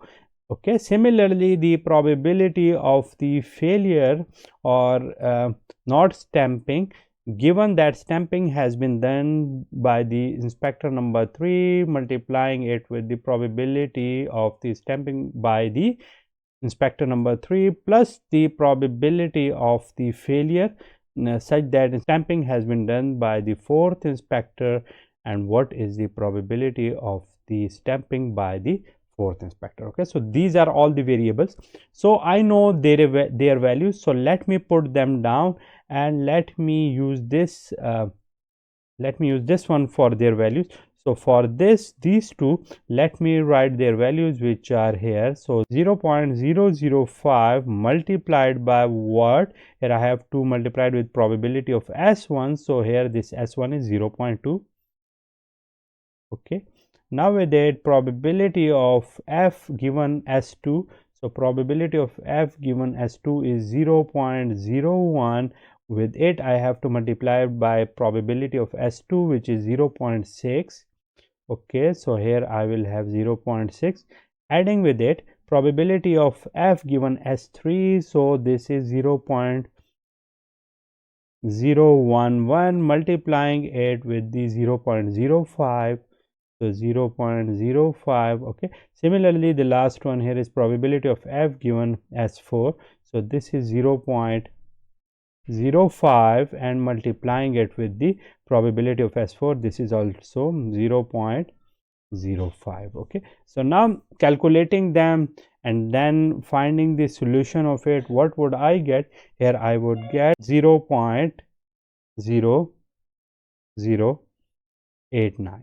okay, so this is what we have found out, the value of probability of failure. okay, so this is the value I have found out. Now taking these values and putting them in equation number 1, So let me find this values. So probability of f given s1 is here, probability of s1 is here. So let me write these values. So 0.005 multiplied by probability of s1, this is 0.2, and dividing it over the probability of f, which is here 0.0089. Okay. So now calculating it, and at the end what would I get here? The answer of it will be 0.1124, and this is what, this is the solution of the question which I wanted to find out, and this is the solution of the statement here, that the probability of the stamping by John if the stamping is done incorrectly. Okay. So that's it for today, in which we have seen the solution of question 2.99, and the essence of these type of questions is to first formulate the strategy by writing the required data, okay, and also the given data which is available in the statement forms, and then formulate the mathematical strategy so that we can proceed towards the solution. So that's it for today, and I will see you in our upcoming video. See you soon. Welcome back, guys. I hope all of you will be fine. So this is question 2.101, and the statement it has is: a paint store chain produces and sells latex and semi-gloss paint. Okay, so there are basically two categories of the paint it stores. So let me write them here as well. So this is given data, okay, and given data, let me represent this X L semi-gloss. So based on long range sales, the probability that a customer will purchase latex paint is 0. So the probability that a customer will purchase latex paint is 0.75. So therefore the probability that it will not purchase the latex paint is what, though? That will be 1 minus 0.75, or 1 minus P of L. So if he is not purchasing the latex paint, he will definitely purchase the semi-gloss, because these are the two categories in the store or in the production that a company has been producing. So therefore it will be what? It will be the probability of purchasing is 1 minus 0.75, which is of those that purchase latex paint, 60% also purchase roll.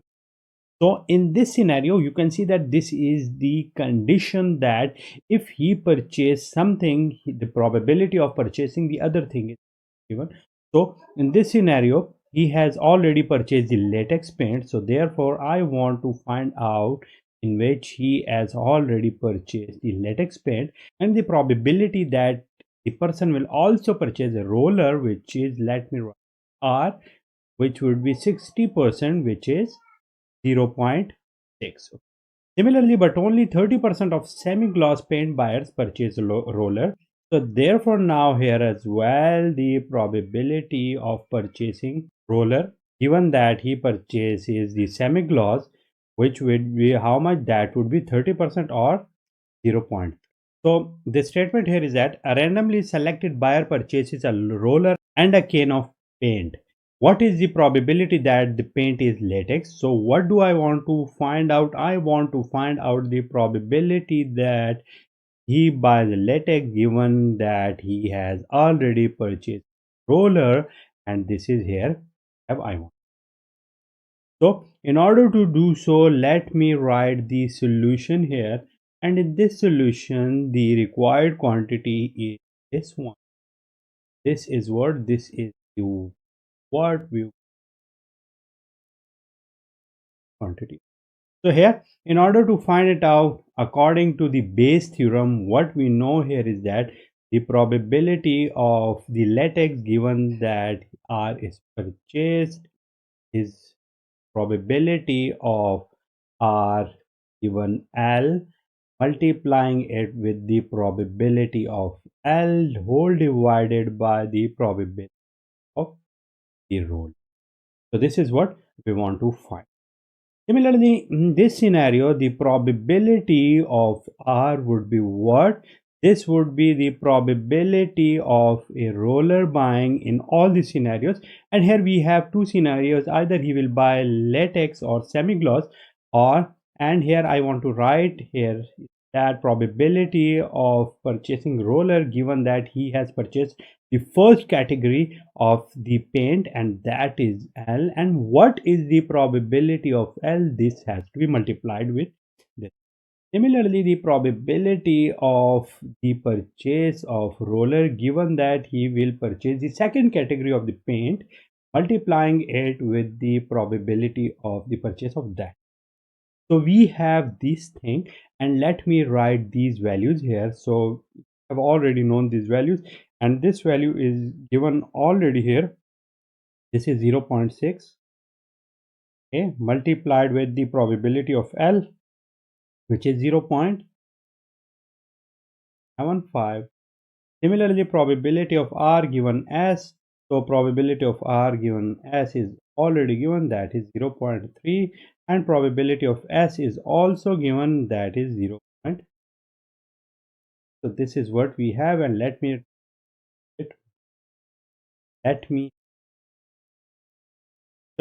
put 1 in A.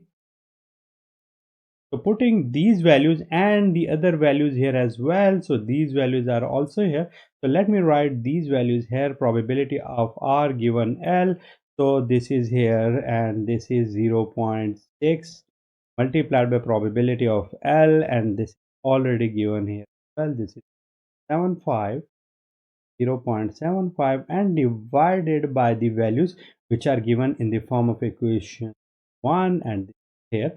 So let me write these values here. 0.6 multiplied 0.75 plus 0.3 multiplied by 0.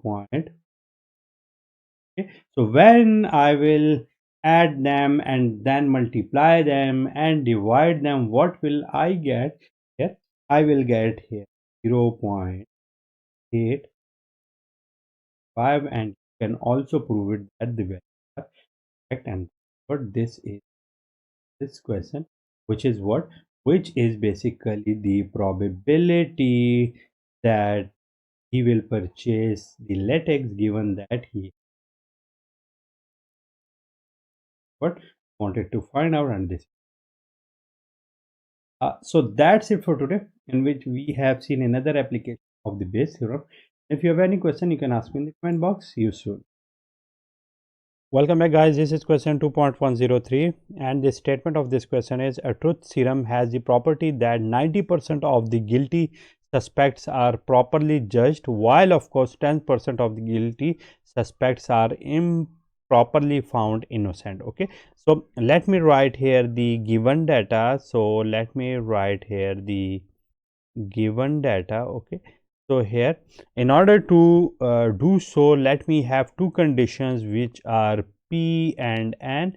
PA means guilty or positive, and N means innocent. Okay, similarly here we are also using PS, in which theorem guilty,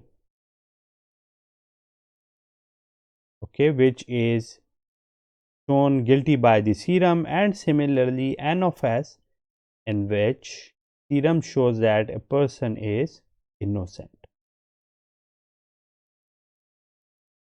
So these are the two positions which we are going to use here, and these would be the two variables. P is basically positive, which means guilty, and N is negative, which means innocent. So the efficiency of the theorem has been shown here, and according to which the efficiency of it is 90%, which means that the probability of the positive in serum such that a person is already positive is 0.9 or 90%. Okay, so this is basically the efficiency it has. Okay, similarly, while contrary to this, the probability that a person is guilty while the serum shows that it is innocent is how much, that is given here, and that is 0.1. Okay. On the other hand, innocent suspects are misjudged 1% of the time, which means that the probability that a person is innocent or negative such that the serum shows that he is guilty, that is done 1% of the time, means 0.01 times. Okay, so this is what we have. If the suspect was selected from a group of suspects of which only 5% have ever committed a crime, so the probability of the actual guilties in that group is how much? That is 5% or 0.05. And from it we can also see that the probability of the actual negatives in that group would be how much?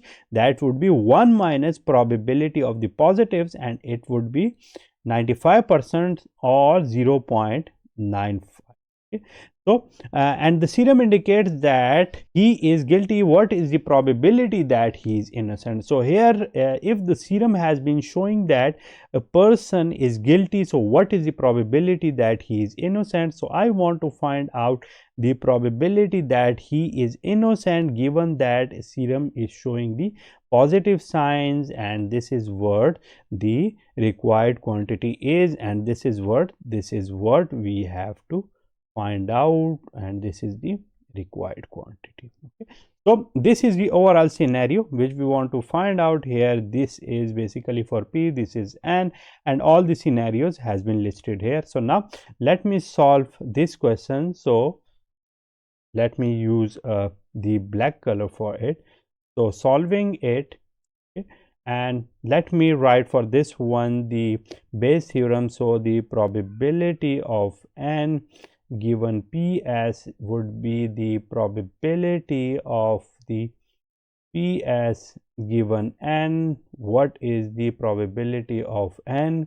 Okay, whole divided by the probability of the positives by serum. Okay, so this is what we want to find out, and let me call it equation A. Okay, now all this data is available. This is already available and it is here. P of N is already available, this is here, but we don't know the probability of Ps. So let me write it here. So the probability of the Ps would consider all the scenarios here. If the person is positive or guilty and serum has been showing it a guilty, and a person is innocent and a serum has been showing it innocent, we have to consider both of these scenarios. So let me write them here. So the probability of the P as given that a person is guilty, multiplying it with the probability of P, okay, and plus probability of the P as given that a person is innocent, and what is the probability of the percent innocency. Okay, so this is what we have here. Now let me put their values here. P of PSP is how much? This is given, this is 0.9. okay, probability of P is 0.05 plus probability of PS given N, this is 0.01, 0.01, and multiplying it with the probability of N, this is 0.95. Okay. So now multiplying these terms and then adding them together, what would I get? I would get here the value which would be 0.0545. okay, and so this is what we have here, and this is the value of probability of PS. okay, so now taking it and putting it here in this equation A. So putting them in equation A, what would I get here? The equation here is probability of N given PS, okay, and putting their values here, probability that PS given N multiplied by Pn, these are here 0.01 multiplied by 0.95 whole divided by the value which is here. So here 0.0545. okay, so now let me multiply them and divide them. So multiplying them and then dividing it here, what would I get here? I would get 0.174.